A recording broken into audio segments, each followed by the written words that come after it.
do that to us, Mr. Musigiri. Good morning. Good morning, Chair. Good morning, Commissioners. Yes. Yes. Good morning, Mr. Nku. Good morning, Chair. Thank you. Yes, Mr. Musigiri. Yes, Chair. Just to give an update, Chair will remember that the last evidence that was presented by Mr. Nku was on Thursday. And on Friday, there was a request to have a meeting with Mr. Nku. And the byproduct of that consultation with him is that he has produced a further statement, which he will read into the record, Chairperson. And he will explain, Chairperson, the circumstances that made him decide that he wants to do a further statement and why he wanted to come forth on the issues that we were raising with him on Thursday. Chairperson, because I've spent the bulk of Friday consulting with him, and at least in terms of this statement and assisting him, we deem it appropriate that perhaps Mr. Lee Sigels Kangube is the one who takes him through the statement so that Mr. Nku does not feel somehow undone by the questions that I might have on that statement. And then the proposal is that once the statement is done, then we can go and deal with other things, including the charts that we still have to go through that relates to Mr. Nku, Chairperson. Thank you, Mr. Musigiri. I noticed that Mr. Nku's attorney, Mr. Du Plessis, is not here. Has there been a formal withdrawal, or what is happening? Chair, Mr. Du Plessis was present on Friday, but decided not to be part of the meeting or the consultation, so he stayed outside. And Mr. Nku can confirm that the agreement between him and Mr. Nku was that he will not be needed today, but he has not formally withdrawn. But that's the agreement between Mr. Nku and Mr. Du Plessis that he can confirm. He said over the weekend they will decide if he needs him here or not, Chair. Mr. Nku, do you want to say anything about the absence of your attorney, Mr. Du Plessis? Thank you very much, Chair. There was a mutual agreement that he will not be needed today, Chair. Thank you, thank you. I cannot but say this. With the exception of the introductory part that explains why the supplementary statement is being made, and a little bit with regard to context and the background, largely the narrative by Mr. Nku remains the same. And I must say that comes as a surprise to me because we wasted a whole day on Friday. The idea, at least insofar as I understood it, maybe it's the same with my co-commissioners, the idea being that Mr. Nku was to come clean, as it were. Speaking for myself, I don't quite see that. But we'll see as matters unfold. It's just a little bit about the background, how this started insofar as Ereton and Ereton only is concerned, you know, what the background is in that regard, and a little bit about how the interception was supposed to happen, but the rest of the narrative is the same. For a whole wasted day, I cannot but say it's absolutely a damp squib, or a lead balloon, as some would say. Anyway, let's get on with it. Do we have a hard copy? I think we got something from Mr. Vundla, was it? Yes, which is electronic. Yeah, and of course, before that, I had received, I don't know whether you sent it Chair, to I'm my informed that it's inserted at the back of your file. These have item numbers. What item number would it be? So the statement be 1 to 8, and then there'll be 3 annexures T and 1, T and 2, T and 3. That will be 9, 10, and 11. Item 6, is it? Okay.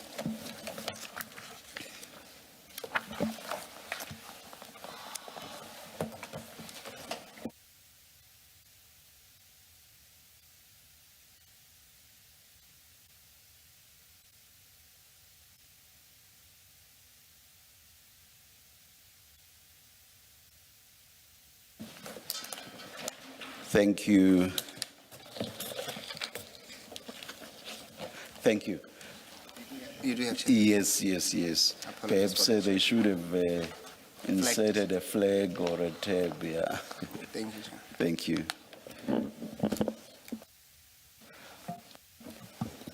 Ms. Sigels-Ncube? Thank you, Chair. Thank you. Chair, just to add to your displeasure, the statement that you have before you will be amended by Mr. Nku as he goes along. There are certain aspects of his statement that he wants either excluded or rephrased, but given the late hour within which the statement was received and his indication that he wants those amendments to be made this morning, there wasn't enough time to deal with it, and we didn't want to waste any further time. It is also for that reason that the statement won't be flighted, because it hasn't been redacted, but also there are aspects of it that he no longer wants to disclose. And there's some which I have indicated to him as a hard no, that if there's no reason why certain things should not be excluded. So I will be keeping a careful watch in case he tries to exclude something that we haven't agreed on excluding. Thank you, Chair. Thank you, Ms. Sigels-Ncube.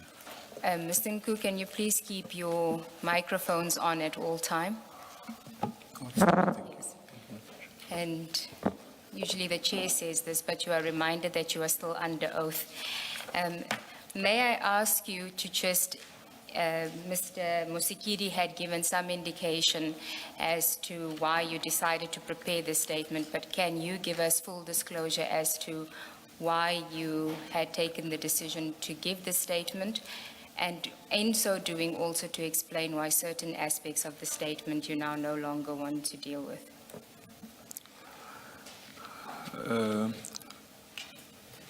Chair, thank you very much, Commissioners. Thank you very much, Advocate Pusikiri and Advocate Ncube. In relation to the draft of this statement, upon my testimony on Thursday, I've had a long and hard chat with my spiritual leader.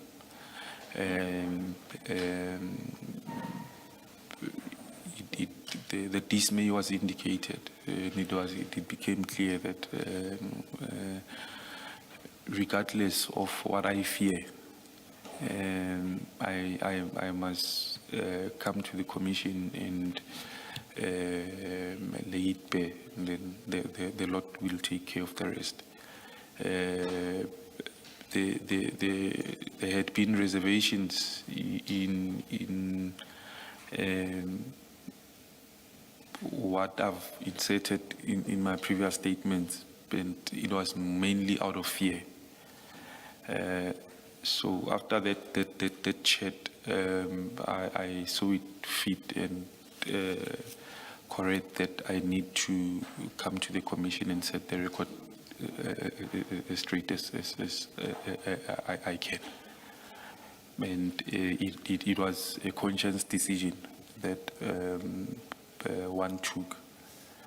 That's when on Friday morning we had a consultation with Advocate Musikiri relating to the fact. Thank you very much. Okay, and then insofar as the statement is concerned, if I can ask you to go to page 7 of the statement and confirm that that is your signature.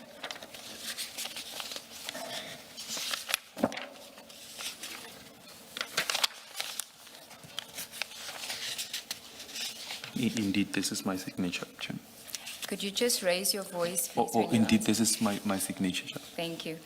And can you, apart from the corrections which you will make now or in your evidence, do you confirm the correctness of the statement? Yes, with the corrections inclusive, I do confirm. Yes. So I think we can skip the first 4 paragraphs of your statement because you've told us what the purpose is. Maybe you can start with the heading that says, how I came to know of the information, and if I'm correct, the information relates to the truck, insofar as the Ayrton drug bust is concerned. Is that the information you're referring to in your heading? Indeed, Chair. Is that the closest the mics can get to you? Just hold it. Maybe that's not really. Oh no, switch them on. Switch them on. Sorry, Chair. Yes. Chair. Maybe it's not even necessary to bring them closer, but just speak up, please. Or if it is at all possible, may I exchange the chair? Because I'm not comfortable. I usually sit on that chair. Oh, okay. Please do what you are comfortable with. Yes.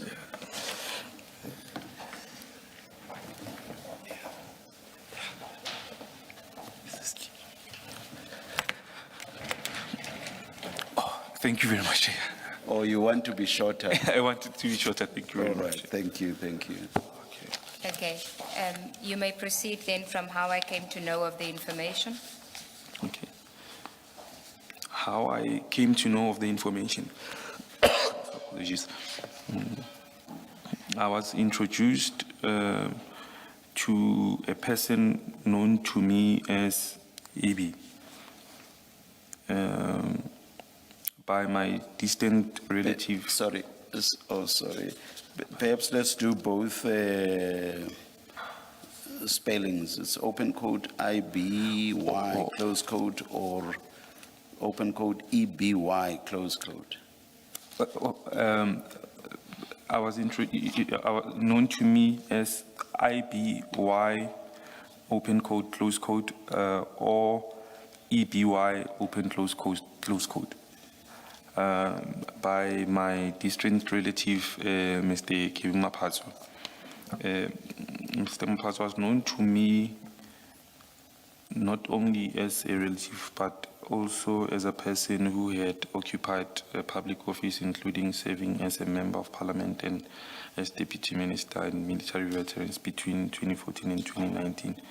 The introduction was therefore one that I regarded significant and credible at the time. Or one that you regarded as significant and credible at the time. Sorry. No, I'm repeating that because I spoke at the same time as you were finishing the sentence. I'm sorry about that. Okay, thank you. Is there agreement to skip the full name between the two? Yes, yes. All right, okay. So can you just clarify when the introduction was made? In paragraph 5. The introduction was made earlier on in 2021. In 2021? In 2021. I only got to know the gentleman in 2021.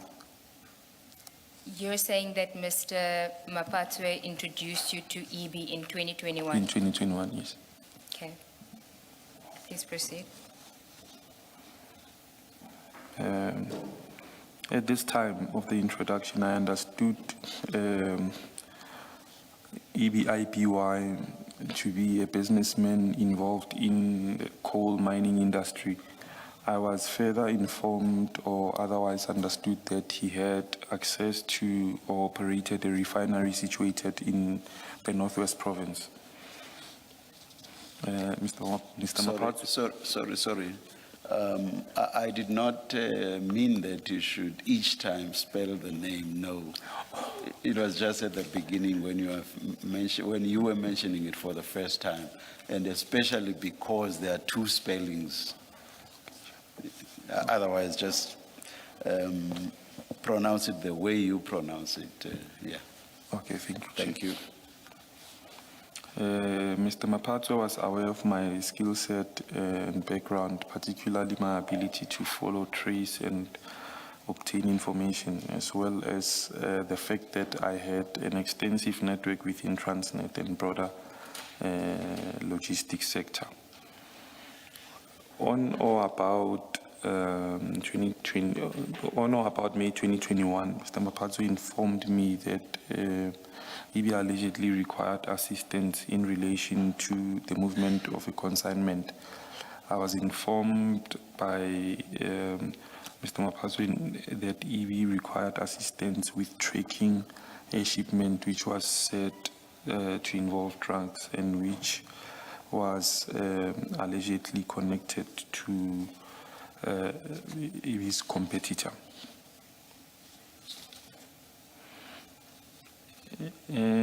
As it was explained to me, the intended objective was to use information relating to the shipment so that lawful enforcement could intercept the consignment.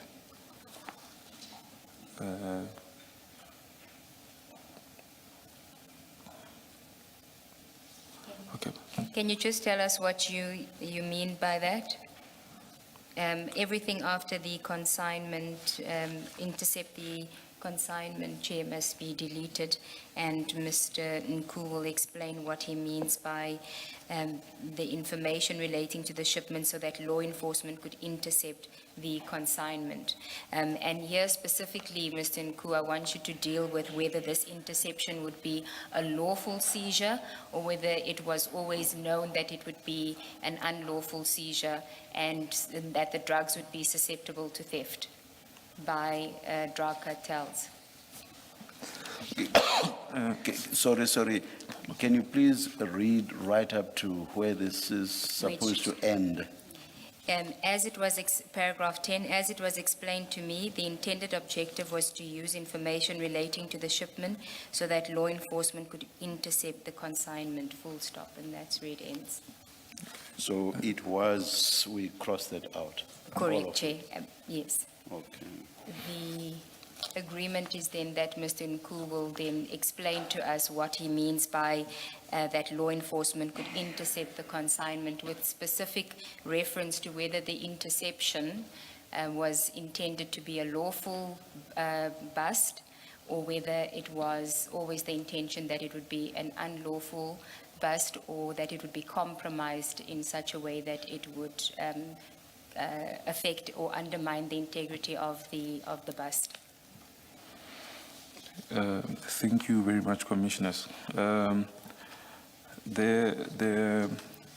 The main objective was that the consignment must not reach its intended recipient, and a bust is significant in that that would be the only indicator to EB that was successful to do say for instance if the consignment was stolen without a recording of a bust, there wouldn't have been proof that the intended objective was met. And over and above that, an occurrence of a bust becomes recorded. It becomes a matter of public information. So, from a credibility point of view, it would affect the the reputation of the other party. That the objective was not particularly relating to the consignment itself, but they are brought up as the schemes in terms of having access. So the past being lawful or unlawful, the most important thing was the past occurring and a past recorded. An objective would have been met. Okay, so let's just take it step by step. EB Boss is a drug trafficker, correct? And that's what I've came to understand. Okay, and when you say the intended recipient is also a drug trafficker, That would be the case. and the intended recipient is a competitor of EB Boss. Correct. Okay, and EB Boss would have to know that the consignment is intended for his competitor. They would have to know. Okay, Correct. and the competitor also knows that the drugs is on its way. Correct. And you are then there to make sure, or you are tasked or brought into this operation by who does the introduction, by Mr. Mapatswe, and tasked by EB Boss to make sure that his rival doesn't get the intended shipment, the drugs. Correct. And it doesn't matter to him if he doesn't get the drugs himself. If he would have gotten them, there would have been a tearful. Because it would seem, because looking at these things pertaining to drugs and whatnot, they are markers. I think they use markers of sorts. So it would have been known that maybe through his channel, these things were dispersed. You mean the bricks are branded, they have a particular brand reflecting that they belong to a certain camp? Correct, Commissioner. And then in that scenario, what is the benefit to EB if the drugs gets confiscated? So if there is a bust, whether lawful or unlawful? In a scenario like that, he would have cut or short-circuited his competitor.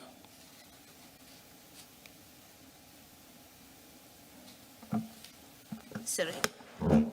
By that, what do you mean? Is it purely a money factor or a continuing supply issue? Earlier when you testified, and I may have misunderstood, I thought what you're saying is it would disrupt the competitor's relationship with the Correct. suppliers. Correct. Did I understand you Commissioner. correctly? Correct, Commissioner.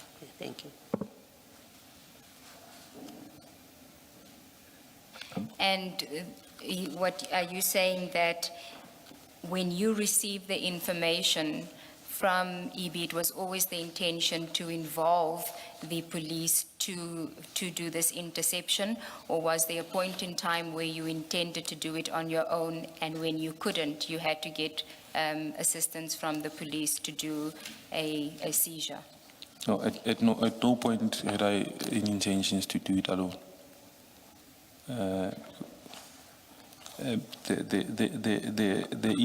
The intended outcome was for there to be a bust. Hence, earlier on, I've alluded to the fact that if there's no such, then how else would he have known that the competitor is disadvantaged? We wouldn't have found out. So the whole point was for there to be a discovery that the competitor is most, let me put it maybe in this manner, that the competitor is unreliable to the people they are dealing with. Okay, whilst we're on that topic, can we maybe then just deal with the WhatsApp exchanges relevant to this aspect of your evidence so that we can just short circuit it?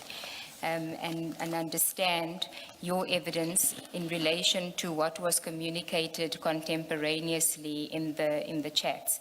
And to confirm here that when we look at the TREAM chats, that Alpha is EB, correct?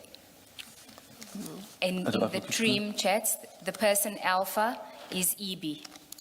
Correct. Okay.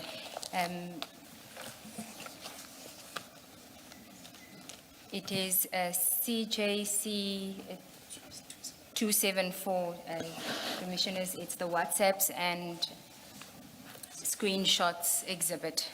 Can somebody please assist the witness?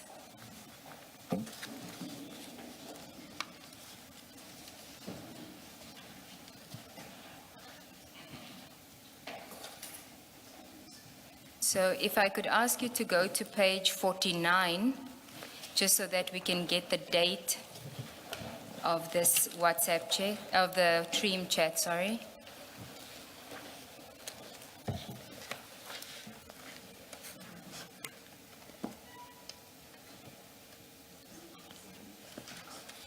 (274.1), Commissioners. Maybe, Ms. Nobet, perhaps before you get into the chats, if you would, for the record at least, have the witness say he did speak to EB, because the way that the statement reads, it reads that Mr. Mapatso gave him all this information and the operation then was triggered. Mr. Nku, at some point you did then speak to EB about this planned operation. You had direct communication with him. Indeed, Chair. Okay. At some point, yeah, because we had WhatsApp calls. Okay, and so it was WhatsApp calls, and then we also know that there was exchanges of text between the two of you. So that's the other part. They are WhatsApp texts, but the text that maybe I will address in relation to that. I've got forwarded text. Okay. Yes. That's fine. You can then just identify to us what your version is about any particular text that we take you to. So are you on page 49?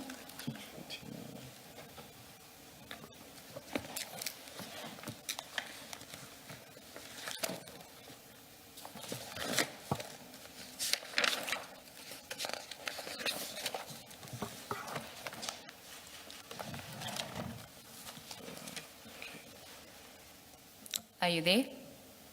I am the Chair. Okay. Now, this just shows us, I want to use this to identify the date and time. It's on the 1st of July, 2021, 19:24:18, and it is a screenshot of a chat between Alpha and yourself. No. You dispute that? Yes, I do Okay, dispute. tell us what you say it is. Can you switch on the other microphone, please? Apologies, Chair. So this would be in another statement that I've clarified on the questions relating to some of the screenshots sent. So I've never had to have direct chats with this Alpha person in Thrima. So I was mainly, if you go to my the device, there is another character called John Wick. So most of the screenshots I would have been forwarded from there and then dumped on my device immediately. So I do not want to say this publicly. I would keep tabs, basically, myself. Okay. But So you're saying that that chat is not between you and No. Alpha? No, it's not. And you know who it is between? Yes, Okay. And it was forwarded to you? it was forwarded to me. And it's on your device on 1 July 2021?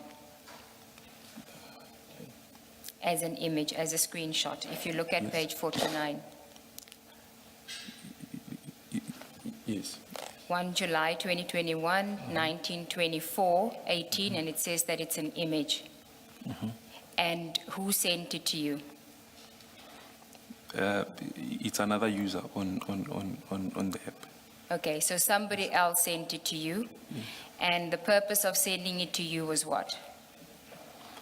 So hence I said I kept tabs, basically on. So to put things this way,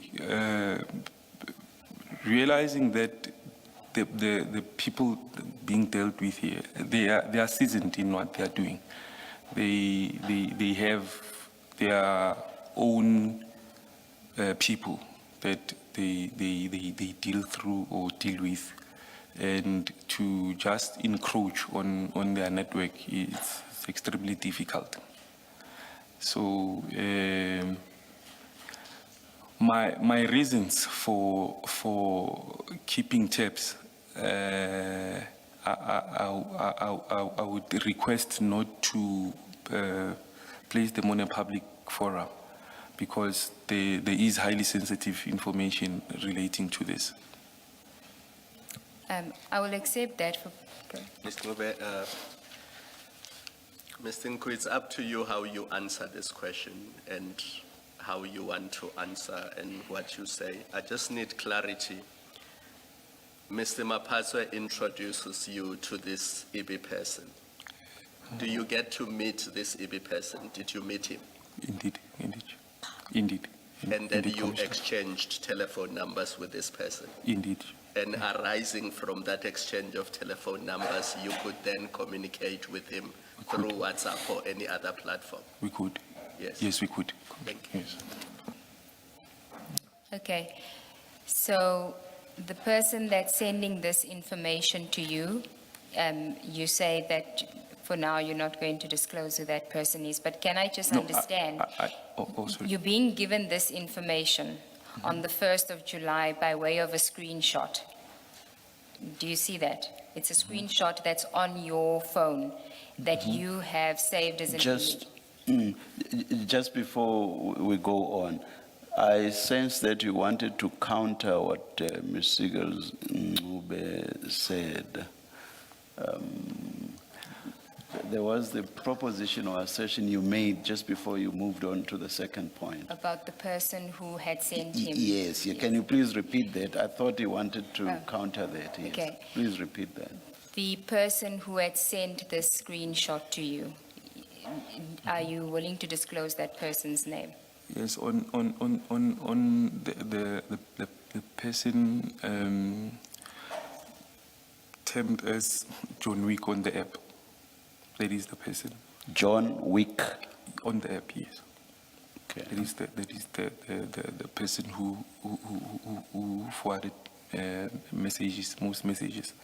And you say the people communicating are who and who? So there are most of the instances. There's another person called VJ on Let's on just the app. look. Let's just look at page 49. Let's just stick to page 49. Who are communicating there? So the communication would be between the person called VJ. I think they had a three-way chat. Sorry. And they had a three-way chat, I think. Okay, yeah, let's have it. Yeah, what we have here is very fine print. Can we have it up on the Can screen? you just slide page Yes, 49? please. You say it's three-way.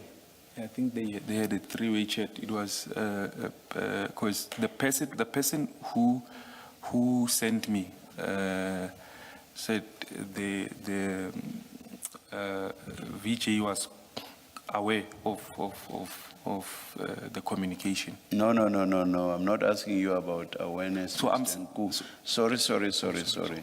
Page 49, somebody is communicating with Alpha.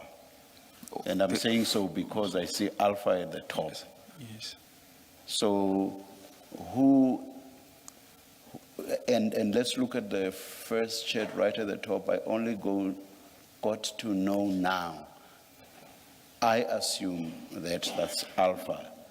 And I'm basing that on the format in which social media chats like this usually appear. Do you agree that it should be Alpha who's saying, I only got to know now? Do you agree with that? I would agree, Chair. Yes. Yes. And then the person Alpha is communicating with then responds on the right and says, but what is that container carrying? Do you see that? Indeed, Chair. And that would be the person from whose device these communications were taken. Do you agree? No, Chair. Sorry? No, Chair. These are the screenshots themselves, because the person sent a screenshot. I'm talking about the original chats when they Yes, were Chair. being made, when Yes, the people were communicating. Yes, Chair. I'm not talking about who, after Oh, yes. a screenshot had been taken, sent the screenshot to whoever. That's not what I'm talking Indeed, Chair. about. So do you agree that the person responding on the right in lime color Yes, Chair. or color background is the one on whose device these chats were? As we see them, Extracted. they would obviously have been on Alpha's device as well. But as we see them here, they are on the person who's responding, the device of the person who's responding, correct? It's on the person who's Yes, responding. correct? Yes, Chair. That much I know. Yes, Chair. I don't need to be an expert to know Yes, that. Chair. Now, you are talking about a three-way communication. As I see it here, is two people communicating. It's Alpha and this person who is responding. That's how I see it. It's two people communicating. Do you disagree with that? No, I agree, Chair. Now, where does the three-way communication come in? Okay, so the person who sent me was saying they were having a three-way chat.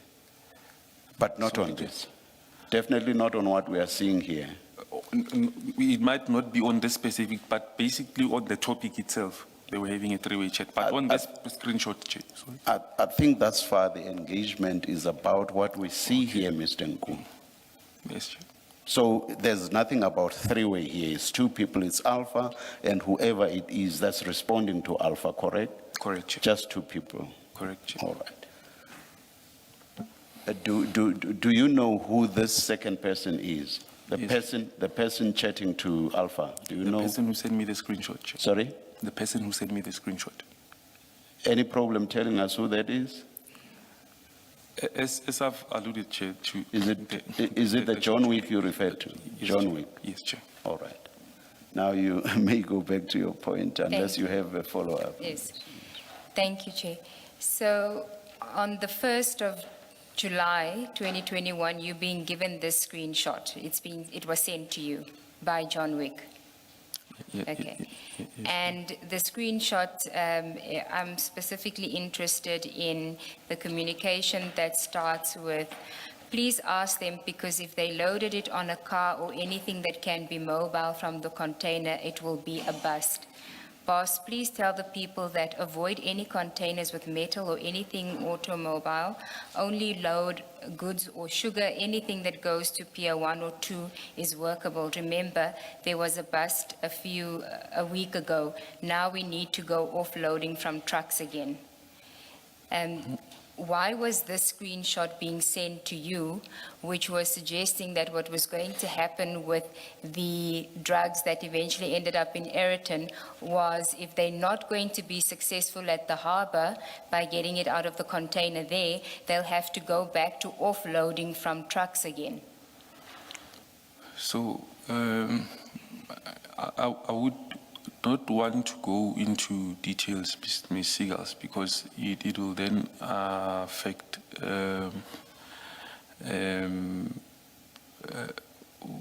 what I would not want to be made public. But the reason why I was saying this was relative to a plan by EB so they were planning a shipment basically, and there was I would say he was being advised of the strategy in terms of the plenary. Because as I've said, each of these networks they've had their own people and how they conduct their dealings. Okay. You'll remember why I asked this, why we're here now. I had asked you the question about whether it was always the intention for there to be an interception, or were you going to try and get the drugs yourself, and then when that failed, to get the police involved so that there is a bust. And that is why I took you to page 49 on the assumption that this was communication between you and EB. You now say it was someone else who sent it to you, which is communication between EB and that person. But it relates to the same drugs that eventually ends up in Ayrton. No. You say it's not? No, it does not relate to. This is planning basically. They were planning their own, I would say, shipment. This does not relate to that's because I would have had further communications regarding that. But you had no involvement in that planning? No, so that's why I'm saying, Advocate Seegers, that to just come and encroach in a network, it's not easy. These are people who are seasoned in what they have been doing. So for me to get to that stage where I become part of their plenary in the network, it's extremely difficult, unless when they would reach a difficulty and request intervention. That would be a last draw thing on their end. But to become part of planning, it's difficult. But it seems from this text that you succeeded, because why would they send you a screenshot of conversation between John Wick and EB if you hadn't been successful in becoming part of their network? Because on your version, this has got nothing to do with the bust that you eventually get involved in. Mm-hmm. So Advocate Seagulls, succeeding in terms of getting an inside man is not similar to succeeding being inside yourself. So that's why I say that I would not want to publicly divulge the reasons why one had an inside man. But this relates to obviously a person that we had a common agreement as to being fed information. If this was not, I'm sorry to interrupt, Mr. Krasnube. If this was not about the consignment that eventually landed at Ayrton, how had you you've explained how you got involved in that, Mr. Mapatswe, and so on and so on. How had you gotten involved in this? How did you get involved in this? If this had nothing to do with the Eraton consignment. Sorry, Chair, I don't understand the question. How Ms. Sigels Ncube asked you if this consignment about which there was planning, you have said they were planning about the shipment of a consignment. Ms. Sigels Ncube asked you if this was the consignment that eventually landed at Eraton, and you said not. Am I correct? Yes. Yes. Now, if this was a different consignment, how did you get involved with that? You have told us how you got involved with the Eraton consignment, the introduction or introductions that were made by Mr. Mapatswe and so on and so on. Now, this one, how did you get involved? So, Chair, this is planning phase. So For which consignment? So it would seem that they were planning shipment. For which consignment? Still, a consignment still to come, because remember A different one or the Eraton no, consignment? a different one. That was still different to come. Then you are not answering my question. My question is a simple one. Yes, and I've also touched on the planning and so on, so please do not repeat that. My question is, that consignment that they were planning, it appears that you were somehow involved, because there's Mr. John Wick sharing information relating to that consignment with you. So my question is, how did you get involved in that? Because this is not Eraton. You've told us about Eraton. You've told us how you got involved, the introductions and so on that were made. That you've told us about. And now, this is a different one. How did you get involved? I was getting information fed, but maybe let me clarify, Chair. Remember I said to get into the network, into plenary phase, There's this word that you I think you've used it twice. What are you saying? Plenary, or what are you saying? Yes, in the plenary. Are you saying planning? Planning. Or you are rolling it, as it were. I didn't quite hear you. Apologies, Chair. For one to partake in planning, networks build years to people don't just accept new people. And it can be proved that I only knew the gentleman that year in 2021. So, but the John Wick character is not someone that I knew just then. It's someone that it happened. That one became aware, oh, you are in the same realm with certain individuals. So that's why for me, it was easy to get information from him. Albeit I'm not part of the planning, but to keep tabs as to their activities, it was good for me.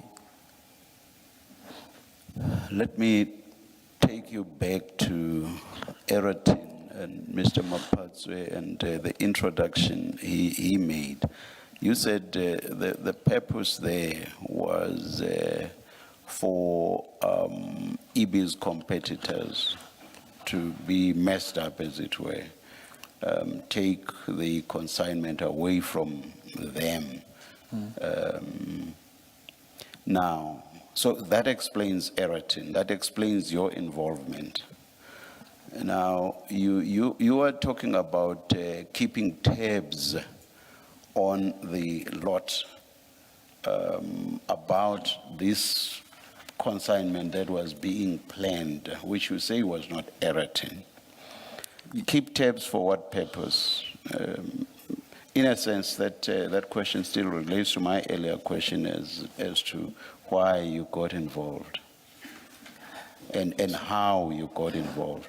You are talking about keeping tabs. Keeping tabs for what purpose? And how had you? How did you get into that environment in the first place? Because sitting wherever it is you normally are, you wouldn't just know about this. How did you get to know about this, and why would you have wanted to keep tabs on these people? I repeat again, this is not Eratin. And based on what you say, we've heard you. I'm not necessarily saying we accept. We'll decide that at a later stage. But you've explained how you got to be involved with Eratin. And then this, how did you get to be, I'm using involved loosely. I'm not saying you were part of them, no. How did you get to know? How do you get involved? Why do you want to keep tabs on them? Do you understand me? I do understand. Chair, my reasons for keeping tabs and wanting to, or rather being involved in a sense of getting the information pertaining to their plenary, it directly relates to the type of organization that the gentleman is from, which divulging that publicly would put my life even in more danger than it already is. But for me to keep tabs was directly in relation to the organization that the gentleman is involved with. So there is the reason why I've encouraged this John Wick character to say that whenever there's something significant, keep it coming. My sense is that what happened first was you keeping tabs on, let me just loosely say, these people. That happened before the introduction by Mr. Mapatswe, or am I wrong? No, which happened first? No, keeping tabs even after, because keeping before I tabs. didn't know. So keeping tabs happened after. The introduction by Mr. Mapatswe with regard to the consignment that ended up in Eratin happened first. Is that what you are saying? So, Chair, the introduction, Yes. was vague. It wasn't. That's why the details pertaining to this one gotten after. Do you mean the introduction was not consignment specific? Is that what you mean? Because my sense reading your statement was that it was consignment specific. So I am now suggesting the introduction by Mr. Mapatswe was not consignment specific. It wasn't conclusive. It wasn't consignment specific. I would say that, but it was, because they also had an inside man on the other side. Can you explain it fully in non-written words, not what we have in your statement then? Can you just explain exactly what Mr. Mapatswe said? Here's the introduction, for what purpose? To make me understand that it was indeed not consignment specific. So, And I want to see how that links up with this consignment referred to at page 49, which you say had nothing to do with Eratin. But just explain that introduction. I want to see how it fits in within the bigger scheme of things. I will explain, but maybe as a highlight, Chair, that this does not, so this is not a competitor's operation. Okay. Maybe to clarify. Yes, Yeah, yes. So this is their internal planning. Yes. Yes, it wasn't a planning for disrupting other people's operations. Yes, continue. So then in relation to the non-consignment specific, the mandate was rather there is so and so who is in the same business as Mr. So and so, or rather Mr. E. You've already said the competitor of EB. Yes, So the there's competitor. someone Yes, who's a who's- competitor of EB in selling drugs, receiving and selling drugs, or dealing in dealing. Not necessarily said in consignment business. Okay. So it wasn't an issue of having a discussion about it. They are in the consignment business. Okay, all right. So this gentleman would like their operations disrupted. So Okay. at first it was the introduction wasn't specific. Okay. So the idea is sort of, As and when it could have, on an ongoing basis to disrupt consignments coming to the competitor, to EB's competitor. 100%. All right, okay. Can you then just complete the answer? You now meet with EB. What does he say he wants you to do for him? Because in your paragraph 9, you say what Mr. Mapatso told you, and then you move on to the operation itself. But in my engagement with you earlier, you agreed that you actually met with EB and you exchanged telephone numbers with him. Now, when you meet with him or when you communicate with him over the phone, what does he say he wants you to do for him? So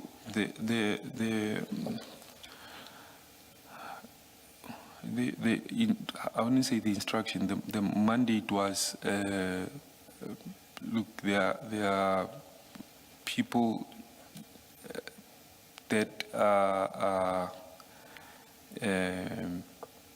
our network's competitor. I would love you to organize a past. Just make sure that it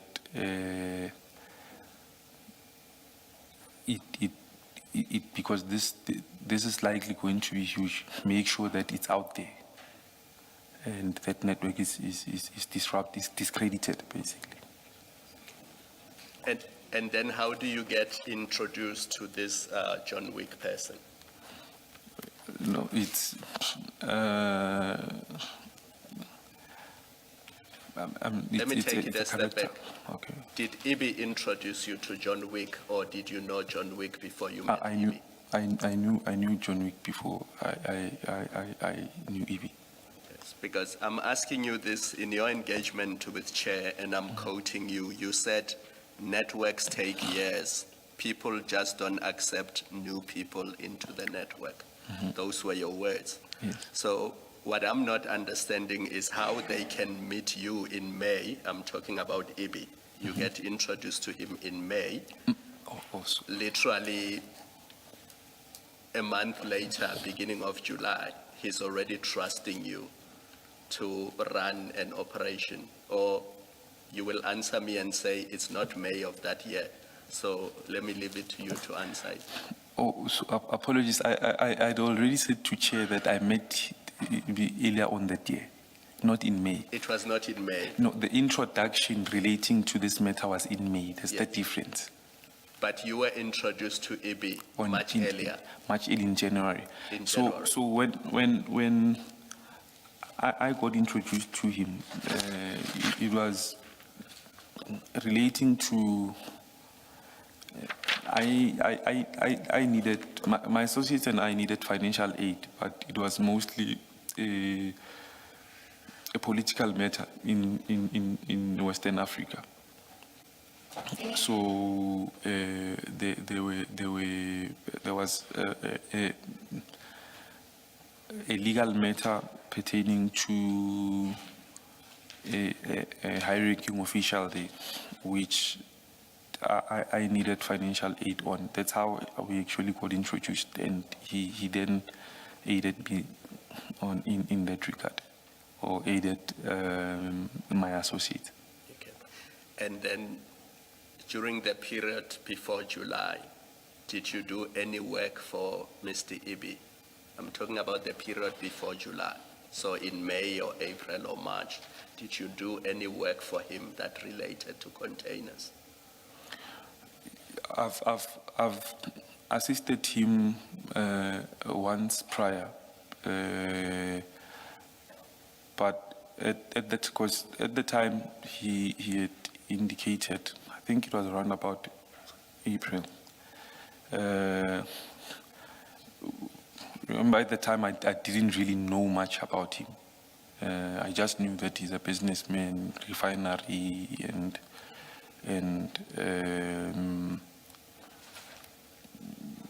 mining. So at the time, he made a request that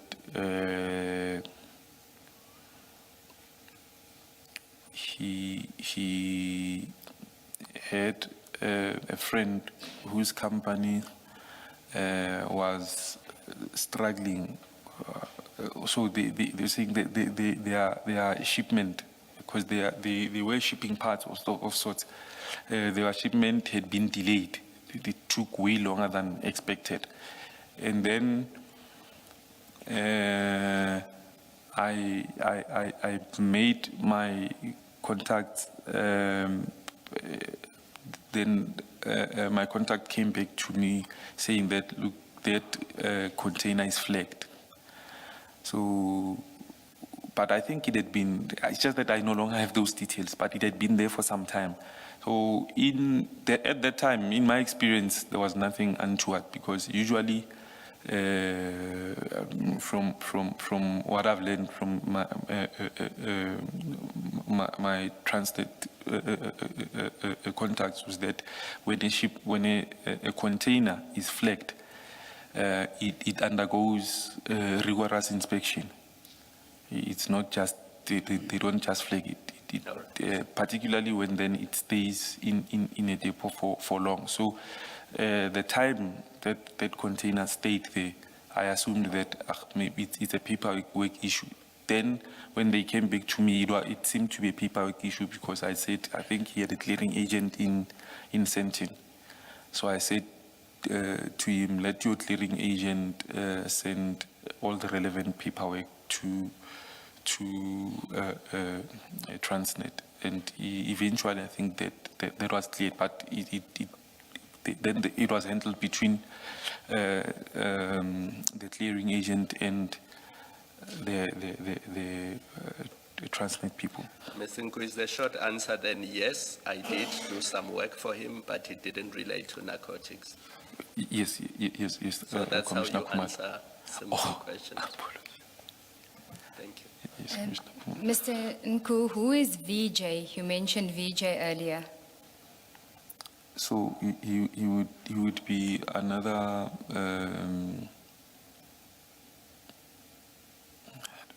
associate henchman of Mr. Ibi. Of? Of Ibi. Okay, so VJ is not the same person as John Wick. No, they are not the same. They are not the same person. Okay, and my understanding is that you never, just explain to us again the communication between, the modes of communication between you and EB. It was WhatsApp?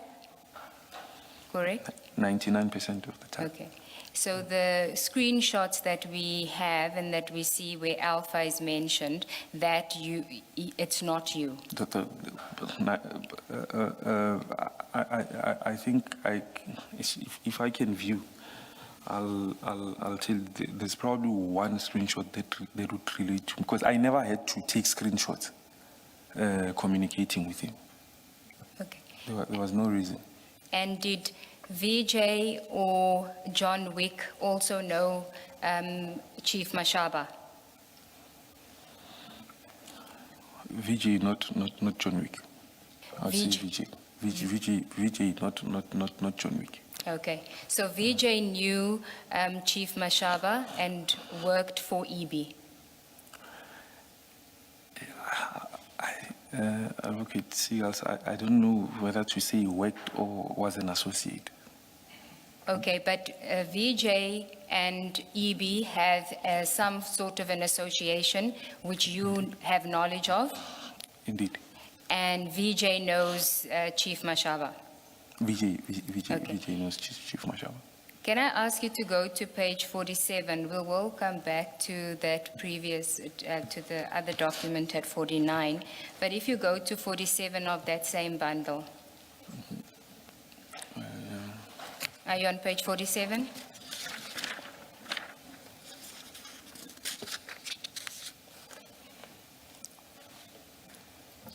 Do you have it? So as we understand, so this is the 29th of June, 2021. And now from what you're saying, this would have been a screenshot of a conversation between EB and John Wick, which John Wick would have sent to you. Now this says, do you see the message there? The top one says, "Salam boss, we will talk properly when we meet. Did VJ collect the keys?" And then the response is, "Yes, I will see you tomorrow. I should be ready. VJ phoned today. His phone was off. We'll try tomorrow morning." And then, "No problem. Please do check with him." Then the next message, "Mate, he won't give me the keys or the phone. He says legally he can't. He put up a big stink about General Mashaba." And then at the last paragraph, there's mention of an X5, and then the second last message, he also said someone called up about the keys, not Mashaba, said he works with him. And then it says, "Boss, this IO does not want to play game." So whoever is speaking here, there's reference to I'm assuming General Mashaba is Chief Mashaba, He would be. Yes. correct? Correct. Okay. And we know that you have an association with Chief Mashaba, and you're now saying that VJ also had an association with Chief Mashaba. And you have a conversation with Chief Mashaba about keys as well. Do you recall that conversation? Yes, and I also have that conversation with EB also on WhatsApp. Okay, where Chief Mashaba was supposed to go and collect keys, and he then says, I only found one key. That's on page 122 of that same bundle, which is a conversation between you and Chief Mashaba. And that conversation is the 25th of June, 2021, and the screenshot on your phone is 29 June, 2021, so a few days later. Now, explain to us what is happening there, because if that is not a conversation between you and Alpha, you and EB, then Chief Mashaba is involved in something else regarding a keys with you and VJ. Correct? Because you're not part of the conversation, the dream conversation. So what was that matter about? So please repeat a question. If we go back to page 47, Yes. on your version, anything that has the screenshot with Alpha is not a conversation between you and Alpha. It's a conversation between Alpha and John Wick. Correct? Don't say Oh, just sorry. yes or no. Oh, apologies. Yes, okay. Apologies. Now, here there's a conversation where they say, did VJ collect the key? So we know VJ is not in this conversation. It's Correct. between Alpha and John Wick, and they are asking whether VJ collected the keys. Correct. right? And then he says, not a problem, he had difficulty, and then they say he put up a big stink about General Mashaba, Chief Mashaba, suggesting that VJ also knows Chief Mashaba. Correct. And we assume here VJ is not you, Yes, no, Fiji is not me. and we're Correct. taking your word that VJ Correct. is not Yeah, you. Vijay is Okay. not me. Correct. Now, then there's a conversation. So look at that screenshot. It's 29 June 2021, the image. We don't know when the conversation took place, but it's 29 June, the image. If you then go to page 122 of that same bundle, which is a conversation between you and Chief Mashaba, where he's looking for some keys. And this is 25 June 2021. He says, that's the only key I find. So just let me know when you're there. What page? Page, Okay, then. page 122 of that same bundle. Correct.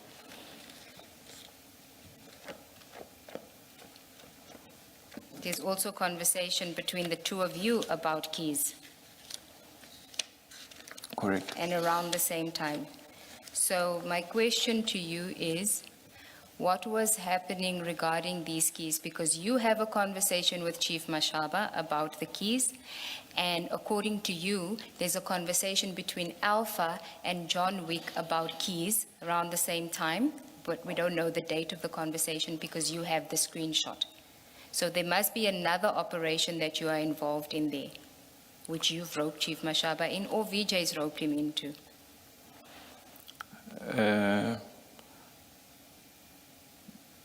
Chair, I would request not to go into the specifics, but in relation to the key, indeed, there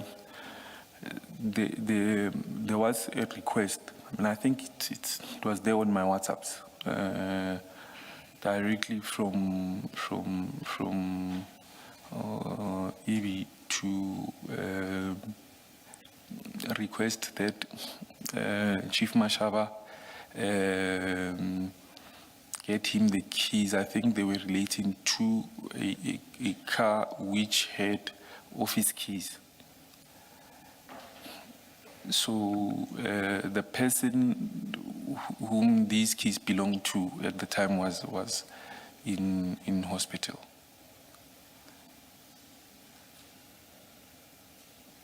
And there was the reason why there was that request, I think, the keys were with an investigating officer. So, Okay. The point being that, so we know now that VJ is also involved with Chief Mashaba and doing operations with Chief Mashaba, associated with It's EB. associated. With EB. Associated. Okay. I'm going to take you to another document just so that we can get to the bottom of the chats, the so-called streams, which are screenshots, and then we can get back into your statement on page 32. But I hope that before they flight it, that they have redacted all the names and perhaps not flight it for the moment. Page? Page 32 of the bundle. You'll see it is also a chat which is on your, which is an image, a screenshot that's on your phone.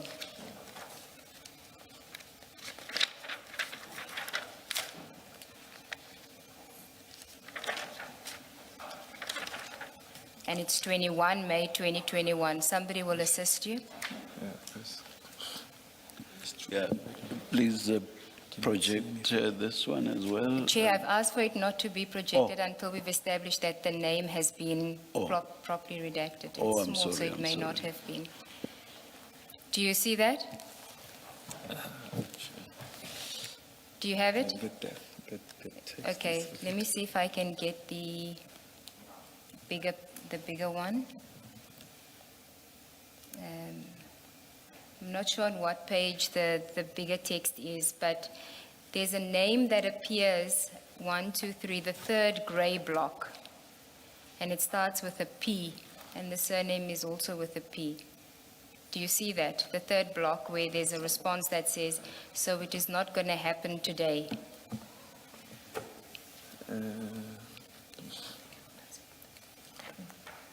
Have they done?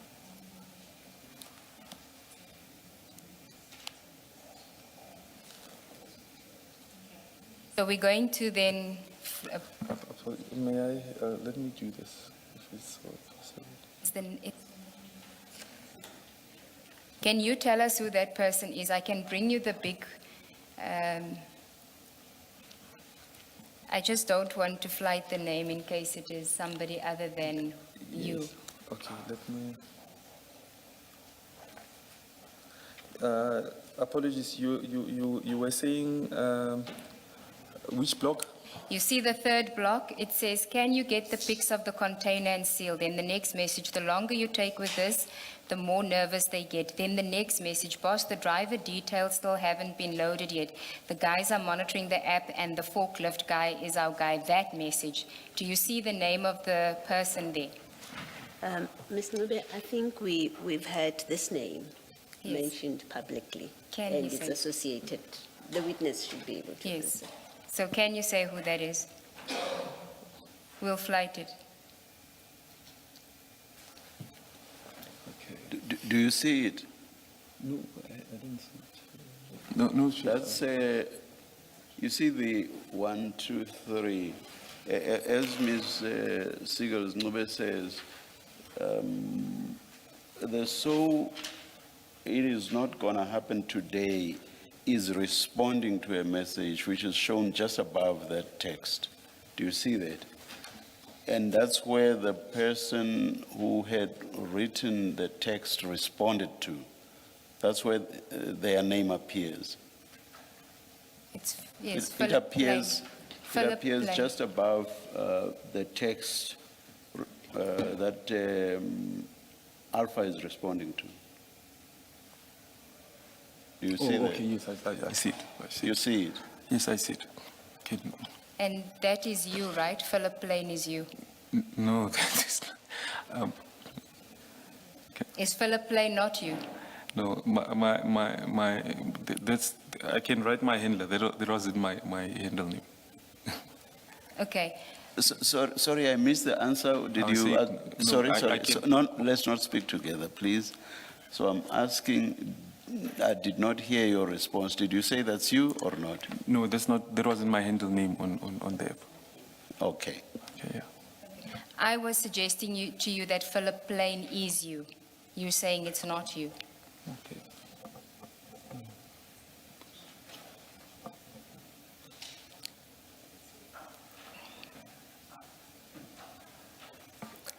Mr. Nku, you either know if it's you or it's not you. I'm suggesting to you that Philip Plain is you. That wasn't my handle name on the app. Have you ever been referred to as Philip Plain? Personally, I've just heard ever since this commission started that I was referred to as Philip Plain. If you look at my, particularly my Telegram account, Advocate Seagulls, that's what I was referred. I've always being referred to. Ms. Nube, do you have bundle witness J? And can we just go to page 12? We do have it. Do you want to deal with this? Yes. Looking at page 12. Can you flight it? Can you flight the page number?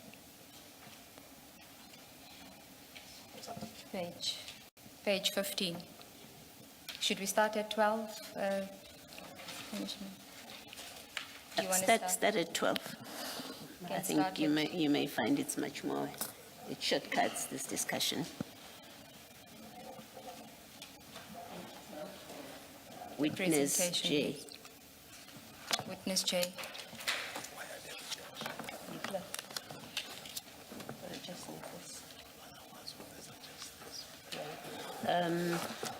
If it is projected, can we just, But it's redacted. Are we able to just show the images and not paragraph 29 and 30? Because I'm not sure about the reduction, how it was done. Yes, I just want to Okay, make sure the Commissioner witness... Khumalo wants to make an alternative suggestion. Maybe to avoid that, because the statement is not redacted, the exhibit CJC 273, That's the one we're on, yeah, yes. on page 15. 15 is the Yeah. one I said, yes. Yeah.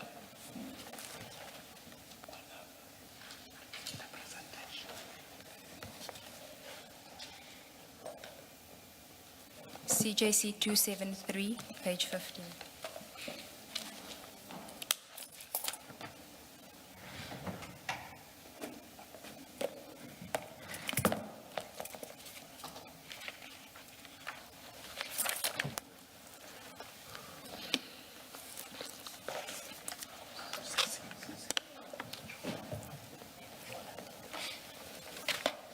Two, 273.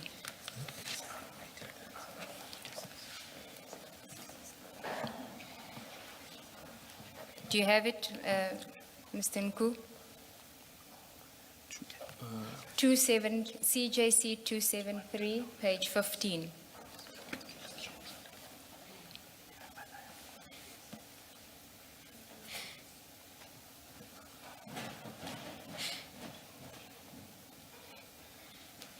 I take it will also be flighted. That's what I'm waiting for, yes.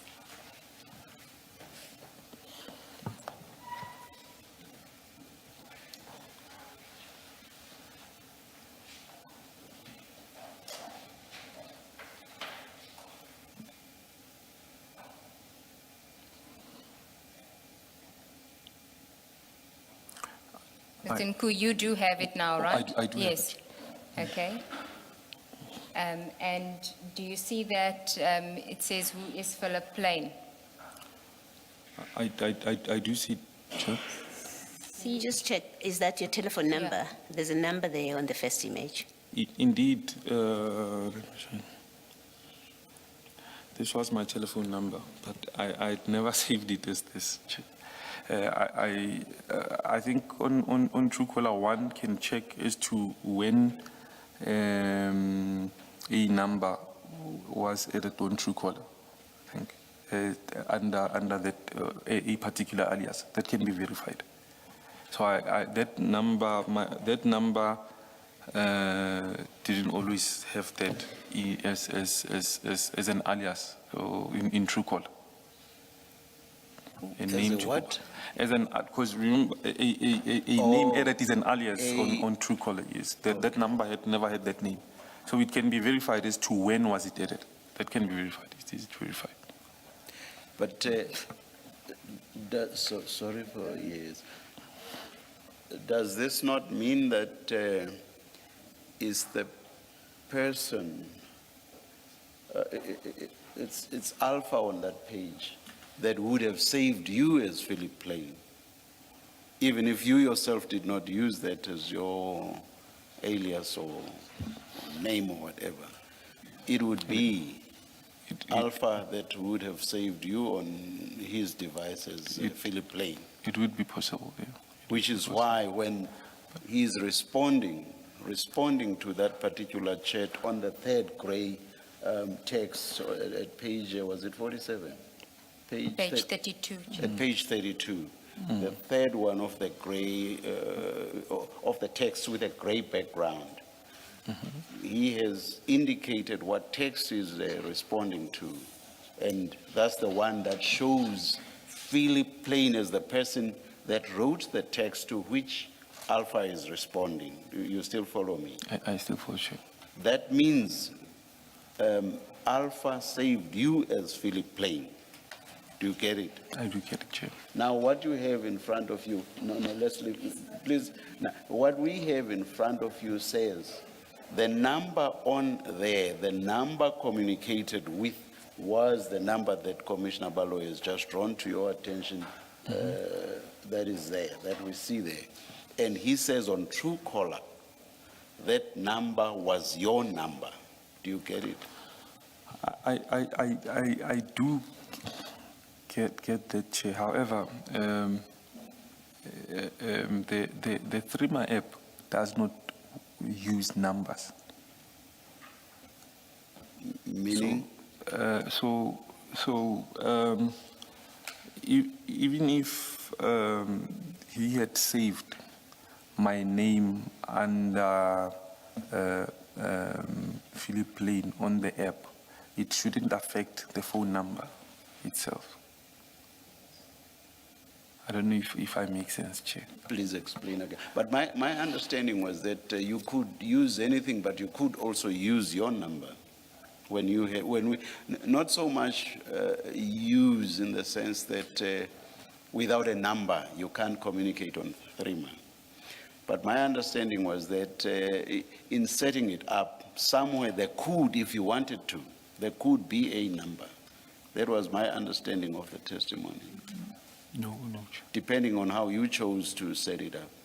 Yes, it doesn't require. There can a never, number. ever be a number. One may edit, but generally. Sorry, one what? I'm saying, I think there is an allowance for setting up with a number, but generally it's That's people who. that's exactly my point. That's exactly my point. Okay. We heard testimony that there could be a number, and you've just accepted that now.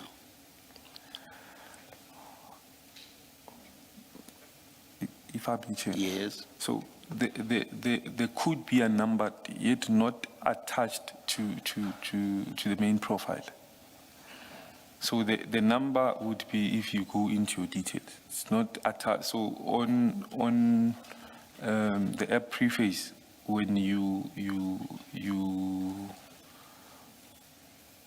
go into the profile or the alias, the number would not display there.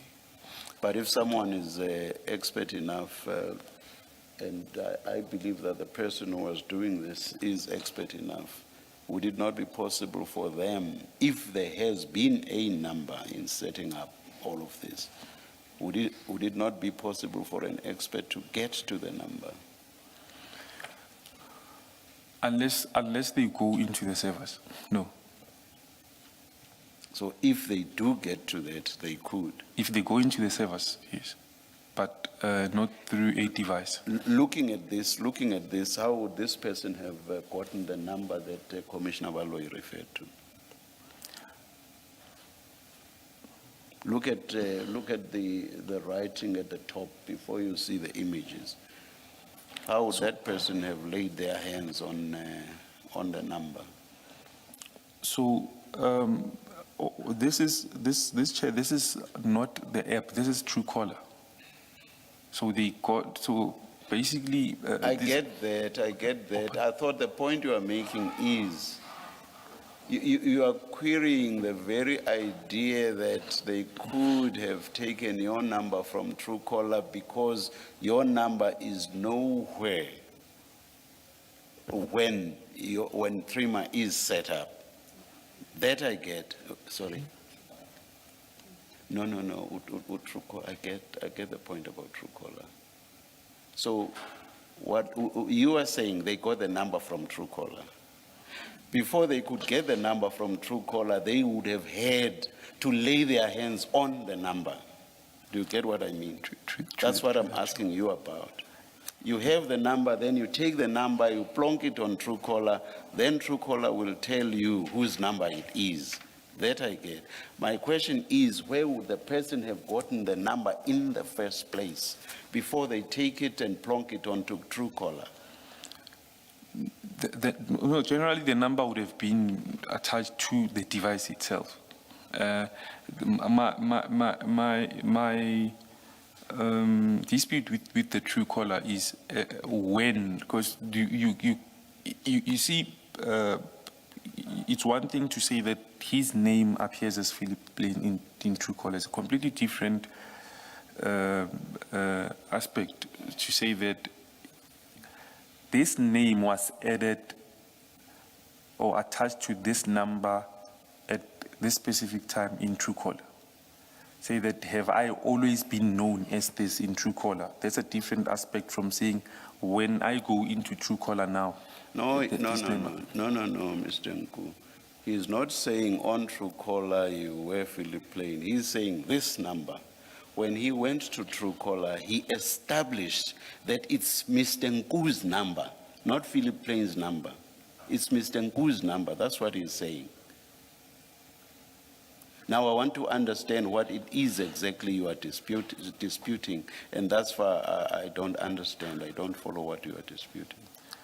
Chair, the question which I was asked was, have I always been known as Philip Plain?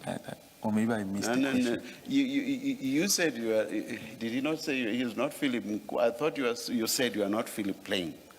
Now, what Ms. Sigels Ncube is seeking to establish is that you are in fact Philip Plain. And you have now been taken to this page, which uses the number referred to on Truecaller. And this person is trying to establish who Philip Plain is and takes this number and plonks it onto Truecaller. On Truecaller, it appears as Mr. Nku's number, which then takes us back to Philip Plain. So Mr. Nku is Philip Plain. Do you get the reasoning? Yes, Chair. However, But of course, I said earlier that it is from these chats, it is Alpha who had saved you as Philip Plain. Whether or not you ever called yourself Philip Plain is neither here nor there. On these chats, it is Alpha who had saved you as Philip Plain. Now the person who has prepared this presentation is trying to get to who Philip Plain is, and he takes this number and uses Truecaller to establish who Philip Plain is, using the number. And he establishes that it is your number, it is Mr. Nku's number. Do you get it? And this has nothing to do with what you call yourself. Doesn't matter that you do not call yourself or ever call yourself Philip Plain. That doesn't matter. That's neither here nor there. Do you get the point now? May I, Chair? Yes, please. Okay. I get the point partially, Chair. The reason why I say this is, it's one thing to say that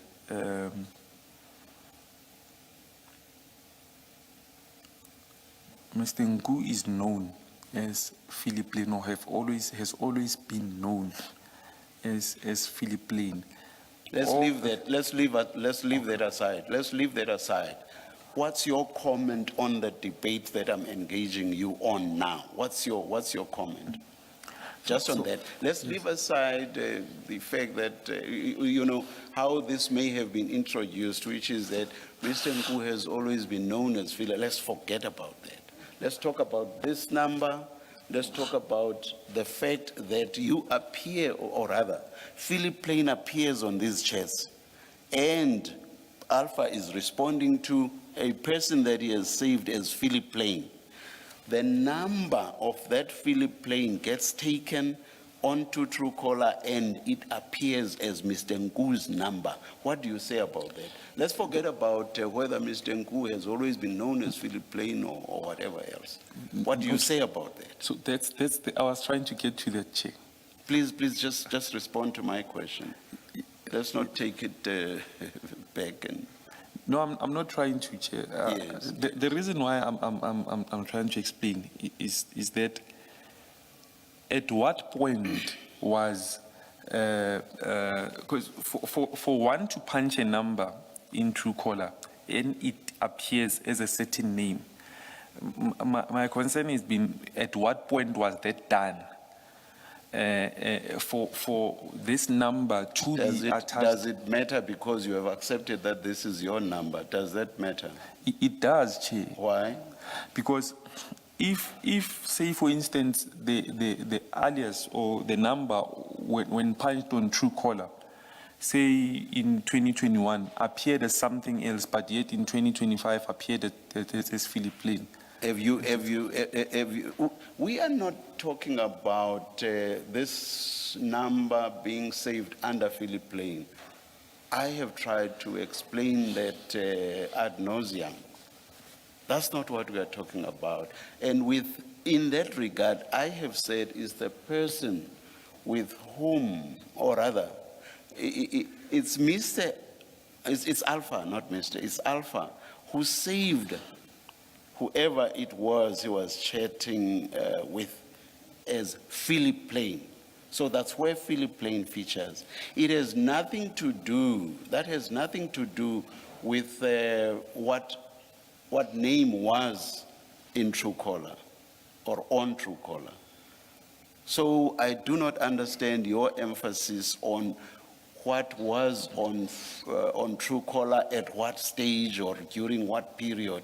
That's irrelevant, because Philip Plain, for purposes of this debate, is how the communicator with Alpha was saved.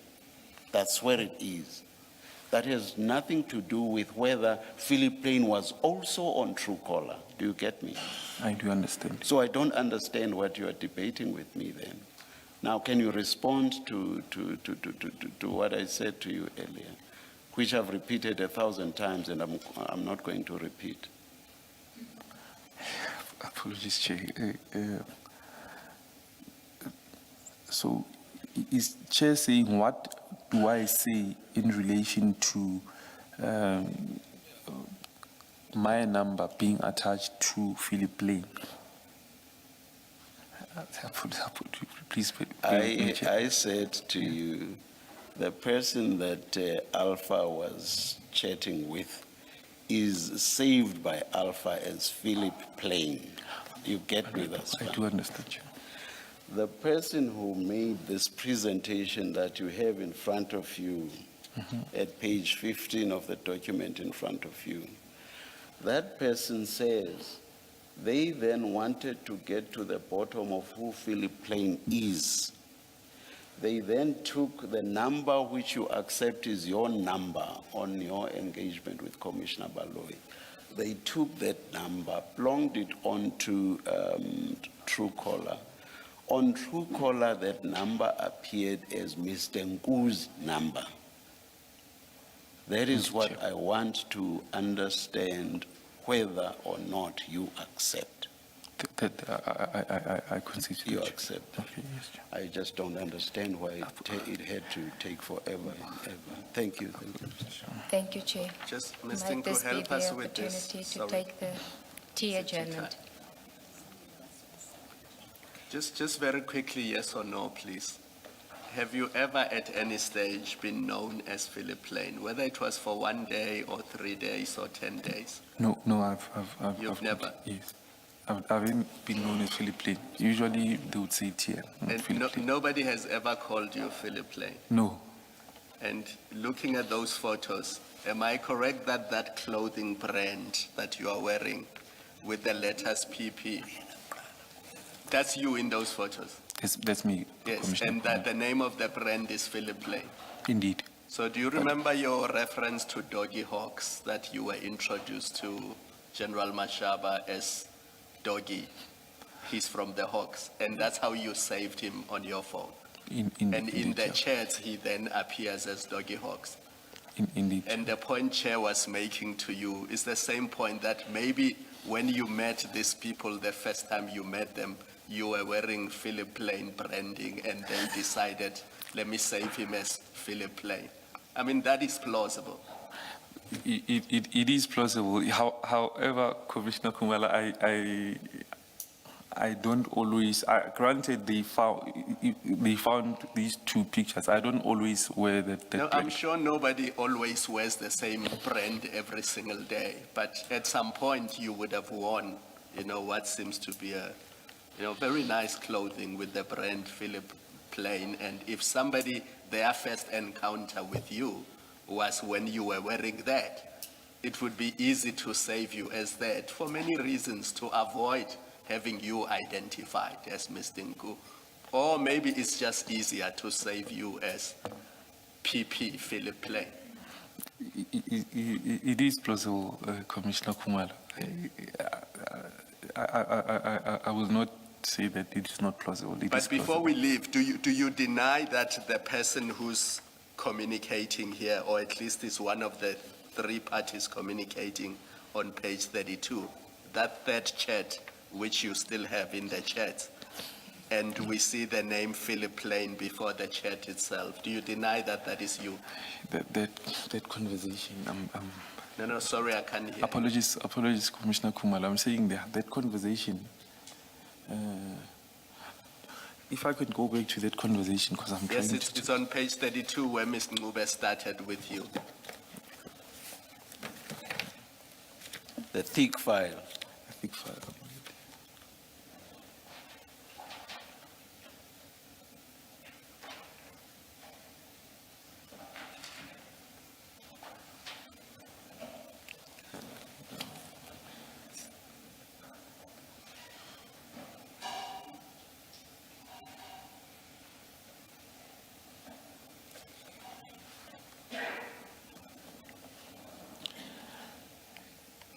yeah, that Ms. Ngube, conversation. either you deny or you do not deny. It's not difficult. Okay, no, this conversation, You I do- deny that it is you in the in conversation. this conversation, yes. Yes, and I'm going to suggest to you that the reason you are denying is because if you accept that this is you, then it must follow that everywhere in the chat where we see Philip Lane, that is you who is a participant in that conversation.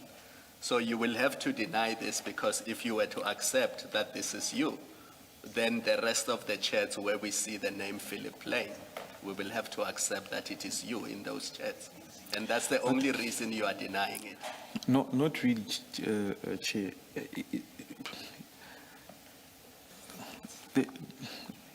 My concern is this app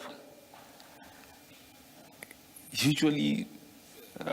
Mr. Nku, let's do this. I want you to think carefully about your answer, remembering that you're under oath.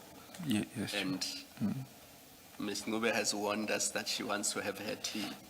So think carefully about your answer, and when you come back, respond truthfully, please. True that.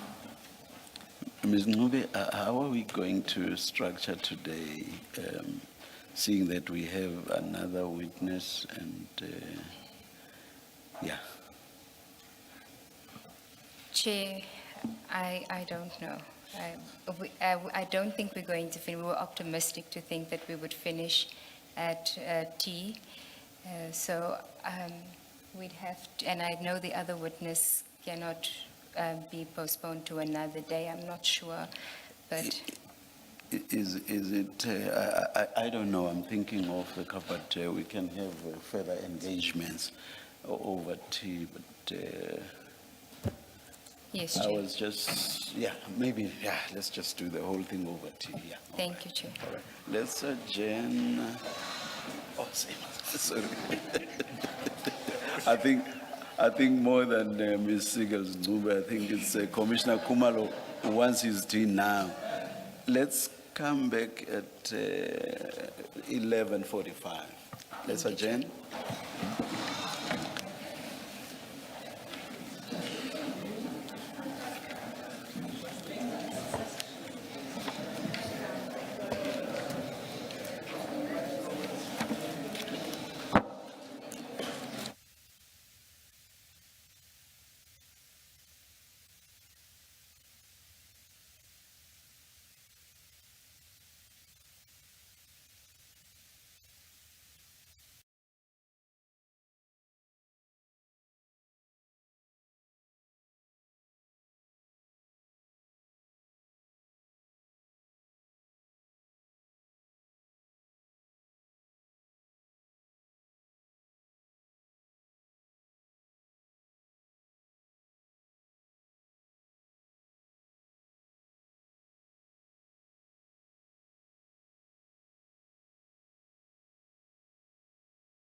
for that tune that I dispute. That's why I was trying to wrap around my mind, my mind around the text, because I usually with Evie, I usually spoke on the phone.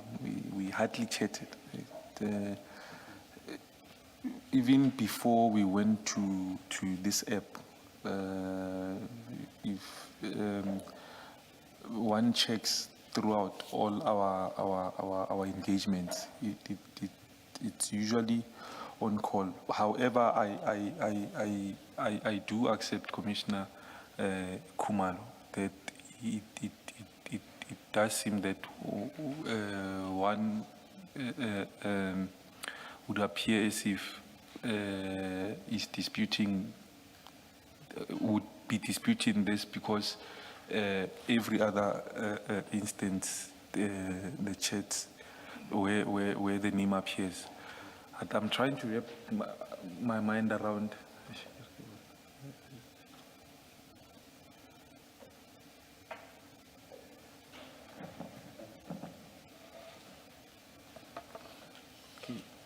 Yeah, I don't know whether it's after the fact or when. But I think this chat. Mr. Nkwa, I'd concede to this, Commissioner Khumalo. just what are you conceding, just so that we are clear, because the transcript must reflect exactly what you are conceding. Just in your own words, what are you conceding? I concede to what Commissioner Khumalo is saying, that every other place where the name would appear, it would have to be my phone number in it, attached to it. But now, let's go back to 32. Is that you in that chat? If you look at chat 3, just below the name Philip Lane, and that person communicating there, was that you?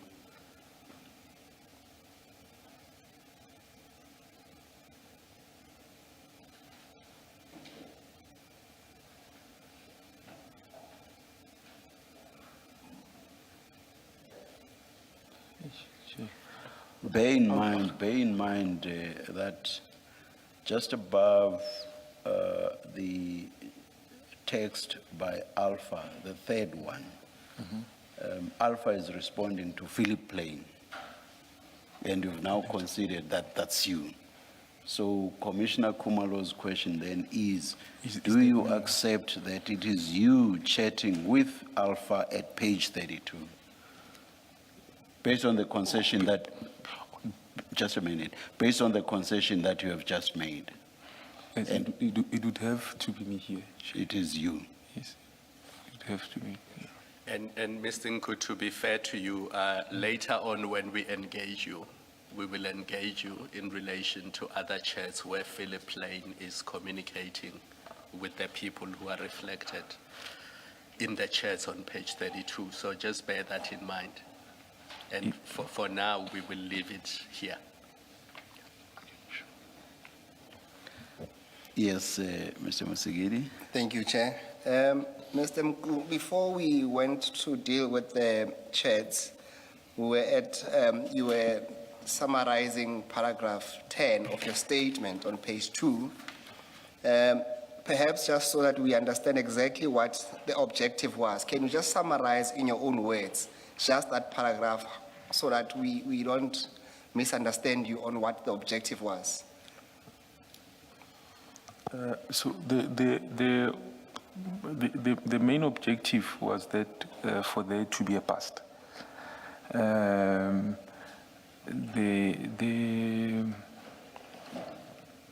dynamics or semantics of it were not crucial. So the interception should have had to happen. As long as it would have disrupted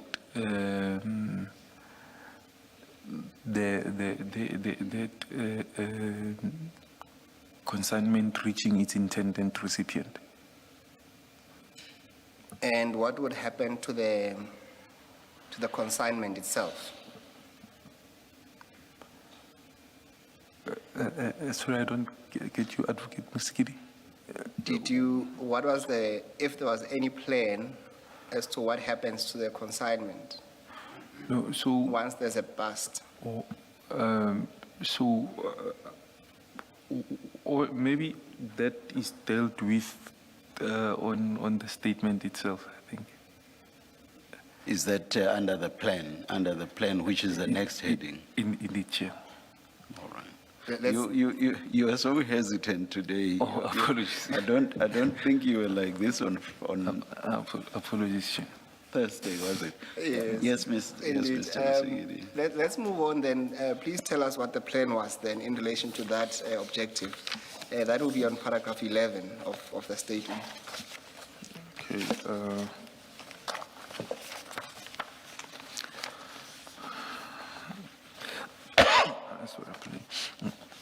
The plan. I understand and formulated it. As I understood and formulated it at the time was to use my contacts within Transnet and the broader logistics environment to identify, trace, and monitor the movement of the shipment. Once the relevant information had been obtained, my intention was to involve Chief Mashaba to coordinate or facilitate the operational aspects of the retrieval or interception. Before dealing with the steps that were taken, it is necessary to explain my relationship with Chief Mashaba. I was introduced to Chief Mashaba about 2019, and I understood him to be a general within DPCI, or Directorate for Priority Crimes Investigations, commonly known as DPCI. Prior to this incident, I had interacted with Chief Mashaba in relation to the matters where I had access to information concerning suspected unlawful activities. In those instances, I would provide him with intelligence or information that I regarded as credible, and he would then arrange for the involvement of law enforcement officials to effect arrest, seizures, or the operational steps. By way of example, I had previously provided him with information relating to matters involving fake diesel and illicit cigarettes. 14. It is important for me to record that based on my experience in those previous matters, the intervention by law enforcement did not always result in what I understood to be a complete or proper seizures of all goods discovered. In certain instances, only a portion of the goods appeared to be formally recorded or booked into official custody. I understood that Chief Mashaba on occasions when he required money would interact. He would contact me to inquire whether I had access to information concerning illegal activities from which he might benefit either through a portion of what was recovered or through exerting pressure on the persons involved.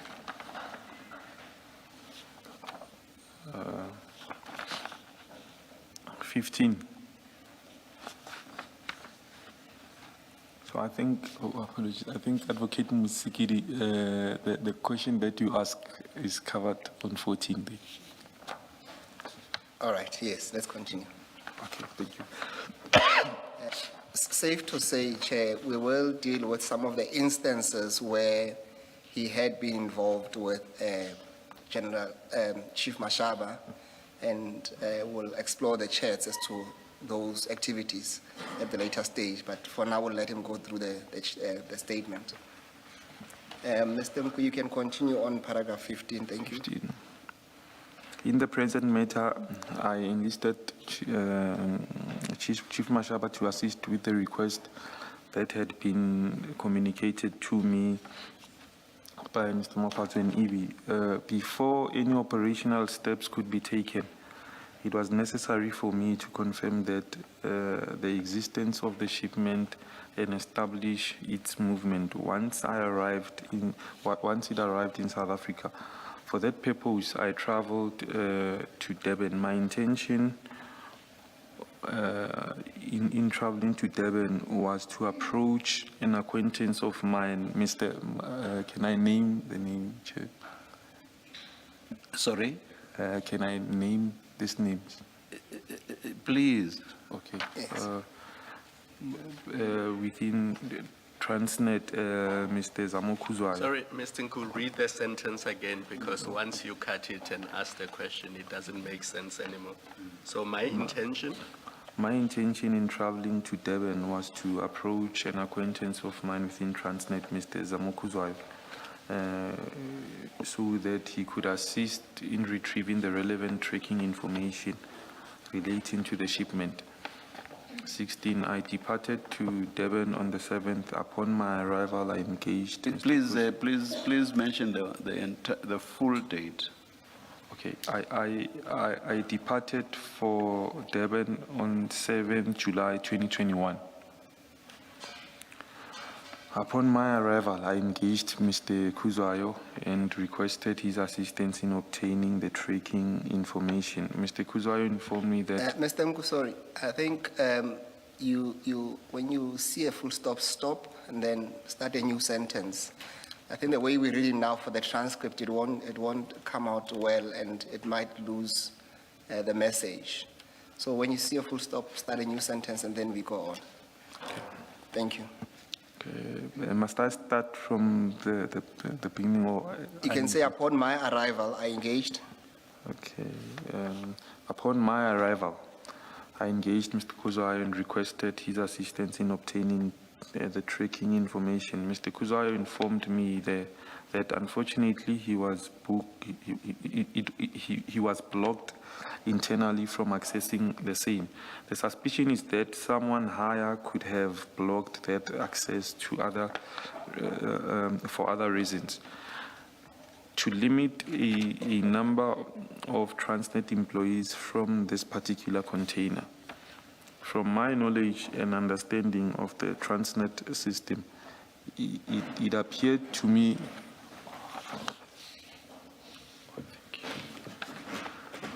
From my knowledge and understanding of the Transnet system, it appeared to me that the persons associated with the shipment may have had contacts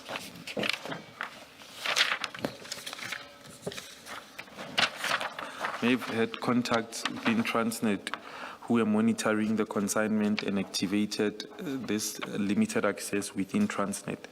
The effect of this was that other persons attempting to access the relevant information would be blocked or prevented from doing so.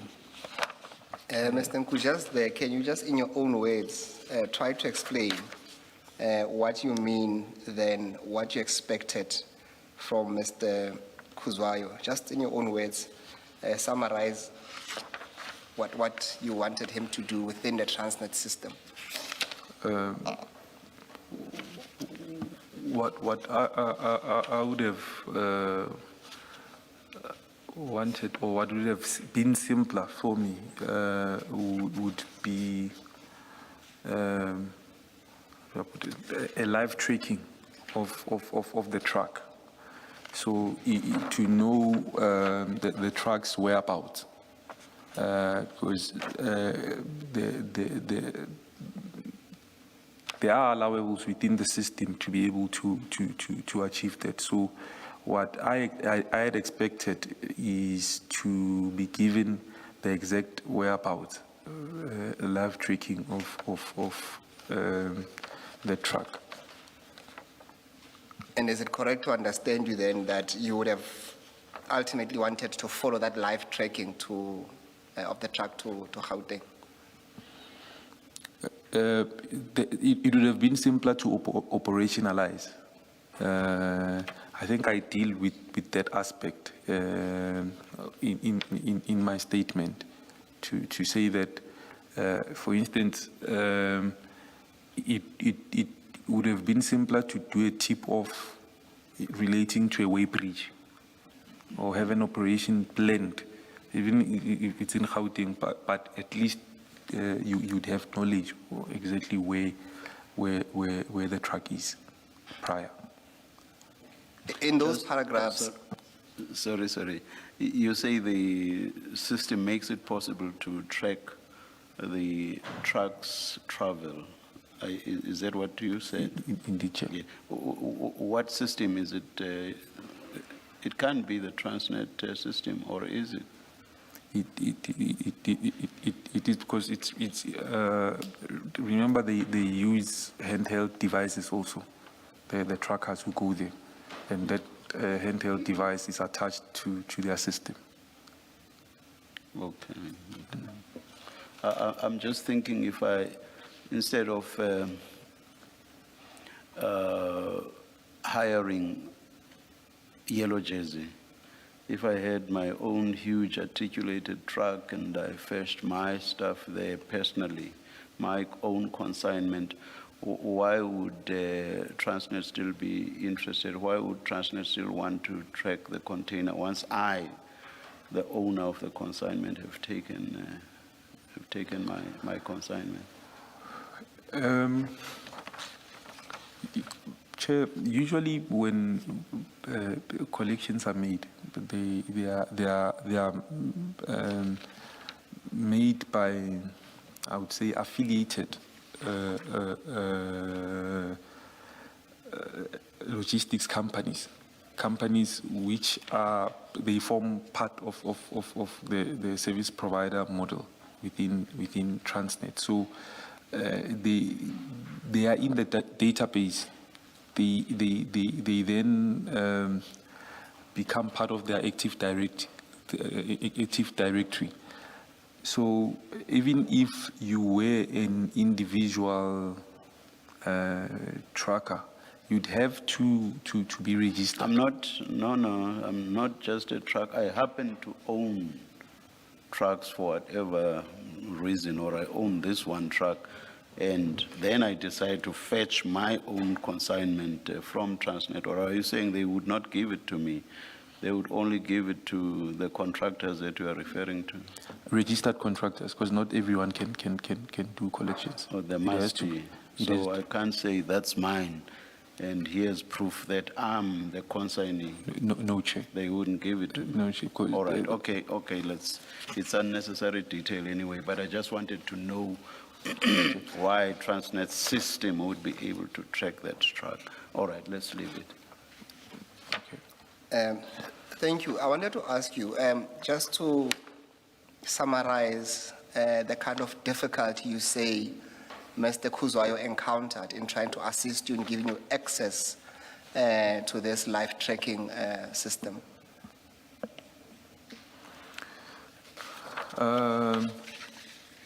So usually employees who have got access to various IT systems within Transnet, they would then have access to other various platforms, including the ability to track and whatnot. And someone who has access would generally be able to access any container information as and when they would need. But in instances where there would be interests around specific containers, high-ranking officials within the company would block access, or would have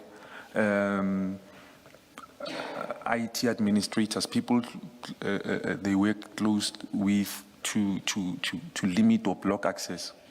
So it would be as if it's a dedicated case. So I would say a soft lock of some sort, as if that container is flagged, only the file only to be opened by a case manager in that regard. So the difficulty that he incurred was gaining access to the file itself pertaining to the container in question. All right, let's continue to paragraph 18.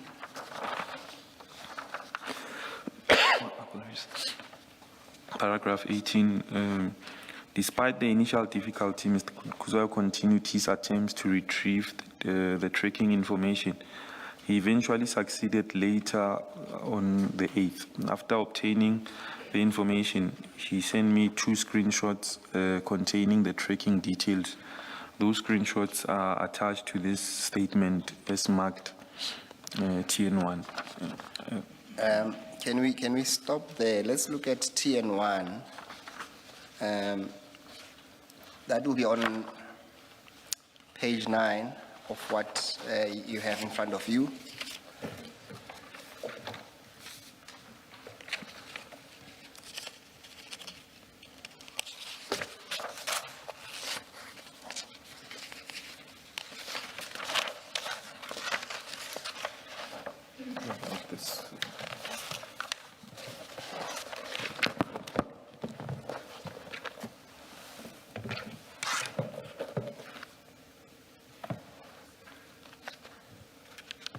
Page 9. Page 9. Page 9, yes.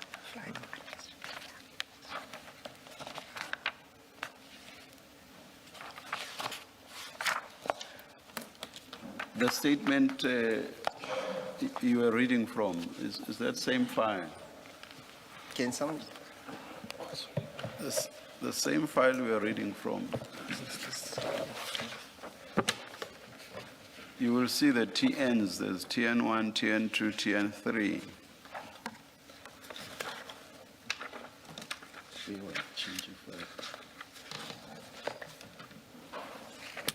Okay, thank you.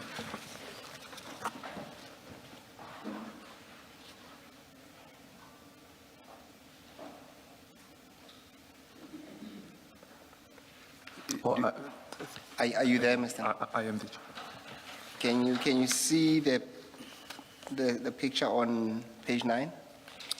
Indeed, I see, Chair. Yes. What is that? That would be the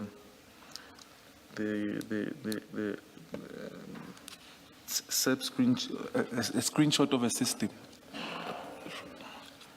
Is this what Mr. Kuzoyo sent to you? Yes, I believe this was the SEP tracking details. Yes. Thank you. Thank you, Chair. Is this a screenshot of a computer / laptop or not? I would say a laptop. Laptop, yeah. And you will see there at the bottom left, it would have a logo that says Transnet. So we can then safely assume that it is a screenshot of a Transnet system with that logo. Is that correct? Indeed. Yes. For Mr. Kuzoyo to be able to give you this screenshot and what is on page 10, what information would you have given him? What did you say to him so that he knows what you're looking for?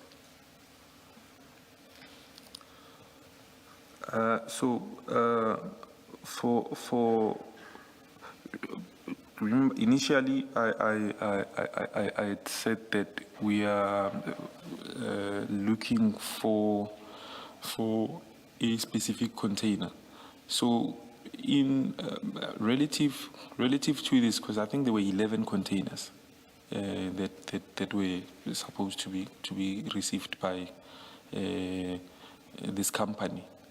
So I think, if I'm not mistaken, it should be on his telegram. I had the last 3 numbers or 4 numbers. I stand to be correct. It's just that I don't remember correctly of the container in question. For him to just go through, it's easy to go through the 11 and then just pull the details of the specific one with the last digits pertaining to that. So you would have had to tell him where it originates from, the vessel, the ship, where it comes from. I'm just checking where the ship comes from, what the ship is. No. And what that's what I'm asking. What information, because this is very specific. He gives you a unit number, information that has a unit number, the pier number, and then that it's outbound per truck, and then a position as well, and time in, time out. So I just want to find out, how do you prompt him to know what he's looking for? So it's simple in this manner, Commissioner Baloyi. By first the usage of the vendor itself, like the company, because remember, generally a company wouldn't be receiving 10 different containers from different locations. So within that company, there would be a specific amount of containers expected, and then the numbers identifying that specific containers. Then he would then pull all the other information, not necessarily with a vessel, but it's vendor specific. In this case, the vendor is who? Is it Scania It's or Scania. New Jersey? The vendor is Scania. So you would have said Scania on this day, they are expecting containers. Indeed. Okay, so at that point, you know that it is Scania, the intended recipient of Indeed. those containers is Scania. You have a Indeed. date. Indeed. And then what? Do you give him all 11 numbers or numbers of the 11 containers, or do you give one specific? It may not be complete. From what I'm understanding you think it was the last 3 or 4 numbers. Did you give him the specific? You must have given him a specific container number. Was it just the one container number that you gave him? I gave him this a specific number of that container. Okay. And you say it was the last 3 or 4 numbers that you had at that I stand point? to be corrected. Okay. Yeah. Thank you. Thank you. Mr. Ngu, on page 10,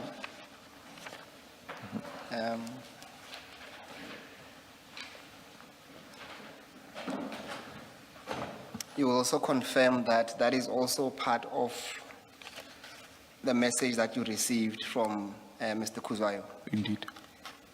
And you will see that at the top it says track and trace, and it gives a unit number, and that's the number of the container. And then you'll see that it says facility, it will mention Pier 1, and mention inbound mode declared, it's a vessel. And then the outbound mode declared, it's a truck. And then later on it sees that the position of the truck given the registration. Do you see that? Indeed. Indeed.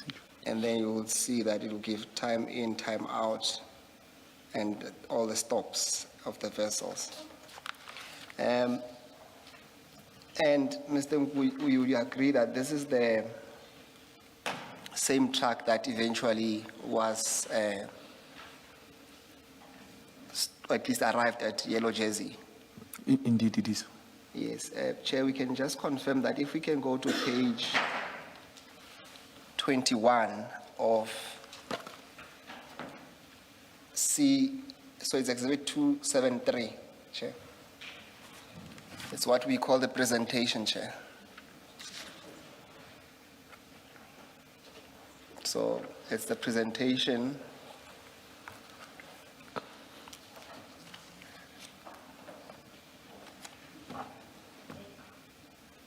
Page 21, 21. I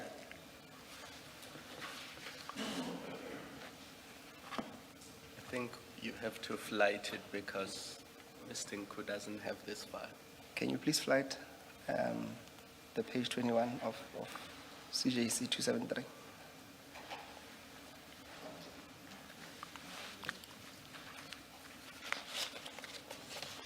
Mr. Nku. Okay. Can you see that, Mr. Nku? I can see, Chair. Yes. Can you go to the next page? That's page 20, go to 21. That's the one. You will see there when you look at, on the container, on the top right of the container, you'll see there's what we call the unit number. And you'll see the alphabets there to confirm that it's the same truck. If you look at the information on page 10 of your statement to confirm that it's the same truck, the BEAU 4715442, you can confirm that corresponds with what is written on the container there. Can you try and zoom in to confirm the number? That it relates to the same container that is mentioned in your statement.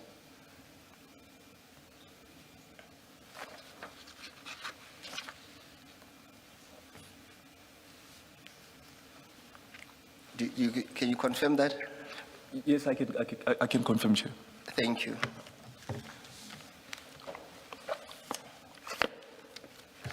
All right, let's go back to your statement, Mr. Nku.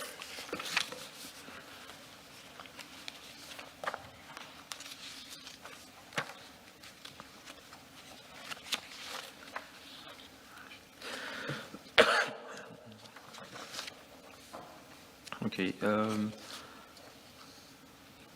So we just dealt with, 18. perhaps the last question would be then, Mr. Kuzwayo would have done all of this for you, and then in exchange, what did you do for him? Or what was the plan in exchange for that information? Okay. Oh, that was dealt with. So I think I deal with it in the statement, Chair. Tell us now so that we can follow. We'll revisit it later, but if you have an answer now, say it without reading it. Then when we read to it, we say we've dealt with it. Part of the money that I was carrying was meant to reimburse Mr. Kuzwayo for giving access to the tracking information. At least we know that you had at least the following day 60,000 60,000. on you. Indeed. Of that amount, how much was meant to be paid to Mr. Kuzwayo? I think Sorry, at which paragraph are we now? We're wrapping up. We're still on paragraph 18 on page 4, Chair, of his statement. Just a minute, I closed when I went to TN1. 18. All right. Yes, so the question that was put to Mr. Nkuche was that Mr. Kuzwayo would have done all of this for you, and in exchange, what is it that you are going to do for him because he provided this information for you? Don't you want to deal with it when we get to it on the statement, because I think it is somewhere here. Yes. Where it I deals think with the it's 60,000. the very last At the very paragraph. last end. The very last paragraph, yes. Yes. Let's go to paragraph 19, Mr. Nku then. I was thereafter provided with a contact person who could assist in confirming the movement of the truck. The contact person was Ms. Sandra Heidendrach of Yellow Jersey. Ms. Heidendrach confirmed that the truck was in fact on the move and provided information regarding the truck's whereabouts after departure from Devonport. My call records with Ms. Heidendrach are charged as TN2. Mr. Nku, before we go to TN2, when you say I was thereafter provided with a contact person, you should say person, or is it correct to say persons? No, it's contact person. Person. Contact person. Can you correct that then as well? And then who provided you with the details of that contact person?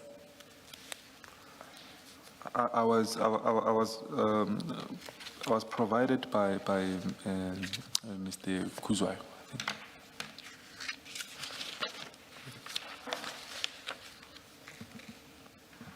All right, thank you, Chair. We'll come back to TN2, which is the other call records, to Ms. Hayden Adacht. Then let's go to paragraph 20.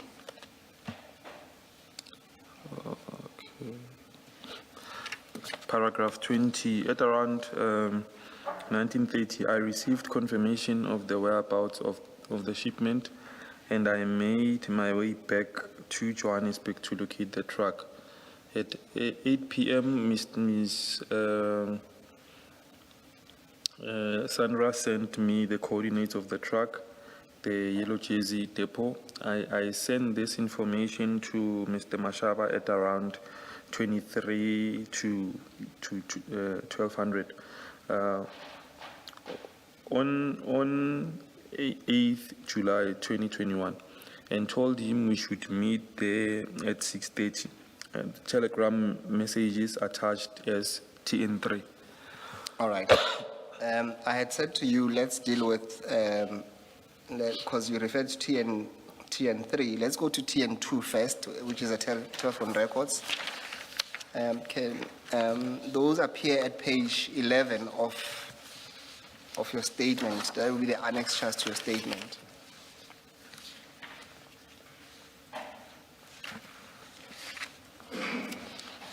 Do you see that? Indeed, Mko? indeed, I see that applicant. Yes.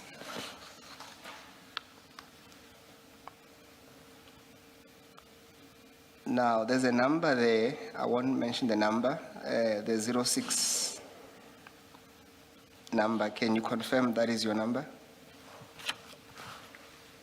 Or whose number is that? The 06, is it the 066, I think? Yes, on the very far left. I do confirm. Sure. I do confirm. Sorry? I do confirm. That is your number. Yes, the 066. Yes, so don't read out the whole number. Okay. Yes. I do confirm. And then if you go on, you'll see that on the other party. So if you go on towards the right, you'll see there's another block that says other party. There's a 082 number. Do you see that? Indeed, I see. Sure. Is that Sandra's number? I do not know it by head, but I would assume it is. Sure. Yes. Can you also confirm on the same row, you see there's a date there, says 8 July 2021. Do you see that?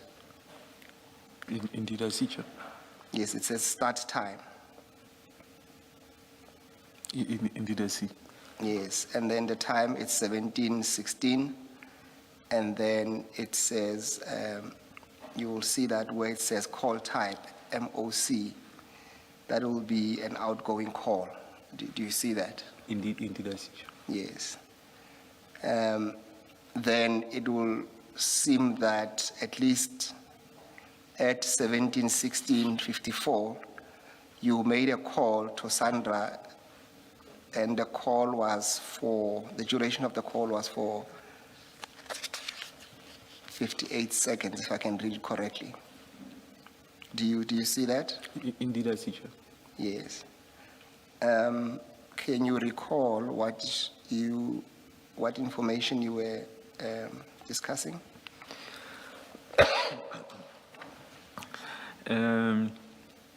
In all honesty, Chair, I cannot recall by head, but the gist of it was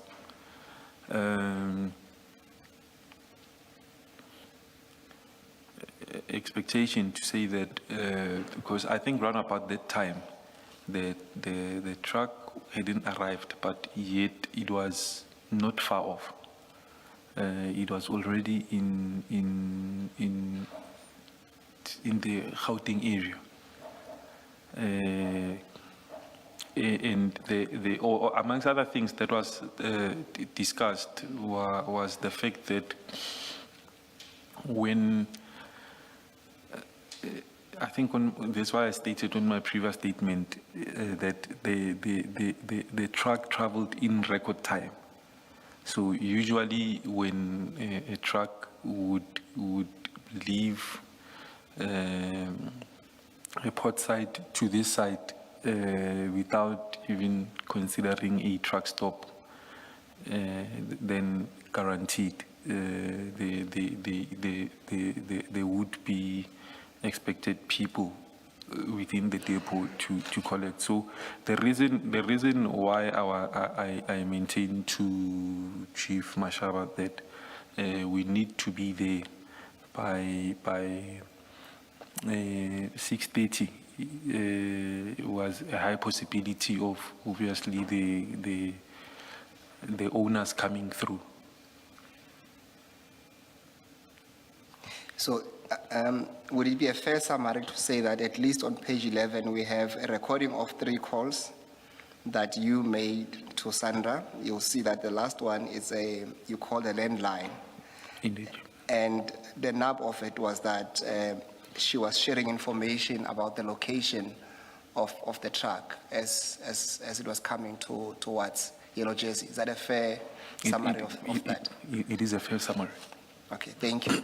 And then if we go to the very next page, that's where we refer to the, what you call the telegram messages between you and Chief Mashaba. Do you see the number there on top? Can you identify that? Or let's not even deal with the number there, the handle, illusion. Can you identify that? Indeed, yeah, that is me. That is you. Then can you tell us what's happening on that page? So I had shared the coordinates to Yellow Jersey Logistics with Chief Mashaba, and at this time it was, I think it was now around about 12 a.m. As I was still on my way back. Yes, my understanding is that at least the commission has also come to accept that at least on Telegram you need to add 2 hours to the time reflected there. So the timestamp will say 2021-0708, 22:25. So we should add 2 hours around about that time. Around about 12:30. That will accord to that, yes. Indeed. And the crux of it is that you share the coordinates. Sorry, Mr. Musigiri. Is it about what was being used like Telegram, or is it more about the bracketed time? Is it not more about the bracketed time, which is what determines whether we add or subtract or keep the time as is?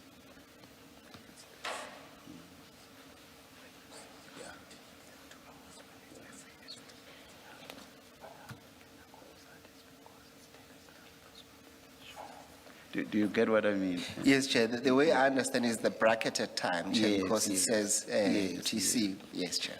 Yes, all right, Yeah. okay. And Mr. Nku seems to be okay with the time And adjustment. if it's to this. UTC, then we add 2 hours. Yeah. Yeah. Thank you. Mr. Nku, you follow that? Indeed, Chair, because I see this is it's using Different time zone. the universal time zone. However, you add 2 hours. It should. The CAT one, it should yes. be. So it's correct to say that at least what's happening on that page is that you text or you forward a message to Chief Mashaba, sending him at least what appears to be the location or the coordinates to the Yellow Jersey in Roleport. And then you send a message that follows to say, we need to go there. And lastly, you mention the time where it says board, you say before 6:30. Indeed, Is that correct? indeed, Chair. Yes. Is there a reason why it had to be done so early in the morning to be there the following day? Hence, I think I'd already stated, Advocate Musikidi, that this would be, it was upon the advice that I got on the call that I made, that it might be that when you do the bust after 6:30, the owners would have been there before you. So try to be there earlier, before 6:30. All right. Thank you, Mr. Nku. Can we then go to, Before you do that, who would have said that to you? Is it Sandra? Indeed. Thank you. all right, let's move then to paragraph 21, because we've dealt with 20 in terms of T and 3, where it starts at that stage. At that stage, apologies. At that stage, I expected Chief Mashaba, given the position within the DPCI, to arrange for the involvement of the appropriate law enforcement agencies and personnel to deal with the matter in a lawful and operationally proper manner. My initial expectation was, once the movement of the truck has been confirmed, the truck could be tracked and intercepted at an appropriate location, including possibly at one of the way bridges along its route. However, because the tracking information was not obtained in sufficient time to permit an interception while the truck was still en route, I formed the view that the operation would be instead have to be planned and carried out at the Yellow Jersey Depot, where the truck was understood to be located.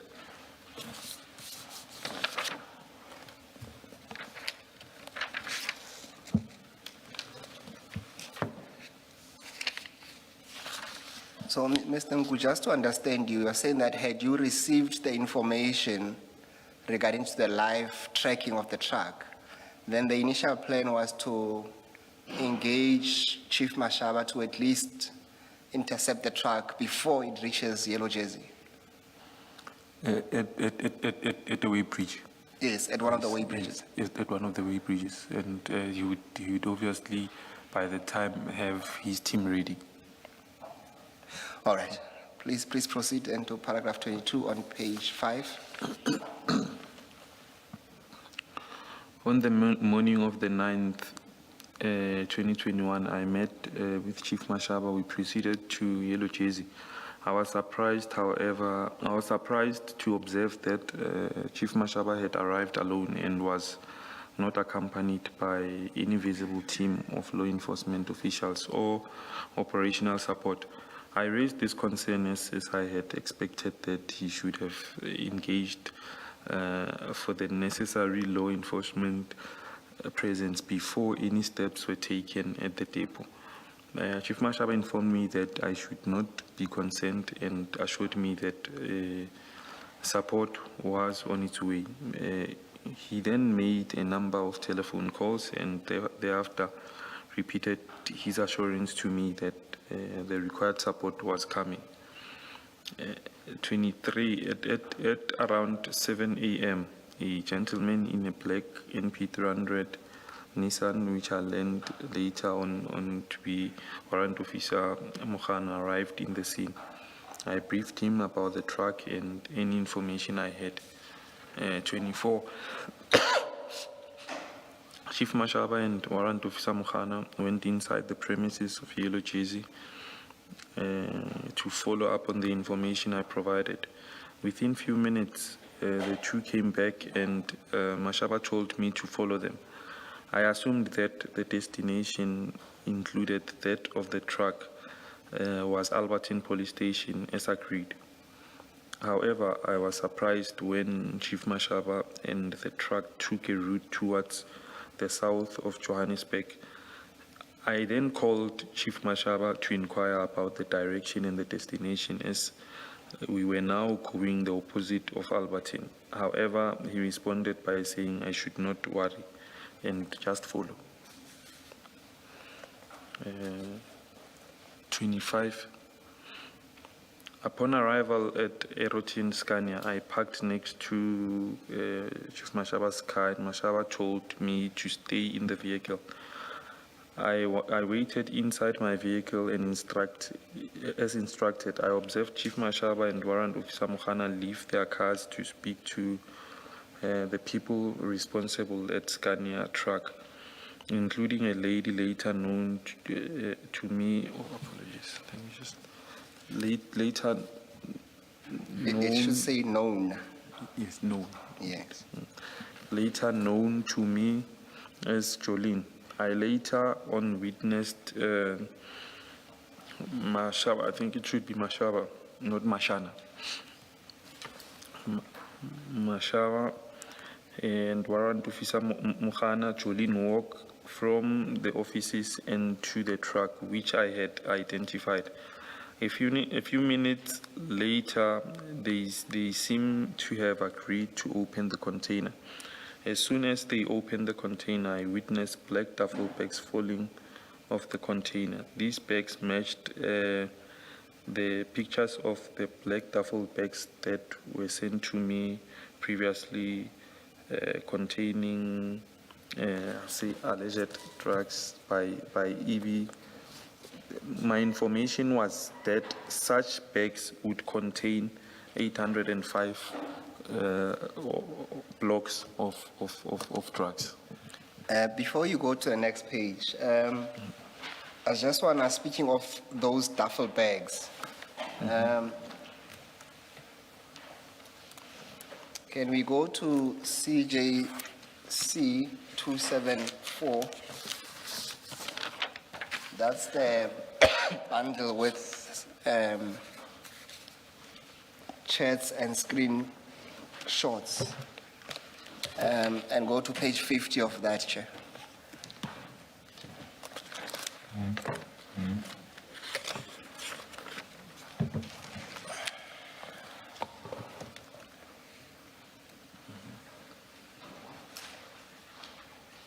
Can you fly it? I'm sorry. Can you fly that?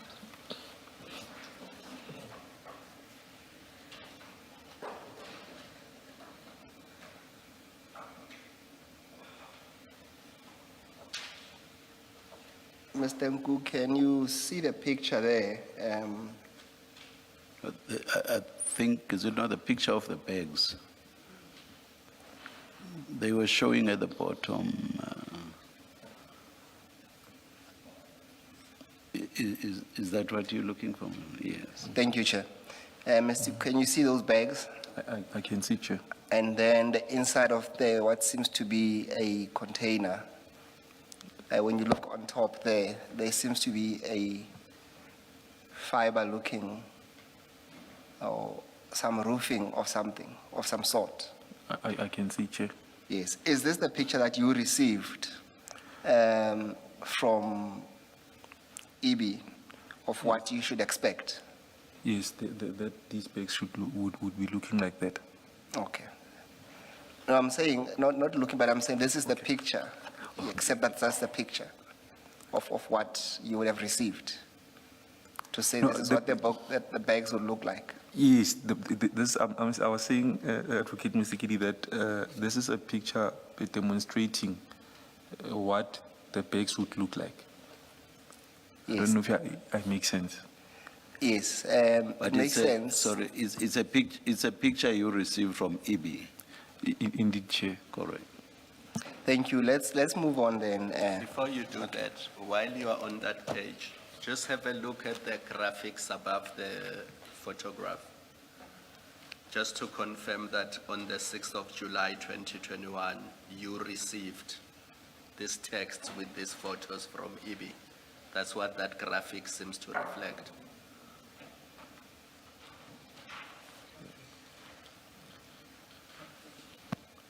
I see, Commissioner. Yes, thank you. And perhaps maybe to round off that paragraph, you indicate that you were informed that the bricks would be, or the blocks will be 805. Do you still confirm that number? Yes, I confirm that. Okay. All right, let's move to the next page, Mr. Nku. That's page 6, paragraph 26.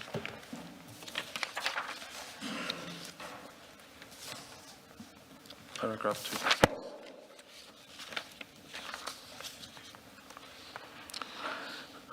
26. I was then satisfied that the job was being well executed. At this point, I expected Chief Mashaba and his colleague to take the black bags to the Albertine police station. However, soon thereafter, a marked police van arrived on the scene. I witnessed Chief Mashaba and Warrant Officer Mukhana engaged with the two police when he had just arrived.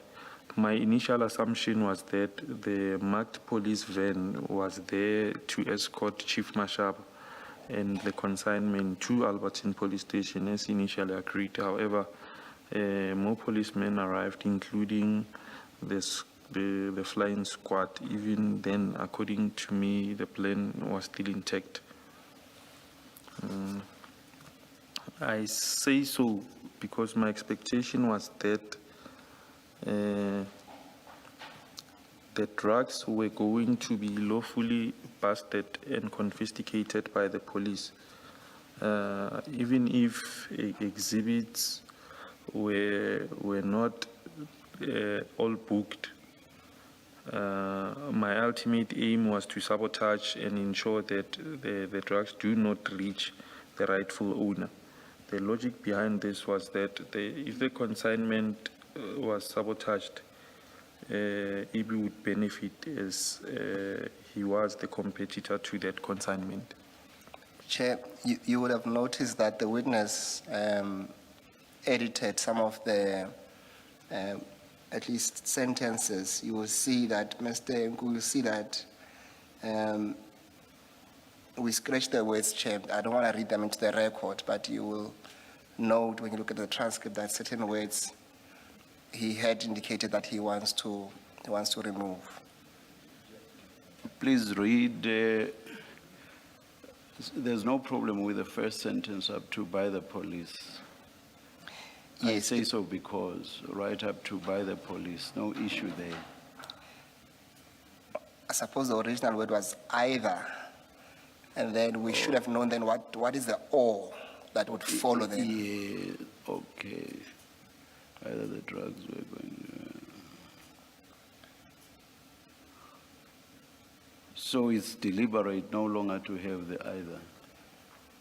Mr. Nku, is that a fair? Was that deliberate? That is you not reading the either there. Apologies, Chair. You did not read the either or either. No, it was deliberate, Chair. It I was did not read the deliberate. as I had already marked this along with advocating Mubi. Okay. Anything else, Mr. Musiki? No, that's all, Chair. Perhaps, Mr. Nku, just in few words, just then summarize the essence of that paragraph with this edit. What are you trying to say there? Commissioners, my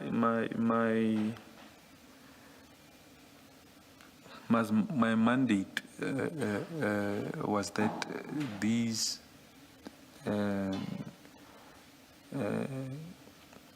this consignment does not reach its rightful owner. That's what Chief Mashaba would have done as long as he makes the past.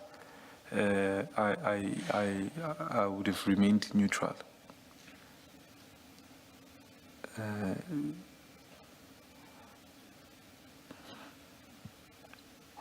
All right, let's continue at paragraph 28.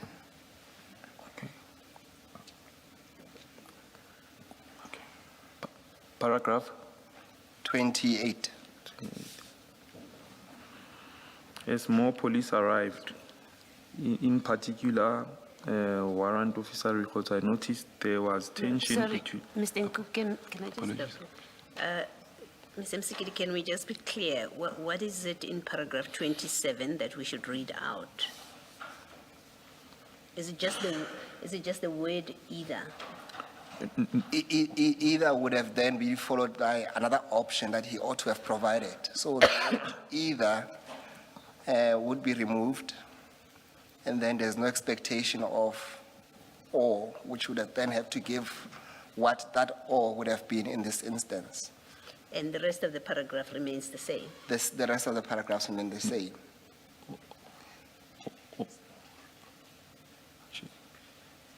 Okay. Mr. Nku, you confirm? Yeah, Mr. Nku has got his hand up, Chair. You want to clarify? Chair, I think maybe on the version that you have, say after and confiscated by the police. So we then replaced from even up until any difficulty down there. Those were jotted out. And then we replaced after confiscated by police, even if some exhibits were not booked. Sorry, just read it the way it should be then. Yeah. Chair? So maybe from the beginning, I say so because my expectation was that the drugs were going to be lawfully busted and confiscated by the police, even if some exhibits were not booked. That's the end of the sentence. And then I continue from my ultimate aim.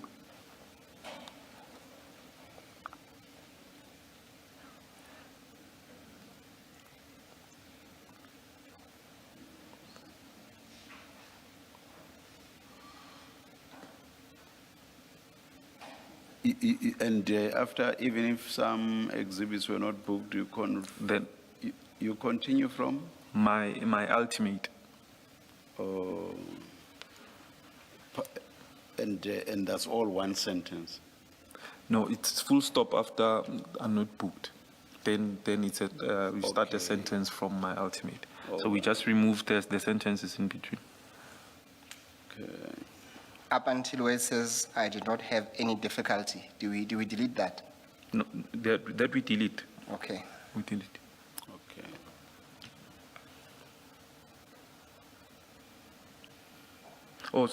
Sorry, Advocate Musikiri. I think we made a mistake with that. Not read even, I say this because that would make sense. Indeed. Even if some exhibits were not booked, I did not have any difficulty. Indeed. And then you carry on from there. And then my you carry on. ultimate. Are you happy with that reformulation? I'm asking if that's the intended. I'm happy with that. statement. With Okay, that. thank you.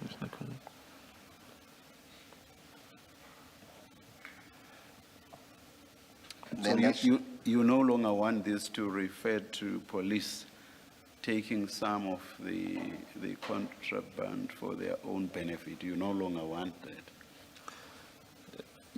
So I think the phrasing of the sentences apologies, Chair. I'm saying at that time the phrasing of the sentences because we had limited time to do the statement. So That was not intended. no, that was not intended. The phrasing of the sentence was more not having difficulty. But if they chose not to book some of the exhibits, would that not be because they would have taken them? No, it would have been, Chair. For whose benefit? So, Would they have taken them? For whose benefit would they have taken them? hence I maintained that I would remain neutral, Chair. I was. I'm just trying to understand why you would not want that to be there. All right. Anyway, let's continue. Thank you, Chair. All right. Let's continue to paragraph 28, Mr. Nku. As more police arrived, in particular warrant officer Rikotso, I noticed that there was tension between different subs members. I was then later approached by Warrant Officer Mokhoboya, who asked me what was my involvement, to which I told him that I was at the source. I then told me that General Khan was on his way. Paragraph 29. I became apprehensive on the situation. I then called Dr. Precious Mabuza, who is the daughter of the late D.D. Mabuza, Deputy President Mabuza. I told her that Your voice is fading. Your voice. apologies, Chair. Okay, who is the daughter of D.D. Mabuza? I told her that I gave information to SAPS about the drug bust, but the situation was making me feel uncomfortable. She promised me that she will inform Lieutenant General Mboto from Provincial Head of Hawks, DPCI Northwest. However, my phone was shortly taken away and I did not receive that call. I was later informed by Dr. Mabuza that General Mboto tried to call me multiple times on the day. By the time my phone had been seized. By the time.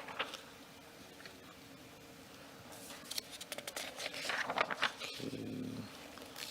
So. Can I just check only because we had this discussion with Chief Mashaba. The D.D. Mabuza that you refer to here is the now deceased Deputy President. Indeed, Chair. Okay, thank you. Indeed, Commissioner. Thank you. Okay, and this paragraph 30. So the title should be "My View with Chief Mashaba." Instead of Not my understanding. Sorry. Instead of my understanding with Chief Mashaba, it should be what? My view. My view My view. with Chief Mashaba. Indeed, Chair. What does that mean? Apologies, Chair. What does that mean? My view with Chief Mashaba. So,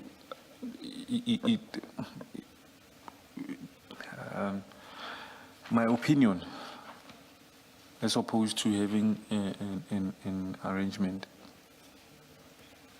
Your view of him or Yes. your view with him? Your view of Oh, him. my view of him. Apologies, Chair. Okay. My view of him.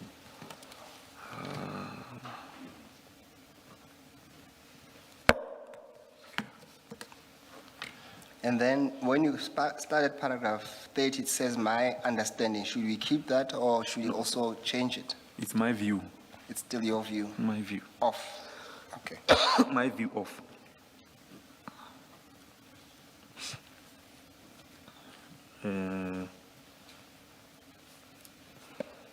All right. Continue. And okay, I'll read and skip a certain part there which we jotted out with Advocate Seegers. Chief Mashaba was that, or my view of Chief Mashaba was that he could take a portion of consignment and simultaneously claim victory for the past. Whichever way, I was neutral. My mission would have been achieved, preventing the consignment from reaching its competitor. This view is informed by previous incidents and experiences I have observed regarding Chief Mashaba.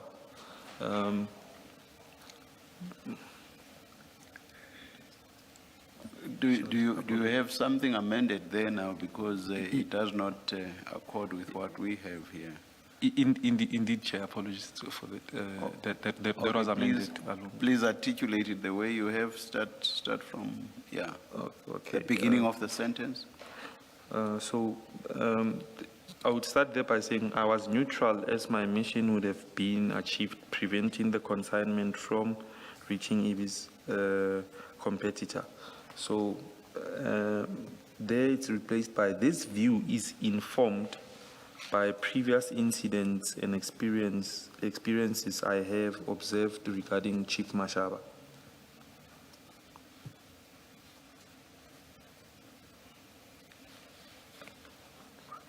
So, and then this would explain, then we start from there as a new sentence. This would explain why he initially did not bring his own law enforcement team to do a full-blown drug bust from the beginning.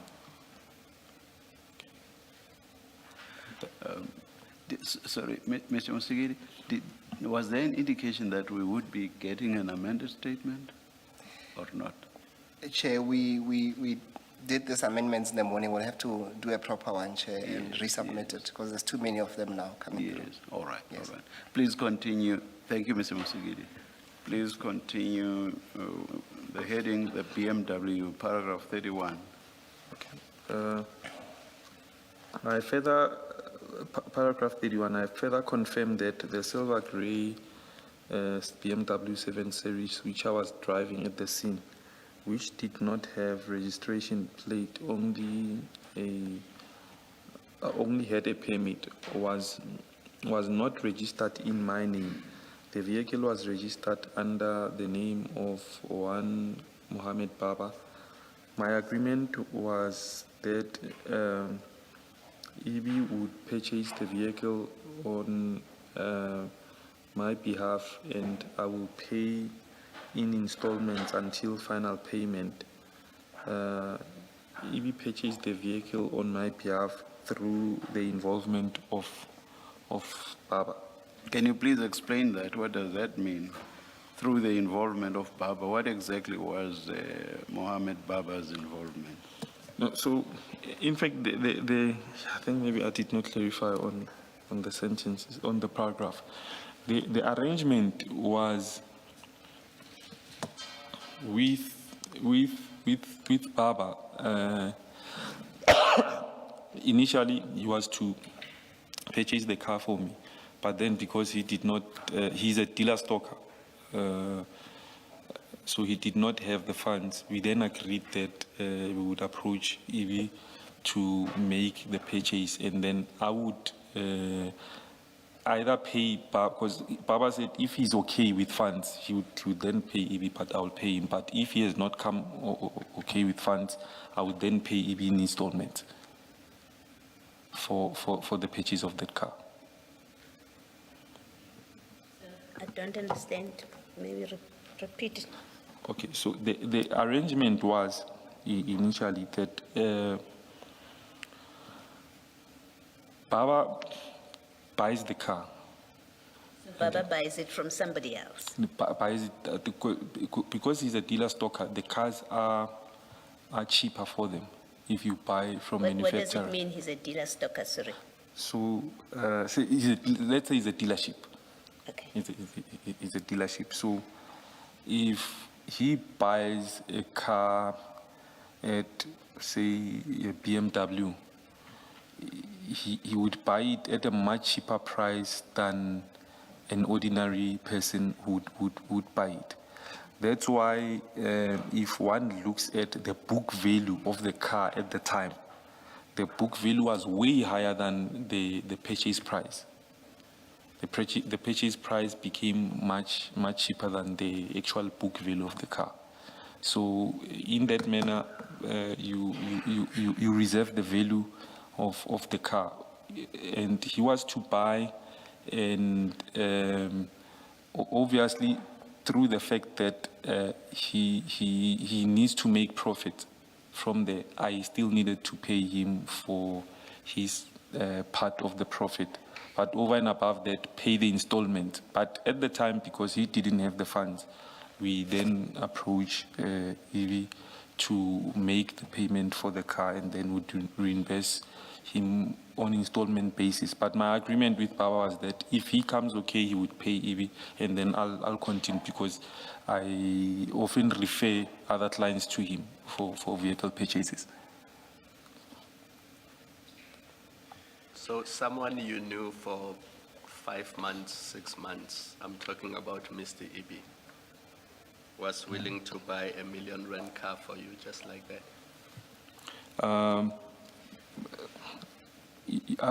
Indeed, I can show you the reason, Commissioner Kumalo. No, you can, Apologies. don't give me the reason, you can just say yes.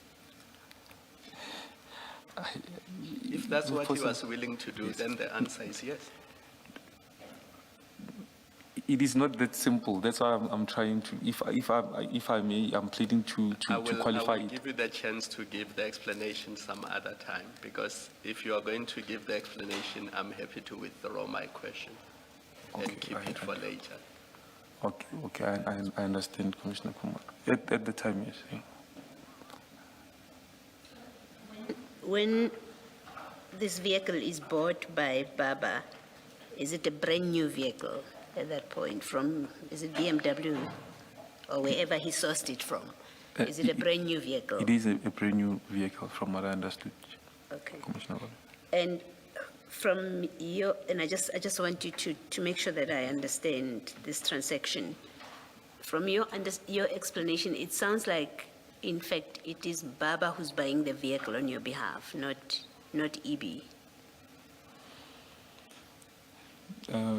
Not really, because from what I understood, the engagements ultimately then ended up being between the two of them. But because I would have been the person who's supposed to reimburse one of them, I was a benefactor of the transaction, in a sense that the car ended up with me. Not benefactor, beneficiary. So the beneficiary, apologies. Huge difference. Apologies, Chair. Beneficiary. I was the ultimate beneficiary.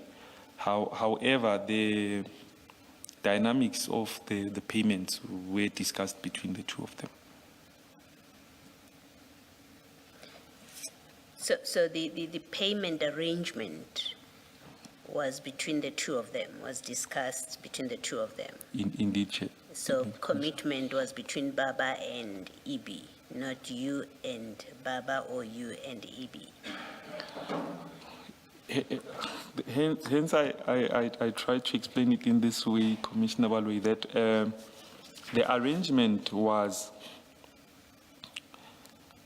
initially between myself and Baba. That, okay, purchase this and then I'll sort you out. And because ultimately at times I do refiat lines to him. And whatever I have to gain, you'll just take it as part of your profit. So at the time, he was overexposed with capital. So then we then concluded to approach EB to make the purchase on my behalf. But then I still maintained with Baba that if you come okay, pay this man and then me and you will sort it out. Because we have much longer history. I've known Baba for much longer than I've known him.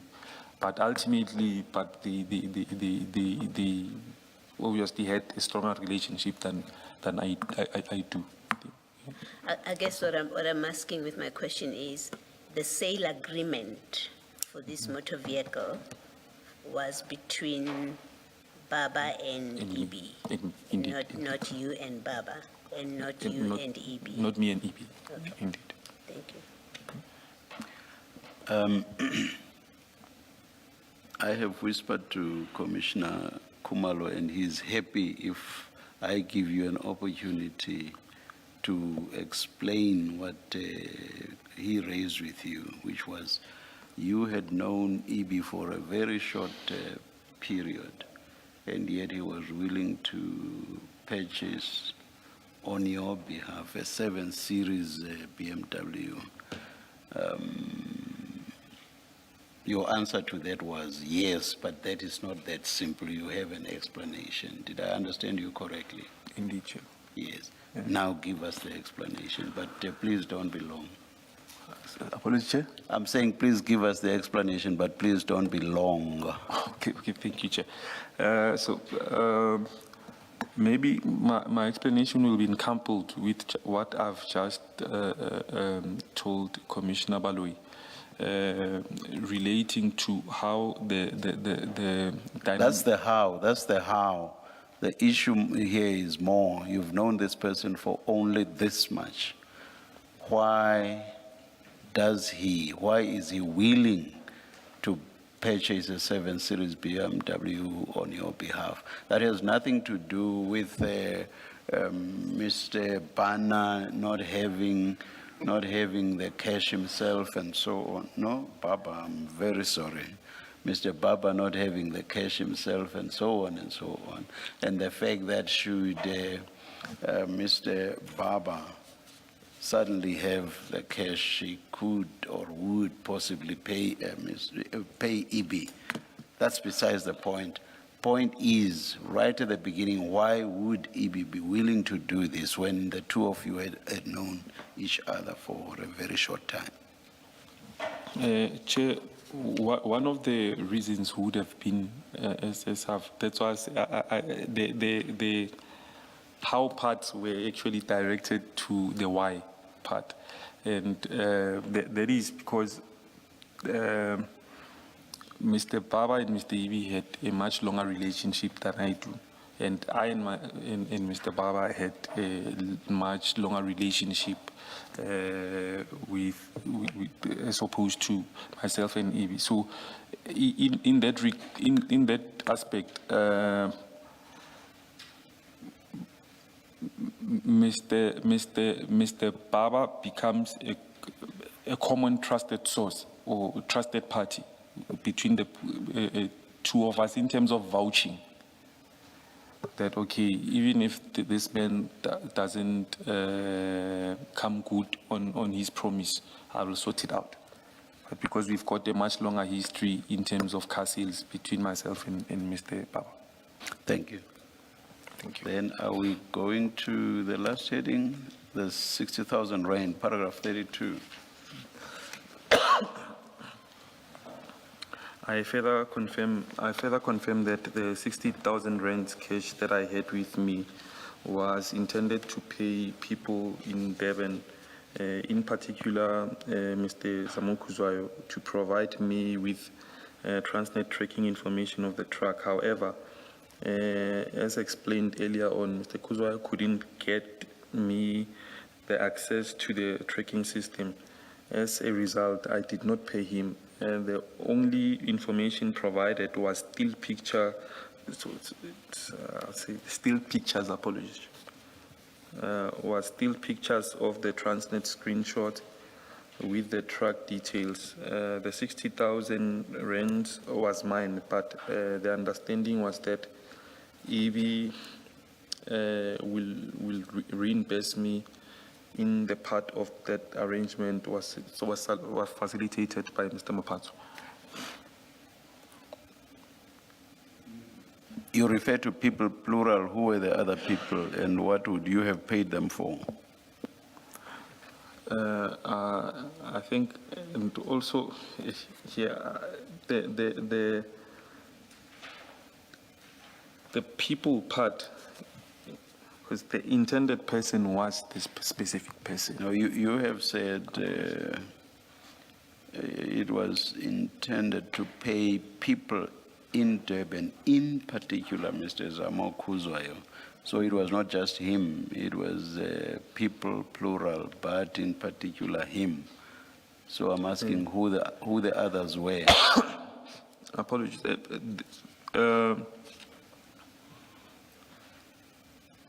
In terms of the tracking aspect of it, I would not have known if there would be a need for someone else's intervention. So he would be the main person, and he would then guide me as to if there's a need for further facilitation. Because my objective was to gain access to the tracking details. Thank you. There's just one more question from me. If, based on your original understanding, Chief Mashaba was supposed to organize law enforcement and they were to arrive at Yellow Jersey at 6:30 in the morning, and law enforcement confiscated all these drugs, what was going to be the benefit for him to wake up at 5 in the morning to be there at 6:30 for something that SAPS or DPCI was going to take and claim credit?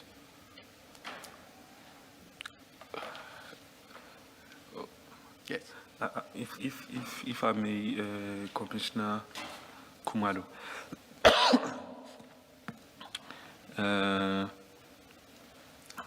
I think the commissioners would have seen literally in all my statements and even in my call records. I've always maintained Chief Mashaba as DPCI, so that would be his credit according to where I was sitting, because he would have been part of the people to claim credit. Right. Was your plan to pay him cash No. for assisting you with the bust? No, not at all. There wouldn't have been any reason, because hence I say in my experience, in my past experiences, there have been instances I've given information and then things come short. So I wouldn't have had any need to pay him.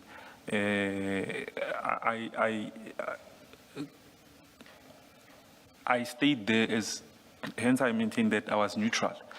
My number one objective was make sure that there's a past. It's a recorded past.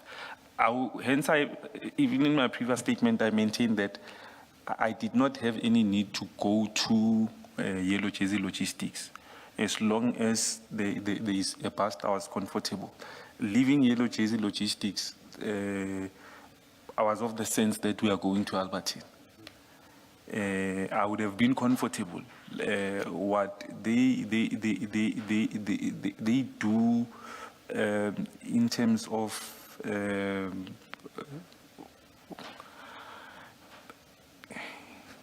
in terms of how they deal with exhibits, I would have not featured.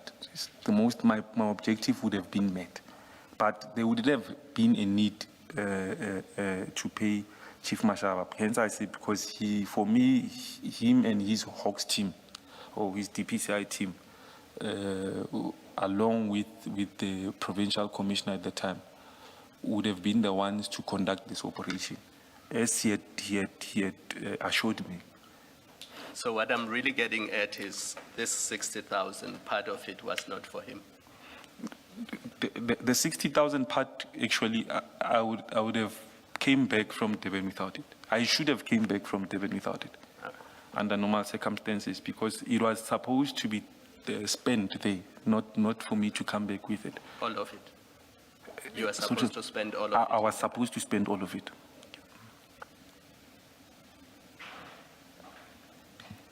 Chair, that will be the end of, I suppose we'll call it further supplementary statement by Mr. Nkuche. Thank you, Mr. Musagit.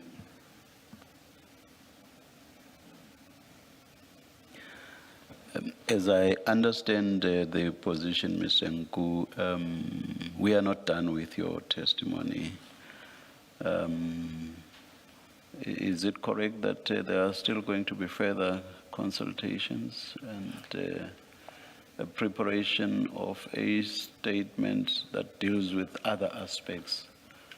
That is the other material that we have not touched on as yet.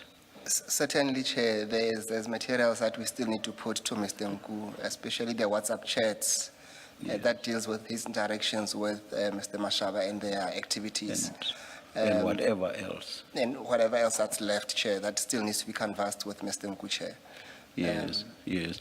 Must we assume that you are going to start working on that as from this afternoon, possibly the whole of tomorrow? Yes, Chair, we'll use that time to finalize what then we started on Friday, yes. Then the idea should be to resume, depending on where you are with those preparations, resume on Wednesday? Yes, Chair, will be indebted to that, Chair. And then depending on how much ground is covered, we could be with Mr. Nku Wednesday and Thursday. Yes, Chair, we'll keep him informed, Chair, but I think he must stand. But, but whether or not we start on Wednesday will depend on the preparations Yes, or Chair. finalization of the preparations. Yes, Chair. If you are done, we start on Wednesday. If you are not, we start on On Thursday. Thursday, Chair, yes, Chair. But, all right. Mr. Nku, the hearing of your testimony will resume on Wednesday, this coming Wednesday, or on Thursday, but you must be here on Wednesday at 9:30. Understood? Understood, Chair. Yes. You are excused. Let's adjourn and resume at 2 p.m. Yes, let's adjourn.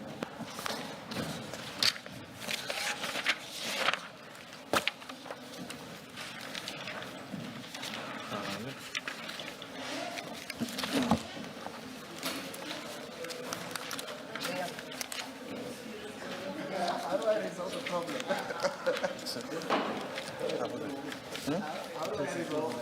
Ah, di tayo sa barang kita.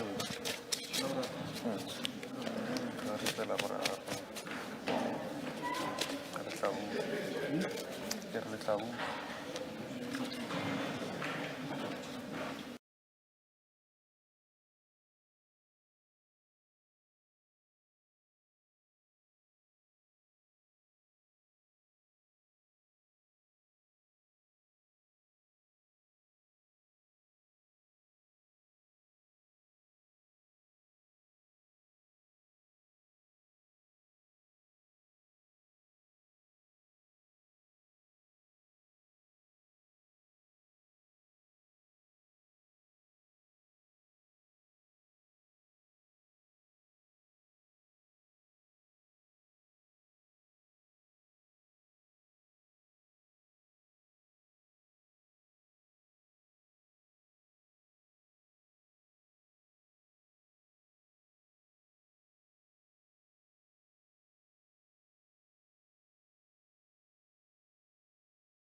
if a country is good enough to live in, it's good enough to fight for. And I took that quite literally when I joined the police back in 1990, which is now 36 years ago. And I gave of my time freely on a regular basis. Most reservist police officials would put in between 8 and 15 or 8 and 20 hours a month. You were required to do 8. I regularly did 60 to 80 hours a month, not because I was bored, but because I had business activities which compensated me very well, and I just wanted to give something back to the community. And during that first, shall we say, 10 or 12 or 14 years, I made a number of arrests as a police official, and in fact, I was shot on duty 3 times. So I went through the rigmarole of doing what I did, and then I started focusing on drug cartels, and I also started focusing on organized crime insofar as corruption is concerned. And my career in the police came to a rapid end when I was dismissed by then Commissioner of Police Jackie Salebi, and the rest of it after that is history. I decided to open an investigation into Commissioner Salebi, and as is known, he was found guilty of corruption and sent to jail for 15 years. And on after that, Commissioners, I got involved in further crime-fighting activities, not as a police official, but as a volunteer. I formed a charity called Forensics for Justice, which I financed myself. And Forensics for Justice focused on dealing with corruption within the criminal justice system. And we're not talking here about a traffic cop asking for a bribe to avoid charging you for speeding. We're talking about serious corruption at general level within the police and at high level within the prosecution service. And those activities have been going on for another 15 years after the Jackie Salebi matter was finalized. And while all that was going on, Commissioners, it should be pointed out that I'm actually an engineer by profession, and I've been running my own property business both here and overseas, which has been my main form of income, property development and property speculation. But the reality is, I've been able to sustain my activities and sustain the activities of Forensics for Justice. And I think, unless you've got any questions, I'd like to leave it at that. Thank you, Mr. O'Sullivan. Sorry, just, Mr. O'Sullivan, your involvement in the SAPS, I see at page 4 of that bundle, there's a letter from the SAPS which speaks to your position that you hold, and this is an SAPS letter. It says you currently, as a date of that letter, at least, which is 97 June 26, that you hold the position of lecturer. You see where I'm reading? That's correct, Commissioner. Is this what you employed? Were you ever operational at any point? In fact, at the time that I was a lecturer at the Police Training Centre, I was also carrying out policing at the airport in the border police. So there was a reservist unit at the airport which I helped form, which comprised of about 35 volunteer members. And I selected people that spoke different languages so that we could have some impact on the crimes that were taking place at the airport. But during the period in question here, I was the head lecturer at the Police Training Centre, and in fact, one of the other pages, you will see that one of my students, in fact, on the next page, page 5, one of my students was the now President of South Africa, Cyril Ramaphosa. So it gives you an idea of the sort of activity we were involved in. Thank you. Thank you, Mr. Sullivan. Thanks, Commissioner Baloyi. And before we leave your CV, at page 1, just to clarify, you indicate that having previously worked as an engineer, you are also, or was a police officer for many years Was that in South Africa or in the UK or both? No, it was overseas. So I was in the United Nations Police for a spell. I was working for the British government. I was seconded to the United Nations Police, and that ultimately I ended up being seconded for a period to the BSAP, which was the police in what was then called Rhodesia, is now called Zimbabwe. But you were never a police officer in the SAP or SAPS? Correct. Thank you. We then invite us to turn to the content of your statement. At page 1, you have listed under 8 topics the areas you would like to testify to. Yep. You start, on my understanding, with paragraph 1.1, which are general comments to the nature of the testimony you'll be giving. Yep. I invite you then to speak to the contents of paragraph 1.1 or to read them into the record if it suits you better. Thank you, Commissioners. What I've done to speed this process up is I've gone through my statement and highlighted what I consider to be the relevant, vital components. So 1.1, I've used the headline, penetration of the criminal justice system by organised crime is not new. And then I've said, despite General Mkhwanazi's dramatic press conference where he purported to blow the whistle on infiltration of the criminal justice system by organised crime, criminals have been able to successfully penetrate the criminal justice system long before 6th of July 2025.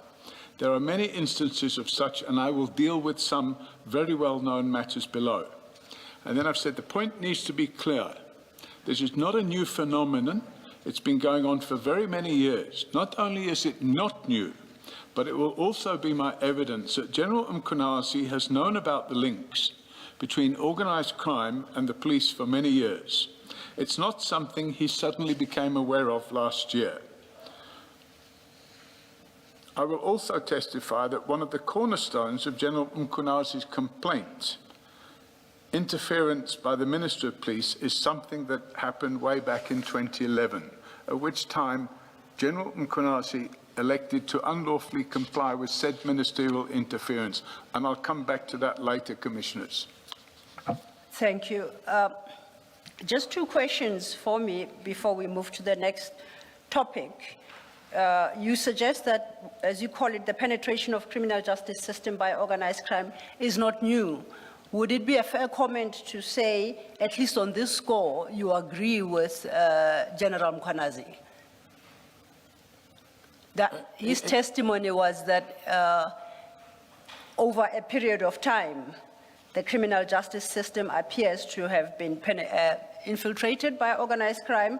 Yes. And he testified to the extent he went to try and shine light on the problem. So, because you say it's not a new phenomenon, just on that aspect, I just want to find out if technically then you agree with General Mkhwanazi in that regard.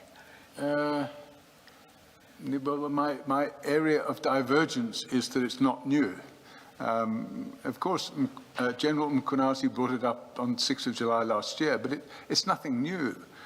In fact, I've given an example of the 1990s, when the head of organised crime in KZN, Superintendent Piet Meyer, was sent to prison for 10 years for colluding with drug traffickers. So it's not new. It's been going on for a long, long time. What's the point of diverging? What are you seeking to establish, or what are you seeking to convey to us by diverging on this? Commissioner, if one looks at, and later we will come to it because I've had the media conference of General Mkhwanazi transcribed. If one looks at the transcript, it looks like, wow, this is something that's going on, it's just happening. But actually it's been going on for donkey's years.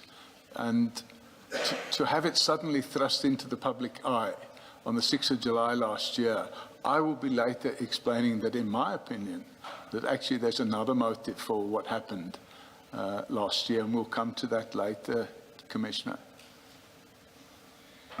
Thank you, Chair.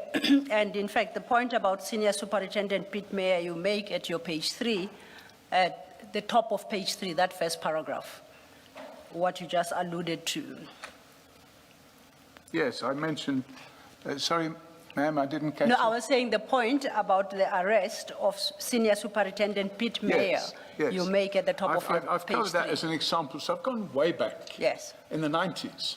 And then I come forward with a couple of examples in the last 20 years, serious examples, which are common cause. And my second question is in relation to the statement you make about General Mkhwanazi, and you say at the bottom of your page 1, General Mkhwanazi has known about the links between organized crime and SAPS for many years. My reading of your statement, unless I missed it, does not seem to cover the knowledge that you attribute to General Mkhwanazi in this regard. Do you deal with this aspect in your statement? His knowledge of links between organized crime and SAPS? Yes, I think what we'll come to later is not only his knowledge, but the steps he took, in my opinion, unlawful steps, to deal with one of the senior police officials that was involved in the penetration of organized crime into the criminal justice system. But I think I'll come back to that later. All right. Thank you for that. That then would bring us to your paragraph 1.2. Having then said something about Senior Superintendent Pete Mayer and the events of 1990 to make the point that the problem is historical, you then at page 3, 1.2, deal with Mr. Glenn Agliotti and Commissioner Jackie Silebi. As you are aware, I think that relationship and its outcome has been ventilated for a long time and quite in depth in the public domain. So with that in mind, would you like to deal with your contents of paragraph 1.2, Yes. perhaps by way of summary? Thank you. Commissioners, I'm not going to read the whole of 1.2 out because it's just, it's common course. But I've underlined a couple of important portions. 1.2.3, I've said, Mr. Agliotti made his immoral living out of importing and exporting narcotics and counterfeit cigarettes. He often moved drugs and/or counterfeit cigarettes with a police escort arranged by a certain Captain Paul Stammet. Captain Stammet was not even a real police officer.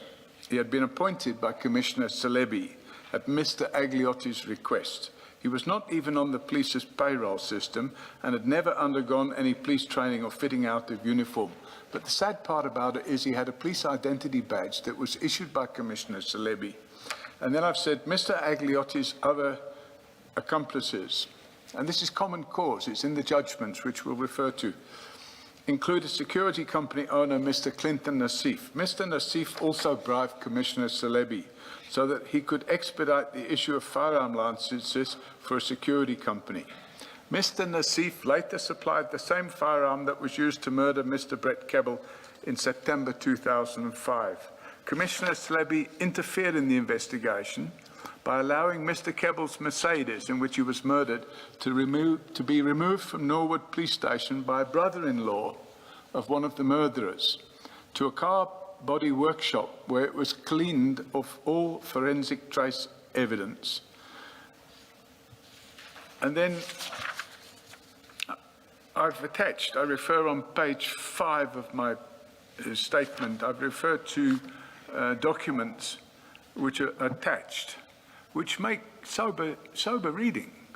Annexure B1 is the first draft confession made by Mr. Agliotti to the Scorpions in his attempt to obtain indemnity in return for implicating Commissioner Silebi.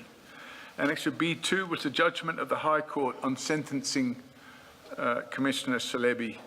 And Annexure B3 is a judgment of the Supreme Court of Appeal dismissing the appeal of Commissioner Silebi against his sentence. And I think it's common cause, Commissioners, that the level of penetration was such, and it's made clear in Annexure B, which is referenced on page 4 at 1.2.7, it's made clear that the value of the drugs that were seized were 200 million rand. And those were seized by the what was then called the Scorpions, or the DSO, the Directorate for Special Operations. And that was based on information which I supplied to them at the time when I had infiltrated that drug cartel for the purpose of having those drugs seized. And it's documented on the Annexure B. Thank you, Commissioner.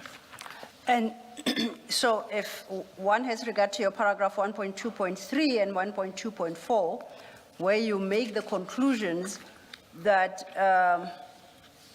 Mr. Selebi, or Commissioner Selebi, maintained relations with persons such as Mr. Agliotti and Captain Paul Stemmet, who made an immoral living out of importing and exporting narcotics and counterfeit cigarettes. That's on the one. And Mr. Selebi, Commissioner Selebi rather, being bribed by one Mr. Clinton Nassif. Those facts you do not know, you don't have personal knowledge of, you derive from the documents that you listed your paragraph 1.2.10. A reading of those documents will lead to the same conclusion. In fact, I do have personal knowledge, but I've used the documents to prove that personal knowledge. In fact, the morning after Brett Kebbel was murdered, which I still, very distinct in my head, he was murdered on the 15th of September, 2005. And on the morning of the 16th of September, 2005, I met with a source at the McDonald's at Bruma who gave me the information about the gun that was used to kill Mr. Kebbel. So all that information is not hearsay, but it happens to be contained in the court judgments. So it actually confirms my personal knowledge. But for purposes of your testimony to the Commission today, you rely on these documents specifically? That is correct. Thank you. Is there any other comment you'd like to make regarding the relationship between Commissioner Selebi and Mr. Agliotti before we turn to your paragraph 1.3, where you deal with another relationship? No, I'm really happy for the commissioners to, in their own time, to read the evidence and draw own conclusions, because I believe it's quite compelling. Yes. Then if we stay with your paragraph 5, your page 5 rather, at paragraph 1.3, you have Radovan Krecher, General Mabasa, and Colonel Steyn. Now, at page 6, you give quite an extensive background to this particular topic. It's at page 7, you then deal directly with the relationship between Mr. Krecher and General Mabasa on the one hand, and further on at page 9, you deal with Mr. Krecher and Colonel Steyn. So let's take it. Let me just place on record that I was involved in a totally different capacity on issues relating to Mr. Agliotti, the murder of Mr. Brett Kebbel, issues that related to Mr. Stemmet and even Mr. Nassif, but the context related to the decision that had been taken by Mr. Vusi Pikoli to prosecute General Selebi. And then Mr. Mshe, or Advocate Mshe, came in to replace Mr. Pikoli, but he was an acting NDPP. And this is how I then got involved. Advocate Mshe wanted to know whether or not he should reverse the decision of Advocate Pikoli. A 4-person panel was appointed to look at that decision by Mr. Pikoli and to pronounce on whether the 4 people were of the view that Mr. Pikoli was correct in taking the decision. I chaired that 4-person panel, and our decision was that Mr. Pikoli's decision was correct. I thought I should just place it on record that I had that involvement on on some of the issues or some of the facts that you are touching on. Thank you, Chair. Understood. Thank you. In fact, thank you, Commissioner, for that. I was fully aware of all that, so I'm grateful that you still have that memory at the time. And in some ways, it's rather unfortunate or coincidental that we are sitting here today in the college named after the then Justice Minister, who took, in my opinion, an unlawful step together with the then President in suspending Vusi Pakauli, because I understood that that suspension, in fact, was aimed at preventing the arrest and charging of Commissioner Celebi. However, that's my opinion. But obviously, I was very happy when in January of 2008, that four-man committee issued the... It was a four-person, we actually had a woman. There you go. I used the word man as in human. So I was very happy with the outcome of it, because I had actually left the country because there was a threat against my life for raising all those issues. So I had temporarily exited myself from the country for my own safety. So that was how tight things were in those days. Thank you. Thank you, Chair. Thank you, Mr. O'Sullivan. But as I understand, your testimony today doesn't relate to that part of things that the Chair highlights. He's just placing it on record.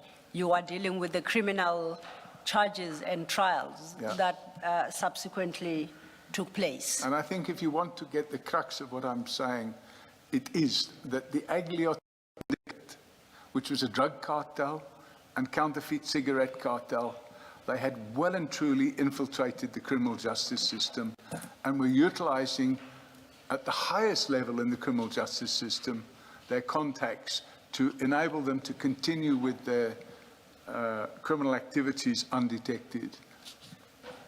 Thank you. If you are ready, then we're ready to turn to the next set of relationships, and this time it's between Rodovan Krecher and General Mabasa on the one hand, and Colonel Steyn on the other. Yes. I would perhaps suggest that you consider reading paragraph 1.3 and overleaf under the heading 1.3 at page 5. Yes. That would give us an introduction into the topic. And then you could highlight what you consider particularly important under background at page 6. You don't have to deal with that page extensively. So for that purpose, I'll just read out 1.3. And I say that in this section, I will first give background information on Mr. Krecher. Then I deal with senior police officials who I identified were on Radovan Krecher's payroll. I refer to the case of Krecher for 3 reasons. First, it is another obvious example showing that the issue of criminals in the police, ostensibly prompting the press conference of General Mkhonazi, is nothing new. Second, it involved multiple attempts on my life. Third, it involved a corrupt police officer who resurfaced as a witness at this commission.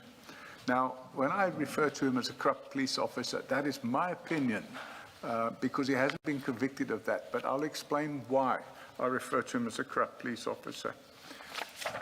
And then, if I may move forward, I've given some background information on page 6. It's not my intention to read through that. It's there, it's on the record. Yes. In respect of page 7, I talk about Mr. Krecher and General Mabasa. So that is the first relationship with Mr. Krecher. Exactly. And what I talk about there, and what I've written there, that's my sworn statement. I can say it much quicker than what's written there. Yes, please. What happened was, I was investigating Radovan Krecher for a myriad of crimes, lots of crimes. And by the way, I was doing this as a public interest matter. You will notice from my CV that I received awards in 2000 and 2001 from the Canadian government and the Australian government for activities that I used to expose and deal with human trafficking in South Africa, not in other parts of the world. But I got those commendations from the Australian and Canadian governments because they recognized the work that I was doing. And I had identified Radovan Krejcir as being heavily involved with a gentleman from a chain of strip clubs known as Teasers. And I had identified that he was involved with importing, for the want of a better expression, ladies to work in these type of clubs. And I was trying to get the police to take action against him. And in every turn I was failing. I couldn't get the police to pay any attention to it. And I had written to Anwar Ramat, who at the time was the head of DPCI, and I sent him a very detailed breakdown of what I believed Radovan Krejcir was up to. And then all of a sudden I got a call out of the blue one day from the crime intelligence head in Gauteng, which was Major General Joey Mabasa. And he phoned me out of the blue. I hadn't been in communication with him ever before that. And he invited me to his office. I went there and he told me, no, he heard I've got information about Radovan Krejcir and he wants to take down Radovan Krejcir. I thought, wow, this is great. So I gave him a file on Radovan Krejcir. An hour later, I get a phone call from a source who's present in a meeting with Radovan Krejcir and tells me, Paul, that guy you just met with, you don't know what you're doing. I said, what do you mean? He said, that guy is on his way to see Radovan Krejcir with the file that you've given him. So I thought, wow, this Major General in the police is now going to see this criminal that I'm investigating. So let me see what's going on here. So I carried out my own investigation into General Mabasa. And what do I find? I find that his wife is a director of a company with Radovan Krejcir's wife. I was shocked. So, of course, I exposed all this.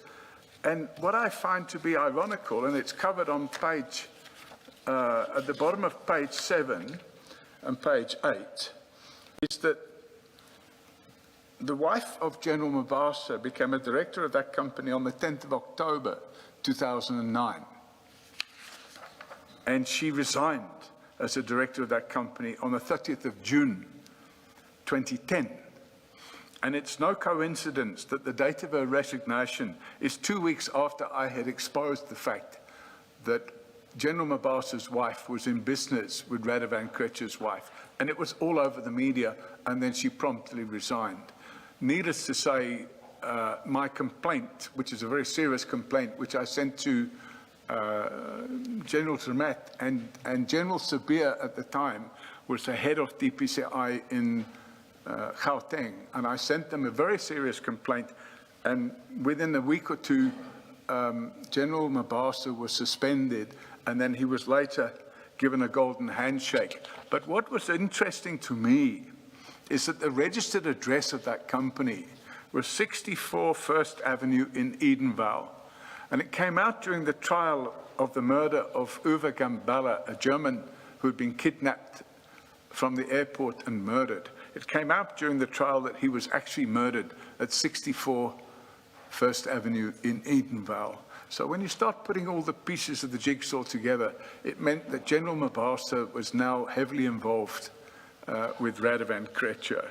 And I think if you have a look at the annexes, which I've referred to, on page 8, 1.3.7, there's an Annex E, which deals with the actual murder of Lolly Jackson, this owner of the strip clubs. That's worth reading.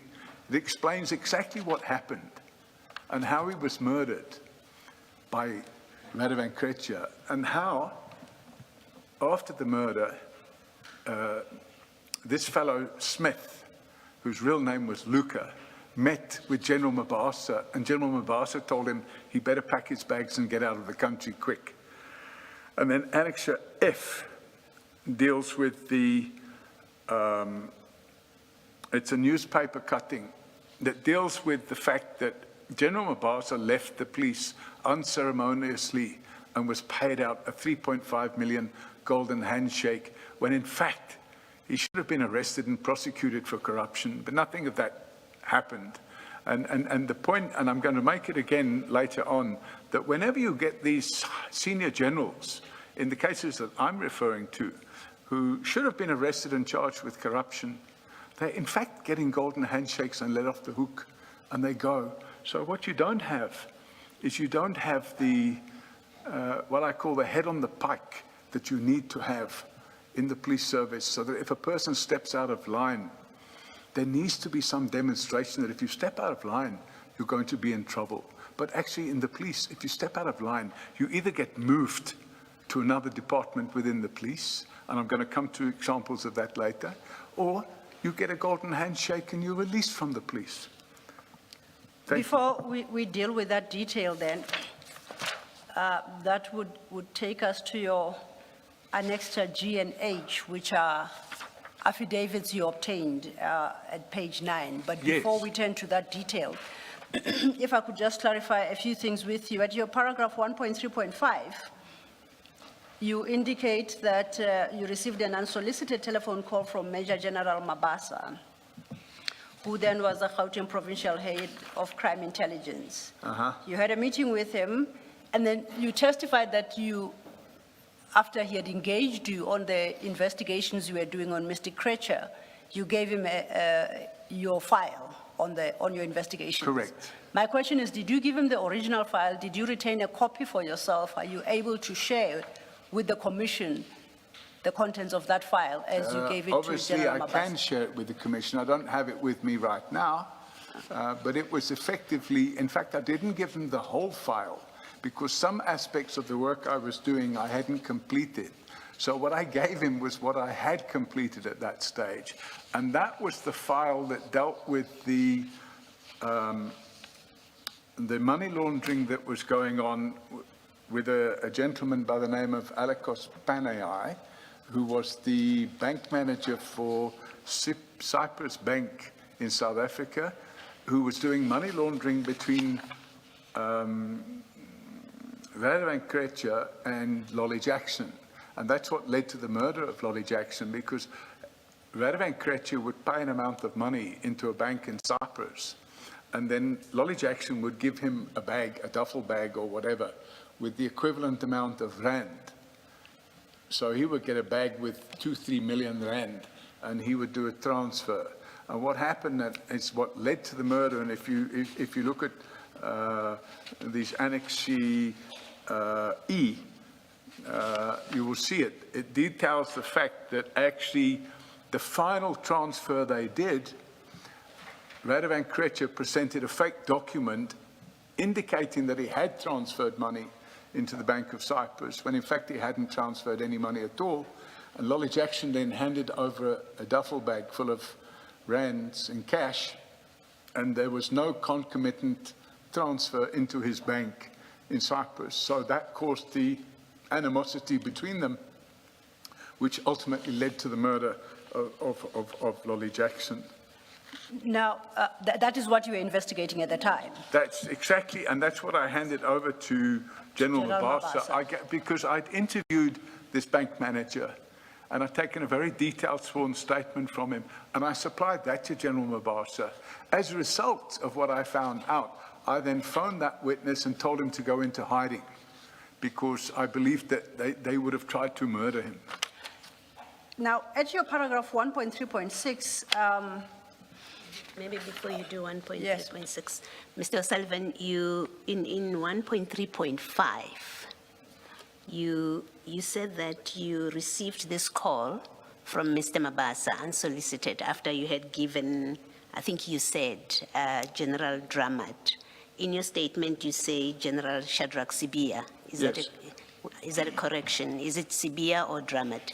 I think it was both of them.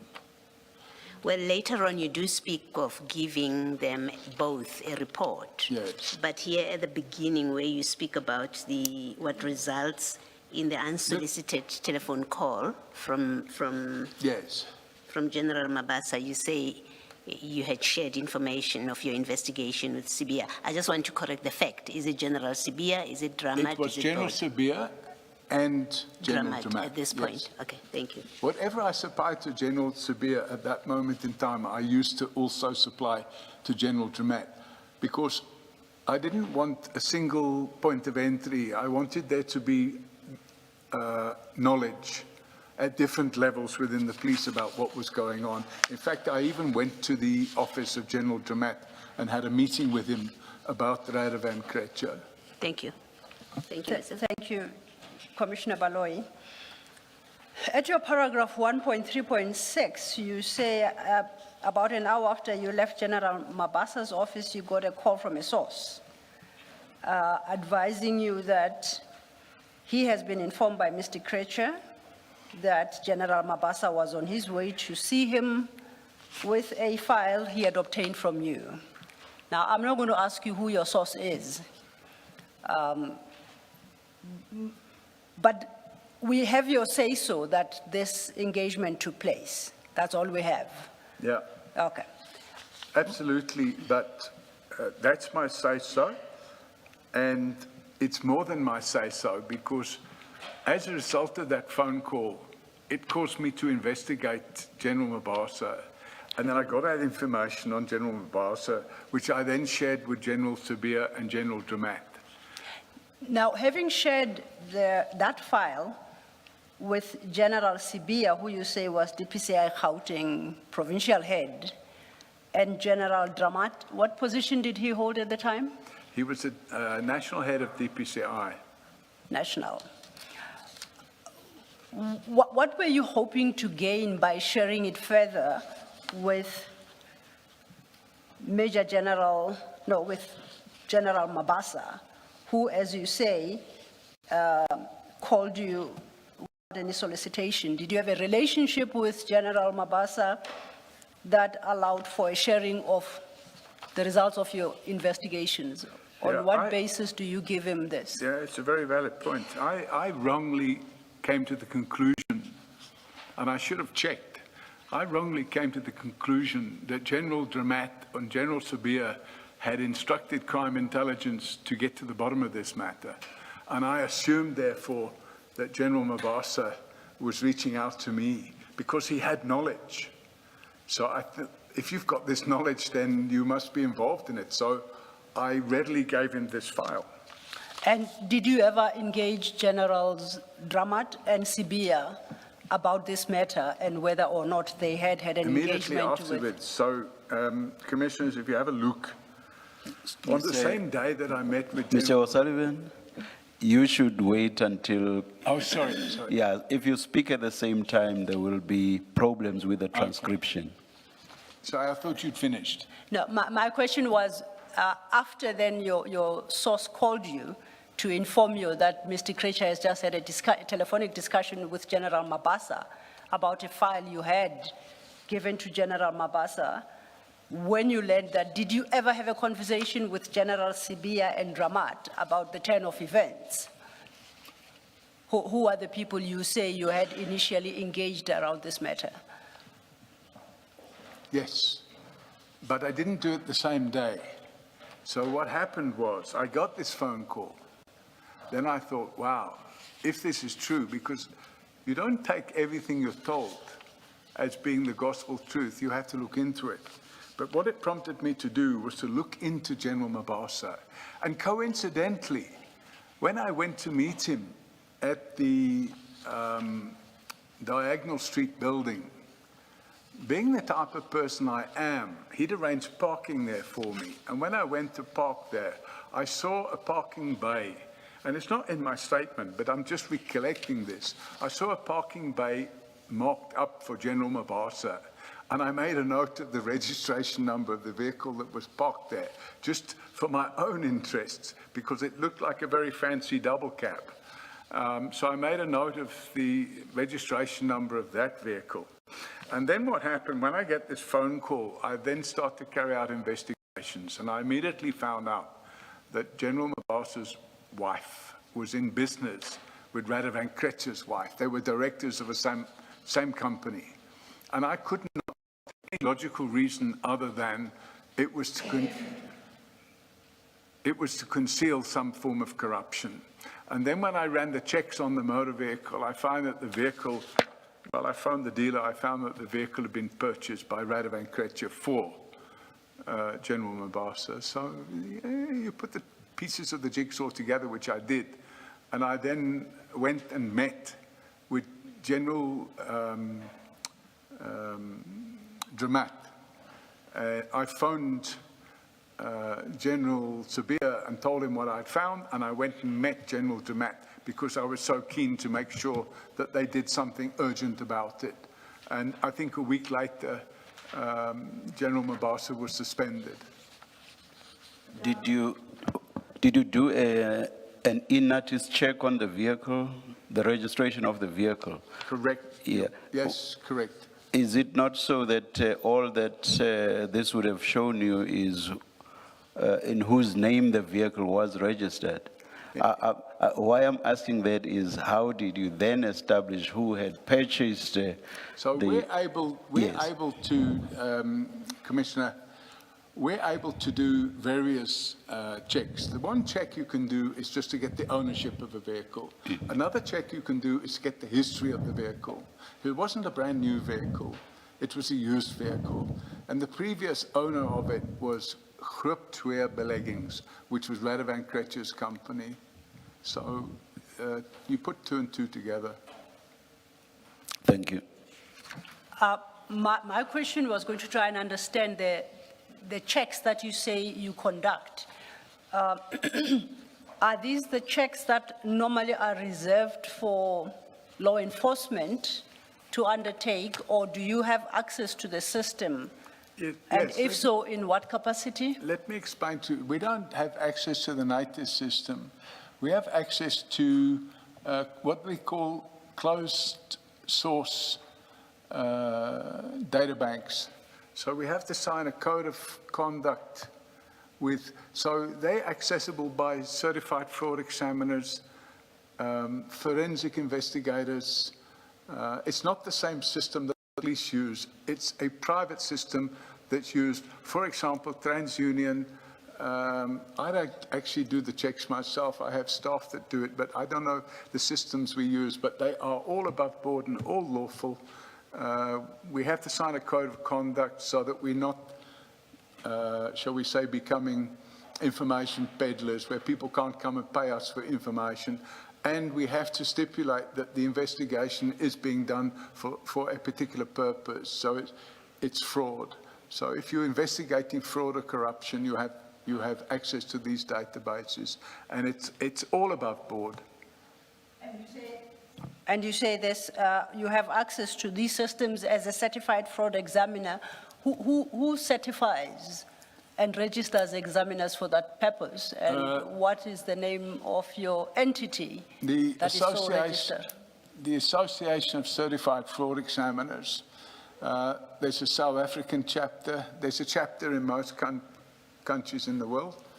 And there's a very rigorous process to go through. You have to have a first degree. You have to do 2 years of work in the fraud field. And then you have to sit exams. I think the exams are rated as NQF 8. So it's quite a process. You can't just wake up one morning and decide, oh, I'm going to be a certified fraud examiner. It's quite a rigorous process to get through.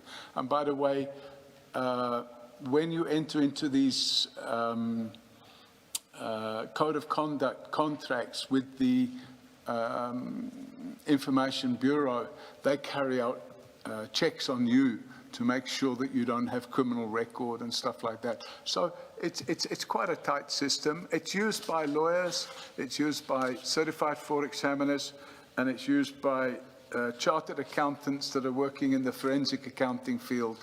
And it's necessary, by the way, because unfortunately the level of fraud and white-collar crime in South Africa, the police just don't have the ability to cope with the level of investigations required.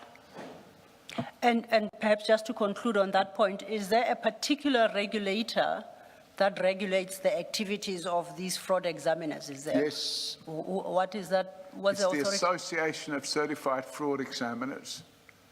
It's not a state regulator, is that? That's an Not a state regulator, no. I was asking from the perspective of state and law enforcement. It's Is the there same any like chartered regulator? accountants. There's no state regulator. It's the same like Well, I suppose with the Turners, you've got the LPC. Yes. But it is very well regulated, trust me. And they have, if you look into it, for example, the Association of Certified Fraud Examiners, they have different committees. They have a disciplinary committee. So if a certified fraud examiner has been misbehaving, he can be struck off. You know, so it's fairly well regulated. Okay. At the conclusion of 1.3.6, you deal with Annexure C, which is what you say, it's a company search you conducted, where you established that General Mabasa's wife and Mr. Krecher's wife were shareholders in the company. So we didn't get the share register. We could just see that directors. they were both directors. Directors. Share register is harder to get. One has to do what we call a Section 26 application. Section 26 of the Companies Act, where you write to the company and you give them notice, and they have to give you details of the share register within 14 days. Yes. We didn't go to that length, but I was satisfied that the two of them were directors of a company, and that was more than just a coincidence.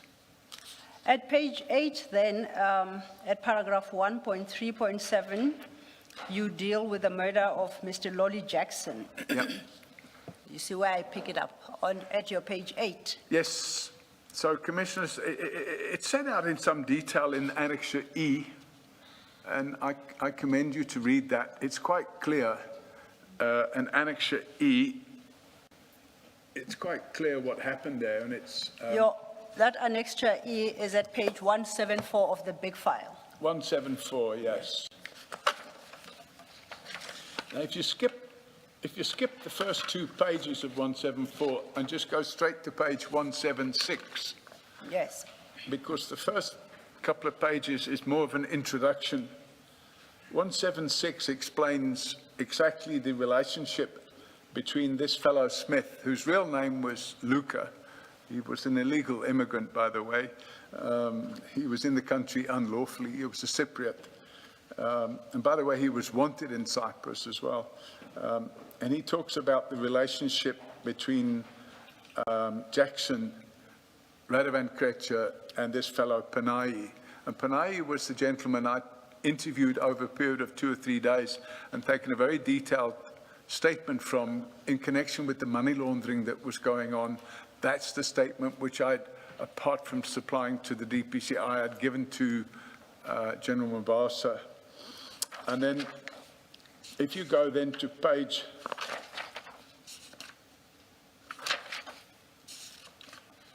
186? 180, and you look at paragraph 45, 44, or 43, Krecher arrived after some 5 or 6 minutes later and was also offered a drink. Within moments, Jackson had begun to shout at Krecher and to wave the copy of the SWIFT transfer. This was a forged SWIFT transfer. And Jackson swore at Radovan Krecher. I'm not going to swear here, but it shows what he said. Krecher lunged forward to grab the SWIFT transfer from Jackson, who held it out of reach.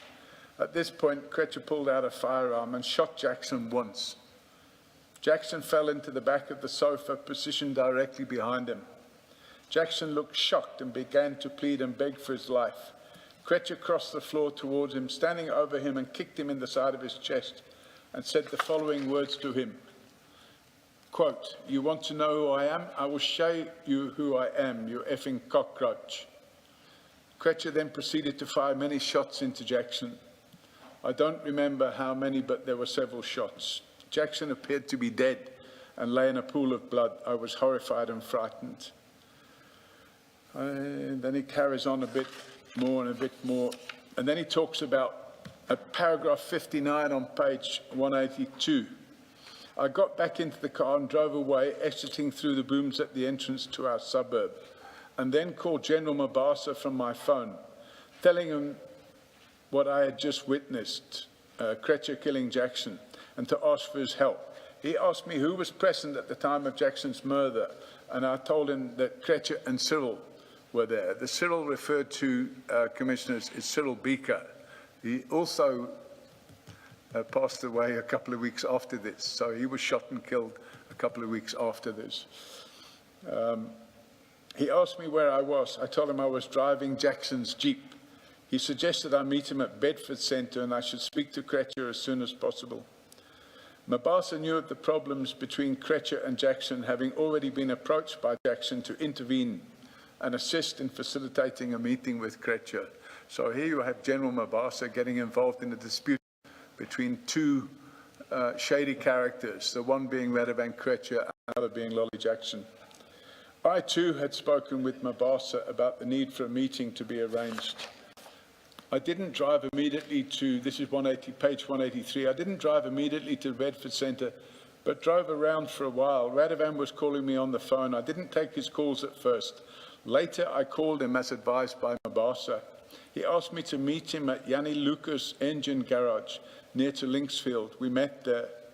When we got there he got there before me and I met him behind the garage. He wanted me to calm down, but I was extremely angry with him for what he had just done and didn't want to listen to his stories. He asked me why I'd driven off and left the house. He said that I was supposed to have helped him put the body in the car and then dump it. I drove off and headed for the Harbour Cafe in order to meet with Mabasa. Upon my arrival, I saw several people, including Cyril Beaker, who was sitting with Hein Mitrovic in the smoking area. I asked him whether Mabasa was there. And it goes on. And then eventually, if you go on to page 184, Kretcher arrived at 10 p.m. This was at the Nickel Hotel in Bedford View. And no choice but to leave the country. As he put it, Lolly was murdered in your house. You were there when it happened. You are up and there's nothing you could do about it. He reminded me that I was due to appear in court the following day. So, to cut a long story short, this guy packed his bags. He got taken over the border into Mozambique, and indirectly flights ended up in Cyprus. Yes. If we could just stay with that affidavit, and you have covered it quite extensively. If we go back to your paragraph 1.3.7, Yep. where you introduce the murder of Mr. Jackson. Yes. You continue. Yes. General Mabasa was later at that crime scene as part of a conspiracy to cover the fact that Mr. Kretcher himself had murdered Jackson in the presence of Mr. George Luca, aka George Smith. You see where I'm reading? And you then reference Annexure E, which is this affidavit we're looking at. Correct. My reading of Annexure E is slightly different. If we start at paragraph 42, which is the arrival of Mr. Smith. Yes. And then inviting Mr. Jackson into a living room. Yes, if I can explain that. Yes. It's very easy to explain. When I say General Mabasa later dishonestly claimed that Mr. Smith had called him to confess, that wasn't... No, you are ahead of me. I made the statement prior to that. Yes, but it wasn't pertaining to that statement. It was pertaining to the media. It's what General Mabasa said to the media.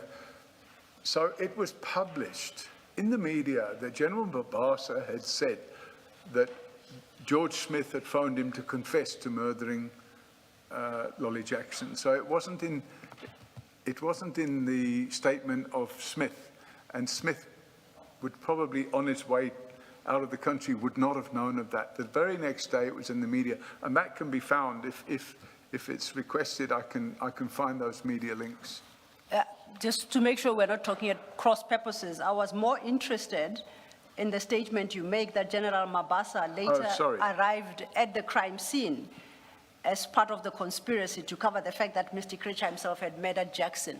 Yes. And that fact is not in here because the narrative by Mr. Smith places Mr. Mabasa nowhere near the house where Mr. Jackson was supposedly murdered. Correct. There are other statements from other people that place General Mabasa outside the crime scene while the crime scene was being investigated by the police. And I haven't attached those statements, but if I'm requested to do so, I will obtain those statements and supply them. I just wanted to be clear that it's not Annexure E, No, because it's my not in reading his of Annexure statement. E No, he doesn't wouldn't- he lead me to wouldn't that have been awa- conclusion. Okay. Smith wouldn't have been aware of that. Yes.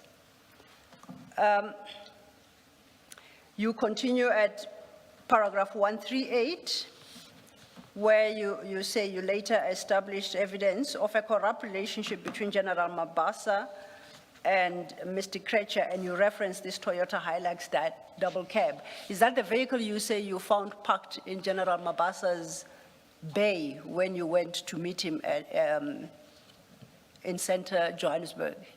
Or is that a different vehicle now? Pardon? It's the same vehicle that was parked in his parking bay at Yes. Diagonal House or Diagonal Street. It was the old Stock Exchange building. Okay. And then I think you did touch on your Annexure F, which is the article, It's just That, a media article. the media article, from page 186 that speaks to the settlement. It To refers General Mabasa. You've made the point. The headline there is 3.5 million for dodgy cop.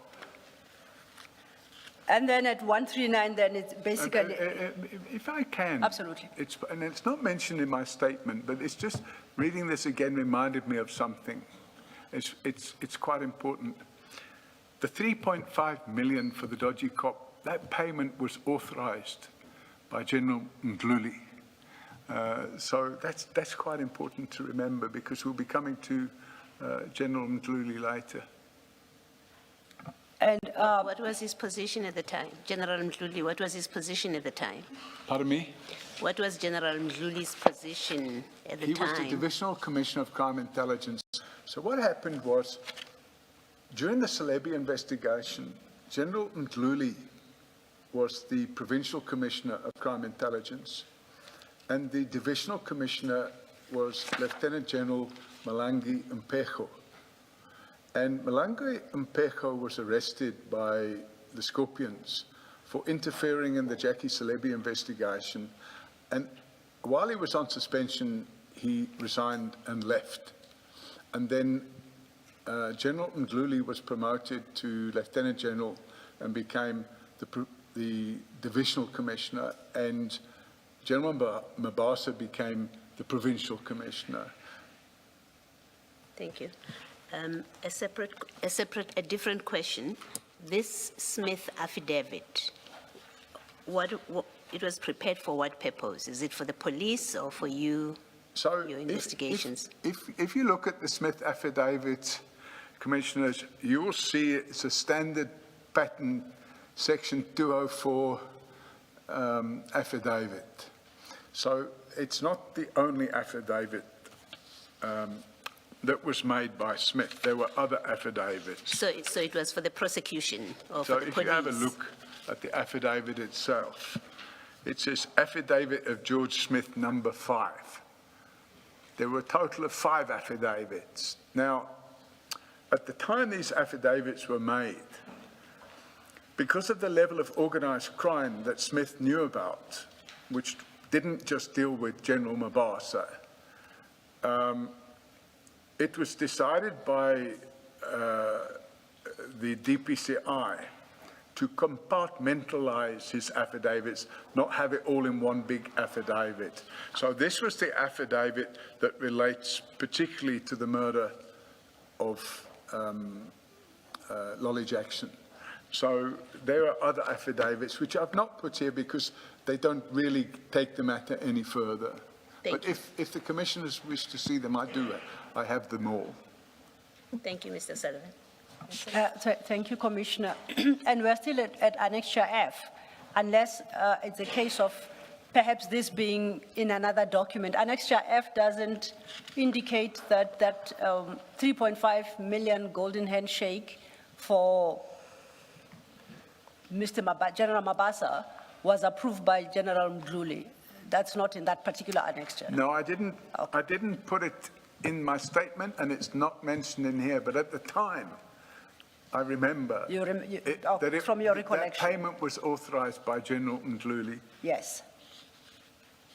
Then at page 9, you introduced 2 affidavits, Annexure G and H. Yes. Sorry. Annexure G and H, your Yes. two annexures. If I understood you correctly, these two documents now deal with attempts to murder you.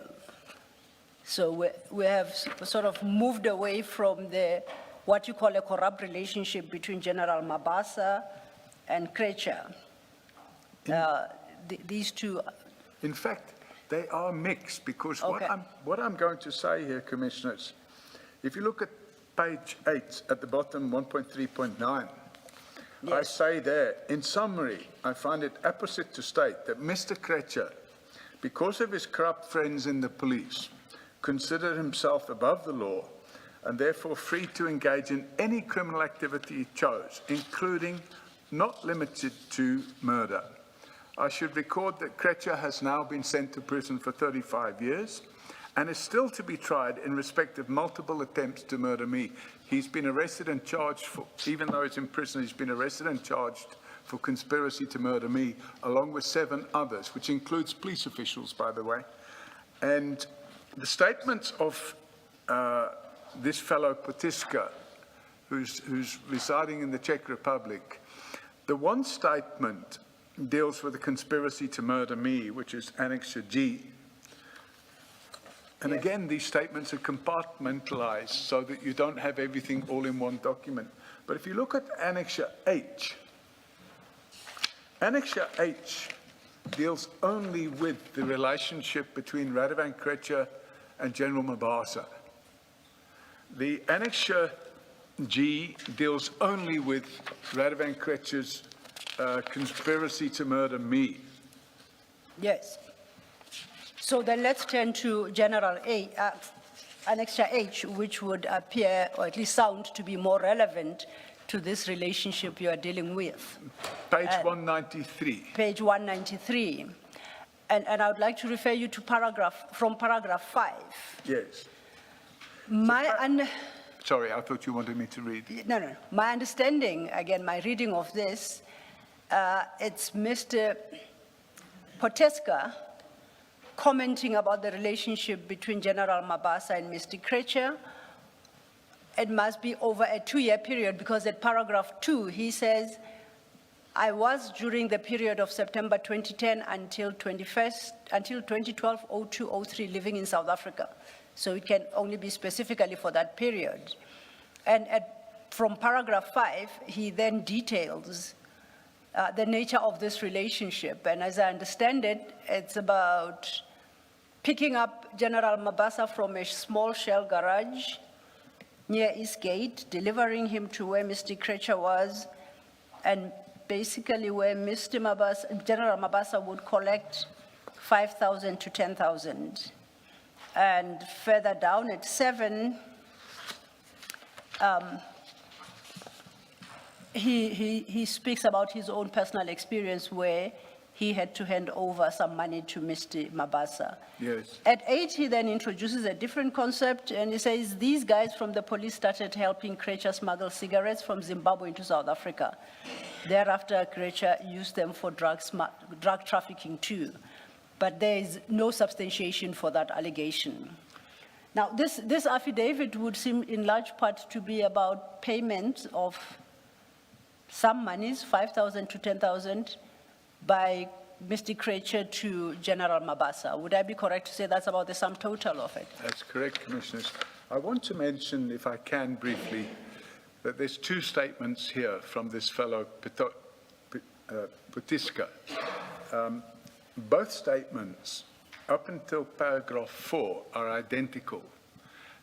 Believe it or not, there were 5 such statements again, dealing with different issues. Yes. So these are the 2 statements which were considered relevant for this commission, but if they require to see the other statements, they are available. But the reality is that this person was interviewed. I was present when he was interviewed. Also present was Brigadier Geninda and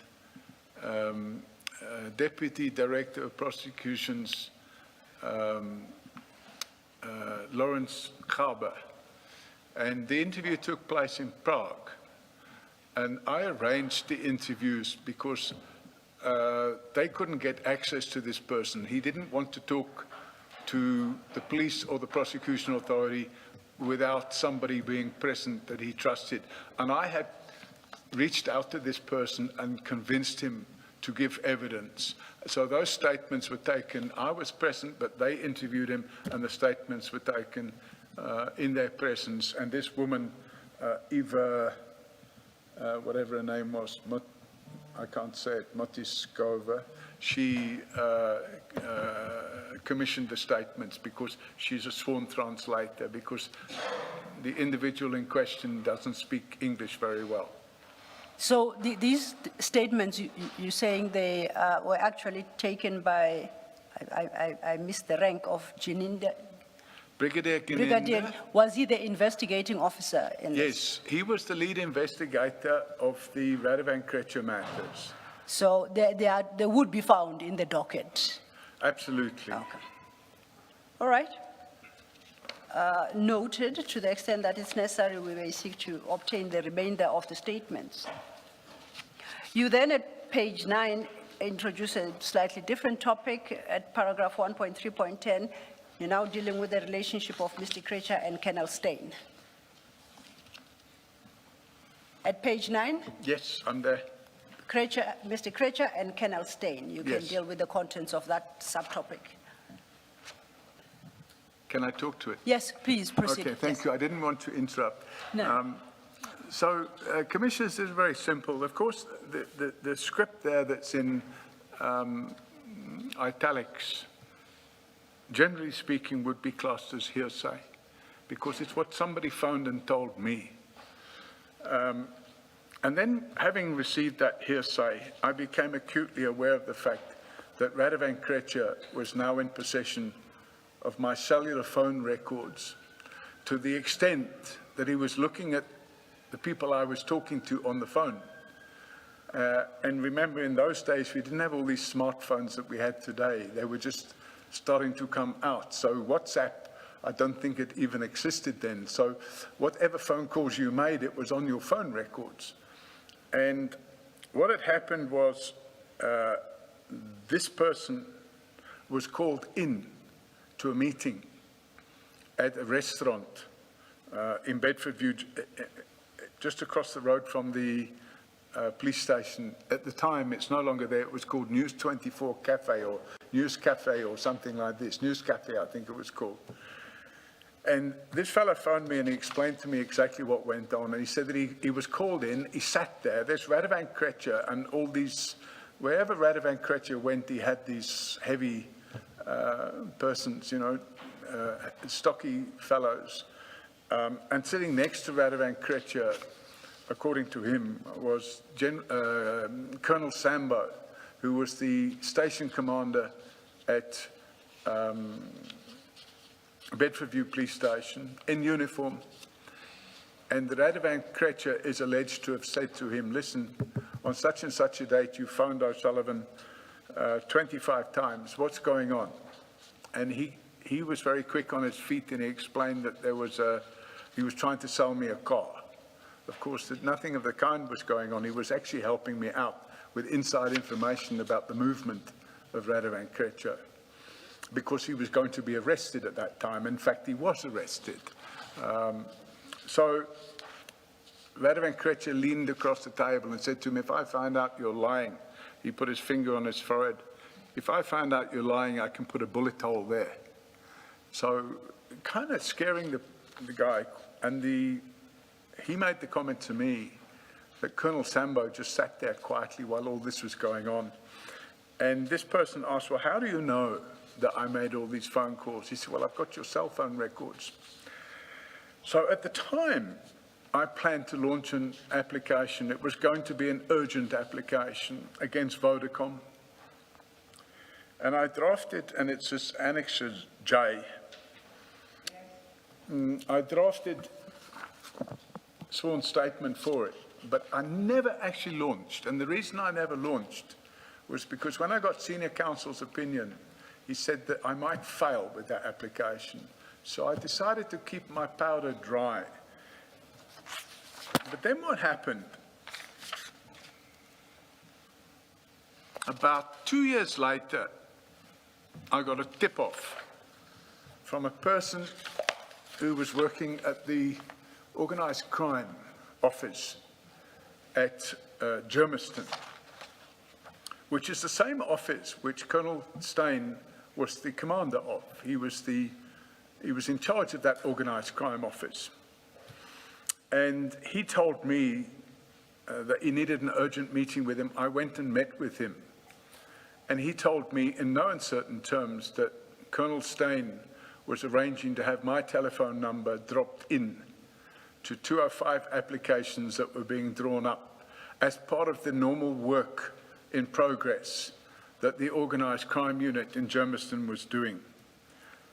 And then that prompted me to write, by the way, before that, I'd written to Vodacom, and if I can refer the commissioners to Annexure F, page 206. Page 206. Now, you have to look at page 207 and 208. Because what we have here is a trail of emails, and they go in sequential order, with the most recent being the top page. But if you go back to page 209, it's an email that I've received from Vodacom. And if I can read it into the record, Commissioners, it's dated 13th of June 2011. And this is after I found out about my cellular phone records being in the possession of Radovan Krejcir. I've contacted a chap by the name of Bradley Smith at Vodacom, and he's written to me. He said, "Good afternoon, Paul. Thank you for your mail. As discussed, we have received Section 205s for information relating to your call data related information." I'm just reading what, there's some typos here, but I'm just reading it the way it is, Commissioners. And Vodacom is obligated to disclose this information if we receive a Section 205 to do so. Unfortunately, as mentioned, this is a matter that you will need to take up with the police and the Justice Department collectively. As to the authentication of the 205 and the content thereof, in doing so, I can advise you that there were 3 applications made. And then he gives the case numbers. Primrose case 709/3/2011, kidnapping, assault and theft. Then there's Tukosa case 268/04/2011, armed robbery. And the third one is Tukosa case 31/06/2011, murder. So the inference is that my cellular phone records were needed because of these investigations into a murder and an armed robbery in Tukosa, and a kidnapping, assault and theft that took place in Primrose. So what I did when I got this information was I sent an email to General Sabia, who at the time was the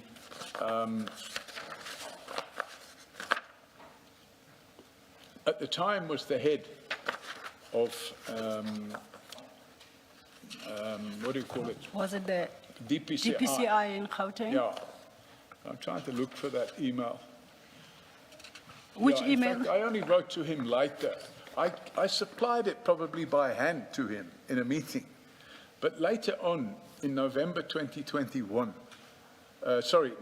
21 November 2013, I write... Sorry, just a moment. Is it not Sorry. 210? I was going to suggest 210, an extra K. That's the Page 210. email, yes. Yes, sorry. From you to General Sibia dated 21st November 2013. Yes. And I explain there that, and I say, by the, bless you, this is dated 21st of November. And I say, as you will see, in my email, I say, as you will see. But I was referring to what I knew would happen the next day when I said that. And I'll explain why in a moment.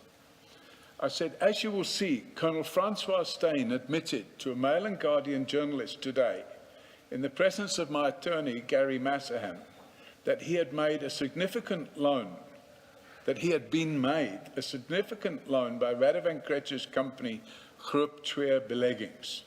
The money was used to pay off a registered bond on his property. Now, just why would a senior cop borrow money from an unregistered loan shark to pay installments on his bond account? As part of an attempt to cover his tracks, he said that Cyril Beaker made the loan via this company and he did not know that it was a Krejcir company. Anyway, with the death of Cyril Beaker and the fact that Krejcir is a suspect therein, because Radovan Krejcir was a suspect in the murder of Cyril Beaker, it is simply inconceivable that Steyn thought he could get away with this. I believe that having now admitted to receiving a very substantial loan, he has committed a very serious offence in terms of Act 12 of 2004, and I request a very urgent investigation with a suspension from duties in the meantime. I hope you can deal with this matter quickly thereby placating the public who are starting to feel Krejcir can get away with anything he likes. And I finish off by saying the fact that yet another senior cop has put my life at risk by supplying my private information to gangsters is something that also needs to be addressed, and I reserve my rights in that regard. And copied to that email is an email that I had sent to the lawyers of Radovan Krejcir. And At page 211. That's page 211. I don't propose to read the whole thing out, but I do say, halfway down the page, I can now prove that Steyn supplied Krejcir with my cellular phone records, thereby further putting my life at risk. Back in 2012, and that's a typo, it should have been 2011, I just thought it was Steyn. Now I know it was Steyn. I've written to the Hawks requesting that Steyn be suspended and stand trial along with Krejcir for their disgraceful conduct. And if we now refer to Annexure L, which is page 213, this is a Mail and Guardian article which came out the day after I sent this email. And the reason it came out the day after I sent the email was because I had spoken to the journalists. When you get into a position where you believe these criminals are working with dirty cops to have you murdered, your best line of defense is to involve the media.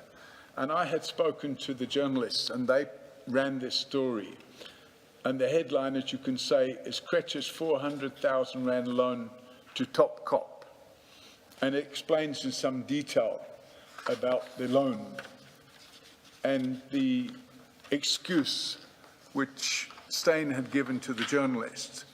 But the reality is he admitted that there was a loan. Now, only when I saw Colonel Steyn giving evidence at this commission, I nearly fell off my chair because I thought he'd been suspended and dismissed back in 2013. And now I suddenly saw him sitting at this commission. I thought, wow. And now he's talking about drug trafficking. He was working, he was on the payroll of a drug trafficker, in my opinion, back in 2011 because he received this money from Radovan Krejcir. So now, suddenly, a complete turnaround. So I thought it was necessary to include mention of this, commissioners. Now, that's really all I had to say about that. Let's just quickly deal with paragraphs 1.3.12 and following. There are two issues here. if I Sorry, just understand. give me the paragraph number again. 1.3.12 at your page 10. 1.3.12. Yes. Yes. Now, right through to 1.3.15, as I understand, there are two distinct issues here. The first is your complaint regarding intrusion into your privacy by obtaining or seeking to obtain your records. And if we go to page 209, which is that email you wrote to Vodacom. Correct. No, which is what the email Vodacom wrote to you. Vodacom lists the 3 cases on the basis of which the Section 205 was obtained. Correct. I suppose inter alia in respect of your records. Correct.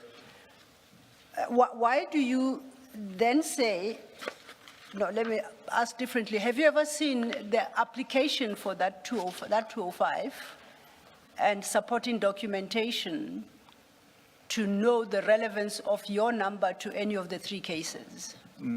So this is the difficulty. I had prepared the application against Vodacom commissioners. And when I consulted with senior counsel, they said that bringing an application to force the state to show the content of a Section 205 application to obtain your cell phone records would be almost impossible to get such an order. And the court would err on the side of safety and not grant. And the reason given was, supposing I was a suspect in these cases, and now I'm bringing an application to find out what statements lie. Because when you bring a 205 application, you have to state this person is suspected of murder or armed robbery or whatever the case may be. So without having seen those 205s, it's just guesswork. But the reality is, I wasn't kidnapping people in Tekosa or murdering people or robbing people in Tekosa in that period. And if you look at the period in question, it's 1 month, 1 month, 1 month. So for 3 months, they were able to get my cellular phone records, and it fits straight in with the period that Radovan Krejcir was arrested and there were raids on his house in Bedford View, and he was arrested. And during that whole period now, he's got my cellular phone records. So you can just put 2 and 2 together. I appreciate your challenges, but I'm sure you'll also appreciate my challenges this end, that it has to also, in the absence of the 205 applications, it also has to be guesswork that Colonel Steyn unlawfully dropped your number in these 205 applications, because we do not know how your telephone number is said to be associated with any of the 3 cases. Yes. If I didn't receive this phone call from Warrant Officer Steenkamp, he unfortunately passed away during COVID. But if I hadn't have received that phone call, and by the way, I don't name him in my email, but the fact that I sent the email to Radovan Krejcir's lawyers, and the fact that I forwarded that email to General Sabir and General Zermatt to say, listen, guys, look what's going on here, doesn't prove, but it makes it clear that, watch the media, by the way, you will see, and it was out in the media the next day, that he admitted having a 408,000 Rand loan from Radovan Krejcir's company. So if you put all the pieces of the jigsaw together, it's circumstantial evidence, but when you put it all together, it's a very interesting picture, and somebody would have to explain what happened there. And I don't know if the Commission has the ability to get the police to hand over those Section 205 applications, but I'm pretty sure they would make very interesting reading. Yes. Now, that was the first point. The second then you make is about this loan that you say was for Mr. Steyn's mortgage bond account. Did you say that at your paragraph 1.3.12 of your statement? 1.3.12. The conclusion of that paragraph. Then you introduce an extra K, which is your email chain to General Sibia. Correct. At paragraph 1.3.14, that an extra L, which is the actual Mail and Guardian article you reference, you say Colonel Steyn admitted to receiving the loan in question, but claimed not to have been aware that the company providing it was linked to Mr. Krejcir. Then you conclude his story was not only feeble, but it could also not be reasonably true. I'm reading at your paragraph 1.3.14. Correct. If one has regard to the article that you reference and rely on from page 213, you have referenced this company, Groep 2 Beleggings, which is a company, you say, the article says it's controlled by Mr. Krejcir. if you go to the bottom of that article, there is an explanation ostensibly by Colonel Steyn of how the loan came to be. But the long and short of it is Colonel Steyn says Mr. Beaker had undertaken to arrange a loan for him through this company.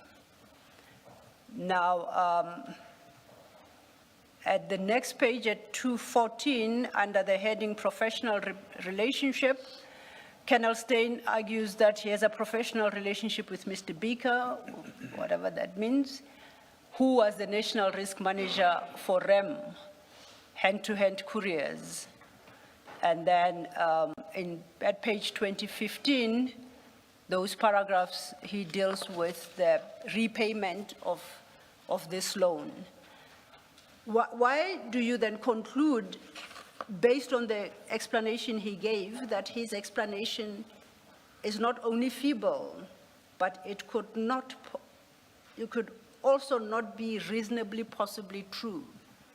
Thank you. What could be the truth? My take on this, Commissioners, is we have to understand that he's giving this explanation to the media in 2013, and he's passing everything off on this person called Cyril Beaker, who had been murdered in May 2010.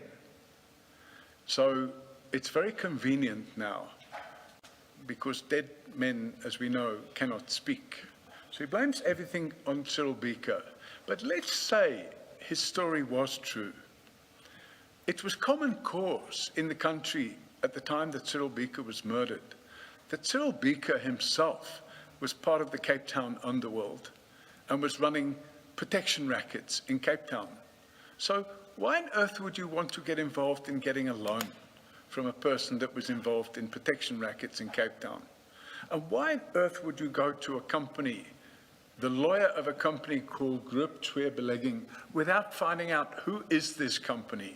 Now, you're a commander of an organized crime unit in Germiston.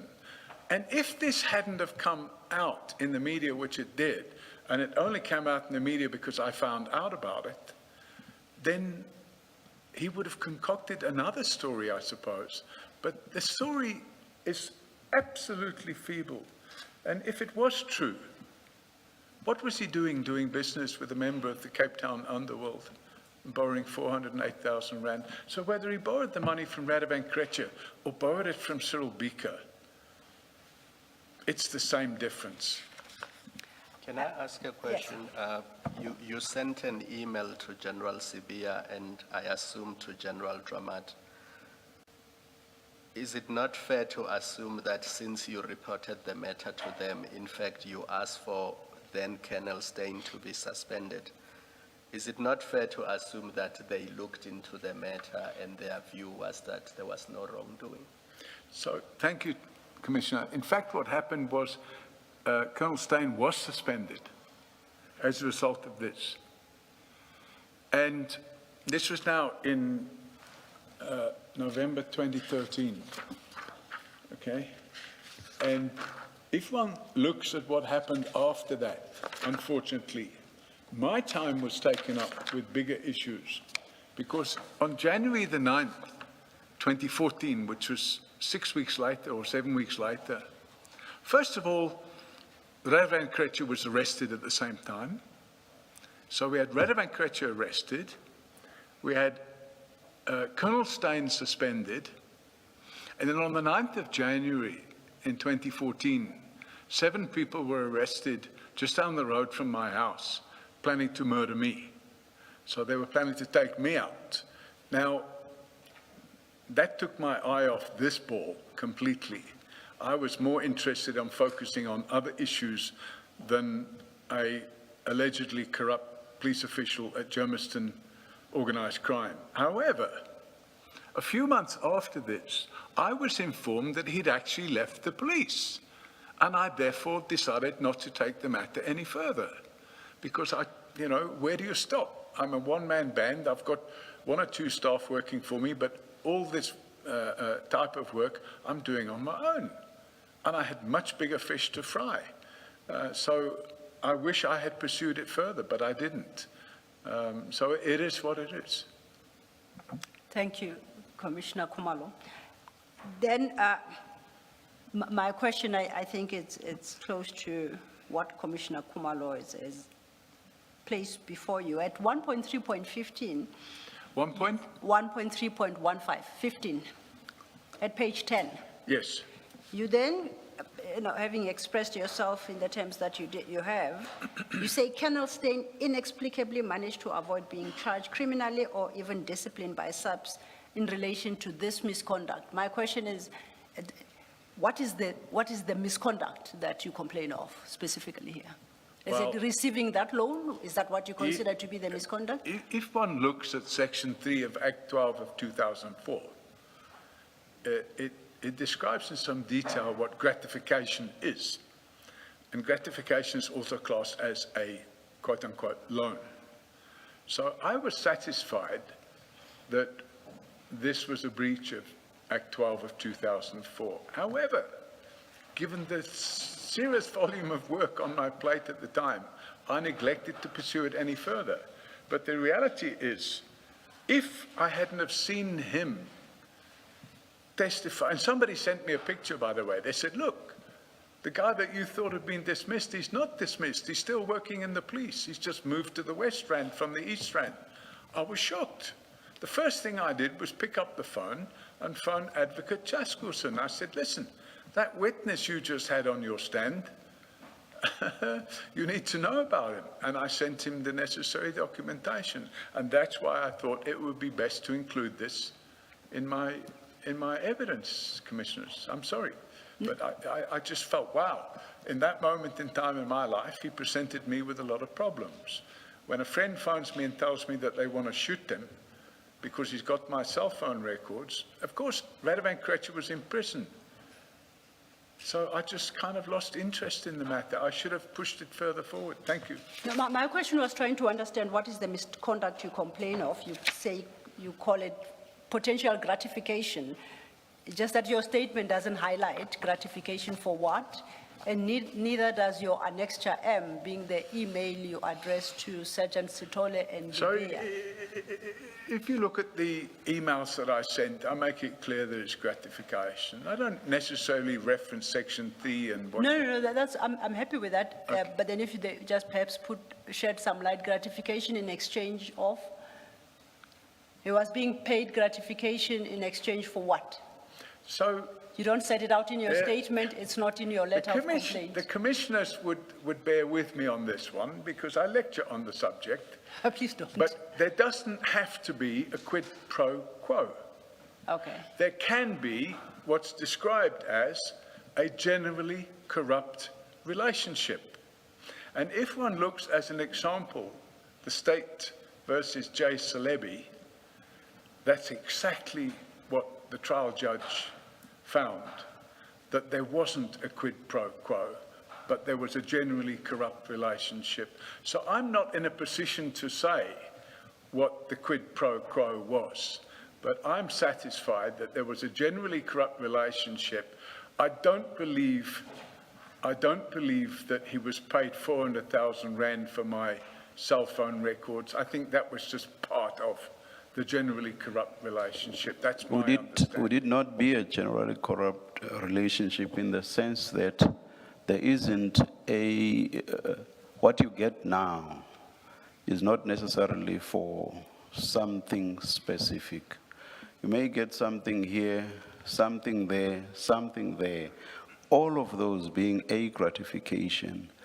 You from your side may also do something there, something there, something there, which is not necessarily related to something that you specifically received for what you are doing. So it's general in that sense.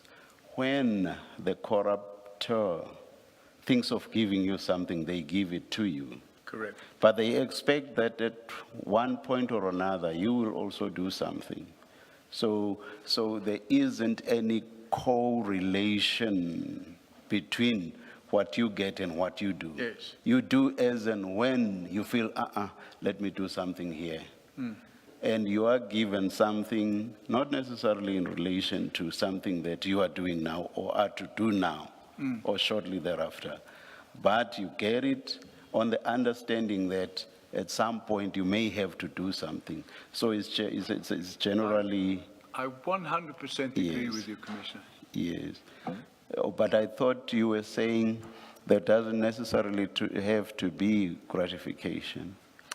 So, Commissioner, what I'm saying is, if there's a generally corrupt relationship, you can't pinpoint directly exactly what was done for the 400,000 rand. I remember a few years ago doing an investigation in respect of wildlife permits that were being issued to people that were buying and selling registered game. And the person, I'm not going to mention his name, the person that was issuing the wildlife permits would drag his feet in issuing the permits. It would take a long time to issue the permits. And then one day, the game farmer would phone him and say, listen, I've rounded up these wildebeest, I need to move them, I need the permit urgently. And he said, no, man, I can't come because I'm at the bank, I'm trying to get a loan. Oh, well, listen, we'll give you a loan, but we need you here now to issue the permit. That's how it starts, and it starts like that. So I don't know what took place between Colonel Steyn and Radovan Kretje or Cyril Beaker that resulted in the 408,000 rand loan. If it was a loan, I believe it was just a payment that was used to pay off his bond. And as a result of that payment, he would have provided who knows what services. Thank you, Chair. Can I just check this? Mr. O'Sullivan, about this topic, you have at page 210, that letter that you sent. Sorry, which page? 210. 210. And that's your Annexure K. Yes. That letter there, it speaks to the loan, or the alleged loan. Is there anything else that you communicated with whether General Sibia or Dramat? So what I've done... Other than Yes, this Commissioner, what money I've done, matter? when I've sent this email, it's a email, if you have a look at the top of the email, underneath who it's sent to, it says subject, FW, your client Radovan Kretje. FW means it's forwarded. So then you look over the next page, which is 211, and that deals with my allegations against Radovan Kretje and Colonel Steyn. So I'm actually forwarding those allegations that I've made. Okay. Maybe my more direct question is, did you communicate to General Sibia or General Dramat the complaint about access to your call information? Can I just refer you to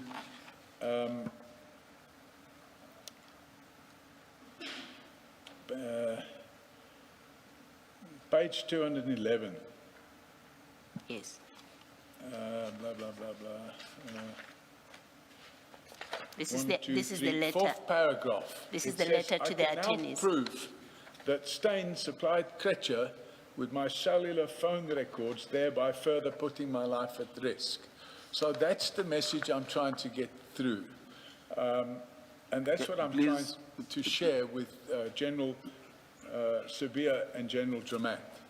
Can you please read that from the beginning? At the tail end, you spoke at the same time with Commissioner Baloyi. Can you read Okay, that? Yeah. sorry, Commissioner. So in the email, which I've sent to Radovan Kretje's lawyers, and it's a very tongue-in-cheek, I'm demanding 5 million rand. You know, the purpose of that email is to let Radovan Kretje know, by the way, at this stage, he's been arrested. He was arrested, I think, the day before this email was sent. It was all happening around the same time. And I thought he would get out of jail on bail, but he never got bail. So I've sent this, and I said, I'm giving notice of my intention to sue your client. Of course, I didn't sue him. But I explain in detail, I can now prove that Steyn supplied Kretscher with my cellular phone records, and I talk about Radovan Kretscher having corrupted Steyn. So I have now forwarded this email. If you look at the heading of the email, it says your client Radovan Kretscher. If you look at the heading of the mail, the subject line to General Sabir and General Dramat, it's forwarded your client Radovan Kretscher. So it's including that. The two are meant to be read together. And that's the point I'm trying to make. That here you have a policeman who's a colonel in the police, and look at what he's up to. That was the point I'm trying to make. Thank you, Commissioner. Thank you. And before we, if I may, before we leave that particular letter that you wrote to the attorneys, that paragraph, was it paragraph 4? You read into the record, I can now prove that Steyn supplied Kretscher with my cellular phone records, thereby further putting my life at risk. Did you ever provide General Sibia and or Dramat with the evidence that you say you have, that you know that can prove that Steyn supplied Kretscher with your cellular phone records? No, Commissioners, I didn't. Okay. So what I'm doing here is I'm bluffing Radovan Kretscher's lawyers. I'm making them think I can prove it. Okay. Because I want them to think I've got the evidence. But the reality is I didn't have the evidence. All I had was a phone call and the emails that I had from Vodacom saying these were the 3 case numbers. Yes. So I wanted to, it was a case of joining the dots. The evidence would have only been obtained if I could get those Section 205 applications. Understood. I'm with you. Thank you. If we then turn to page 11, you start a new topic.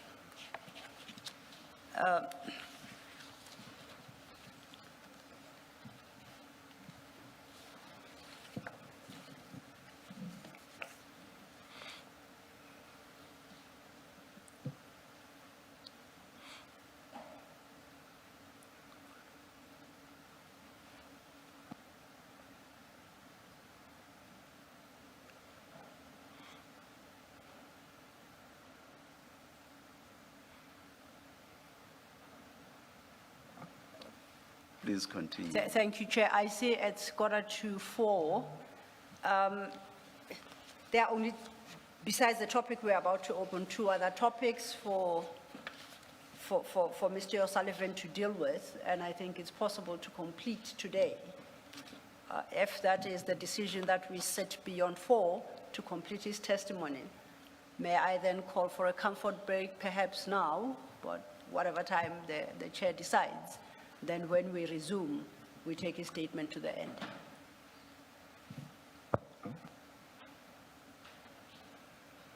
Let's adjourn and resume at 4 p.m.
with Annexure M.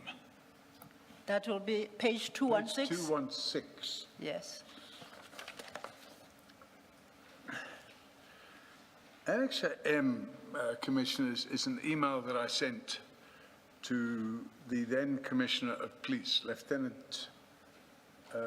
Commissioner Sitoli. Kekla Sitoli was the Commissioner of Police in May 2021. And I copied Lieutenant General Lebea, who at that stage was the head of DPCI. And my email references a tip-off that we had received at Forensics for Justice. So just to be clear, Forensics for Justice has an online tip-off portal, and it also has a telephonic tip-off portal. So people can phone anonymously, and the number is 0800 118 118. And we occasionally get these messages through. And a message came through, and it was a demand to speak to me. And I phoned the person back, and he insisted on providing this information. So what we do, we often get tip-offs, and the information doesn't check out. It doesn't look like something that's genuine. Or sometimes what happens is you'll get a captain who's in dispute with a general, or a colonel who's in dispute with a general, and they'll make spurious complaints. And when we get these tip-offs, before we do anything, we look at the background of it to see if there is anything there. Otherwise, what might be happening is we might be aiding and abetting malicious tip-offs against senior officers. But when we received this tip-off, I met with the person concerned. And the information that was given on the tip-off is listed there. And I'll just read it out quickly on page 216. 1, is involved in facilitating drug trafficking with Nassif Modak of the Western Cape. Well, we know that Nassif Modak of the Western Cape is now in prison. 2, is involved in chop shops and the selling of the products thereof. And now chop shop is a colloquial term meaning places where you dismantle stolen cars into component parts and sell the component parts. He's involved in money laundering for criminals in the underworld. 4, he protects certain criminals, notably Mr. Pregi Padeachi, who is a close friend of ex-Deputy National Commissioner Vinesh Kumar Munu, who is currently alleged to be involved in illicit tobacco trade. And 5, he has no security clearance and would not get security clearance because of his covert criminal activities and questionable business activities. Now, these are allegations. They're not factually sound, but they're allegations. Now, when we got the allegations, we carry out some background checks, as I've mentioned. And in this case, what we did was we decided to have a look at General Khan. So attached to the email that we sent was the document, which is now pages 218, 219, 220, 221, 220, right up until, well, it's all these pages, right up until page 237. Because pages 218 to 224 is our research, it's the research we've done. But when the person gave me the tip-off, the person supplied me with the pages 225 to 237 as what that person considered to be substantiating the allegations. And it's not our position in life to make any findings about these sort of things. So when we get these type of allegations, what we do is we raise it. And the only place to raise such an important matter as this is with the National Commissioner. So we attach all these documents. As I've mentioned, Commissioners, pages 218 to 224 is our own research. And from our own research, we were able to see that at that moment in time, remember we're going back to 2021, General Khan was an active director of 10 companies. Now, when we look at some of those companies, which we obviously did some background checks on, we were able to establish that some of the companies were involved in the spare parts business of motor vehicles.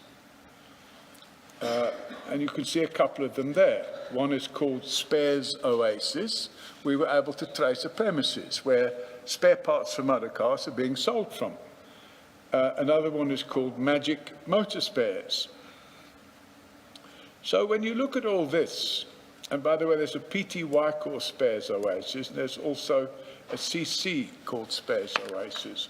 So we take all this information, and then we look at the lifestyle of the individual concerned. And the lifestyle audit that we did gave the indication that this was not a person living on a Major General's salary. It was a lifestyle of a person in a much more affluent position. So all we did was simply supply the information and then say, there you are, that's it. We leave you to get on with it. And it's not our job then to go knocking on the door and saying, hey, what have you done about this? What have you done about that? Because our function is just to supply the information. And that's what we did. And that's made clear in my statement on page 11. And in my email, I think I've said, we find it should be impossible for a full-time Major General in the police to be moonlighting as a director of 10 businesses, and at least 2 of those businesses indicate a trade in spare car parts, an activity diametrically opposed to the work of crime intelligence, given the high levels of vehicle crime in Gauteng. So we're just making the point. That's it. And we left it at that. Okay. You then, firstly, did you ever receive a response to your complaint? No.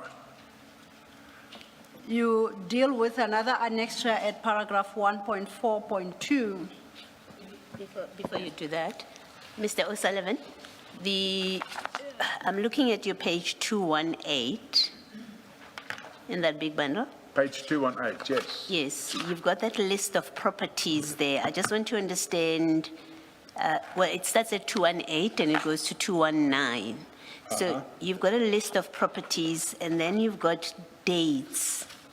So if we start at 218, the first property has got a purchase date, right? Yes. And then you go to 219. So what 218 shows 2 properties, and on 219, so when you're doing the search, if you click with your mouse where it says title deed number, it generates the pattern that you see. The reported 219. So Okay. it's giving you an explanation of where that property is and what the purchase price was and whether there's a bond and the transfer document number and so on. So that's the information that you would gain from that. And then, Yes. of course, you're able to get the address. And as you see, the one is based in Houghton Estate. Yes. And Let me ask you my question. It's about the dates that I wanted to ask. What is the relationship between the dates in the first box with the heading properties and then the dates in the box with the heading addresses?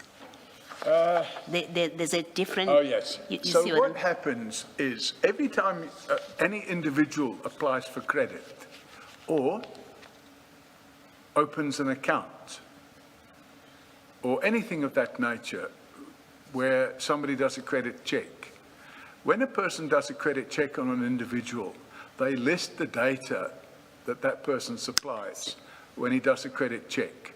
So you would quite often end up with a situation where here, for example, where it says addresses, that date would relate to when that person supplied that address to either a credit provider or an account provider.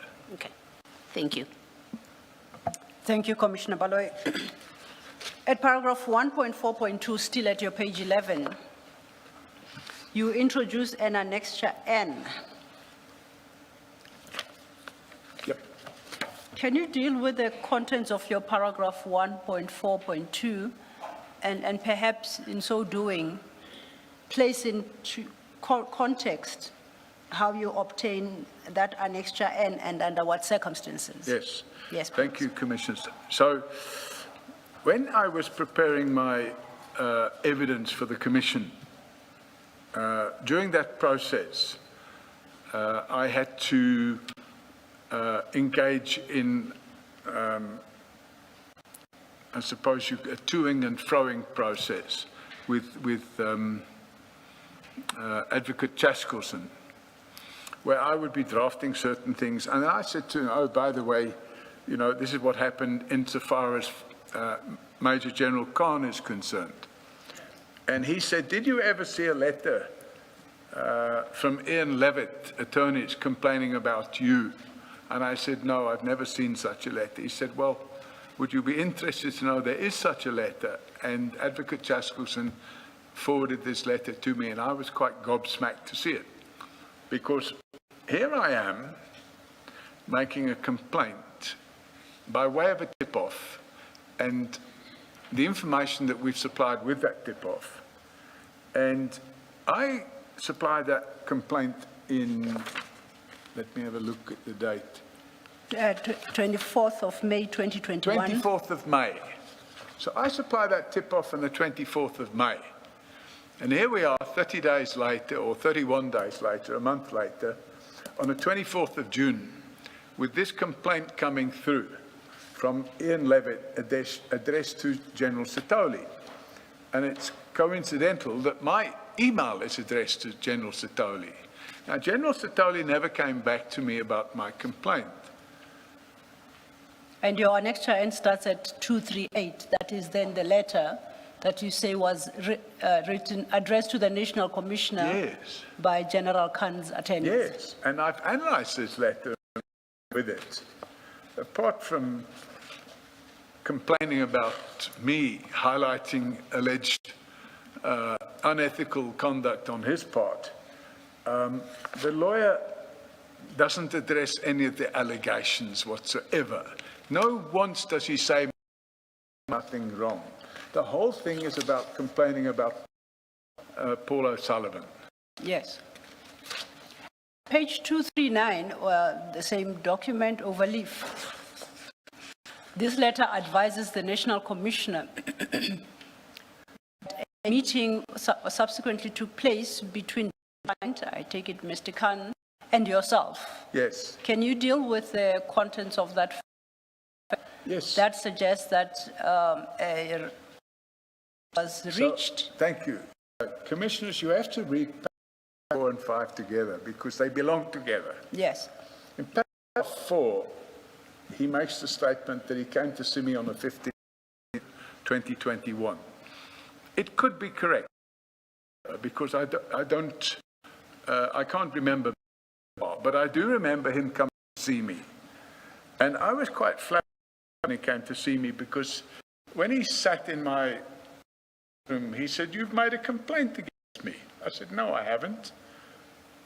I'm hardly going to admit that I've laid a complaint against him because if I say to him, yes, I've made a complaint, here's a copy of it, I may be guilty of the offence of defeating the ends of justice. So I decide, no, I'm just going to deny it." And then he says in this paragraph that at this meeting, I offered to confirm under oath that I hadn't made a complaint against him. Well, I just want to place on record that I never made such an offer. However, if we go on to paragraph 5 of the same letter, the lawyer says, pursuant to the meeting, our client made further inquiries and reliably ascertained that Sullivan was not being truthful, and that in fact not only had Sullivan laid criminal charges with the DPCI, but that Sullivan had accessed our client's personal information in doing so, and in contravention of the Protection of Personal Information Act, POPI. And as I've pointed out earlier, we can access personal information, but not on an arbitrary basis. You can only do it if you're investigating a potential fraud, or for fraud prevention, or for corruption prevention, that sort of thing. So you don't just pick a person at random and say, oh, let's dig into this person. There has to be some probable cause, shall we say. So the tip-off was what made us do the look at this situation, and then we supplied the information. So quite clearly, since I'd sent that email to General Sitoli with a copy to General Labia, I've not shared it with anybody else. So either somebody at their office or they themselves have shared that information with General Khan. So I've now got him coming to my office demanding to know why I've laid a complaint against him. So I've had to deal with that issue. But I just denied it. I said, no, I didn't lay a complaint against you.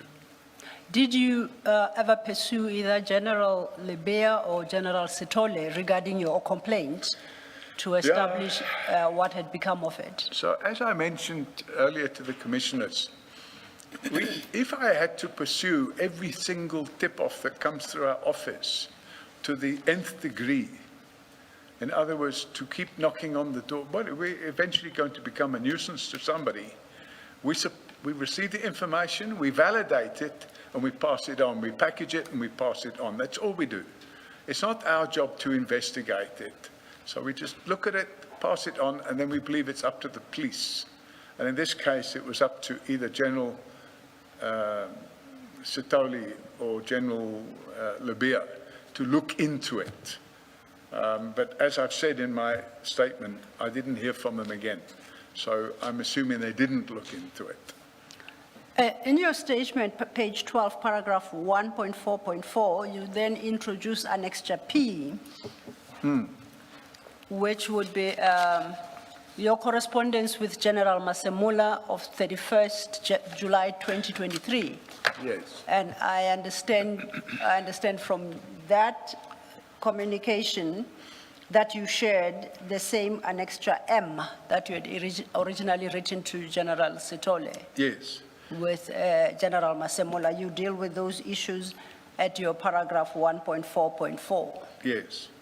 So what happened there, Commissioners, on the 30th of July, 2023, which is now 2 years after I've laid this formal complaint with General Sitoli.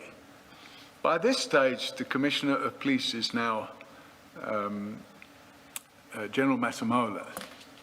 So on the 30th of July, I look at News 24, and there's this scandalous article, which is attached as Annexure O. That's at page 241. 241, where it refers to top cop attending EFF gala, a shameful, offensive slap in the face of South Africans. And it talks about General Khan, and it talks about the fact that his ticket for General Khan at this EFF gala dinner had been paid for by, shall we say, associates of General Khan, who were allegedly involved in the illicit tobacco trade. So I see this, and I think, wow, this is not good. It's 2 years since I've sent a formal complaint through to General Sitoli and General Labia. Now, I decide I'm not going to engage with General Labia again because I've already engaged with him and he's done nothing. So I write to the new or then relatively new Commissioner of Police, which is General Masemola, Yes. on the 31st of July, which is the day after I've read this article. And I say, dear General Masemola, it's most disheartening to read in the media about how rotten crime intelligence is. Police management know about this man, Feroz Khan, but what is going to be done about it? And by the way, when I send this email, I attach to it, so I'm forwarding the original email that I've sent 2 years earlier. And I said, it will take someone explaining to understand how this man can jet around the country in a jet owned by a tobacco smuggling kingpin, Syed. Of course, I could have used the word alleged, but I didn't. And also drive around in Lamborghinis. I said, does it need for him to be caught with a smoking gun for the management to get rid of him? And when I talk about management commissioners, I'm talking about management of the police. And then I say, I'm copying the editor of News 24, as I believe the people of South Africa have a right to know what's been going on. And then I say, I finish the email up with, although General Sitoli did not bother to respond to my mail in May 2021, perhaps you will be able to do so.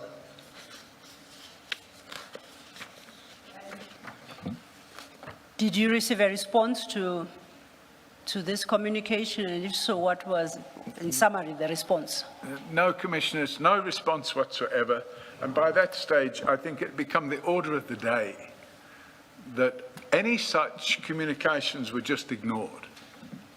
So that didn't stop me from making the communications, because later on, when we have a commission of inquiry like this, I can show, but hang on a minute, this is not the first time these things have copped out of their woodwork. Here we've got the evidence that I've been continually supplying information and evidence, and nothing has been done about it.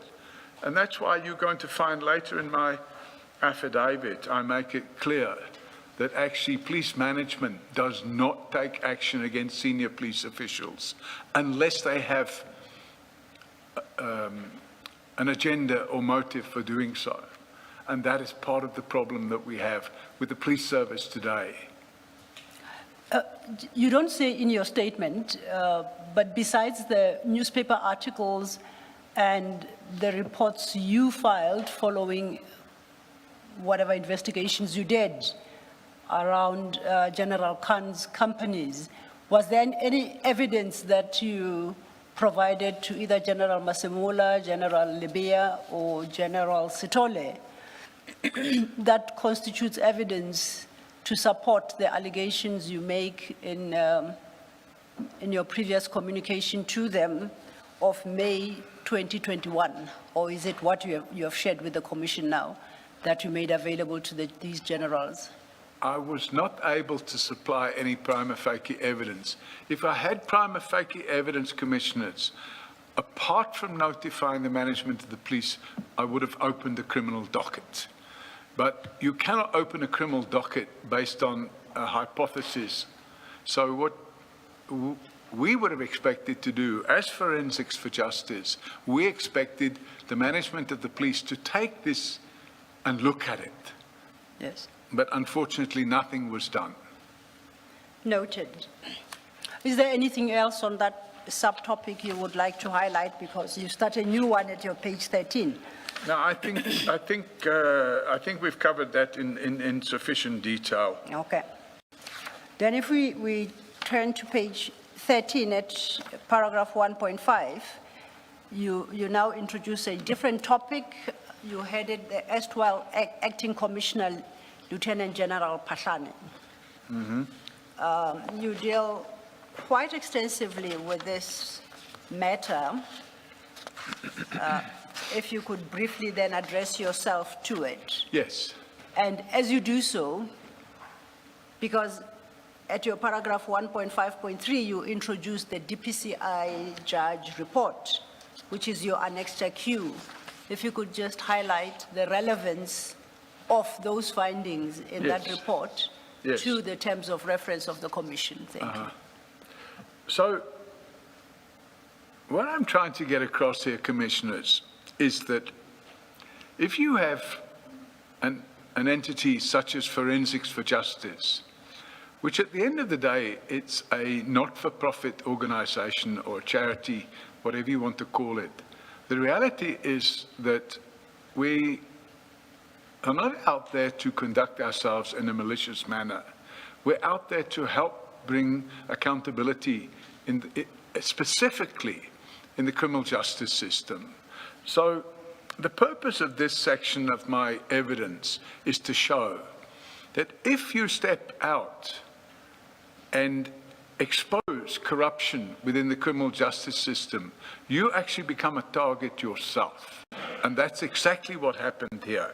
And if I can place on record that in respect of General Paslani, that between 2015 and 2017, I carried out extensive investigations and lodged various criminal complaints against General Paslani with IPID. I supplied copies of my criminal complaint to then Deputy President of South Africa, now President Cyril Ramaphosa. As a result of the complaints I made against General Paslani, I was singled out for unlawful action by corrupt police officials at the instance of both General Paslani and other senior officers. The crimes against me included multiple arrests, multiple raids on my home and offices, kidnapping, torture, unlawful imprisonment, and multiple attempts at murder by proxy. And I can go into a lot of detail on that, but to save time, I'm not going to.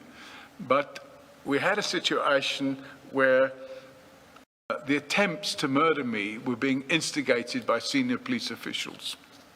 I was unlawfully arrested and detained over 2 years later for using my Irish passport. The reason I used my Irish passport was because at the time Radovan Kretschmer wasn't in jail, but he had cops on his payroll and they were waiting for me to come back into South Africa so they could arrange for me to be murdered. So what I did was I slipped in on my Irish passport instead of my South African passport. And 2 years later, I get arrested for that because that's all they could find to arrest me on. And they detained me for 4 days. We talk about General Paslani. The evidence will show that he's currently on trial, on various trials, and the sum total of the corrupt contracts exceeds 500 million rand. Now, those trials are ongoing. So, in 2016, as a result of all this unlawful conduct against myself, which was coming from DPCI, and by that stage, I'm saying DPCI was captured and the National Prosecuting Authority was captured. As a result of this unlawful conduct, I laid a formal complaint with the judge for they call him a DPCI judge. It was a retired judge. And I laid a formal complaint comprising 3 lever arch files. And that complaint was laid in 2016, towards the end of 2016. On the 6th of October 2022, the judge released this... Sorry. I think paragraph 1.5.3, the last line, an amendment should be made there. It says you laid your complaint in July 2026. Thank you. It should be 2016. Thank you. That's a typo for which I apologize. So, in fact, I laid the complaint in July 2016, and it comprised of 3 lever arch files with all the evidence. And then I left the DPCI judge to get on with it. And the DPCI judge issued a report, which is contained as Annexure Q at 246. Now, that's a very lengthy report, Commissioners. So what I've done, on page 14, I've extracted the relevant sections of the report, and I'd like to read it into the record halfway down page 14, and it continues on page 15, and it finishes at the top of page 16, so it's only about 2 or 3 minutes of reading. And the DPCI judge made the following findings against Major General Mokateri. In respect of Mr. O'Sullivan's arrest and the manner in which it was carried out at OR Tambo International Airport on 01 April 2016 in the presence of his children, needlessly detained for several days for what is a minor infraction of having allegedly contravened Section 26B of the South African Citizens Act, and his dubious prosecution in State versus O'Sullivan, case number B803/2016 Kempton Park, for which he was acquitted in terms of Section 174 of the Criminal Procedures Act. Major General Mokateri is found guilty of having seriously and unlawfully infringed the rights of Mr. O'Sullivan, as contemplated in Section 17L of the SAPS Act. As far as the cold cases against Mr. O'Sullivan, here? Yes. Why Mr. General Mokateri? Is it because he's the one that effected the arrest? Was he the complaint? What happened? No, Commissioner. General Mokateri had been, and I'll be able to prove this, it's not just an allegation, General Mokateri had been unlawfully appointed as the head of DPCI in Gauteng during the state capture process. So you had General Ntlemeza. I'd opened a case against General Ntlemeza before this, by the way. I'd opened a case against General Ntlemeza. I'd opened a case against Lieutenant General Pashlani, who was the acting Commissioner of Police. And I'd opened a case against General Mokateri. So Mokateri was the senior person who led the group of about 30 police officials who targeted me and Forensics for Justice and the staff that worked for me. So there was, as you will see, there was a campaign over several years against us. Thank you. Shall I carry on? As far as the cold cases against Mr. O'Sullivan that Major General Mokateri unearthed and reinvestigated are concerned, it's certainly permissible for Major General to have done so. What he has made himself guilty of is falsely claim under oath, as the DPCI judge observes in para 26 above this report, paragraph 61. One has to be extremely gullible to accord any credence to Mokateri's averment that pursuant to O'Sullivan's arrest on 01 April 2016 at OR Tambo International Airport, all the complainants in the cold cases magically came out of the woodwork and urged that charges they laid against O'Sullivan years before be resuscitated or reopened. Such coincidence defies credulity, and I reject this explanation as a figment of his fertile imagination. A conspectus of the facts, circumstances strongly mitigate against it. All 9 reinvestigated cases proved to have been moribund, and none of them survived as far as could be determined. Now, Commissioners, if I can just stop there and explain to you what those cases related to, those 9 moribund cases. Apart from running Forensics for Justice, I have other business activities. I run a property company and I run a forensic practice. And the forensic practice, we carry out forensic investigations for corporations. So if fraud has been committed or corruption has been committed within a corporation, they'll engage our services to carry out an investigation. And quite often it would entail us then assisting that client to open a criminal docket for fraud or theft or corruption or whatever the case may be.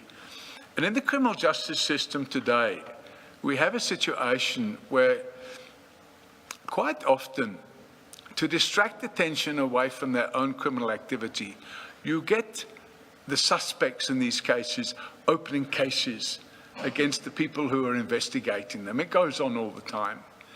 And I would say probably over 200-300 investigations that we've carried out. There's probably been 10 or 12 where the suspects have opened cases against us. And those cases have got no legs at all. It's just a distraction. So I just wanted to explain that. Then the DPCI judge goes on to say, it is common cause that the relationship between O'Sullivan and Mokateri was and remains strained, if not acrimonious. I am acutely alive to the fact that Mokateri may have harboured an ulterior motive for reopening the aforesaid cold cases. Then he goes on a bit further. However, I'm satisfied that the reinvestigation of the cases was meant to and did harass O'Sullivan. It was designed to have a chilling effect on his forensic investigations and to fight corruption. Sometimes it appears he acted unconventionally. That's me they're talking about. But so far as the DPCI judge could discern, not unlawfully. Well, of course, we act unconventionally. And that's why we have the success ratio that we have, because we step above and beyond what normal people would do. Then he goes on to say, at paragraph 63, which is on page 15, to put Mr. O'Sullivan to such unwarranted great expense to defend the unmeritorial cases was prejudicial to him and seriously and wrongfully infringed his constitutional rights as contemplated in section 17L of the SAPS Act. Then he says at 64, the failure by Mokateri to obtain a security clearance. Now, this is the crux of the issue, Commissioners. This is the most important part of this whole story. The failure by Mokateri to obtain a security clearance for almost 3 years is unlawful and a transgression of Section 17E of the South African Police Service Act and Section 2A of the National Strategic Intelligence Act. Mokateri disgracefully tried to shield behind his employer. However, he had a concomitant duty and responsibility to obtain the clearance. In addition, his appointment set out in paragraph 44(2) above was subject to a security clearance of top secret. And I need to pause there to mention, Commissioners, the law is crystal clear. You cannot be appointed as a provincial commissioner of DPCI if you don't have top secret security clearance. He never had it. And then he says, nevertheless, no direct connection can be made or line drawn between the Mokateri's spurious appointment as provincial head of the Hawks and the woeful treatment meted out to O'Sullivan. Be that as it may, he should never have been appointed to such a lofty position. Least of all, he should not have been given a permanent contract of appointment under the sketched prevailing circumstances. Now, Commissioners, at the end of the report, he makes a conclusion, and he recommends to the Commissioner of Police, General Masemola, that Major General Mokateri should be dealt with. And what's interesting here, Commissioners, is that Major General Mokateri was the provincial head of DPCI. Now, DPCI, in terms of the Glenister judgment, is handled in terms of Section 17 of the Police Service Act. So it's a separate section of the police service. It's supposed to be separate. And if you're appointed as provincial head of DPCI, and then you're found wanting and you don't have security clearance, what happened in this case? Instead of him being dismissed, he was just moved sideways into the police service from DPCI. And I wasn't happy about that. In fact, I was quite livid. And I continuously wrote to General Masemola and I requested him, why hasn't this person been dismissed? To cut a long story short, he was eventually dismissed, but not to do with the DPCI judge's report, to do with another matter completely. So I just wanted to record those facts, that General Masemola did not lift a finger to deal with the DPCI judge report, which report was issued in 2022.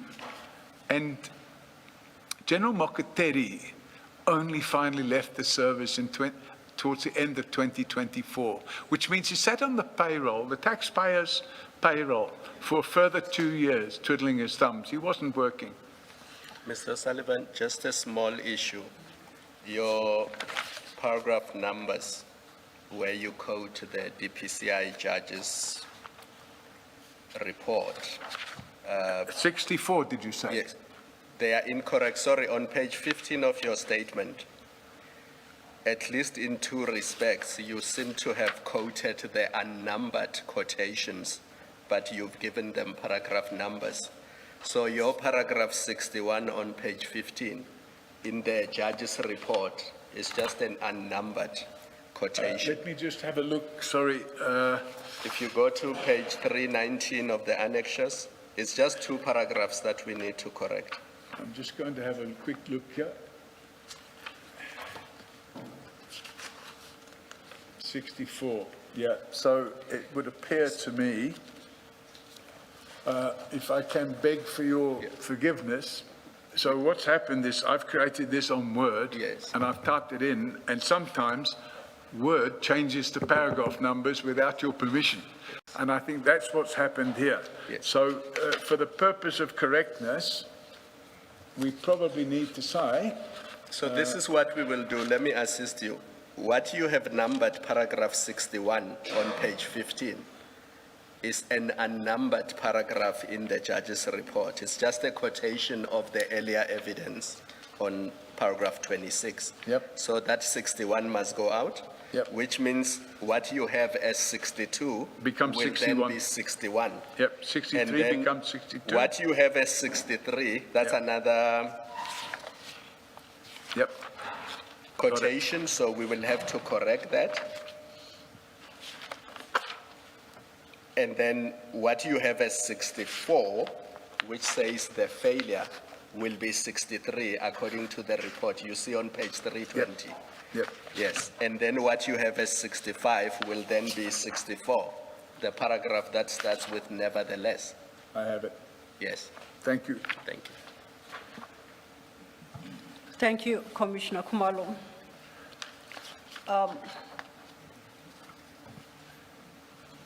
My sense is that you have covered everything you have set out in your statement regarding General Patlane, your complaint regarding General Patlane and the DPCI judge report. Is there anything else that you conclude by saying, notwithstanding the referral of that report to General Masemola, General Masemola failed to take action? Yep.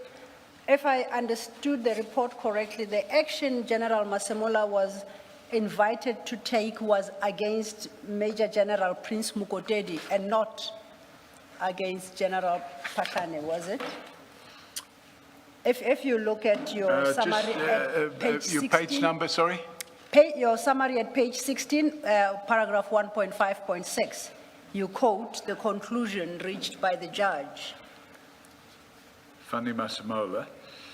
You say this, and it quotes under capital A in parentheses, this is an appropriate DPCI judge's report deserving attention of the National Commission of Correct. Police. This is the conclusion of the DPCI judge's report. Yes. If you look towards the end, I should give you the page number there. We'll locate quickly the page number for you. The point I'm making is that was a conclusion for the purposes of taking action against Major General Mukotedi and not General Patlane. Am I reading it correct? I don't mention General Patlane. Yes, I'm saying the topic deals with General Patlane. The DPCI judge's report makes findings, is in large part concerning the conduct of Major General Mukotedi and makes findings as you have tabulated them at page 14. That's to be seen on page 326 Yes. of the evidence. It refers to deserving the attention of National Commissioner General Masemola. Yes. And I'm saying that what deserves General Masemola's attention is what you have set out at page 14 Yep. in the boxes. The following findings against Major General Mukotedi are made. It's Correct. those findings that are brought to the attention of General Masemola, And General Masumula is called upon to take appropriate steps. Which is what should have happened. Yeah, and the only point I sought to make was that this is not about General Patlani. No, it's nothing to do with General Patlani. I fully, that clarity. The only thing it's to do about General Patlani is that all of this conduct happened against me. Yes. Because I opened a criminal complaint against General Patlani. So everything that's listed here happened against me and others that were connected to me. But the driving force, according to the DPCI judge report, was General Mokateri, who was acting on the instructions of both General Mtlemeza, it doesn't say that in the report, but we know it for a fact, General Mtlemeza and General Patlani. Okay, understood. Yeah, I just wanted to make that clarity. Yeah. And do you know, are you aware of any steps then that General Masemola took against General Mkotedi? None at all. And at your paragraph 1.5.8, you confirm that General Masemola, as you say, quote unquote, did not lift a finger to implement the recommendations of the DPCI judge. So, sorry, I didn't hear it. 1.5.7, I've said the relevance of the conclusion in the DPCI judge's report mentioned above is not lost on me and should not be lost on the Commission. General Mokateri was never, from the date of his unlawful appointment, lawfully in his post, because he never had top secret clearance or secret clearance. Instead of dismissing him, General Abaya unlawfully agreed with General Masemola that it could simply be moved from DPCI to SAPS. So that's moving the problem instead of removing the problem. He was moved to the division known as Inspectorate, which functions or is supposed to function as the internal standards monitoring the police. It can be likened to hiring mice to guard the cheese, because here you have a situation where General Mokateri has now been moved out of DPCI, where he can't be because he doesn't have top secret clearance, plus the DPCI judge has said he must be dealt with, and he's moved into the police. They have nowhere else to put him, so they've put him in the Inspectorate. Now, the Inspectorate is quite commonly known as the departure lounge in the police. If they haven't got work for a senior person, they stick them in the Inspectorate.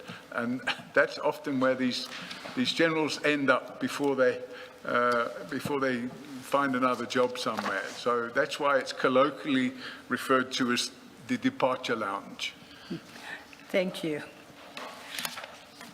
That would then lead us to your paragraph 1.5.9 at page 17, but you introduced a new topic there. Yes.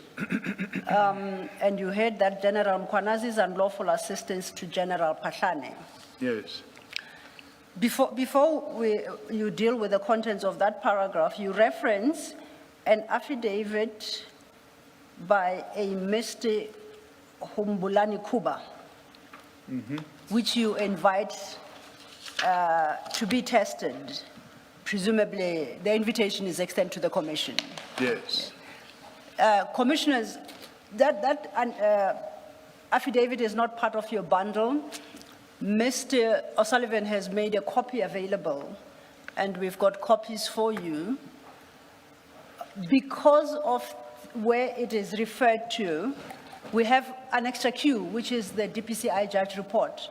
We propose this be the next document based on the structure of his statement, and we propose that it be marked Q1, so that at least we can associate it with paragraph 1.5.9 easily. Now,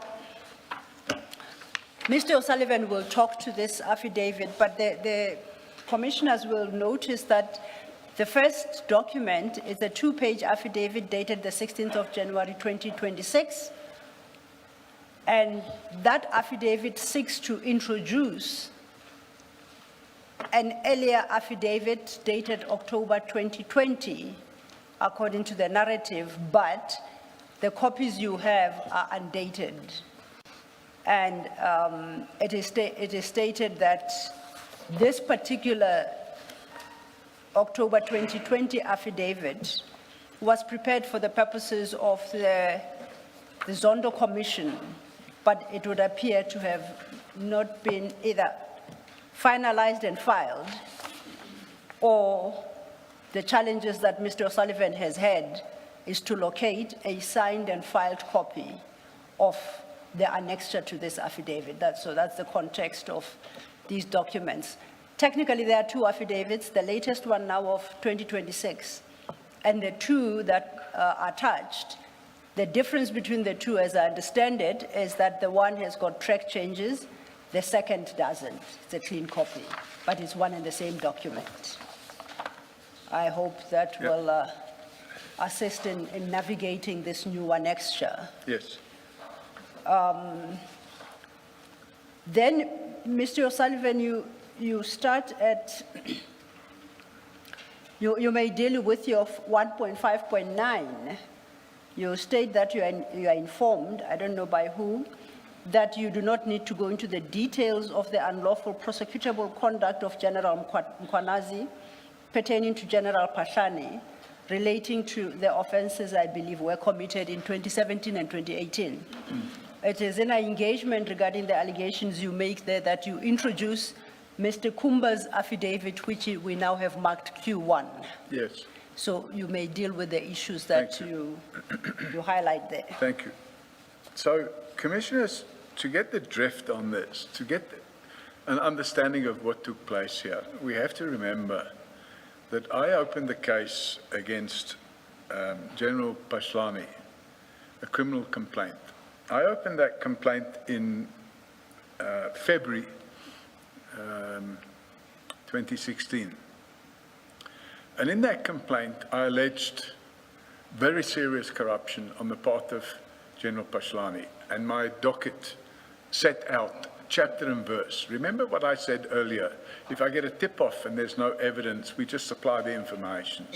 In this case, it was more than a tip-off. I had evidence. And I took all that evidence and I packaged it and I opened a formal docket with IPID. But unfortunately, by that stage, IPID was captured. It was during that state capture period. And IPID was captured by virtue of the fact that 2 crime intelligence officials have been appointed to work in IPID, and they were allegedly controlling all of the investigations that IPID did. And then you had a situation where I opened my case with IPID in February 2016, and the complaint I laid was, a copy of it was supplied to General Pashlani instead of the matter being investigated. And that led to the attacks against myself and my staff. So, but what happened while all that was going on was there was a matter in the Supreme Court of Appeal, in fact, no, sorry, it was the Constitutional Court. And that was the matter of Robert McBride versus the Minister of Police.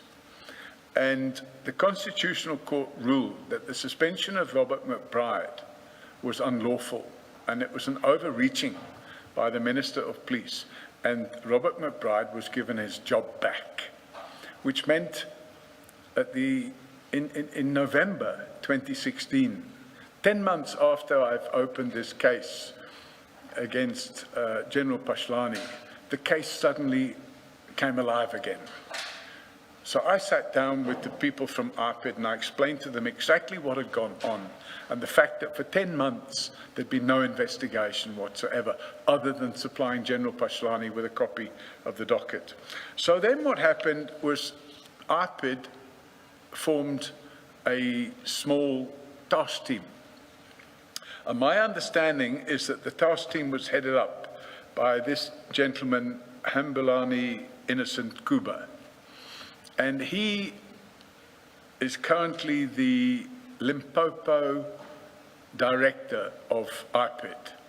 At the time, I believe he was also the Limpopo director of IPID, but he was brought to Pretoria because they wanted somebody from outside the province to case manage my complaint against General Pashlani. And that's what Hambulani Kuba did. And he reported directly to Matthew Sissoko, who was the head of investigations at IPID. So what happened was there were a number of legs where General Pashlani attempted to derail the investigations into him. And those legs took various forms.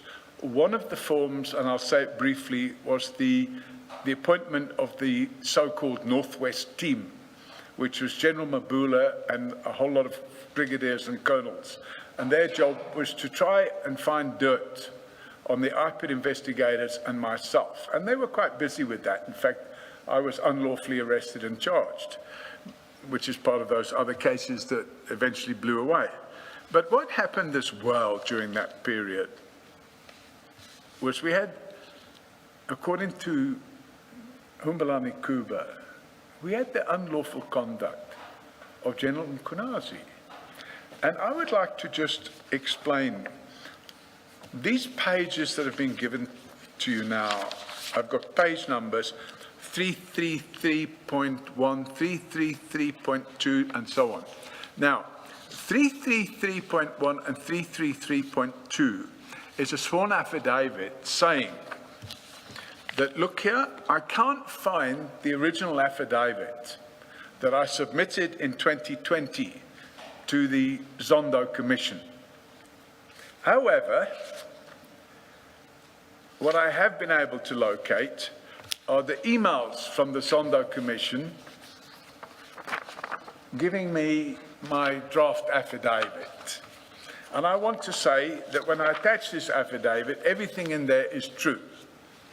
And therefore, as you would know, making affidavits for a commission, it's an iterative process. It's not something that you just do and you're finished. You draft and then you add a bit and then you know, it's an iterative process. And this is the evidence. If you look at page 333.8, it's an email from Garth Hulley, who was one of the evidence leaders at the State Capture Commission.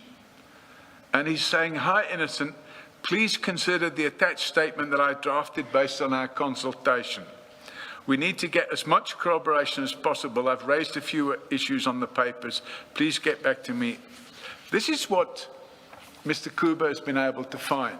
We've been in touch with Garth Hulley, and unfortunately, the State Capture Commission, as you know, is wound down, and it's not possible to find the original statement that Humbalani Kuba made. And that's why I've suggested that I believe this person could be and possibly should be, briefly, because it's not a long story he has here, it's a very short story. And if you capture his story quickly, it's basically saying that in February 2018, he got a phone call from Major General Nemathansela of Crime Intelligence. By the way, when you see all these issues, I just want to reiterate, most of these issues emanate from crime intelligence. It's always, always, always, there's something to do with crime intelligence. He stated that he blah, blah, blah, he wanted to meet with me.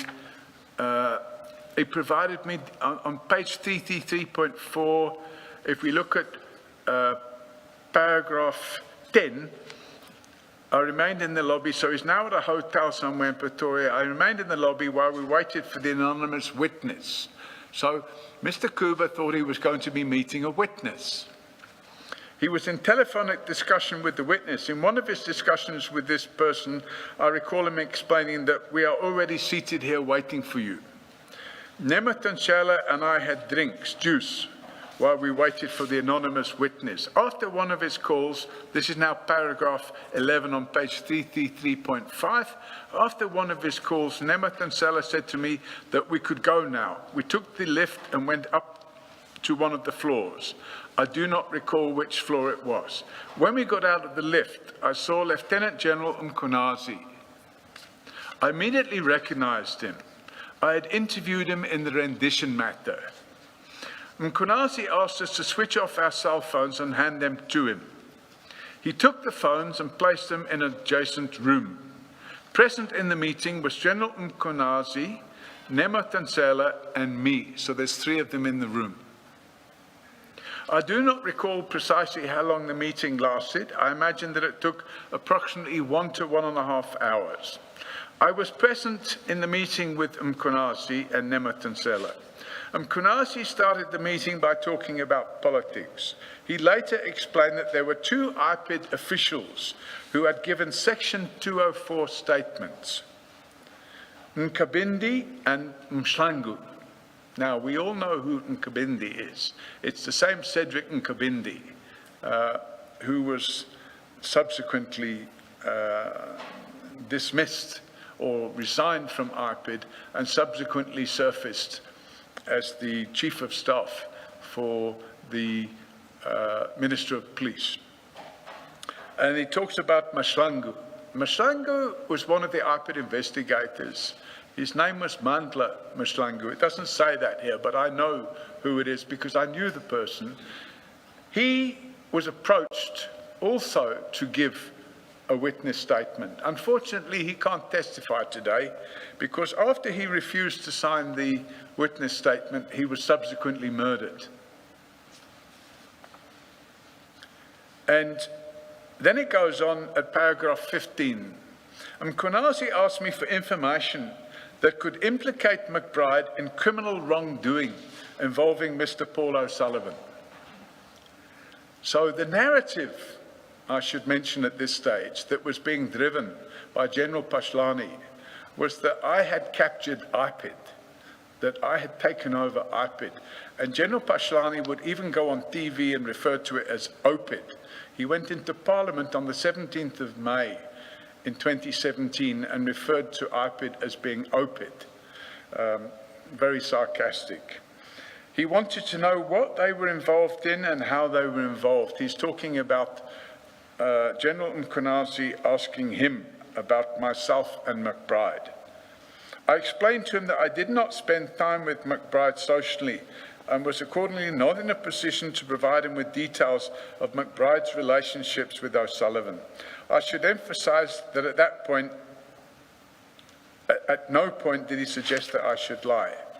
I pause at this stage, Commissioners, to mention the only relationship I ever had with Robert McBride was the fact that he was the head of IPID. And after he was reinstated by the Constitutional Court, I went and met with him and told him about this case against Pashlani that was gathering dust for the previous 10 months. And that's as far as it went. He goes on at paragraph 16. Mkhwanazi said that I would be taken care of, that I, who held the post of Chief Director, which would be at the rank of Major General in the SAPS, would be promoted to rank of Lieutenant General, which was on the same rank as him. Mkhwanazi indicated that both Nkabindi and Mhlangu would also be promoted into higher ranks within the SAPS because of their cooperation. He explained that one of them had not yet signed. That was, I can tell you, was Mhlangu, because we know Nkabindi had signed. When I was leaving, he said that I should think about it. He said that he was meeting with Nkabindi and Mhlangu that evening. And then he talks about going back to the office and explaining all this to Matthew Sissoko, who was his direct boss, who was waiting for me. We discussed a lot about whether it was true that these two IPID officials had turned Section 204. We got the sense that Mkhwanazi was trying to fish to get me to tell him what I knew. My sense was that he wanted to give me the impression that he already knew and that I should tell him since the information would already be shared by my officials. I returned to my hotel at approximately 21:30. I went to check at the hotel room of Nkabindi. They were in the same hotel. I knocked on his door and he did not answer. I phoned Sissoko and said this might be true because Nkabindi was not there. We were staying in the same hotel called Absolute Farringdon in Hatfield. At about 2400 or 0100, I heard Nkabindi returning to his room. I told myself I was not going to sleep until he returned. We had adjacent rooms. I sent Sissoko a message via WhatsApp saying he'd just come back. Mhlangu later told Sissoko that he had been approached. I think Sissoko told McBride, who called a meeting to find out if anyone was approached. Mhlangu confirmed that he had been approached. He said that he'd been approached by Como. Now, Como was the crime intelligence official working in IPID. And the two crime intelligence officials been placed by the Minister of Police into IPID to manage investigations. In fact, how can you have crime intelligence officials working for a so-called independent body like IPID? But what in fact happened, and I can just mention this on the record, that when Mr. McBride was reinstated to his position by the Constitutional Court, these two officials absconded from IPID and never came back. They went back to crime intelligence. And then he says, I was expecting him to include Mkunazi, but he did not mention Mkunazi. On the one occasion, he got angry with me for mentioning Mkunazi because he made it clear that he was a family friend. He did not want me to mention the name of Mkunazi. So the point I'm making, Commissioners, is that some sort of credence has to be given to this. Because here you have a situation where on the 6th of July last year, General Mkunazi calls a media briefing, a very dramatic, fantastic media briefing, where he talks about interference in investigations. In fact, according to this statement, that's exactly what he was doing in the Pashlani investigation. He was interfering with IPID and trying to get IPID members to leave IPID and give them some dirt on Robert McBride and allegedly against me as well. Mr. Sullivan, where do we see in this affidavit that the overture or the approach by General Mkhwanazi related to the Pahlane case? Where do we see that in this affidavit? So you cannot see that in that statement. You would have to be involved on the ground at the time, as I was, to know what was going on. And all of this was going on at the same time as the Pashlani investigation. And in my opinion, my humble opinion, the only way you're going to get to the bottom of this is either to get a detailed sworn statement from Mr. Kuba or get him to come and testify. I cannot believe it can take long for him to cover these aspects. It may be so. It may be so that it won't take long, but one note, I'm noting, for example, that Mr. Kuba did this two-page affidavit, the first 2 pages. Yep. On the 16th of January 2026, the commission was sitting. I don't know for what purpose he prepared this My affidavit. understanding, Commissioner, is that it was for the ad hoc committee of Parliament. Yes. The point I'm making is that as recent as January 2026, where he prepares an affidavit, he doesn't say anything about General Mkhwanazi approaching him to interfere as a measure to interfere in the Pahlane investigation. In fact, at paragraph 18, he says, our sense was that he was trying to fish to get me to tell him what I knew. He doesn't say about what, but he has opportunity in January to say more on these earlier affidavits, and in particular, that he felt, even if it's just I felt, he was speaking to me, or he wanted me to interfere, or he was interfering in the Pahlane investigation. He doesn't say that. So my question really is, if we rely on these 2 affidavits, well, including the recent one, so all 3, 2 drafts, and this latest affidavit, there isn't anything in it that speaks to the very specific topic you're speaking to, which you say this is evidence of interference. So, And unless I misunderstand your evidence, I thought what you're saying is this is evidence of interference. these documents themselves would not amount to evidence on their own of the interference. They would have to be read together with the High Court cases that took place at the time, where IPID launched urgent application to stop police interference in their investigation into Pashlani. And they were successful in that they got an order that the police must not do a counter investigation. Now, I was on the ground at this moment in time, so I knew what was going on. So I knew that this related to Mandla Mashangu said that, by the way, Cedric and Kabindi, if you look at this, Commissioner, you will see that he does mention that Mkonazi was fishing to see what he could find out about Robert McBride and Paul O'Sullivan. And my only involvement with Robert McBride at that moment in time was the Pashlani investigation. I had no other involvement. That was it, short and sweet. So it's hard to draw that conclusion, I agree with you, but I do believe it's warranted, if possible, to either get the gentleman in or have one of the investigators take a more detailed sworn statement from him. Isn't the problem with that proposal that let me start. I can understand when you say you were on the ground, and because you were on the ground, you are able to draw connections between this approach to IPID and what you knew was happening on the ground, including that the General Patlane matter was taking life. So I can see, I'm prepared to accommodate that in your connection of the dots. That's the picture it creates. The difficulty, at least for me, is we have a statement here where we have that unsigned affidavit where Mr. Kuba makes no reference to the Patlane matter. And that is compounded by that as recently as January 2026, Yep.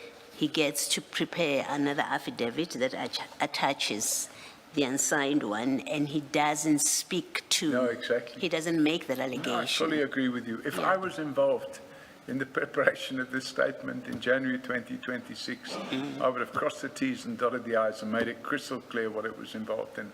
Yes. We know for a fact that Cedric and Kabindi left IPID, tried to join the police as a brigadier, and I wrote to General Satoli at the time, and I said I would bring a court application if he's appointed in the police. So we know that was the status with Cedric and Kabindi. At the end of the day, this is crying out for further, shall we say, investigation. I understand that on its own, it's not a smoking gun, but I do believe there is a smoking gun to be had here. Thank you. Thank you, Commissioner. I have a similar question. Looking at the same affidavit, starting from paragraph 10, what you've basically read into the record. So what page are we on? I'm in Annexure Q1, Kuba's affidavit that we have just tendered. I'm at page 333.4. And I say it's only at paragraph 10 that Mr. Kuba deals with the engagement with General Mkwanazi and following. Yeah. Now, my reading of that is that what Mr. Mkwanazi wanted is what's reflected in paragraph 15. Mkwanazi asked me for information that could implicate McBride in criminal wrongdoing involving Mr. Paul O'Sullivan. And if I read the document correctly, that's what seems to be the gist of the engagement between Correct. the two. Now, if we look at your statement at page 17, at paragraph 1.5.9,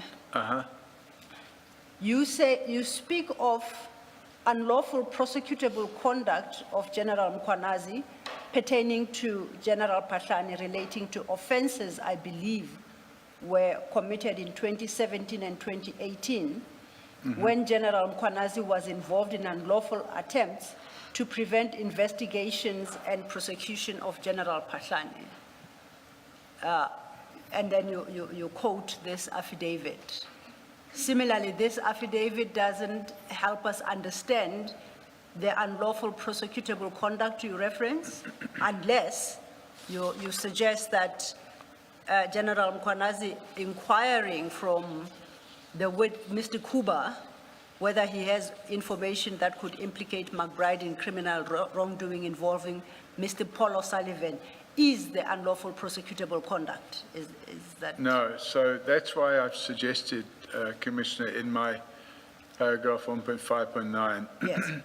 I said I will not therefore canvass the matter, save to say that I feel very strongly that the evidence of Mr. Humbulani Kuba in this regard should be tested. In other words, it needs to be tested, because that's the only way you're really going to get to the bottom of the matter. I know what it is, but my knowledge is not evidence. It's just what I know. And I accept that it's not evidence. I understand what you say. So you are inviting the commission to test and to the extent necessary, perhaps engage with Mr. Kuba so that we can determine the unlawful prosecutable conduct of General Mkhwanazi and his involvement in unlawful attempts to prevent investigations and prosecution of General Patlani. That's correct. Okay, I fully understand. That then brings us to the end of that particular subtopic. And if we could then go to paragraph 1.6 at page 17. Sorry, you have said you know this or you know about this, but your knowledge all on its own or by itself will not assist. What exactly do you mean when you say you know? Because, Commissioner, at the time, way back then, when all this was going on, the multiple attempts at trying to derail the investigation by IPID against Pashlani.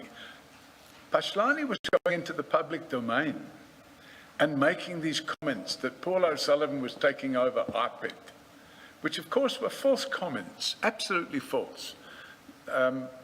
Now you have this situation going on, and you have this parallel conduct in relation to Cedric and Kabindi. Let's just park Cedric and Kabindi to one side, because at the time this took place, Cedric and Kabindi, he went across to the other side.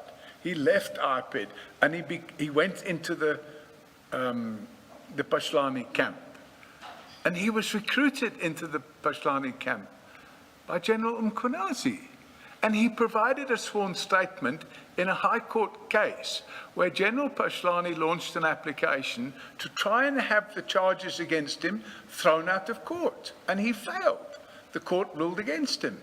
Now, that was Cedric and Kabindi that was making that sworn statement for General Pashlani. But he didn't say, by the way, I was recruited by General Mkhwanazi. But if you read this, Humbulani Kuba says that General Mkhwanazi tells him, listen, we've already got Cedric and Kabindi on board, and we've already got Mandla Mashlangu on board, but he said one of them hasn't signed. Well, at the time, we found out that it was Mandla Mashlangu who hadn't signed, and he refused to sign. Unfortunately, he was murdered because of it.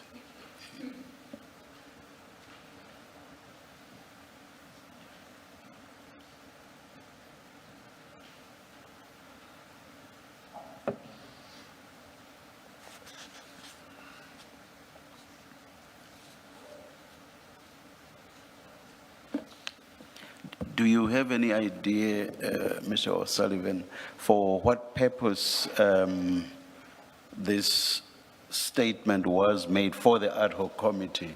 The short affidavit to which are attached the draft statements.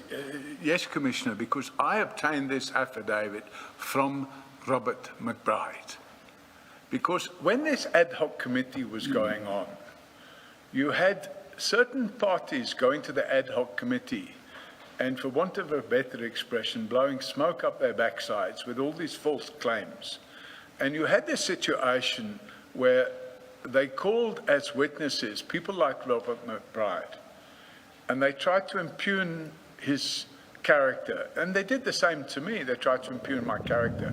But unbeknown to me, and I only found out afterwards, Robert McBride obtained this statement and tried to persuade the ad hoc committee to call Mr. Kuba as a witness, but they didn't. So that's my understanding as to how the statement was obtained. Also, it was filed with the ad hoc committee at the instance of Mr. McBride.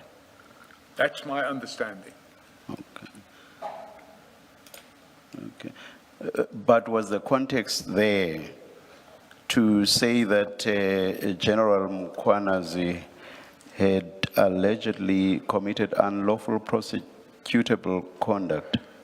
Was that the purpose for filing this statement, or was the purpose something else? Do you know? My understanding, Commissioner, is that the ad hoc committee didn't obtain the statement. My understanding is that Robert McBride obtained the statement, and that when he obtained it, with all due respect, he didn't spend long enough cobbling it together. It could have contained a lot more detail. And this was a quick rush job that was done before his appearance at the ad hoc committee. If I was involved in doing it, it would have contained all the relevant data, but I wasn't involved, and I only found out about it later. But what I'm saying is, I did not suggest that it was filed at the instance of the ad hoc committee, no. I'm saying, was it filed for the purpose of showing that General Mkhwanazi was allegedly guilty of unlawful prosecutable conduct? That is even correct. even if it was at the instance of Mr. McBride? Was that the purpose? My understanding, Commissioner, and I don't have the minutes of when Mr. McBride testified at the ad hoc commission, but his actual words were, this is evidence of unlawful prosecutable conduct on the part of General Mkhwanazi. And perhaps one of the researchers can find the PMG minutes of the meeting where he states that, because that in fact is what he stated. When I heard it I didn't listen to him giving his evidence. I heard it later and somebody pointed it out to me, and I said, can I get a copy of that statement? And that's what I got. That's what I said. And would this have been prosecutable conduct relating to General Pahlane or yes? That's what Robert McBride insinuated. Wanted to, okay. All right, which I think, or rather in respect of which the statement does not seem to assist. No. And that's the point Commissioner Baloyi already took you through. I agree with the Commissioner. Yes, okay, all right. Yeah. Thank you. Thank you, Chair. As I indicated, Mr. O'Sullivan, we're now at your page 17, and we start with the next subtopic, 1.6, General Mkhwanazi, Mr. Kistia, and the Louis Vuitton bags. You reference in this part of your statement Annexure R, which is to be found at page 334. That is the article. That is the newspaper article. Uh-huh. And just to confirm on this topic, this is all you rely on. This is all the evidence you have about these supposed gifts by Mr. Kistia. Yes. So then if you may just quickly deal with... I'm mindful of the time we're spending, so I'll try and be as prompt as I can. Yes. And succinct as I can. I had knowledge of these allegations from whenever it was, 2022. And I didn't do anything about it because it's just a media article. But what happened was, after the July 2025 media conference of General Mkhwanazi, I started putting bits and pieces together. And one of the things I did was I instructed my attorneys in November 2026 to issue a subpoena to IDAC And I've evidenced the subpoena as S1 and S2. S1 being the subpoena and S2 being the reply from IDAC. But the important thing for me is if you look at page 18, the reply to the subpoena sought to obtain evidence of these so-called Louis Vuitton bags. And the reply I got from IDAC to my lawyers was, quote unquote, these are criminal matters that remain active, and IDAC cannot share any of the information and or documentation requested in paragraphs 1 to 4 of the subpoena. That's all the evidence I have. So it's not a smoking gun. You've got a newspaper article, an attempt by me to validate the newspaper article by issuing a subpoena, and IDAC's response saying, this is a live investigation. I'm not giving you an answer to your subpoena. And commissioners, I'm saying, surely that gives the impression that there is something here. There's something going on with these Louis Vuitton bags. Mr. Sullivan, can I ask you this question? In paragraph 1.6.2, you say this gentleman is alleged to have gifted.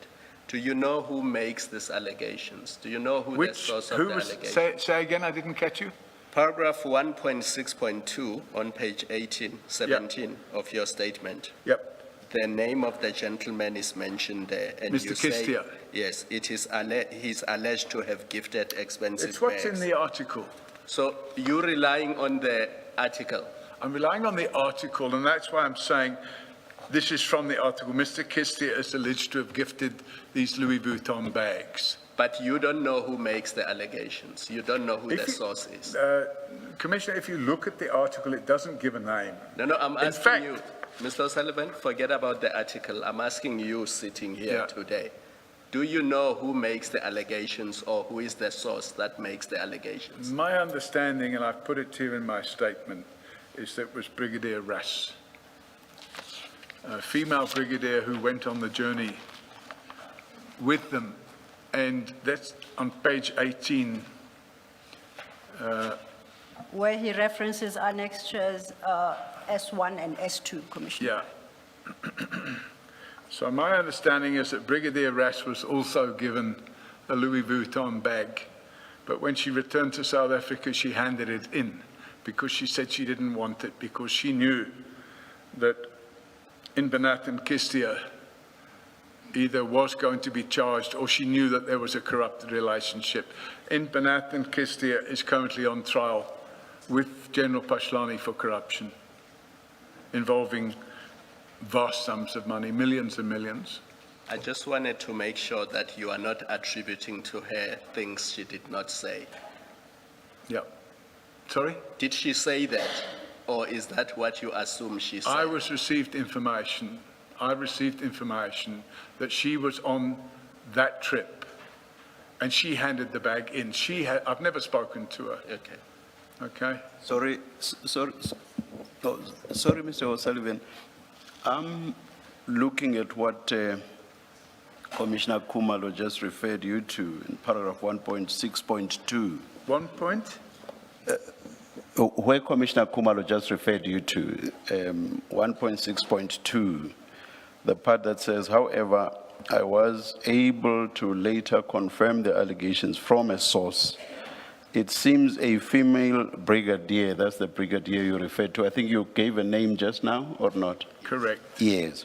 It's on the next page. Yes, the brigadier was on the trip to Europe and also received a bag which she then handed to IDEC. I'm comparing that with what appears in the article that you say is your basis That for. doesn't appear here. Yeah, because at page 335, here's what the article says, the third paragraph at 335. I'm reading the last sentence. The two, that is General Masemula and General Mkwanazi. So which paragraph? The third paragraph at page 335. Yes. I'm reading the second sentence, which is the last sentence of that paragraph. it says the two returned home with luxurious bags while their colleague, I assume the colleague is the brigadier, or not? So, Commissioner, in my opinion, this story is possibly slightly wrong, because my understanding is that the person that was snubbed wasn't snubbed, but also got a Louis Vuitton bag and brought it back to South Africa and handed it in with a sworn statement. Oh, so that part of the article is wrong. Pardon? So that part of the article is wrong. Yes. Oh, all right. I just wanted to check that because you That's basically... my understanding, Yeah. Commissioner. Yeah. Can I just clarify, from your response, the question and response by Commissioner Kumalo, and your reference to that Brigadier Ras, your statement, as it reads, does not say she reported General Masemola and Mkwanazi. It Is says that- on paragraph 1.6.2, Commissioner, it says, however, I was able to later confirm the allegations from a source. Yes. It seems a female brigadier was on the trip to Europe and also received the bag, which she then handed to IDAC. Yes, but that doesn't say she reported the two generals that they received the bag. Yeah, I could have said together with a sworn statement, but my understanding is there was also a sworn statement. Is your evidence that the brigadier submitted a sworn statement in which she states? My understanding, so... Yeah, let me finish for the record. I do need to finish. My question is, and I just seek to clarify what you are saying. Is your evidence that Brigadier Ras, who you say also received a Louis Vuitton bag, she declared it to IDAC, or she reported it to IDAC, and she submitted a sworn statement? Are you saying in that sworn statement, she also states that the two generals, Masemola and Mkwanazi, also received Louis Vuitton bags? Is that what you're saying? I wish I knew, Commissioner, but when I served the subpoena, this is what I sought clarity on. Okay, so you haven't seen her statement? No, I haven't seen it. If I'd seen it, you'd be seeing it now too. Okay. Because I wouldn't keep information from you. So, to be crystal clear, this, you could say, is just pure hearsay. However, it would be hearsay if I'd have got a feedback from my subpoena that said, listen, I don't know what you're talking about, get lost. That's not what I got. What I got back was, these are criminal matters that remain active, and IDAC cannot share any of the information or documentation requested in paragraphs 1 to 4 of the subpoena. And that tells me there's something going on here. And what I also noticed, and I mentioned it in my statement, is that nowhere in the evidence that he gave, either at the ad hoc committee or at this committee, General Mkwanazi specifically state, by the way, for the record, I've never received a Louis Vuitton bag. Instead, he makes throwaway comments such as, at least my wife now knows what a Louis Vuitton bag is valued at. Okay, I haven't seen his evidence in the ad hoc committee. He will come back. He will come back to us and he'll speak to that. I just needed to clarify what I thought I had understood your evidence to be. Thank you. And your source about the brigadier, was that a sub source or not? I'm not asking for a name. Yes, it was a SAP source. Thank you. Thank you, Commissioners. Mr. O'Sullivan, if we go to, you make the point at paragraph 1.6.3 regarding IDEC's response to your subpoena. Correct. And you suggest that their response and the manner in which it's couched, as you quote there, is what gives either credence to an allegation that there's something, what did you say, they smoke, Yes. I think, yeah. But I accept that. I would like us to look at your annexure R, and that is the article at page 334. At page 334, the last paragraph on that page, the article reads, and I quote, "In a case that resembles that of former top cop Jackie Silebi over a decade ago, Masemola and another former National Commissioner Mkwanazi were last week slapped with subpoenas by the investigating Directorate ID to explain why they failed to declare Louis Vuitton handbags they received from controversial Durban businessman and sub-supplier in Banatan Kistia. Apologize if I mispronounced that. So that's what the article claims, that they were served with subpoenas.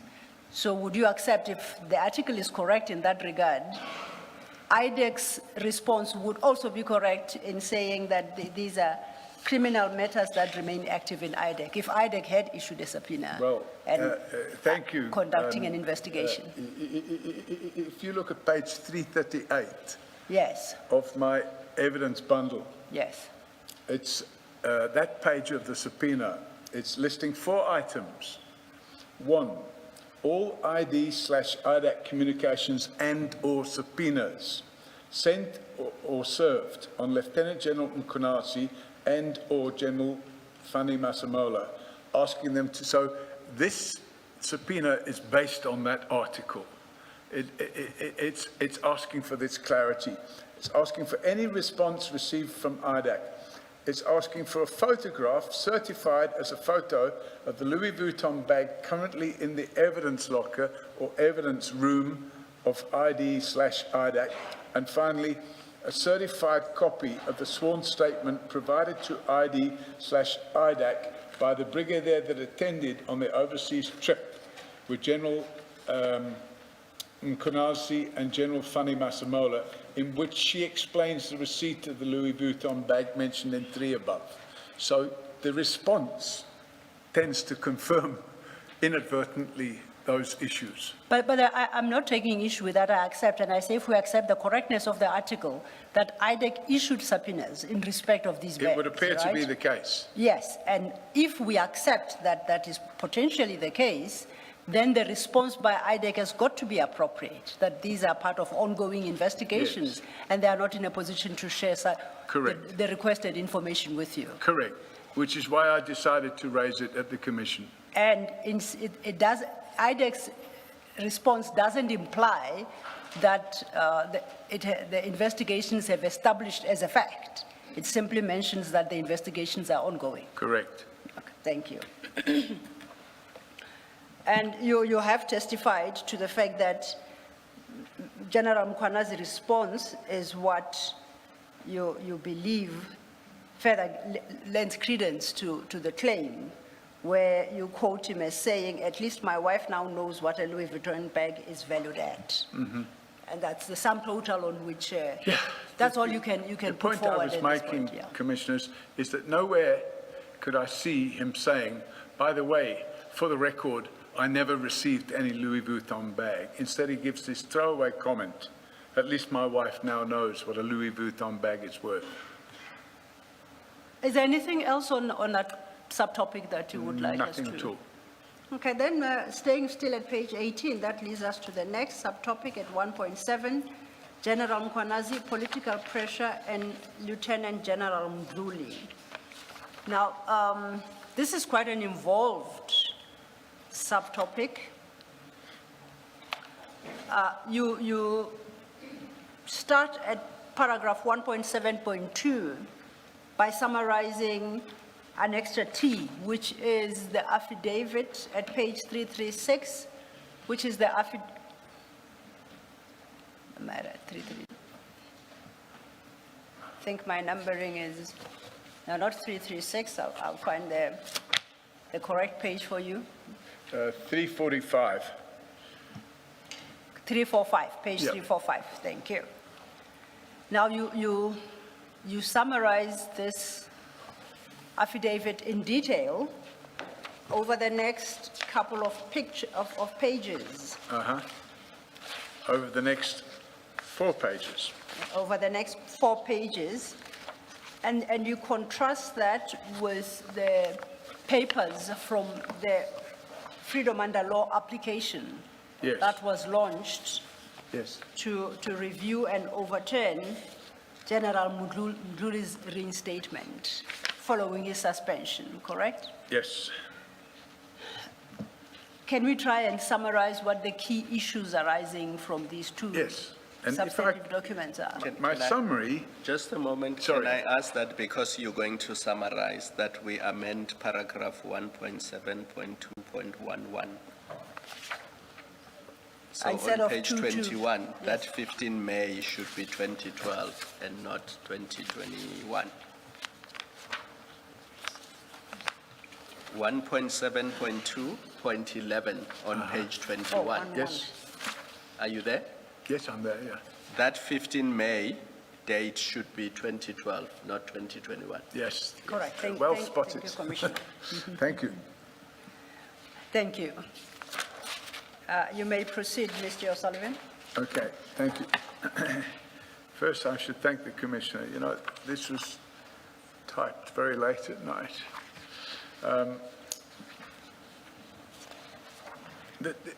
The essence of this can be found at paragraph 1.7.1. If I may, I do beg your pardon. Pardon? I do beg your pardon for interrupting. Just to point out that your annexure T, that affidavit, General Mkhwanazi has already submitted before the commission when he testified in September. Then commissioners, for the record, is MK 22.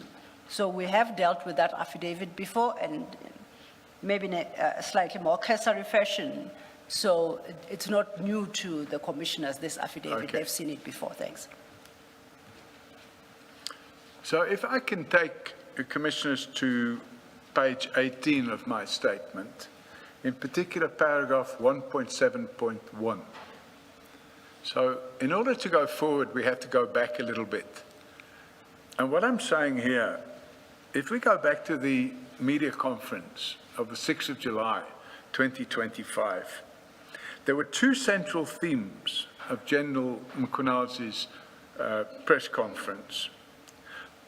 The one was organized crime's infiltration of the criminal justice system, and the other was political interference in the police by the Minister of Police. Those were the two central themes, and I think that's common cause. I've dealt with, in some detail, the examples of infiltration of the underworld into the police and the effect that has had on the police. And I've said it wasn't new. And I'm making the point here by saying, nor was political interference in the SAPS new. The irony of the latter fact is that during his period as acting National Commissioner in 2012, General Mkhwanazi himself turned a blind eye to unlawful political interference relating to the then Divisional Commissioner of Crime Intelligence, Lieutenant General Richard Mdluli. In fact, General Mkhwanazi not only turned a blind eye, but he also acquiesced to patently unlawful instructions, then later helped to cover it up. And that may be considered a very serious allegation. But the evidence I will present will actually bear out this allegation, Commissioners. And first of all, we start with this paragraph 1.7.2, which rambles on. And what it is, it's an analysis of Annexure T. And Annexure T is the self-same affidavit presented by General Mkhwanazi to the State Capture Commission, and it's dated 29th of September 2020. Now, in that affidavit, he makes certain averments under oath. And what I've tried to do here is to capture those averments. In other words, to coin a phrase, explain what it is he was saying under oath. And I want rather than read out every single one of those sub-paragraphs, I want to jump forward to page 20 of my affidavit and go to sub-paragraph 1.7.2.8.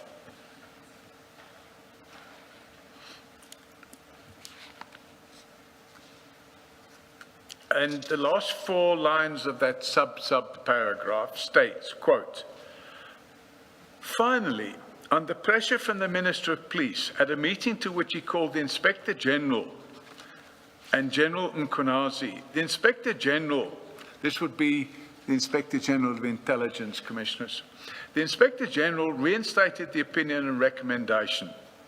I cannot think of a more blatant demonstration of unlawful executive overreach." It's me saying that.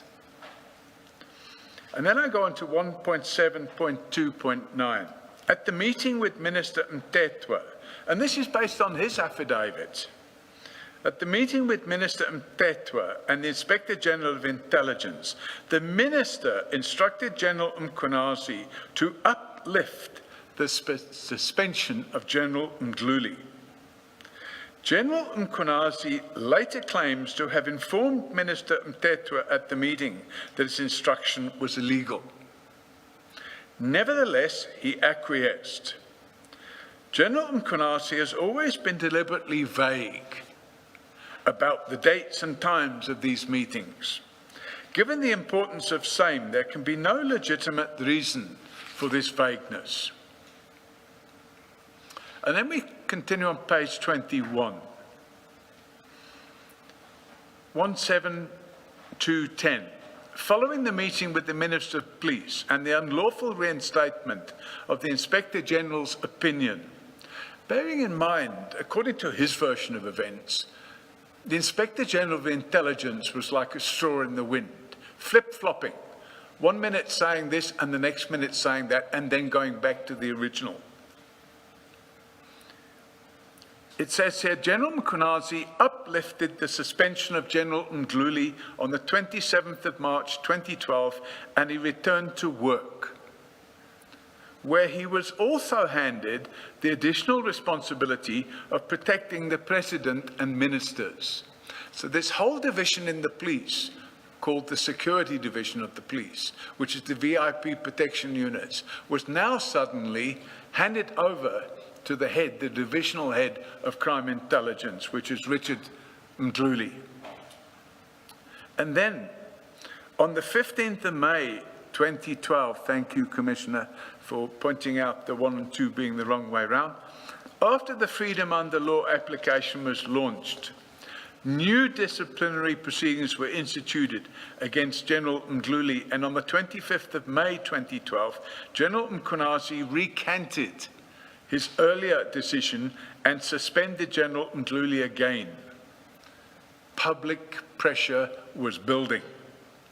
At the start of June, General Mkunazi met with President Zuma and appears to have been pressurized to withdraw the new disciplinary proceedings against General Mdluli and his suspension.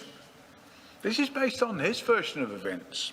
At the meeting, it was agreed that General Mkunazi would not continue as acting National Commissioner beyond the few remaining weeks that were required to appoint a new National Commissioner, General Piega, with zero policing experience, who, well, that's just my throwaway, was duly appointed on the 12th of June. So now suddenly, General Mkunazi, who's been the acting Commissioner of Police since the prior year in September, is now suddenly no longer the acting Commissioner of Police. And then I go on to page 22 at 1.7.3. I say, on its own terms, the narrative of General Mkunazi shows that he readily succumbed to political pressure and implemented the illegal instruction of the minister to uplift the suspension of General Mdluli, whilst all material times knowing that this instruction was illegal. How do we know, Commissioners, that at all material times he knew the instruction was illegal? Because he says so under oath in 2020, But here's the best part. When he enacted this unlawful instruction in 2012, he was invited to Parliament, and on the 19th of April, he was asked at Parliament why he had uplifted the suspension of General Mdluli and put him back to work. And his answer was short and sweet. He said, "I acted according to higher authority." And when he was asked what the higher authority was, he declined to say. On the 15th of May, when the Freedom of Under Law application was launched, there were two sections to it, a Part A for urgent relief and a Part B, which was a confirmatory of the urgent relief.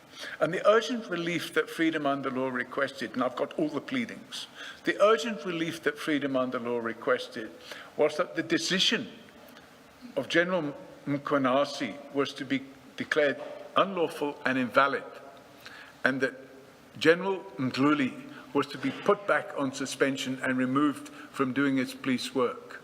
Now, that Part A application was launched on the 15th of June. It was an urgent application.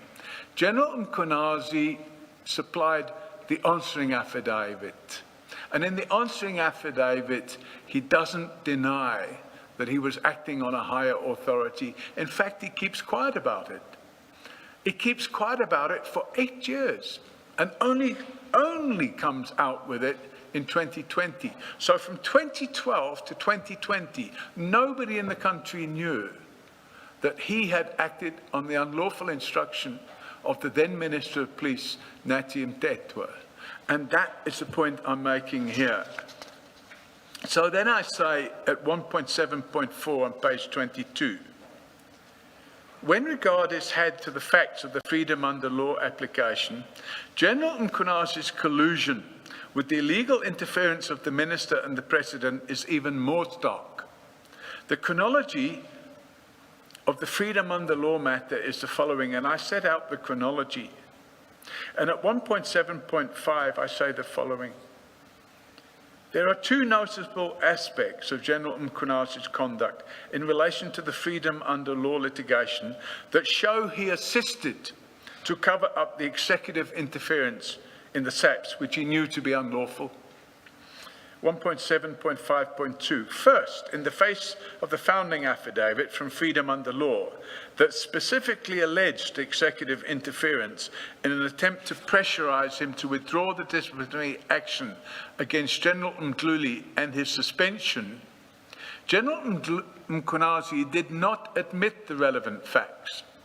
Instead, he deposed to an affidavit which did not respond to the allegations, but nevertheless opposed, on spurious grounds, the urgent interdict sought to prevent General Mdluli from executing police functions. And this is found at page, the evidence here, Commissioners, I refer to paragraph 49 of the Supreme Court of Appeal judgment, and paragraph 211 of the High Court judgment. Now, if you go to page 437 of the evidence bundle, you will see that I have highlighted a number of paragraphs because it's quite a lengthy judgment. But if you look at page 437 at paragraph 211, this is now the full application. So what you had was a Part A and a Part B. And the Part A was heard by Justice Makgoba J. And it says here, in paragraph 14 of the judgment in the Part A proceedings, Makgoba J expressed concern about the allegations of political interference in the disciplinary process and noted that Mkhwanazi had not disputed them in his answering affidavit. Now, if you go back to page, or go forward to page 469, which is in the Supreme Court of Appeal, page 469 at paragraph 49. This is now the Supreme Court of Appeal judgment. At paragraph 49, Commissioners, it states, as the factual basis for the challenge of these decisions, Freedom Under Law relied in its founding affidavit on a statement by the then acting Commissioner, Lieutenant General Mkunazi, in Parliament that he was instructed by authorities, quote unquote, beyond him to withdraw disciplinary charges and reinstate Mdluli in his office. Freedom Under Law added that in doing so, Mkunazi had failed to make an independent decision, which rendered his actions reviewable. Though Mkunazi filed an answering affidavit in the interim interdict proceedings in Part A of the notice of motion, he did not deal with these allegations. So you had this situation where General Mkunazi is facing litigation based on his conduct to unlawfully act on the instructions of the Minister of Police. And what's the relevance of all this, you may ask? Well, his complaint on the 6th of July last year had two legs to it.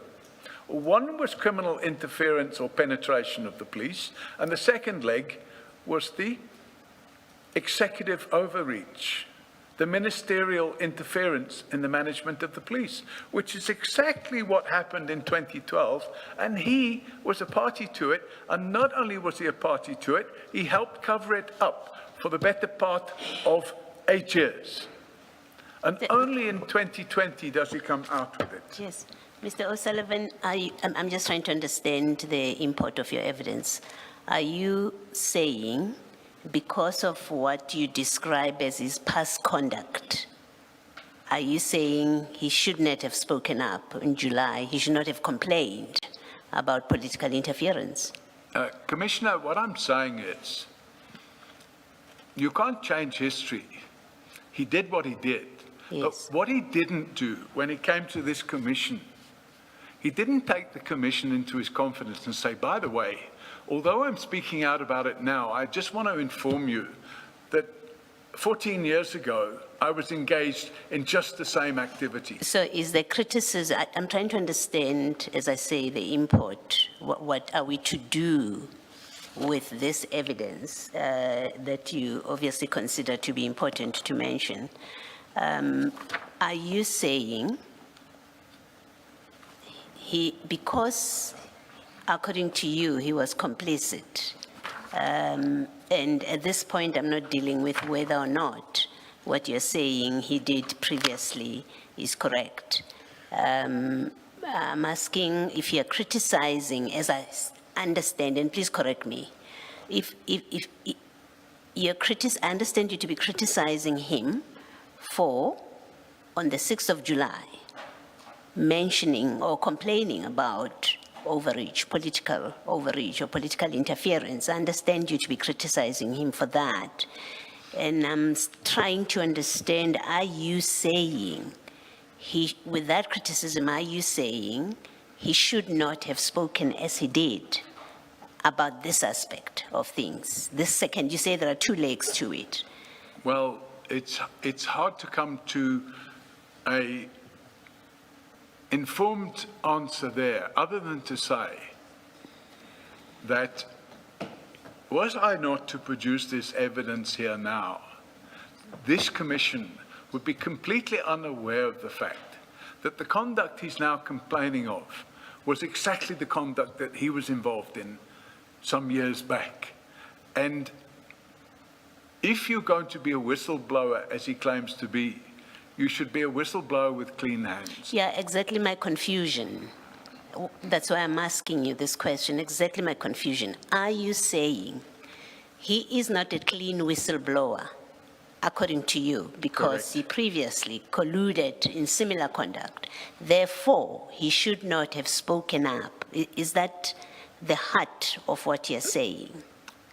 And maybe let me suggest to you that I ask the question because it's quite conceivable that someone thinks about it this way.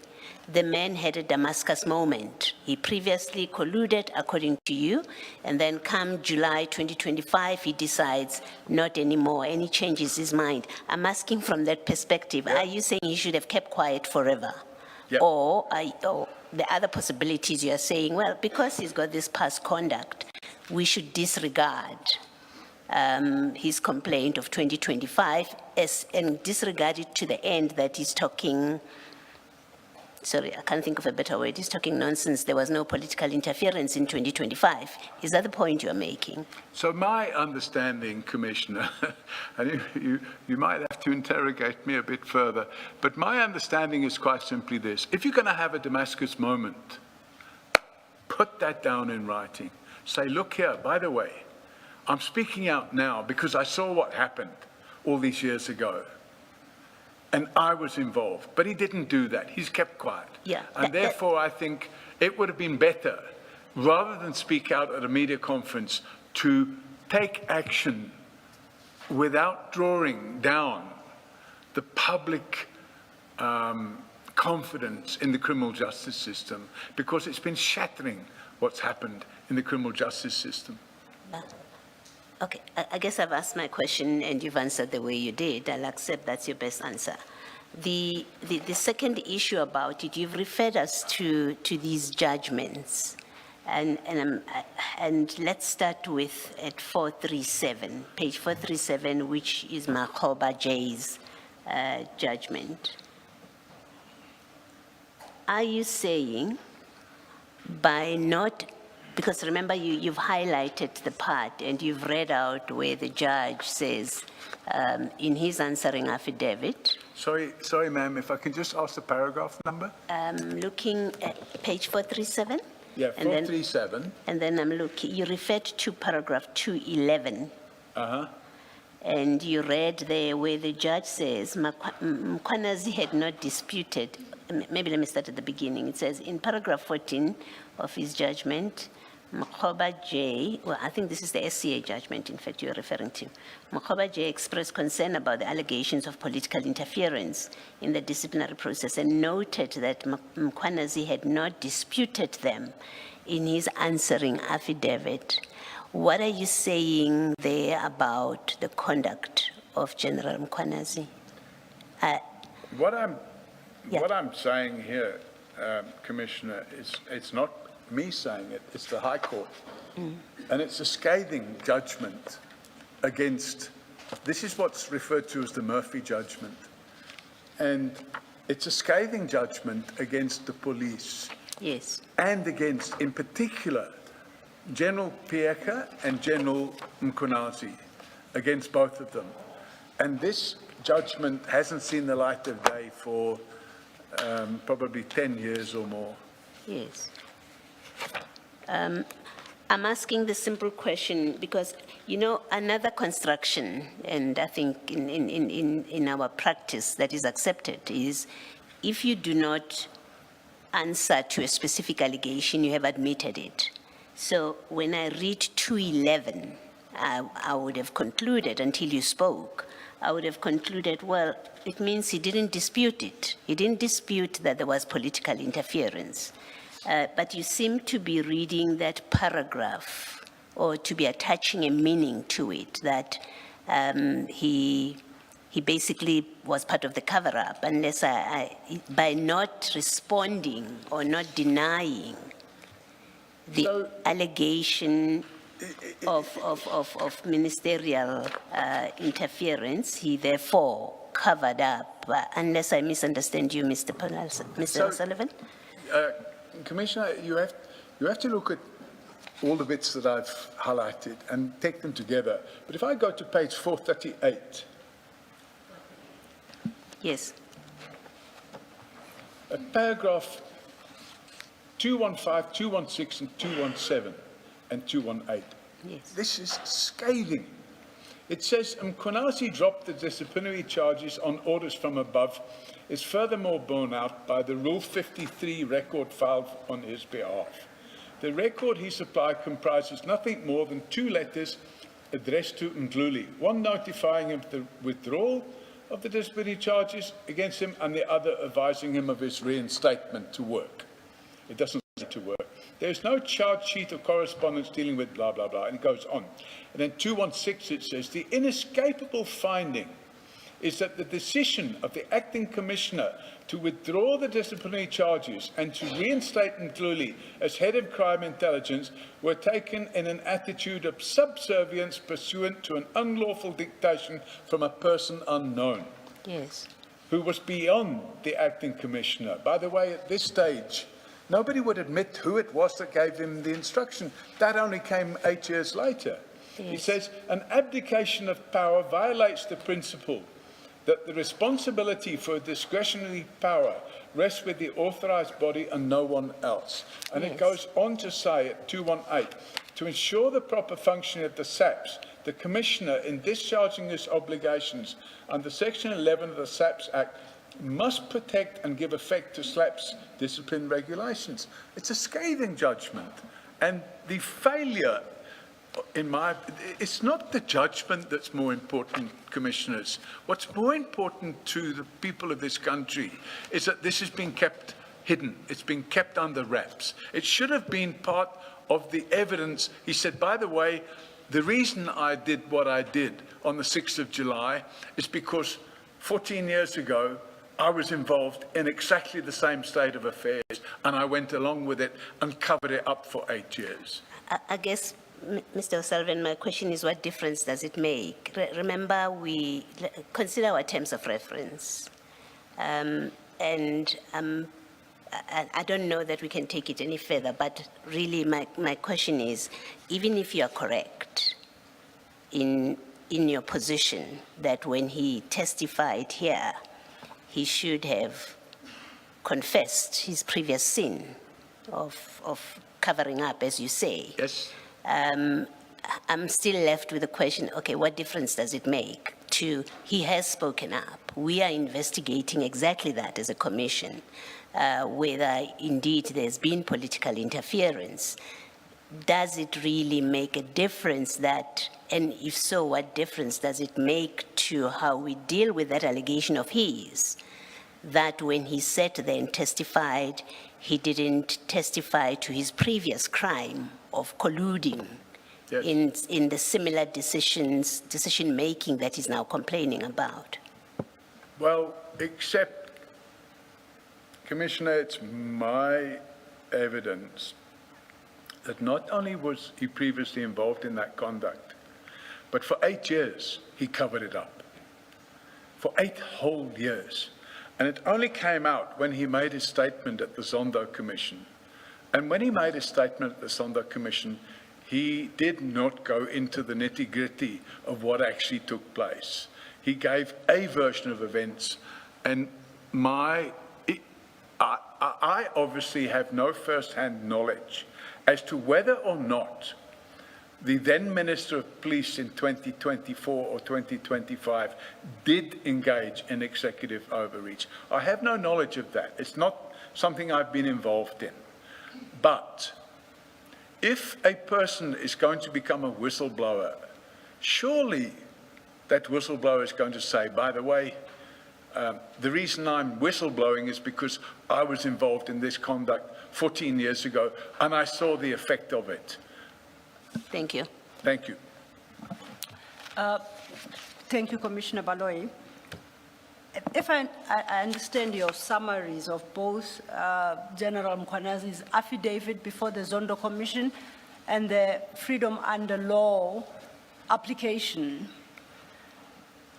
that application was brought in 2 parts, the interim relief in Part A Yep. and the main relief, the review in Yep. Part B. General Mkwanazi deposed to the affidavit in Part A, and I think you make the point in your statement that by the time Part B came around, General Pierre was deposing to that Correct. affidavit. So when you charge General Mkwanazi of failure to disclose, that he would be required to do in Part B, when by then he had already been transferred or to another department and General Pierre had taken his position. Do I understand you correctly? Then I would point the commissioners at page 25, paragraph 1.7.9. Yes. And 1.7.10, which I Yes. would like to read out. Okay. And this is my testimony. Accordingly, even after he was fully aware of the contents of General Pieka's affidavits in the Freedom Under Law proceedings, General Mkhwanazi continued to cover up the illegal instruction he'd been given by Minister Mtetwa and the political interference of both Minister Mtetwa and President Zuma in decisions that he ought to have been able to take, free of any political interference. He could have, at that time, and indeed should have, approached the court with the truth. He failed to do so. He only finally came partly clean when he was interviewed by the investigators at the State Capture Commission, led by Justice Sondo. Even then, his version was a cover-up of the truth, and he fobbed them off by blaming others. Given General Mkhwanazi's own collusion in an illegal process of political interference designed to keep General Mdluli in charge of the Division of Crime Intelligence and its regularly stolen secret funds, it is difficult to take seriously his complaints of political interference that he made in his infamous speech on the 6th of July 2025. In fact, General Mkhwanazi's own unlawful conduct in 2011/12 make the current complaint he has made pale into insignificance while still sharing commonalities. For example, in 2011-12, General Mkhwanazi's conduct was intended to unlawfully protect Crime Intelligence Divisional Head, much the same as his conduct in 2025 is intended to protect the Crime Intelligence Divisional Head and those under him. If I just take a step back to your paragraph 1.7.9, just to clarify something. Sorry, just catch that paragraph. Page 25, paragraph 1.7.9. You state, and this is in response to the point I had raised with you, that the answering affidavit in the review application was deposed to by General Pieka, who had assumed that position by then. Correct. You state that even after he, General Mkhwanazi, was fully aware of the contents of General Pieka's affidavits in the full proceedings, General Mkhwanazi continued to cover up the illegal instruction he had been given by Minister Mtetwa. Correct. Now, what form did this cover-up take? On what basis do you say he continued? Firstly, he covered up, and secondly, that he continued to cover up. Thank you. Maintaining silence. Because what happened, Commissioners, while that period between Richard Mdluli being suspended and then having a suspension uplifted and then having a suspension reinstated and the court case is going on, during that period, the whole thing was argued out in court. And when it was argued out in court, it was all over the media. And the Supreme Court of Appeal go into some detail about how General Pieka misled the High Court. And General Mkhwanazi kept quiet. He had a duty. He could not ignore that duty. And that duty was to step forward and say, well, hang on a minute. Actually, General Pieka's version of events is not true. Was he a party to this application? I'm saying he was. And the reason I say he was is contained within Annexure W. And Annexure W, Annexure W. page 475, that's where it starts. Yes. If you have a look at page 14 of Annexure W, which is page, just bear with me a second.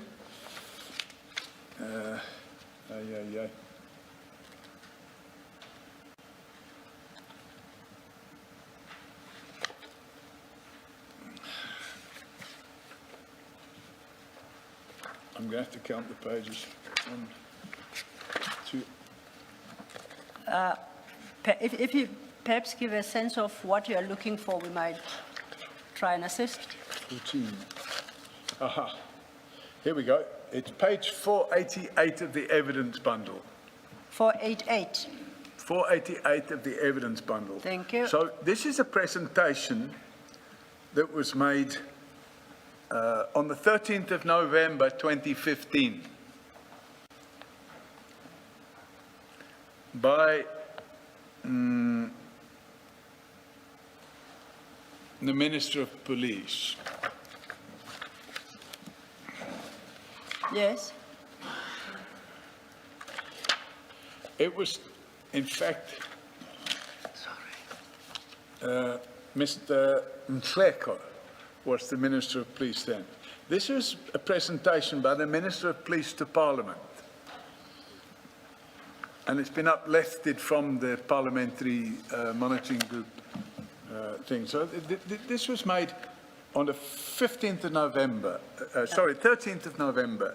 It speaks of a grievance. It doesn't speak anything about, it's not answering No, my but question. what it's showing, Commissioner, is that Lieutenant General Mkhonasi lodged a grievance against the National Commissioner for lodging false affidavits in court regarding Lieutenant General Mdluli's case. And the point I'm trying to make is this corroborates the fact that other than lodging a grievance, he did nothing about it. He allowed her to lie to the court.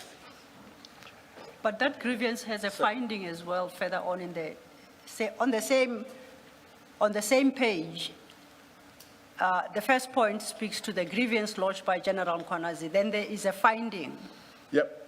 And the finding says the The national... finding says the National Commissioner informed the court wrongly with regard to Lieutenant General Mkhonasi's actions on Mdluli matter. So what she actually did, what General Pieka did, was she informed the court, and that's borne out in the judgment.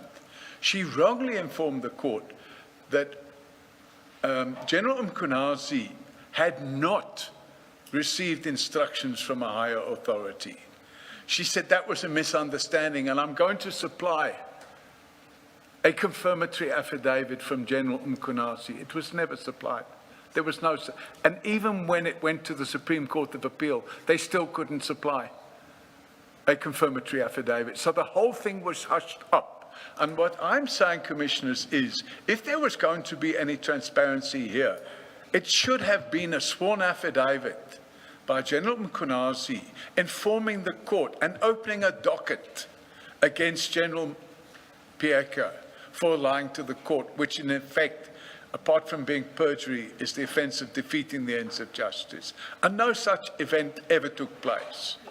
I think my point is he wasn't a party to these proceedings, so he didn't have standing to file any affidavit. That's He my wasn't a point. party, but he knew what was going Yeah, on. but he wasn't a party. My question was he a party? And you said yes, and you referred us to this document. He was a party to the original proceedings, Yes. the Part A. Where you are saying he should have filed an affidavit, I'm saying he wasn't a party to those proceedings where now General Pieka is the party that is being sued. So he wasn't a party. You understand what I'm saying? I understand you. Yes. I think that's the first point. The second point,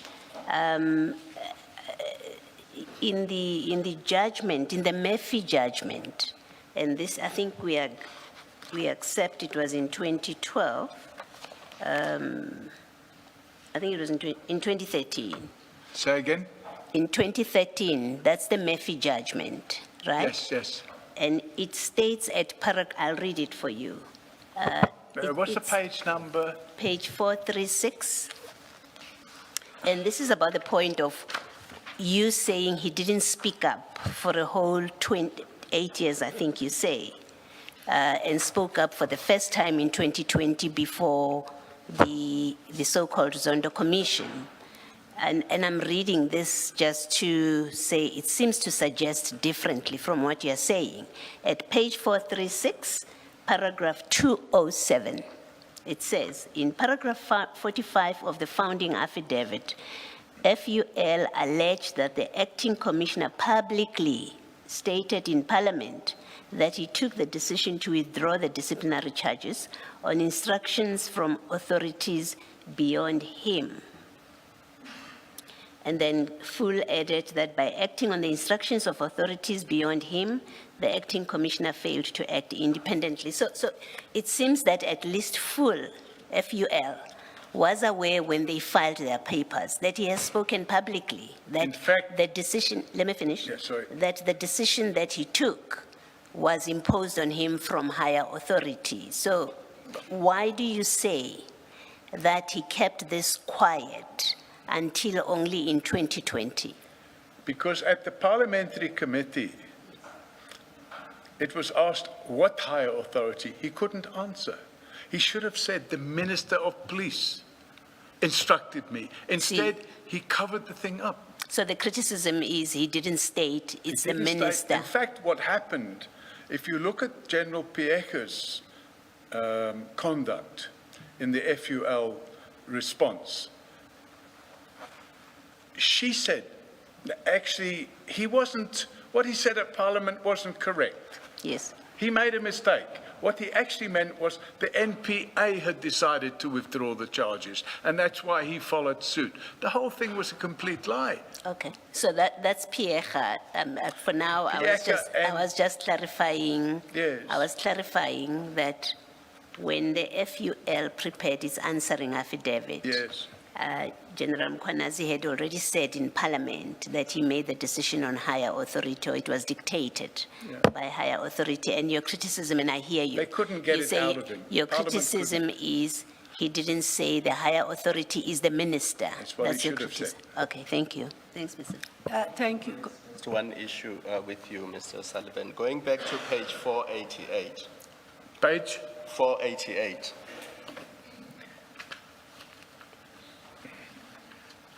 Remember, throughout this section of your affidavit, the point you sought to make was that General Mkhwanazi has kept quiet for 8 years about the political interference that took place when he was acting national commissioner. Doesn't that paragraph in 1, the bullet point that sets out the grievance that he lodged in 2015, undermine that argument? Because it shows that as far back as 2015, he spoke about the fact that General Pieka misled the court in relation to the Mdluli matter. And then it ties up with what Commissioner Baloyi says, that even prior to that, he had said in Parliament that there was interference. Although he did not say who interfered, but at the very least, he did say there was interference. I hear you, Commissioner. So you cannot then, in those circumstances, say for 8 years he did not say anything, because what this presentation at least shows is that when he became aware that General Pieka may have misled the court, he lodged a grievance against her on the very Mdluli matter, so on the subject of the very issue that we are discussing. The detail may not have been there, and because you were not part of the presentation, maybe you would have expected more detail, but it's not correct to say there was complete silence for 8 years. That's the point I'm trying to make with you. That at the very least, there was something, not the detail that you expected. There was something, Commissioner, but there wasn't transparency. What there was a complaint against Pieka for not telling the truth. But there wasn't, by the way, she wasn't truthful. What she should have said was bang, bang, bang. Yeah. He didn't do that. But he kept goes it a bit further up. and he says he was not even consulted when the affidavits were prepared. The point being that if he was consulted, he would have stated the true facts. Well, except for the fact that when he made the first affidavit in the Part A, he kept quiet about the matter. If you look at the pleadings on the FUL matter, on the Freedom Under Law matter, they make it crystal clear that their pleadings, their application is based on the statement he made in Parliament on the 19th of April, where he stated to Parliament, when they said to him, why have you put this man back to job? Why have you lifted the charges against him. He said, I've acted on the basis of a higher authority. And they asked who? He refused to tell them. He couldn't tell them. So I'm saying he covered it up all the way along. And what that cover up comprised of, yes, you can say that this complaint, which was a grievance, there should have been a sworn affidavit stating the chapter and verse. It only came out in 2020. And please listen to this very carefully. What he stated to the Zondo Commission in 2020 was not chapter and verse.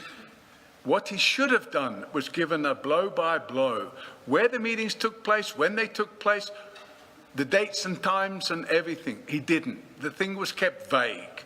And I'm saying it was deliberately kept vague. But in the affidavit before the Zondo Commission, he does mention the days of the meetings. If you go to 376, 376. Yep. And that's the affidavit before the Zondo Commission. Correct. You will see that he mentions the meetings, he mentions the dates. Paragraph number, sorry? The dates of the letters. Yes, that's referring to dates of letters. Yes. But the information that's missing, Commissioner, is the dates of the meeting in respect of the police minister. That meeting date has been kept vague. There's no date there. Yes. But we know that it is March because the letters are the March letters. So when he refers to the IG opinion that was first issued and then was later withdrawn, so he's referring to the March date, and that much is clear from paragraph 48 on page paragraph 48 on page 356, that we are in the March period because we know that the meeting with President Zuma happens in June. So although it doesn't specify the date of the meeting, but it's quite clear that the date is between the somewhere around then. It's between the two opinions by the Inspector General. So yeah. It would have been between the 6th of March and the 19th of March. That's at least how I read paragraph 48, that the meeting would have happened between those 2 dates. Commissioner Kumalo, perhaps what might assist is reference to page 363. Yes. At the bottom of 363 is paragraph 39. That gives a date on 23rd April 2012, Lieutenant Drummond authored a further letter. This is in the sequence when he's narrating sequence of events. Sorry, page? It's paragraph 39. Sorry, what page number? I'm sorry, I was looking at the wrong version of the document, but it's paragraph 39. 372. If you go then from 372, paragraph 39, that's where he introduces the date, the letter by Lieutenant General Dramat of 23rd April 2012. And then at 40, he quotes that letter. And then at paragraph 42 under heading H, interference by Minister of Police. It says, a few days after my conversation with Advocate Khadebe, I chaired this meeting at the police headquarters, and he continues. So if one were to follow his timelines, it would give you a good sense of when the meeting, although admittedly it's not dated, took place. Would you have a challenge, a difficulty with that? Commissioners, the only difficulty I have with that is that if it's such an important meeting, why don't we have a date for the meeting and a time for the meeting that says, on this day at this time, the following meeting took place? I'm just saying that's the way I see it. Okay. It could well be that he's happy with keeping it vague. I'm not happy with keeping it vague. That's why I was saying your issue is not so much that he did not disclose what happened. Your issue is that he did not give the full detail, including the date. Yeah. When he disclosed it on the 2020 affidavit, in the 8 years preceding that, he had an opportunity to come out and say, by the way, on this date, at this time, I had a meeting with the Minister of Police, who unlawfully instructed me The only time this comes out is here, 8 years later. It never came out before then. Never. Thank you. On that score, then, may I invite us to go to your page 23 of your statement? Page Page 23. 22. 23. Uh-huh. And paragraph 1.7.5.3, you actually make a much stronger allegation against General Mkhwanazi. You say, second, he appears to have colluded in allowing subs to put a dishonest version in their answering affidavit to Part B to the court. Yes. When then Commissioner Pierre falsely stated that there had been no instruction to General Mkhwanazi from above. Yeah. And the reason Now- I'm saying that, My question is, what must the commissioners look to see the collusion that you reference? because at that time, we have to cast our minds back to 2012. So during that whole period, there was a lot of media coverage. Major General Richard Ndluli, or Lieutenant General, Richard Ndluli, was in the media every single week, 2 or 3 times a week. This whole thing, as it was being played out in court, was all over the media. Now, by his own account, he spent 2 years sitting at home twiddling his thumbs during that period, while General Pierre went out and gave a complete pack of lies to the court, which was published. It was all over the media. I'm saying, if I know about something that's wrong and I keep quiet, I'm assisting in the cover-up. And that's the point I'm trying to make.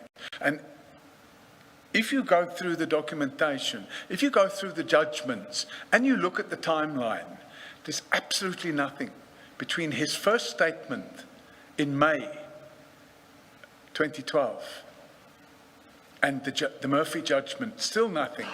He only comes out with it for the first time 8 years later. Why keep quiet?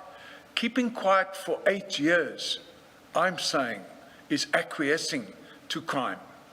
I think, Mr. O'Sullivan, it's one thing to say, by keeping quiet, he acquiesced in a lie that he knew about. So firstly, you have to establish he knew that General Pierre in her affidavit has said this, and he chose to keep quiet. So you have to establish that fact first. And I don't know that you have said enough in your testimony that indicates he knew, as a matter of fact, not what you say, he was at home for 2 years, it was playing out in the media, he should have been aware of it. It seems to me that you would first have to establish that he knew, as a matter of fact, indisputable fact, that this was said in the affidavit, and knowing that he made the decision to keep quiet. That's one thing.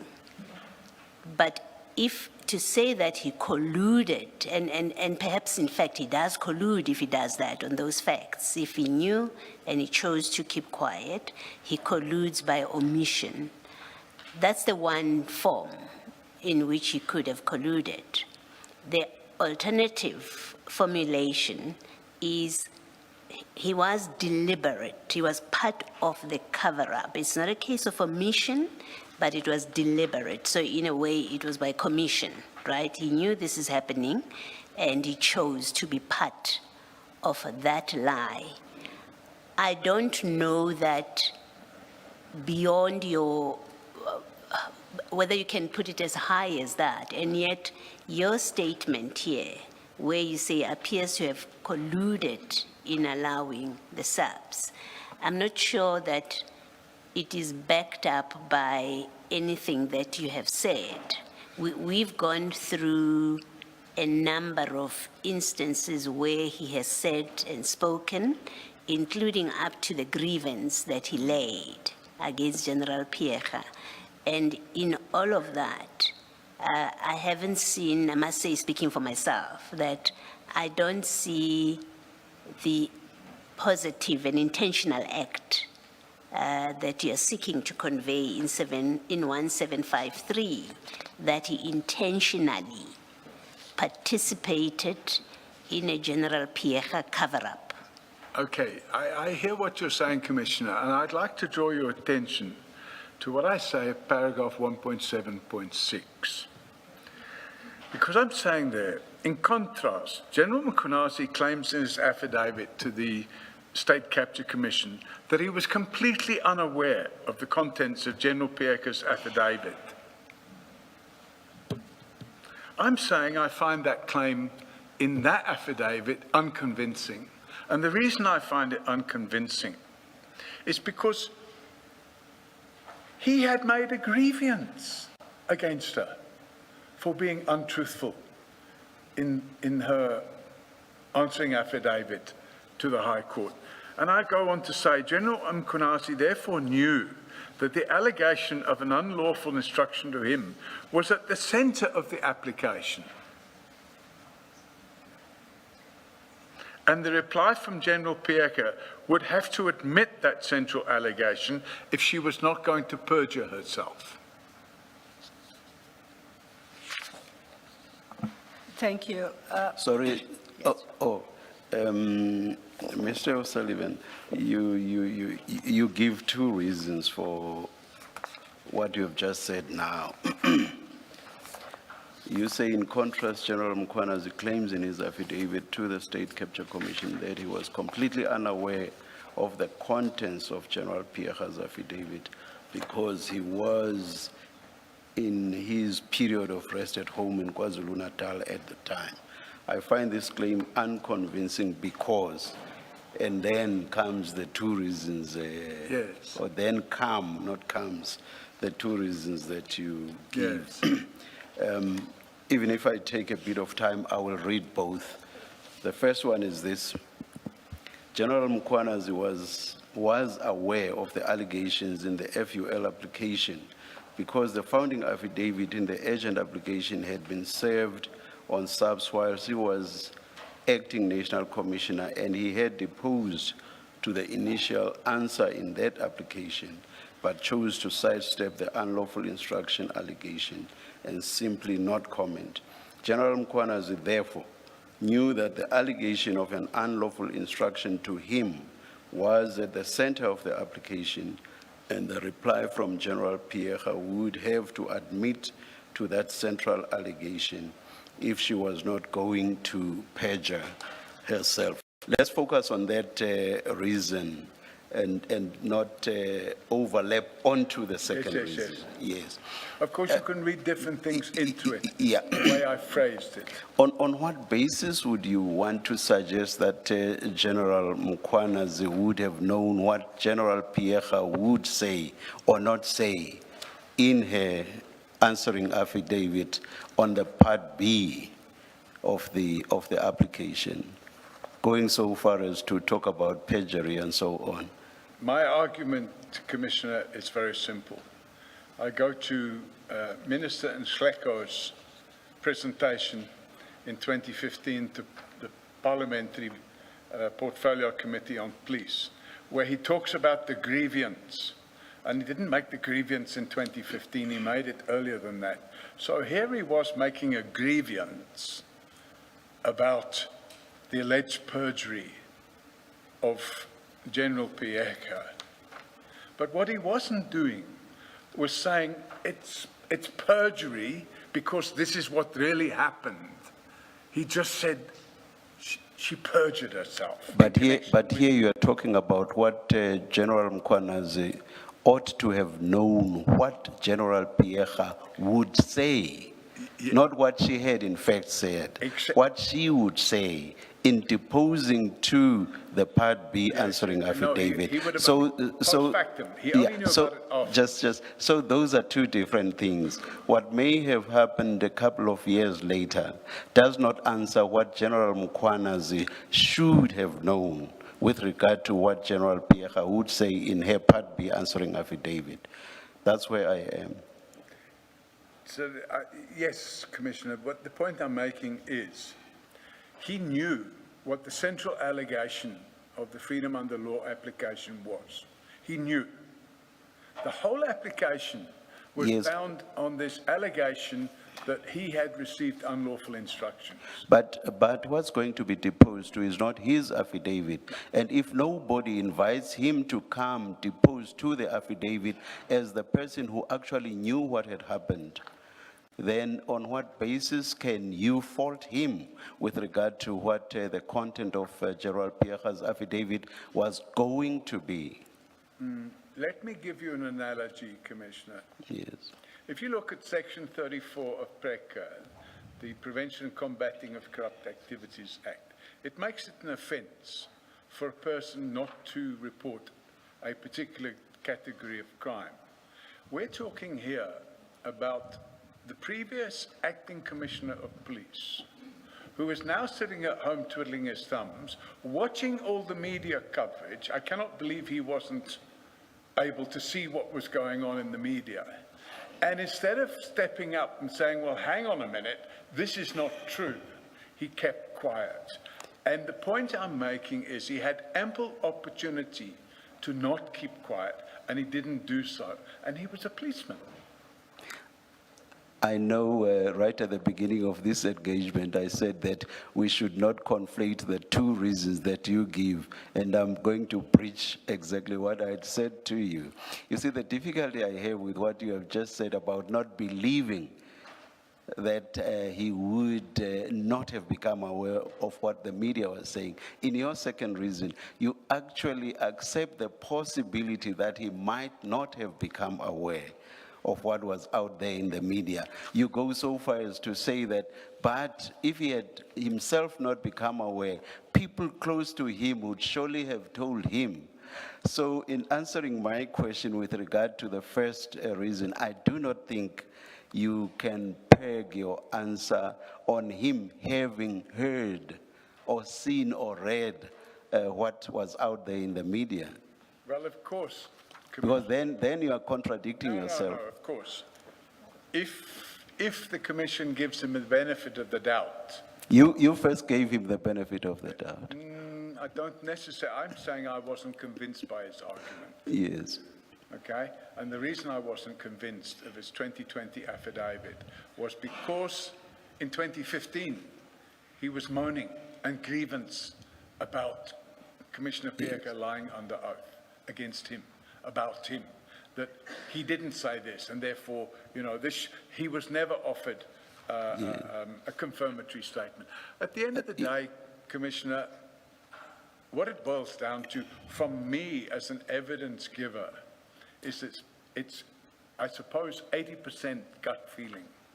But if you look at the reality of it, there's no evidence between 2012, when he had an opportunity to come clean, when he made the first answering affidavit to the Part A, he had an opportunity to come clean and tell the truth. He kept quiet.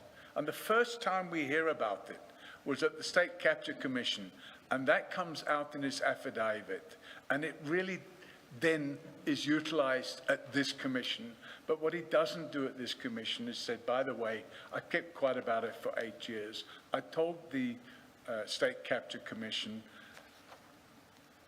I just think it should have been a lot more transparent. If we are talking about a junior policeman, I can understand, but we are talking about a person who was the acting commissioner of police. He was in charge of running the police service, and he was the man, nobody else, him. He was the one that unlawfully put Richard Ndluli back to work, forcing civil society to bring urgent applications to get Richard Ndluli back out from his office. And I'm going to paint in my closing argument, or whatever you want to call it, the reality between that and what went on at the 6th of July media conference, because there are similarities here. Those are related issues I will immediately accept. But you are dealing with something specific here, which is about why, and you keep repeating the words, he was sitting at home twiddling his fingers. I will not go so far as to say he was twiddling his fingers, but you repeatedly refer to the fact that he was sitting at home. And your point is more that he had all the time to basically anticipate whatever it is General Pierre would say about this, lest she perjure herself. That's the substance of the question. I accept the other issues that you've just referred to in response to my question are related, but they are not really what you are addressing in 1.7.6.2. So that is, my point is, this is somebody who is sitting at home under the circumstances that we all know, based on the testimony or the material before us. Now, on what basis must he insert himself and say, I'm lifting my hand, here I am, just in case the current incumbent, General Pierre, might perjure herself, I'm offering myself. Why should he have done that? Shouldn't those who were preparing the answer, the Part B answering affidavit, have been the ones who approach him specifically and say, you are the person best placed to answer this, therefore, please tell us what you know so that we file your affidavit as a confirmatory affidavit to what General Pierre is going to be saying? Well, it's a tricky one, Commissioner. The reality of the situation is that during that period of time, President Zuma was running the country, or running the government, and we have all these things going on, and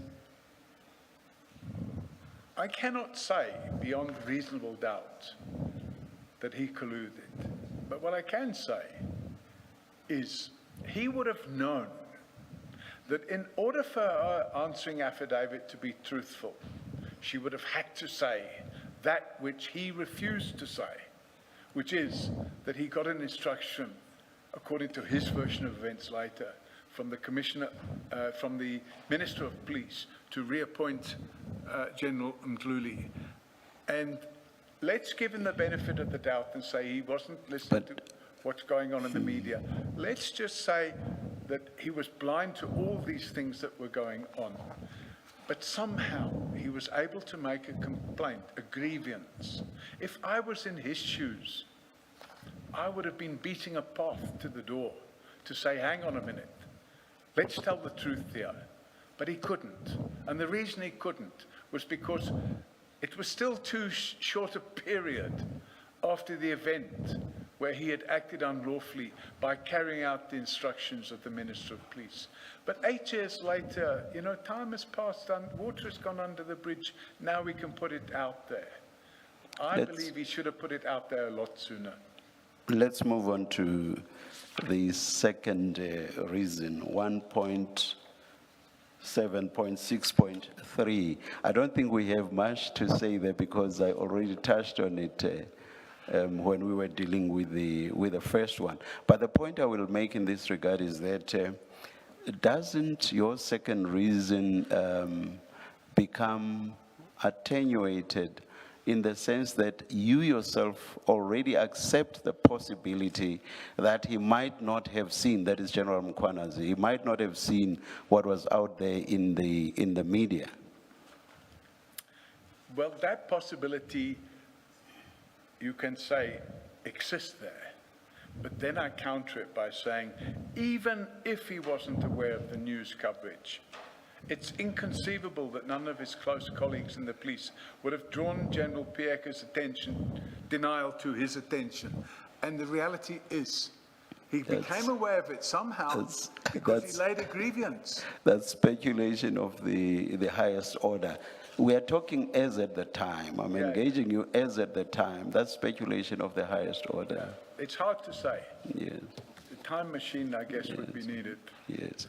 Thank you. Thank you. Thank you, Chair.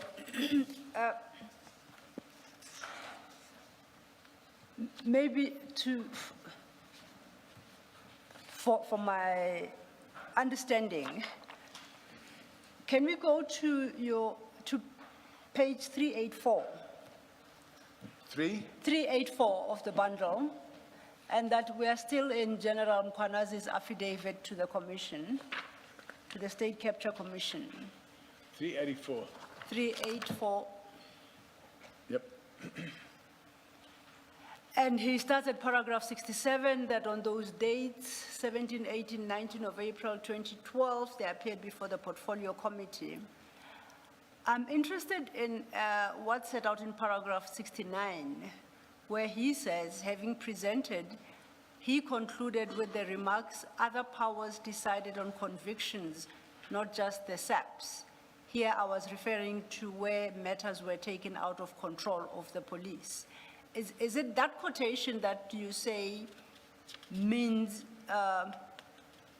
where he's supposed to have said to Parliament that he acted on at the behest of other powers? Yeah. Or is it a completely different engagement on that score? My understanding, Commissioners, is that there he's talking about the criminal charges, not the disciplinary charges. So the criminal charges were not in his domain. They're in the domain of the NPA. And as we know, that was being mismanaged by advocates Mwebi and Jiba. So I opened, by the way, a criminal complaint against them for the mismanagement of that whole mess.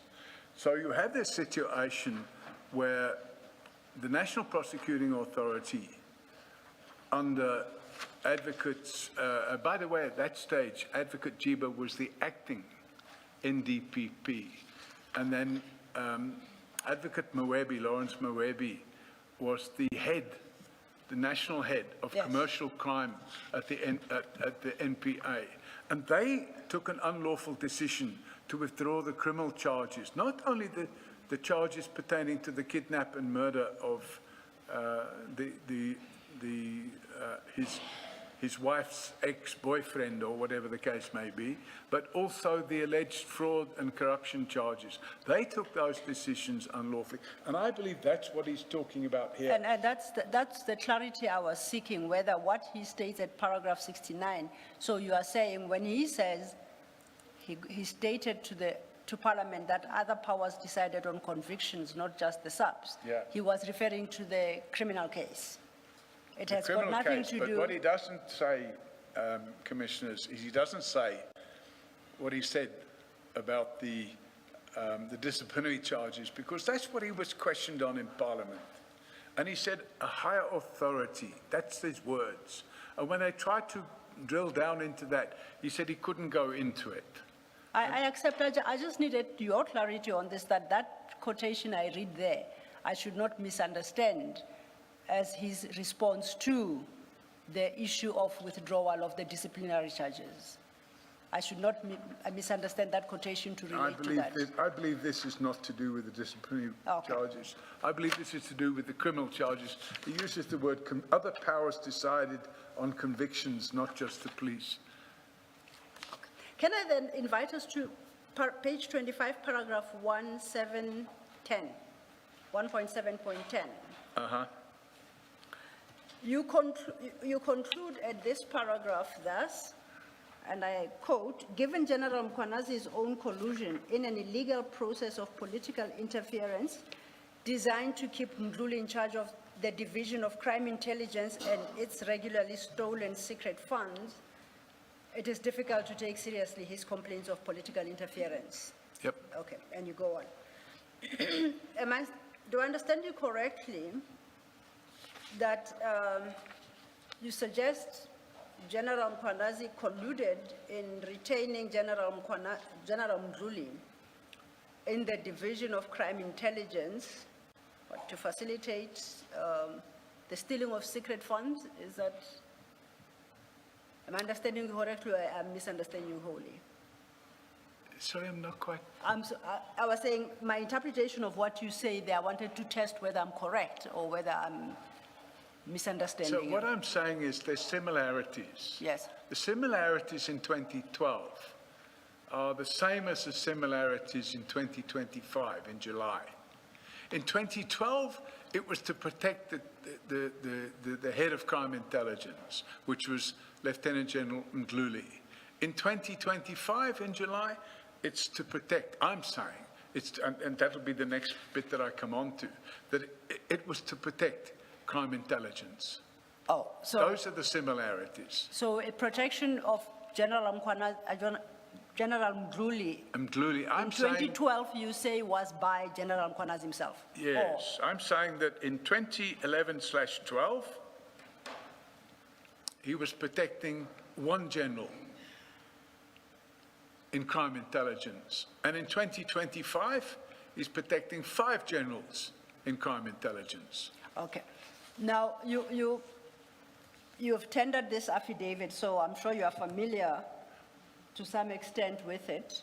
From paragraph 9 of that affidavit, General Mkhwanazi makes the distinction or seeks to. So what page? Paragraph 9, I'll tell you the exact page now. 349, under the heading the Mdluli matter. So this is one of the annexes. Yeah, your annexures, yes. We are still with Page- the 349. Page 349. 349, yes. Yep, got it. And at paragraph 8, he makes the point that when he was appointed, General Mdluli was the Divisional Commissioner of Crime Intelligence. Yep. At 9, he points out that by then, he had, as he joined as an acting National Commissioner, General Mdluli had already been on suspension, having been suspended on 29th April 2021. Correct. And that suspension related to the alleged murder case. Uh-huh. And at 350, he continues that at paragraph 10, on establishing that Lieutenant General Mdluli had not been suspended on the fraud and corruption charges, which he introduces in the paragraph above, he instructed Lieutenant General Stander, the Deputy National Commissioner of Human Resources, to initiate steps to implement disciplinary charges against Lieutenant Mdluli in this regard. Then at paragraph 11, he speaks about General Nebeam, which we can skip. And then at paragraph 12, he says, as part of my briefing on this matter, I was advised that Major General Solil Lazarus, the Chief Financial Officer of the Secret Service account of CI, had already been suspended and charged criminally for fraud and corruption. He continues at 13, I then decided to instruct Lieutenant General Stander to appoint an outside person to assess the available evidence to determine whether it implicated General Mdluli and then to advise me on the way forward. These events took place roughly towards the end of 2011. I attached marked NM1 a copy of the report obtained by Lieutenant General Stander pursuant to my instructions. He then says at paragraph 15, pursuant to this report, disciplinary charges were brought against Lieutenant General Mdluli. This is now for the fraud.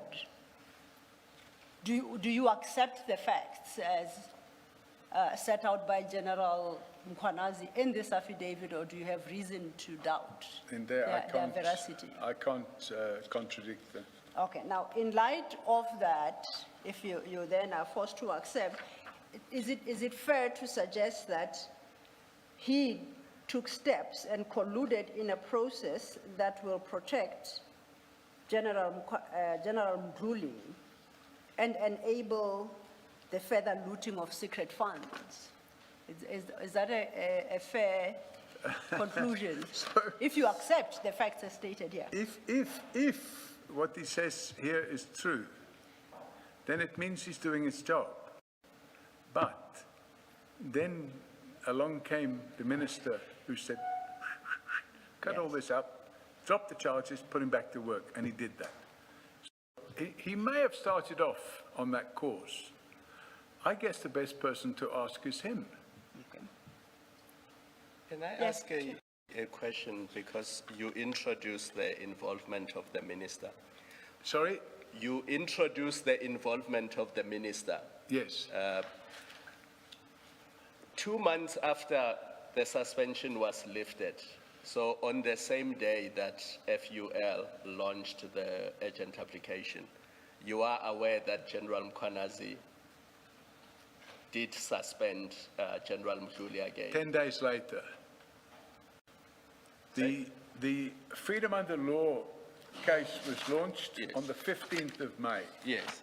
General Mkhonasi was General Mkhonasi resuspended General Mhluli on the 25th of May. Yeah, don't confuse the date when he was charged with the date when he was suspended. I had understood, having read the judgment, both the High Court judgment and No, the Supreme Court of Appeal judgment. he was resuspended on the yeah. 25th of May. I'm looking at paragraph 95 of the judgment. You may be right because it says the application was launched on the 15th of May 2013. I think that's a typo in the judgment. It's 2012, right? So I'm on just- page 409. 409. Yeah. Let me just go to it.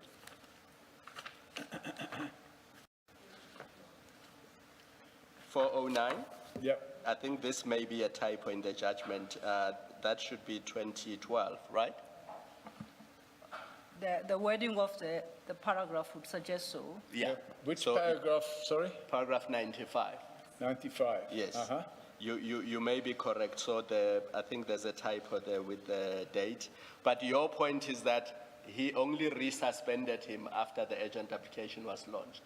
After the Freedom Under Law application was launched, he realized, uh-oh, there's trouble coming. Yeah. But contemporaneous with the launching of the Freedom Under Law application, Advocate Chowki was the Director of Public Prosecutions in Johannesburg, and he had given instructions for an inquest into the murder of, or the death of Opa Ramakgobi. So what happened was, during that inquest, in the week after the Freedom Under Law application was launched, and while General Mkhonasi was having to deal with his answering affidavit, revelations were coming out at the inquest about the conduct and the kidnapping and the beating up of Opa Ramakgobi, allegedly by, in fact, he was convicted by it later. Mr. O'Sullivan, I want to stick to the theme of the question by Advocate Sillo. So my question in essence is, what do you make then of the fact that during the May period he did suspend General Mhluli again, and in fact he was charged? Well, he didn't really have much of a choice because he's got this application landed on his desk on the 15th of May. So 10 days later, while he's doing his affidavit to respond to this application, this urgent application, he resuspends him. And I'm saying he was in a corner. He had no choice. He had to do it. All right. But Mr. O'Sullivan, I think you are aware in this affidavit here, you've got where he describes. Where what? Where he describes the steps that he took, and that includes engagement with the Inspector General, and the Inspector General at some point instructing that he should lift the suspension and have Mr. Mhluli come back to work, and he didn't agree with that. So you are aware of the steps that he took. Yep. But for that he acted on ultimately he acts because the minister is now involved in the matter. You surely couldn't fairly say, disregard everything else that he has done and say, because he followed the minister's instruction and put it as high as that was action, he acted to protect Mhluli, who, for purpose of plundering the secret fund. You can't. I mean, there's a logic in it. There's a disconnect in that you seem to, in fact, not you seem to, you do as a matter, as you testify there, you disregard all the efforts that he took to discipline General Mhluli. You disregard that, and then you say, well, he followed the minister's instruction ultimately. The minister instructed him, and by following the minister's instruction, he therefore was in fact protecting Mdluli to enable him to continue to plunder the secret fund. I don't understand that logic or that reasoning, because it seems to be quite selective. From where I'm sitting, you seem to be selective in refusing to acknowledge the steps that he took, but also to acknowledge that, in fact, when he did withdraw the uplift rather, the suspension, it was at the instruction of the minister. You can criticize him for following the minister, just like the court did, right? That he's got the discretion, he's got the power. He should have insisted to exercise his power. Well, he didn't. He followed the minister's instruction. How that translate so easily, in your view, to it being a deliberate decision on his part to protect crime intelligence general for purpose of plundering the secret fund, and then you say in exactly the same way that is done in 2025, I'm battling to see the connect that you seek to make in what seems to be disconnected.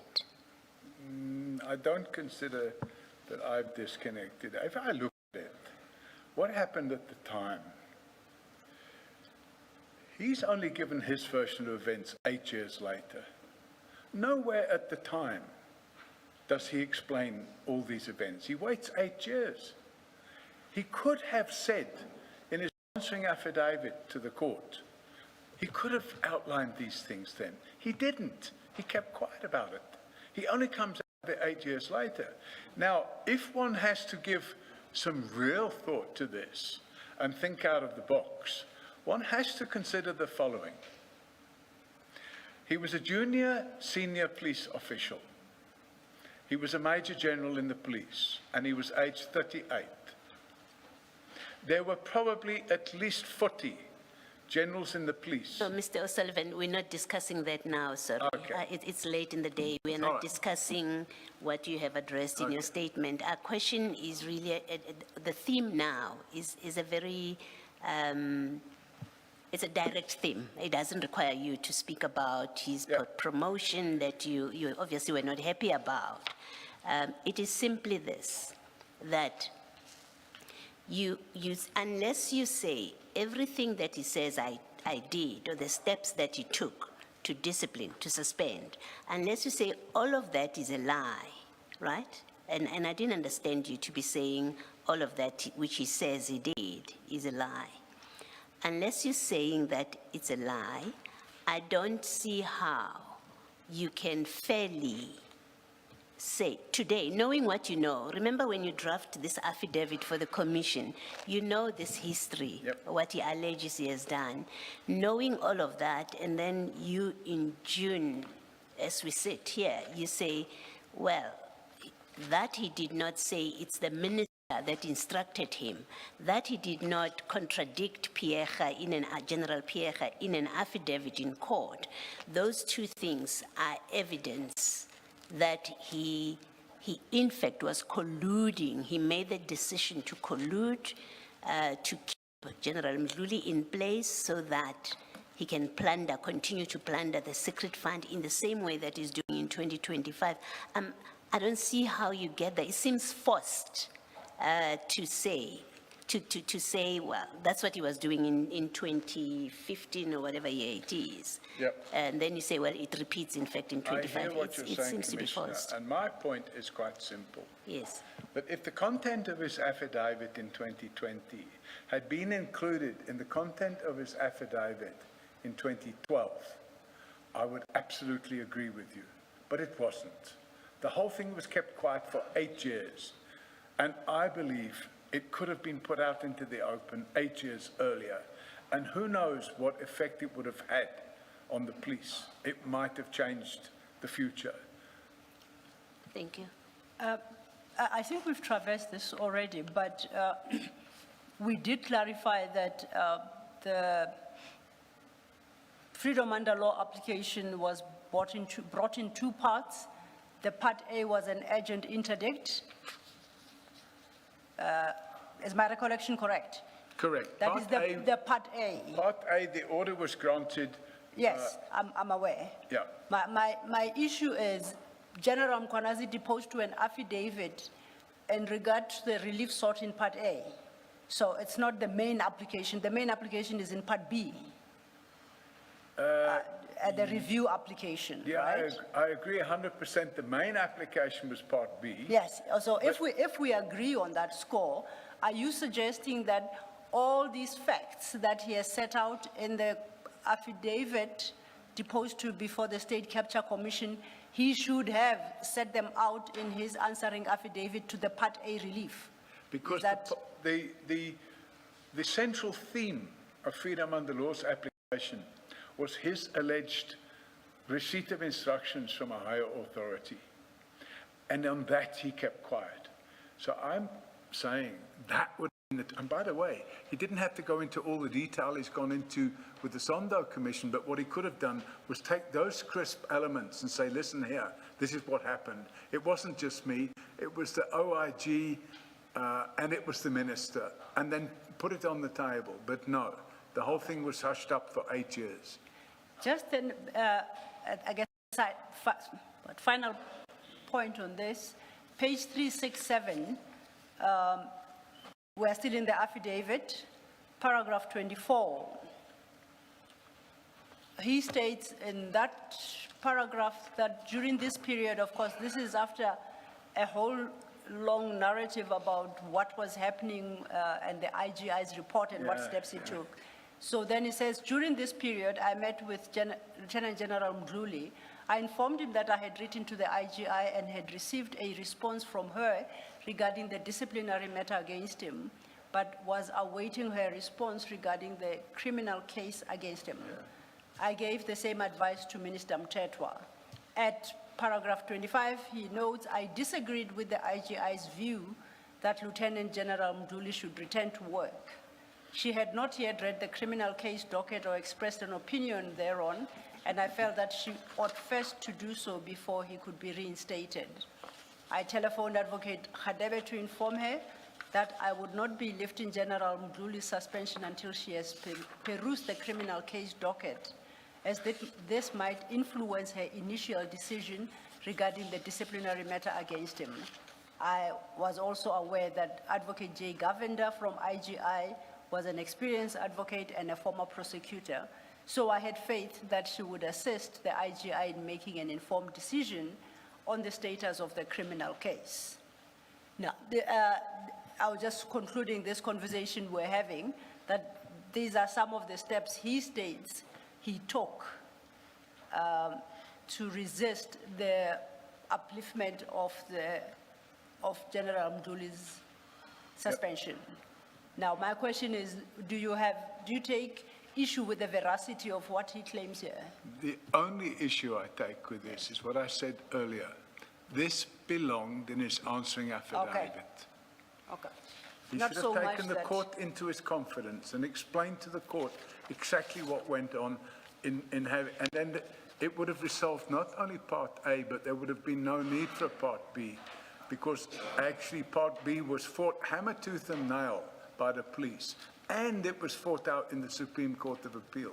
So there would have been no need for all of that if he'd have taken the court into his confidence in May 2012. Noted, thank you. Advocate Silo, Mr. O'Sullivan, I understand your criticism, and if one reads the SCA judgment, it appears to be the same criticism that one finds at page 470. 470 of the annexures or exhibits.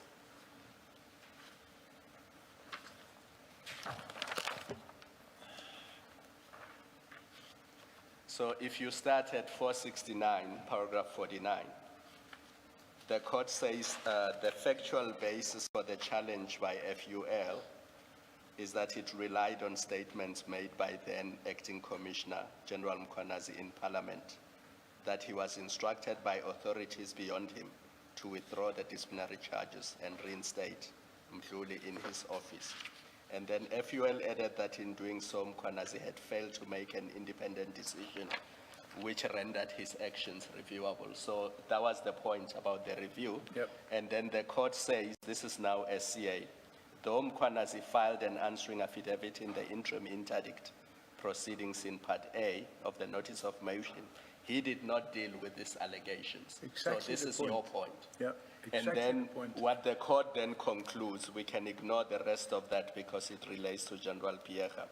In paragraph 50, the second last sentence, the court says, let's start at the fifth line where the court says, I do not believe this finding can be faulted. Moreover, after all is said and done, neither Mkhwanazi nor Pierre gave any reasons for the impugned decision.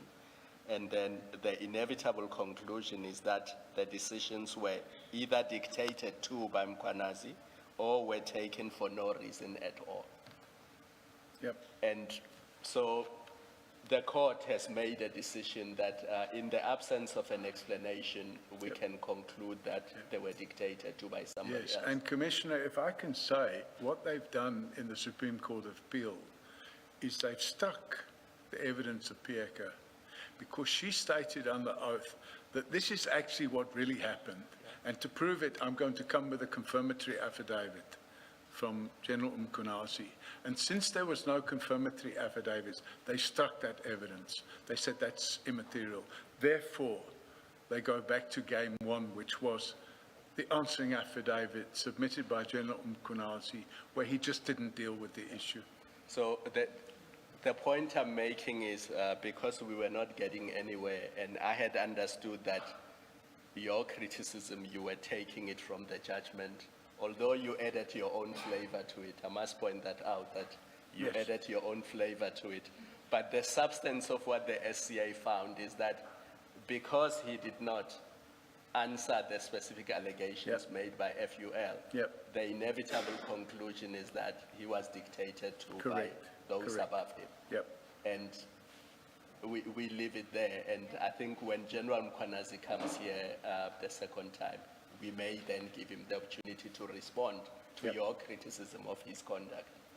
And that's the best way of dealing with it. I agree. Thank you, Commissioner Kumalo. You conclude then at paragraph 1.7.10 at page 25 by stating, for example, in 2011-2012, General Mkhwanazi's conduct was intended to unlawfully protect Crime Intelligence Divisional Head, much the same as his conduct in 2025 is intended to protect the Criminal Intelligence Divisional Head and those under him. That then leads you to your next topic at page 26. At paragraph 1.8, and I think we should make a correction there. It reads July 2026 media conference. It should be 2025. The heading Yes, we correct the- 1.8.2. at 1.8, the main heading, it reads July 2026 media conference. That should read July 2025. Yes, yes, thank you. Then you say, in this part of your statement, you are more or less posing a question to the commissioners. Correct. And you are not testifying or advancing any factual basis Yeah. or suggesting that the media conference was intended to protect criminals. That's not your suggestion. I'm not. You are posing a question? It's not a statement, it's a Yes. question. Okay. And what I'm asking the commissioners to do is to have an open mind and ask yourselves the question, was that media conference a smokescreen? That's what I'm asking you to do. And in order to guide your thinking on that, I've given my own ideas here. And my ideas are quite simple. I've made it clear that for years and years and years, the epicenter of crime in the police service is the Crime Intelligence Division. It's the epicenter. Everything that goes wrong in the police, it's the Crime Intelligence Division. And why?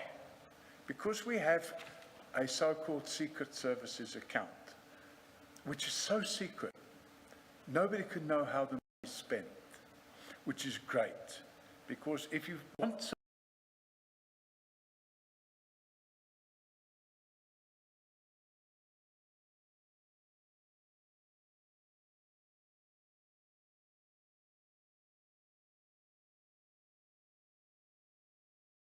growth of the fund. By the way, you can pick up from the police budgets, the fund itself, but you can't see how it's spent. And in 2012, when General Mkhwanazi was the acting Commissioner of Police, the budget for the Secret Service account was 98 million rand per annum. In 2024, it stood at 600 million rand per annum, which is an increase of 512%. Which is 5 times the rate of inflation over that same period. But what we don't have is we don't have a concomitant decrease in crime. What we do have, if you look at the last 14 years, is we have successive heads of crime intelligence being arrested and sent to jail for stealing from the Secret Service account. It's just a manna from heaven. It's gift, and there needs to be a lot of control, much better control over that. And I talk about here, when I ask the question, was it a smoke screen? I ask the question, I name 5 generals and 2 brigadiers who were arrested in June 2025. They were arrested on the 26th of June.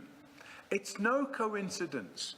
In my annexes, I have taken that media briefing of General Mkhwanazi and I've had it transcribed. The transcription is there. And if you look at the theme of the transcription and start looking at the mentioning of crime intelligence, it starts to conjure in your mind, was this a whole smokescreen to protect all of these people in crime intelligence? And when you think about it, and I ask you to keep an open mind, if you look at it, there has to be an answer there somewhere. It cannot be right that this is all linked. By the way, on the 1st of July, I had my attorneys, the attorneys of Forensics for Justice, I had them send a very strong letter to Commissioner Masemola. And the letter is very strongly worded. And it talks about the accused persons, which I refer to in my affidavit as the Crime Intelligence 7. And in that letter, we're demanding that these people are urgently suspended because they've all been charged with corruption. And according to General Mkhwanazi, it's not corruption, it's an HR matter. I don't agree with that. It's corruption. So we have this situation where they're charged with corruption. We send a letter through demanding that they be suspended. An hour later, or 2 hours later, we get a short reply back from General Masemola, which is on page 505 of my evidence bundle, which effectively says, I'll do what has to be done. I'll comply with the law. Not one of them has been suspended. Not one. To this very day, not one of them has been suspended. And by the way, some of them have been charged more than once, because General Lushaba, who's the CFO, he's in charge of the Secret Service account. He was also charged with losing his laptop computer and a firearm, and instructing members under his command to go out and get his laptop and firearm back, and then to doctor the docket that he opened. And when he opened the docket, he said that somebody came in through his window and stole his firearm, his state-issued firearm, and they stole his laptop. But it actually turned out that he'd invited a lady into his premises and they had a few drinks, and he fell asleep. And she made off with his money, his firearm, and his laptop.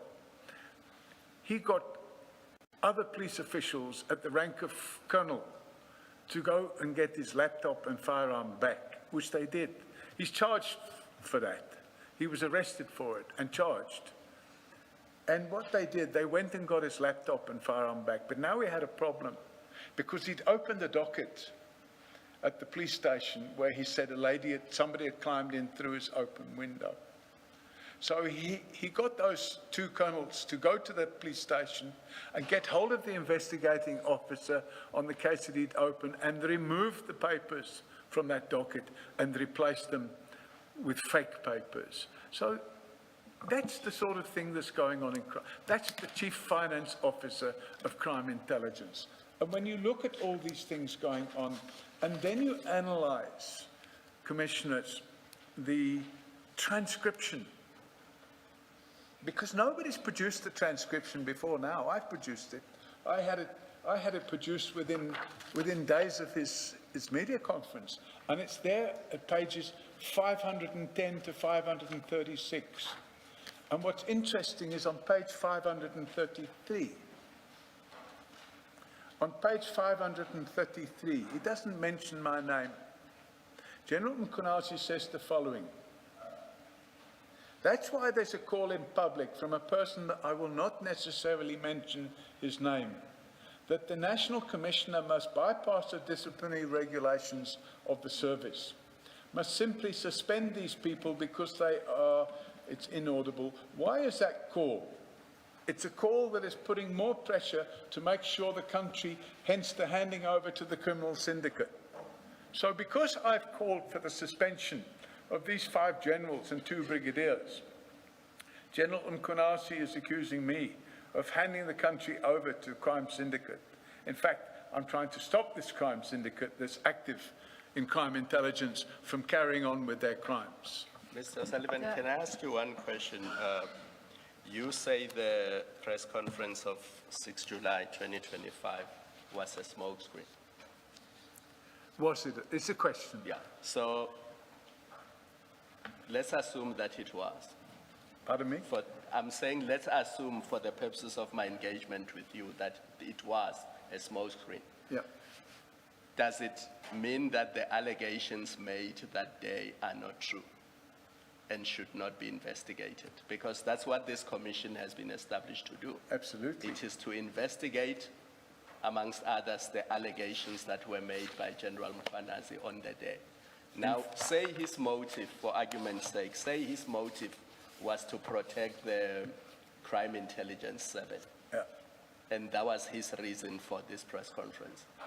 Does that mean the allegations he made are not true and should not be investigated? Absolutely not. In fact, if you look at me having gone on record, on the 6th of July in the evening, I did a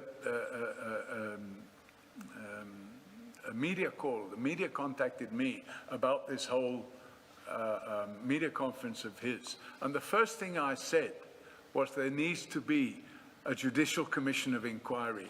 I made the point, and I've repeatedly made the point, that the lack of attention by the State Capture Commission to the criminal justice system has resulted in where we are today. And I have absolutely no doubt that a lot of good will come out of the allegations he's made. But were they made for the right reason? That's the question I'm asking. And I don't believe they were.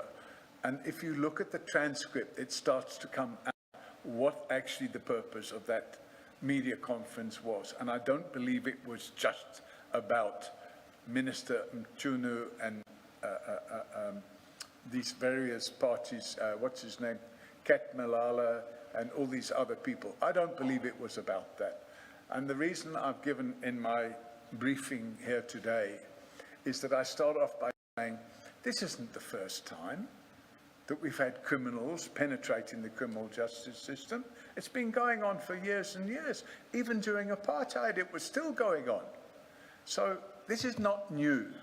But if any good comes out of it, fabulous. But what what I'm saying is we need to keep an open mind as to the motive. And that's all I'm requesting. Is the motive a question that's within our remit, though? Is the motive, sorry? Is it a question that's within our remit? Must we answer that question?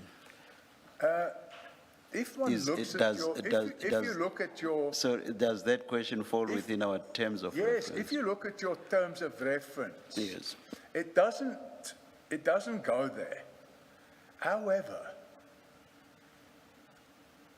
if you apply, as your colleague did earlier, this novus actus interveniens, what if he didn't call that media conference? Would we be sitting here today?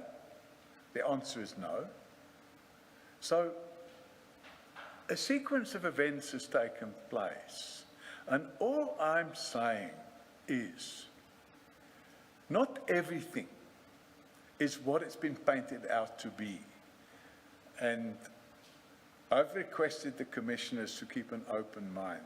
I keep an open mind on these issues. Of course, I would like to persuade you this way or that way, but the reality is I would never like to persuade you of something that's not right. We should keep an open mind on matters that fall within our terms of reference. Exactly. So that's why I'm engaging you on whether this is something that falls within Well, the terms then of you're left with reference. the question. Especially bear in mind that you have said a lot of good has come out of this process. And probably most of it does indeed fall within our terms of reference. So the issue is,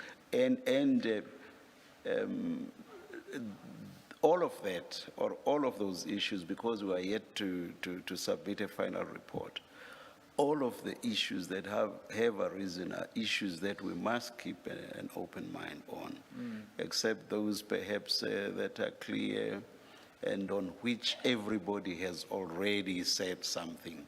That is, even those that are implicated. No, of course. Perhaps on those we may make, or rather have sort of final views on such matters, but otherwise we keep an open mind. But that relates to matters that fall within our terms of reference. So you keep saying, you're asking us to keep an open mind. If what you are raising, insofar as the motive is concerned, does not fall within the terms of reference, the issue of us keeping an open mind does not arise at all. No. If you accept that the question of the motive does not fall within our terms of reference, but I'm engaging you on whether it does, and I think you've accepted that it does not.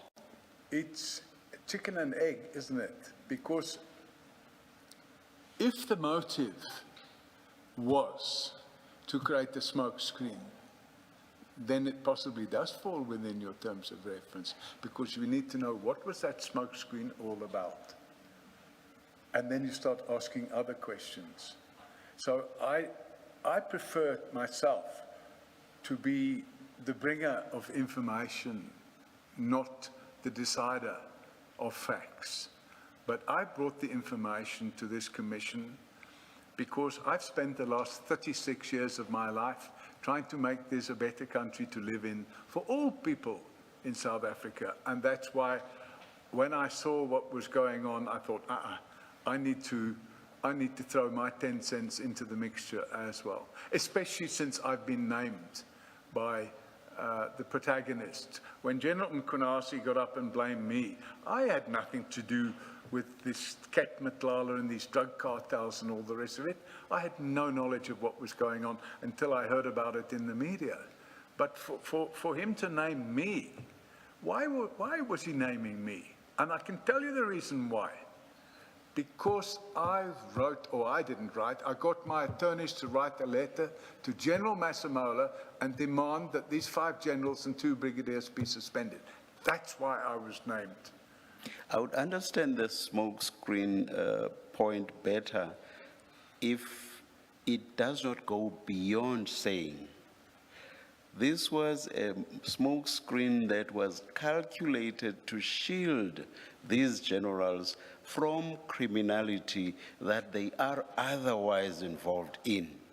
So we don't really get into, was it indeed a smokescreen? That's not before us. I understand. That's And not before I us. agree with you. I agree with you that your terms of reference do not ask you to consider whether it was a smoke screen. Yeah. So the criminality itself would then have to be something that does indeed fall within our terms of reference. The criminality shielded by the smoke screen. Your Yeah, I comment? suppose the acid test will come in time when we see what happens, because we do know. Yes. Alleged criminality, of course, at Yes, this alleged stage, criminality. yes. We do know, for example, that last week or the week before, there were allegedly other warrants of arrest for two of the same generals, two of the same 5 generals apparently are going to be arrested again. I have no knowledge of that, only what I've seen in the media. Hopefully tomorrow will be a peaceful day, and then whatever has to happen will happen. But I do believe that it will all unravel. It normally does. You know, if one looks at the late Commissioner Jackie Salebi, people don't believe me when I tell them, actually, I spent 8 years investigating that matter. And they say, 8 years? How can you spend 8 years? Well, you want to get to the truth, so that's what you do.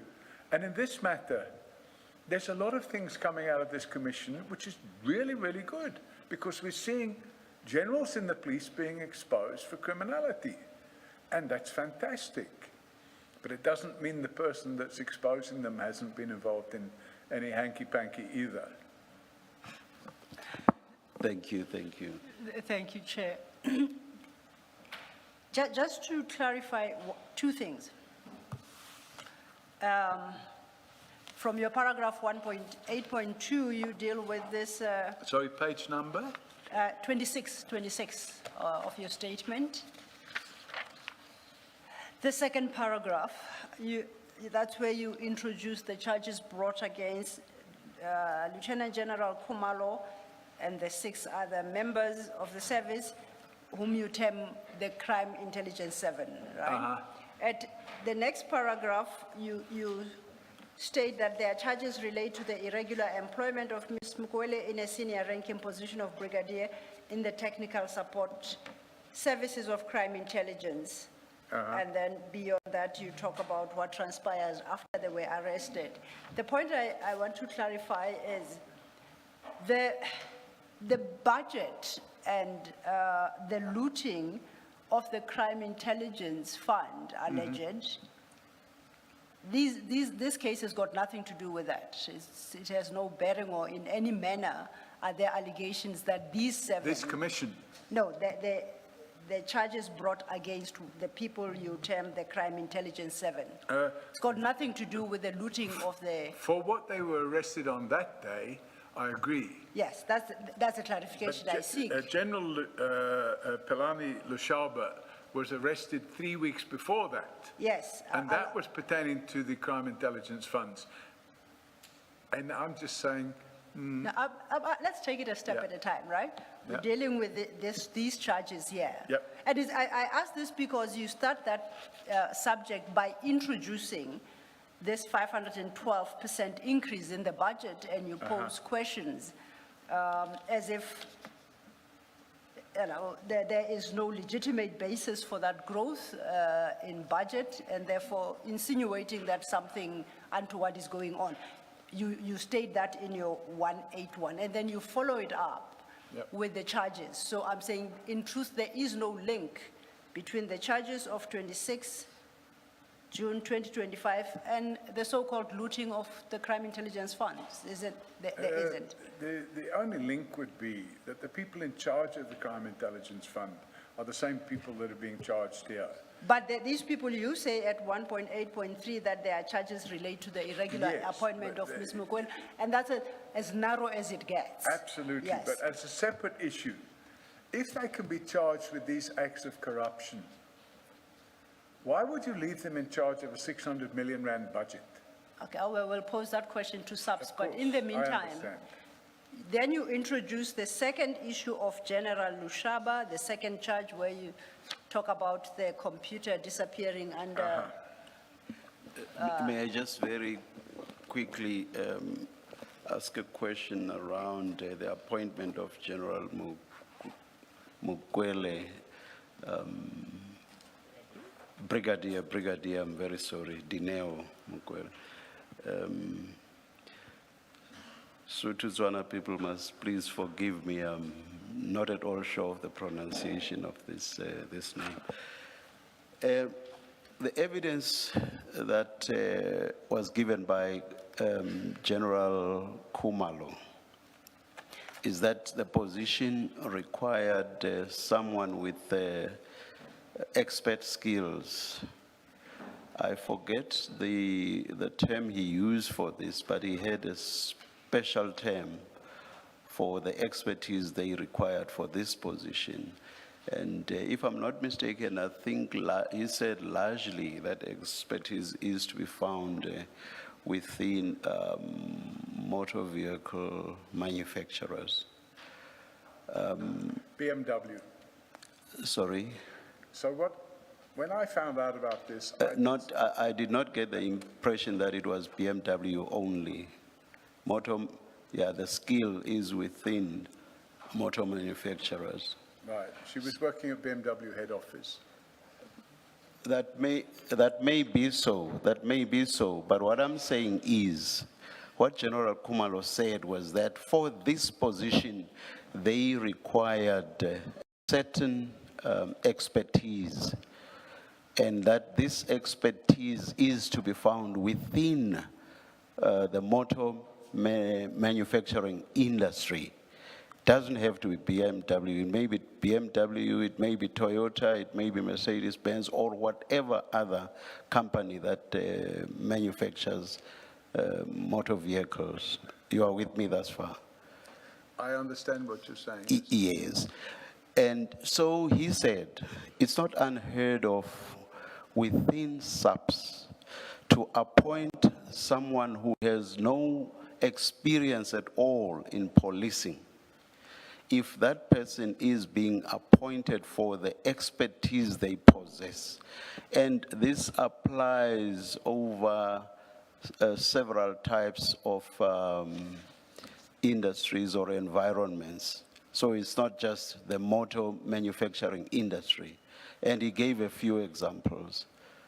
And I'm sure that you too, with the experience that you have, you must be aware that there are other people with other forms of expertise who have been appointed by SAPS and not given the rank of constable, but given higher up ranks within SAPS with no policing experience at all.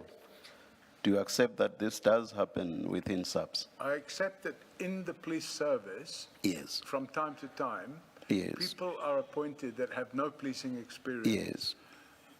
However, they go through a procedure to motivate why that person should be appointed. And there's normally a panel where people are interviewed. It's not my function other than to suggest to the commissioners that the best people to answer these questions would be IDAC, because they're the ones that charge them. And I've seen the charge sheet because it's a matter of public record. And the charge sheet makes it clear that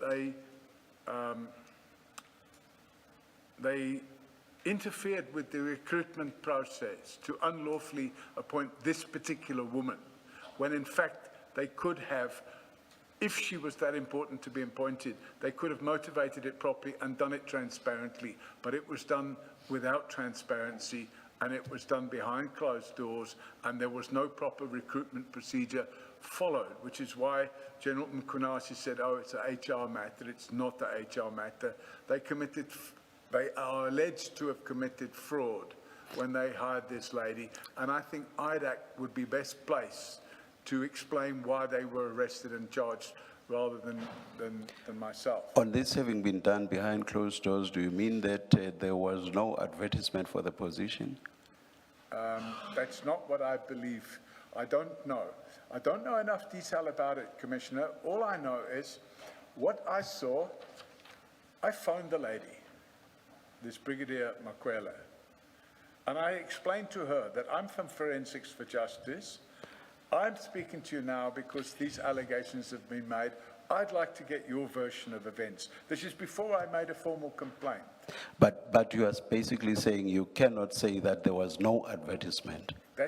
That's what my understanding is, that they didn't follow the correct procedures. Do you know for a fact whether or not there was an advertisement? Whether there was what? Whether there was or there wasn't an advertisement for the position? Do you know? I don't know. I couldn't find the advertisement.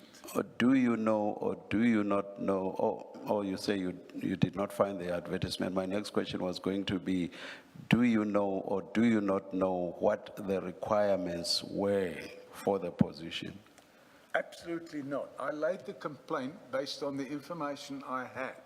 And what I asked, but by the way, I don't believe I was the only person that laid a complaint. I believe a member of parliament also laid a complaint. The reality of the situation is that the best place to get the answers to these questions, Commissioner, would be IDAC, not me. You see what we got, I'm not even sure from what sources, appeared to be the unsubstantiated complaint that someone with no policing experience had been appointed as a brigadier.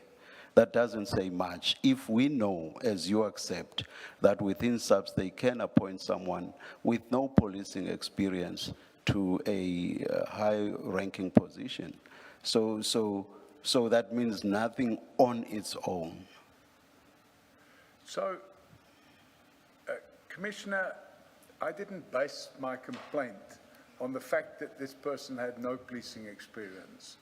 My complaint was based on the information that I received. And when I checked it out, Which was what? What was this information? The information I received was that she was parachuted in, which is an expression meaning bypass all the procedures, appoint her at any costs. That's the information that I received. And that's the report I made. Do you have any difficulties telling us who or how you received this information? Pardon me? Do you have any problems telling us how and from whom you received this information? So, as I mentioned earlier, Forensics for Justice have a hotline, and we have a web report where you can make a report on the internet without leaving your name, who you are, and you can phone and leave a message on the toll-free number. Yes. In this particular matter, it came through on the toll-free number by a person in crime intelligence. All So, right. you know, I looked into it. I phoned the lady in question to see if she would give me a reasonable explanation. I do believe I may even have the messages that I sent to her. No, just give us the substance of. Okay, so my phone call was, we've received this complaint. I'd like to hear your version of events. She said, no, I can't talk to you. You must speak to head office. I said, who at head office? And she put the phone down. That's not the conduct of a person that's got nothing to hide. So then I obviously ran background checks on this person. I spoke to BMW Motors, and I was able to establish what she was doing there, and that comprised the report which I gave to the OIG, the Office for Inspector General of Intelligence. So when you make these type of complaints, the place, because it's crime intelligence, the place you make the complaint is the OIG. And if they don't do anything about it, you might take it further. But I subsequently heard from the OIG, because I had meetings with them, and they told me that they'd referred the matter to IDAC. Thank you. And if I may just follow up on this question the chair asked, in response to a question the chair had posed to you, you stated that you inquired from BMW what position she held at BMW. He's an admin clerk. So BMW advised you that she's an admin clerk? Correct. And not that she held the qualification that the chair earlier referenced, they never told you about that? And when I asked her about her qualification, she didn't want to discuss it with me, so I couldn't really go any further. Well, I'm sure it's not very surprising because you are a third party wanting to know about her personal affairs, so she's not duty bound exactly to account to you, is she? But when I explained it to her, Commissioners, I didn't say, by the way, I want to know about your personal affairs.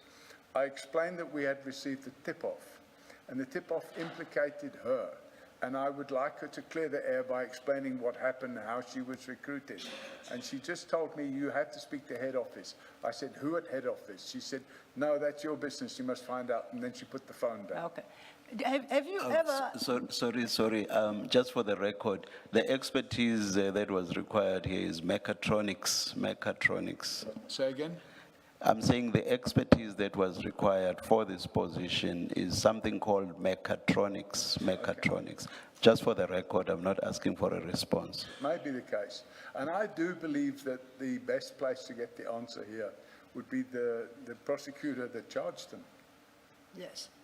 And lastly, you are not on record as having suggested that she was a tea lady at BMW. That has been bandied about in public. You are not the source of that claim? Absolutely not. Okay. I was able to ascertain that you, at that time, I'm going back now over a year and a half. At that stage, she was 29 years old. Yes. So definitely not a teenager. No. Tea lady. Oh, I thought you said teenager. No. Then I'll repose my question then. No. Because I say it is bandied about. Let me explain myself. I definitely made no mention of her being a tea lady. But Okay. what you have in this country, well, you have in every country, is you have this thing called social media, which Yes. I don't engage in. Yes. But you get somebody on social media who says, oh, they appointed a tea lady as a brigadier. But, definitely I'm not the source of such Okay. activity. And that's what I sought to establish. Commissioner? Yes, Mr. O'Sullivan, I ask only because you say you're one of the people, one of two people, I think, who laid a complaint. Now, in respect of Brigadier Mukwele, what was your complaint about her in particular? I'm not asking about the other. My complaint was that she had been recruited without going through proper recruitment procedures. The informant that came to us told us that this person had been recruited to a position which other people had applied for and were competent to do, but they had bypassed the procedures. And, I mean, it being a criminal complaint, you consider It wasn't that... a criminal, my complaint wasn't a criminal complaint. Oh, I see. It was a complaint to the OIGI that, and by the way, it sat with other aspects of a broader complaint involving properties that were being purchased and other issues, Yes. Which I haven't brought to this commission because, it wasn't part of your terms of reference. You have answered me. I was interested in understanding what firstly, I thought your complaint against her in particular was that she committed a criminal offense, and I wanted to know if that No, I is never so. said You she never. committed All a right, criminal that's fine. offense. Thank you. Can you just clear up, sorry, Advocate Silo, maybe you may resolve a mystery. Was it you by any chance who slipped the dossier, the investigation dossier, under a certain member of parliament's door? Which dossier? You said you conducted the investigation and then you sent a complaint to the Inspectorate General. Let me be truthful. Yes. I'm not in the business of jumping on a plane and flying to Cape Town to slide a dossier under anybody's door. The information, I've still got the emails on my email system where I report to the OIGI.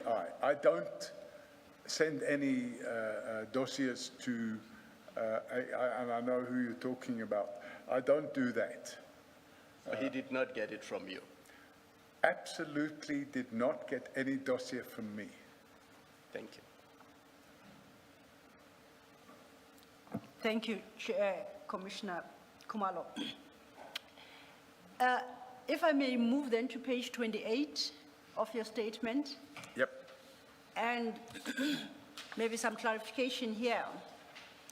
At paragraph 1.8.9, Sorry, Mr. Maybe before you do that. absolutely. Mr. Sullivan, in your paragraph 1.8.5, you refer us to the two letters. That's your attorney's letter to General Masemula and his response. And your further response to him is quite scathing. And I think you've spoken to that. Looking at his response to your attorneys. No. Now I'm saying I am looking at. Say again? I'm looking at his response to your attorneys, Yes. which you find at page 505, Correct. and which obviously displeased you. And you are, in page 506, you speak quite very strongly against that letter. Yes. Now, the last paragraph would have been in his response at 505, would be what offended you. And I just want to ask, what is wrong? What do you consider to be wrong with this response? Which paragraph? The last paragraph in 505, General 505. Masemula's response to you, to your attorneys. What was the purpose of the trip? What? Page 505, are you there with me? Oh, 505. Yes. Sorry.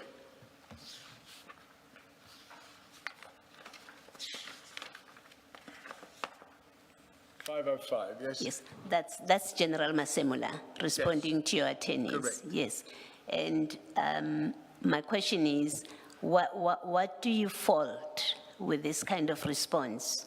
I mean, I look at the last paragraph of that letter, and it is standard Yep. letter. And no, let me finish.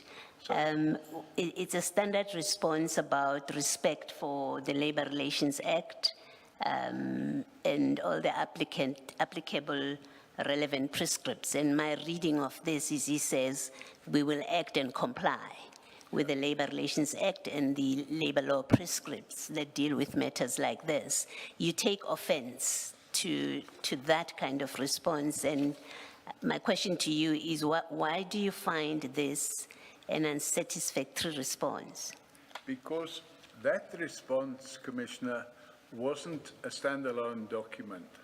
I had already been engaging with him. There's multiple emails. So unfortunately, you can't just look at the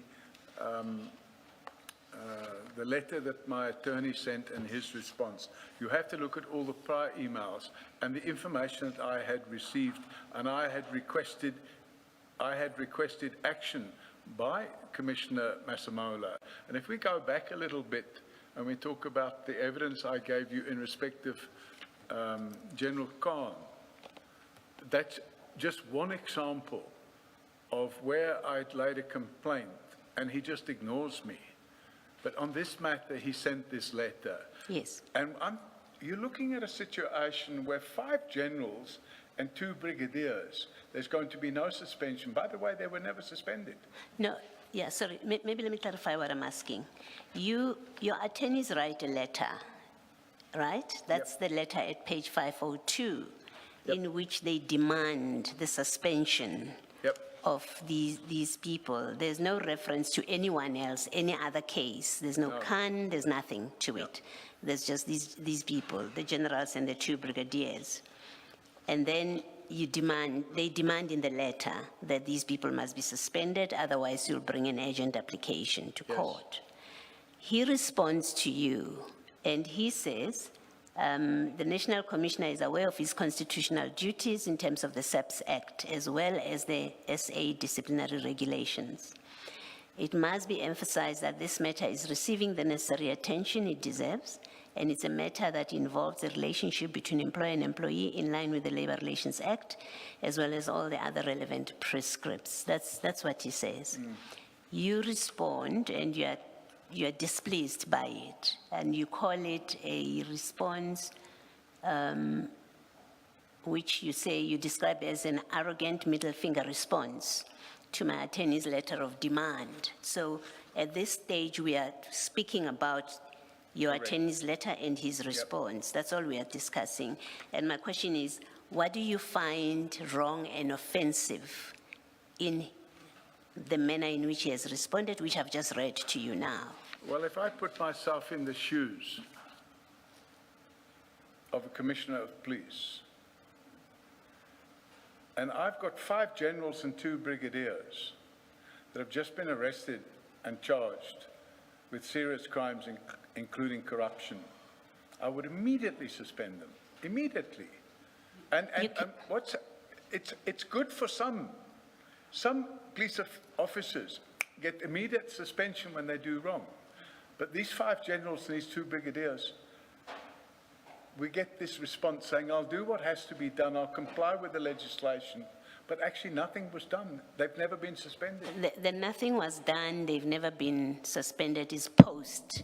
The nothing was done. You say nothing was done. Yep. They were never suspended. Yep. That's what you say. Correct. But that is after he has written this letter. Yes. So he writes to you on the 1st of July and says, that's the position of the law, I'm aware of it. And you, on the 5th of July, you say this response is effectively a middle finger, is to raise a middle finger to your attorney's letter. What I'm asking is, well, maybe let me speak for myself, that I see nothing wrong in his response. It is standard response that says, I will abide with the prescripts. That he later on doesn't suspend them is a different conversation, and I would probably have the same problem as you, that he didn't suspend them after he said, I'm looking at it.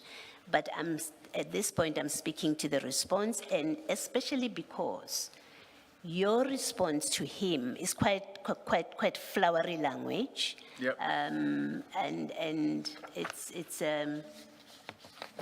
it's terribly uncharitable response to him. And I'm asking on that basis but what causes you so much offense in this letter that he writes to you? My response to him was meant to be antagonistic. It was meant to put him under pressure. I realized, because I took legal advice, based on the letter that he'd given, we were ready to bring an urgent application. But based on that letter, damn, we can't bring the urgent application. Now, that letter may look all good and legal and above board, but the reality of the situation, given the seriousness of the crimes for which these people have been arrested, they should have all been suspended. There can be no doubt in my mind. If I was Commissioner of Police, I would have said, sorry guys, you're suspended immediately. Yeah, except you're not allowed to do that. You see, we have labor laws in this country. But they do. No, let me say. Yeah. We have labor laws, we have a disciplinary code that regulates processes that lead up to a suspension. So what you say that you would have done, it wouldn't be in accordance with the prescript. Maybe he shouldn't have followed the prescript if that's what you're saying. But what you're saying he should have done is not how it works. So, how it works is you give the employee an opportunity to make submissions about why they should not be suspended if you're considering to suspend them. And depending on what they say, it depends what they say, because you have to take into account what they say in their submissions, and then you make a decision. Anything other than that is in fact an unfair labor practice, which our law punishes. can I respond? Yes, you may. So, if we're talking about a work environment, like a company or corporation, or even a government department, I agree with you. But we're talking about people that are supposed to be upholding the law. And there have been multiple occasions where senior police officials have been suspended instantly. And that What's good for the goose is good for the gander. And they have been returned to work if a procedure that was followed is not in compliance with their disciplinary In some code and the cases. law. They have In been some returned. cases, yeah. All right. The simple point I'm making is that he says to you, I will follow due process. Maybe he meant to defeat your agent application. I don't know about that. I'm looking at the letter and especially your response to it, and I don't understand what would have angered you that much that you speak the way you do in your response to him, including telling him that you will take him down. You've taken 2 commissioners previously down, and you will get him removed. I'm trying to make sense of that kind of response to this letter. Yeah. But I've heard you. Thank you. Thank you, Chair. Just a quick one, Mr. O'Sullivan. We don't have to go there, I can read it for you. I take it that you are aware that during his testimony on the 17th of September, General Mkhwanazi, and it's in his statement, paragraphs 8 and 9, indicated as follows: I must emphasize that this briefing was a product of a collective and collaborative efforts of various units within SAPS and the majority of men and women in the service.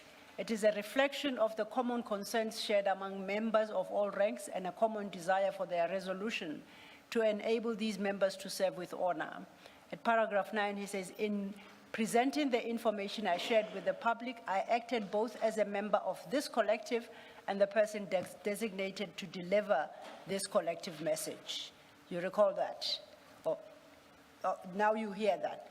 I can't remember. Okay, but you've heard what I've just read out to you. I've heard what you Yes. just said, yes. Now I turn then to page 28, paragraph 1.8.9.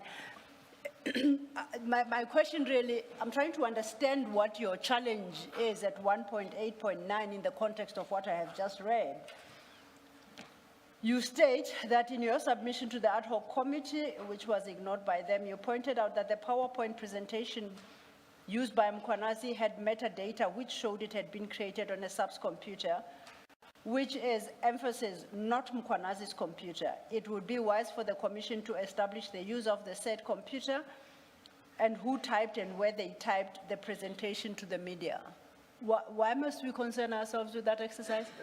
Well, I'm not saying you have to concern yourselves with Okay, it. the basis for I'm the suggesting suggestion. it would be wise, because it may well be that the person that prepared this presentation is not from Mkhwanazi's office at all.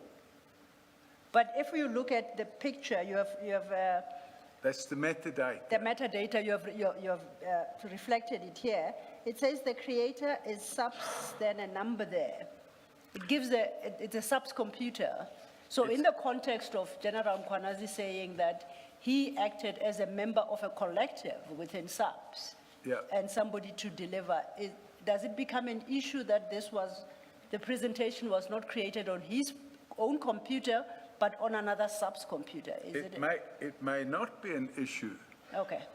but until we know who actually prepared that presentation, why not be transparent about it and say, by the way, on such and such a date, I sat down with this person, that person, and we prepared this presentation. All I'm saying is there's an opportunity to have transparency, and it would be wise to do that. But Yeah, I can't dictate to the Commission what to do. I'm just making a suggestion. I guess, we don't overpromise and underdeliver.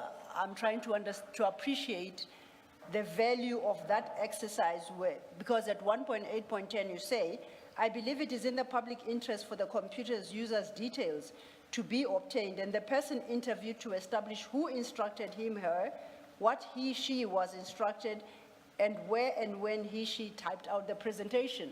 The metadata reflects that this is a SAPS computer. General Mkhwanazi says it's a whole lot of us. I was just there as in a representative capacity.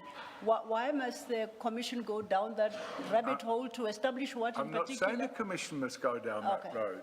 I'm saying there's an opportunity there to have some transparency and find out who actually put this together. It's a member of SAPS. Yeah, but who?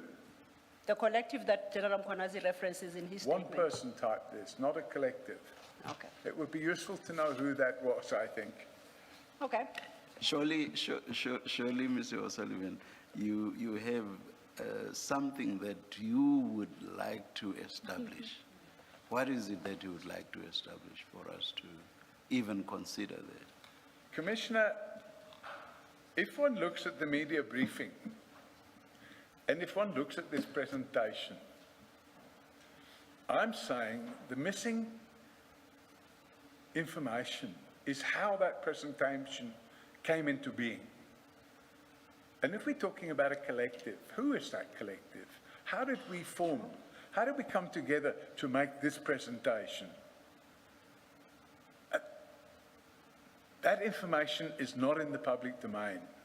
And since this whole... Surely you have your own theories. I have You my own would- theory. You would not otherwise be going down that route. I have my own theory, Commissioner. That's why I'm asking you, what exactly do you want us to establish? You see, there's the problem. I have my theory, but I would prefer if that information was provided without my theory being applied, because it may or may not reveal something interesting. That's all I wanted to say. It's very uninteresting for us to go that route if we have no idea what we want to establish. So my theory may not be factual. So if I have a hypothesis which hasn't been proven and I publish it, what am I actually doing? It's like Leonardo da Vinci inventing the airplane. Actually, he did it 400 years before the plane was invented. Now, the reality is I have a theory, but I'm not in the business of publishing an untested theory. I was not even pushing you down that route, not at all. I just wanted to get an idea of... I just believe yes. that there's a lack of transparency around how that presentation came to be. Just to try on the same theme. If your theory, and I'm not saying it's your theory, if your theory is it's General Mkhwanazi and Masemola,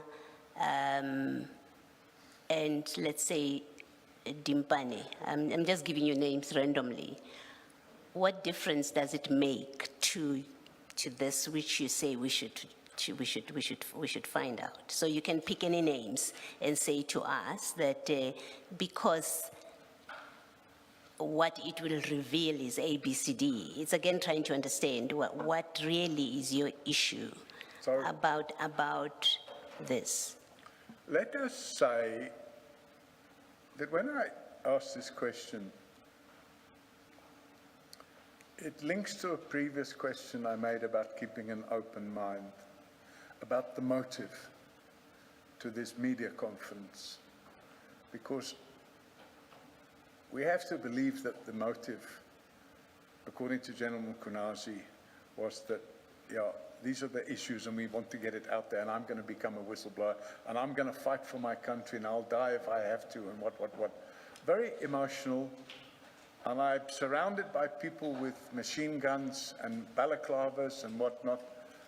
And I just believe that there could have been other ways of getting the same amount of attention on this matter without necessarily having this whole media briefing and having all the staff, by the way, from the provincial office there. All those people were sitting there on a Sunday afternoon. And by the way, who would have ever thought that I would receive a copy of that PowerPoint presentation? I didn't even know the media briefing was going on until a journalist phoned me and said, this guy's talking about you after the media. I said, what? Who? Which guy? And he told me. And I said, well, what media briefing? Do you have a copy of it? And he sent it to me. So not realizing I could now check, which I do with a forensic tool, I'm able to pull the metadata from that. And I thought, ooh, that's interesting. Now, I'm just saying there's a lack of transparency here, and that transparency may help show the motive behind this whole process that took place. Because it wasn't just a media briefing, it was a lot more than a media briefing. And I just think that whole thing needs to be opened up a little bit. And it's not part of your terms of reference, but I do believe that somewhere along the way, it may come out, okay, this is why it happened, this is what caused it, and these are the people that were involved. What if the theory shows that there was a little third force running around, and that's really what's going on here? Thank you. Thank you, Commissioner Baloyi. Mr. O'Sullivan, I think if you turn over to page 29, we've covered the issues that are set out here to your page 29. So effectively, that would bring us to the conclusion of your testimony and the end of your statement. And to say to commissioners that barring any questions there may be for Mr. O'Sullivan, that would be the testimony of Mr. O'Sullivan.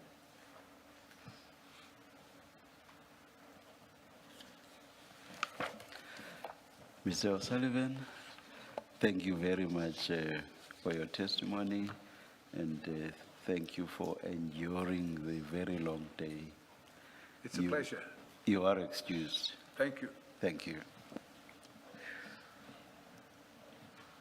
9:30 tomorrow? 9:30 tomorrow, Chair. Thank Let's you. adjourn and resume at 9:30 tomorrow.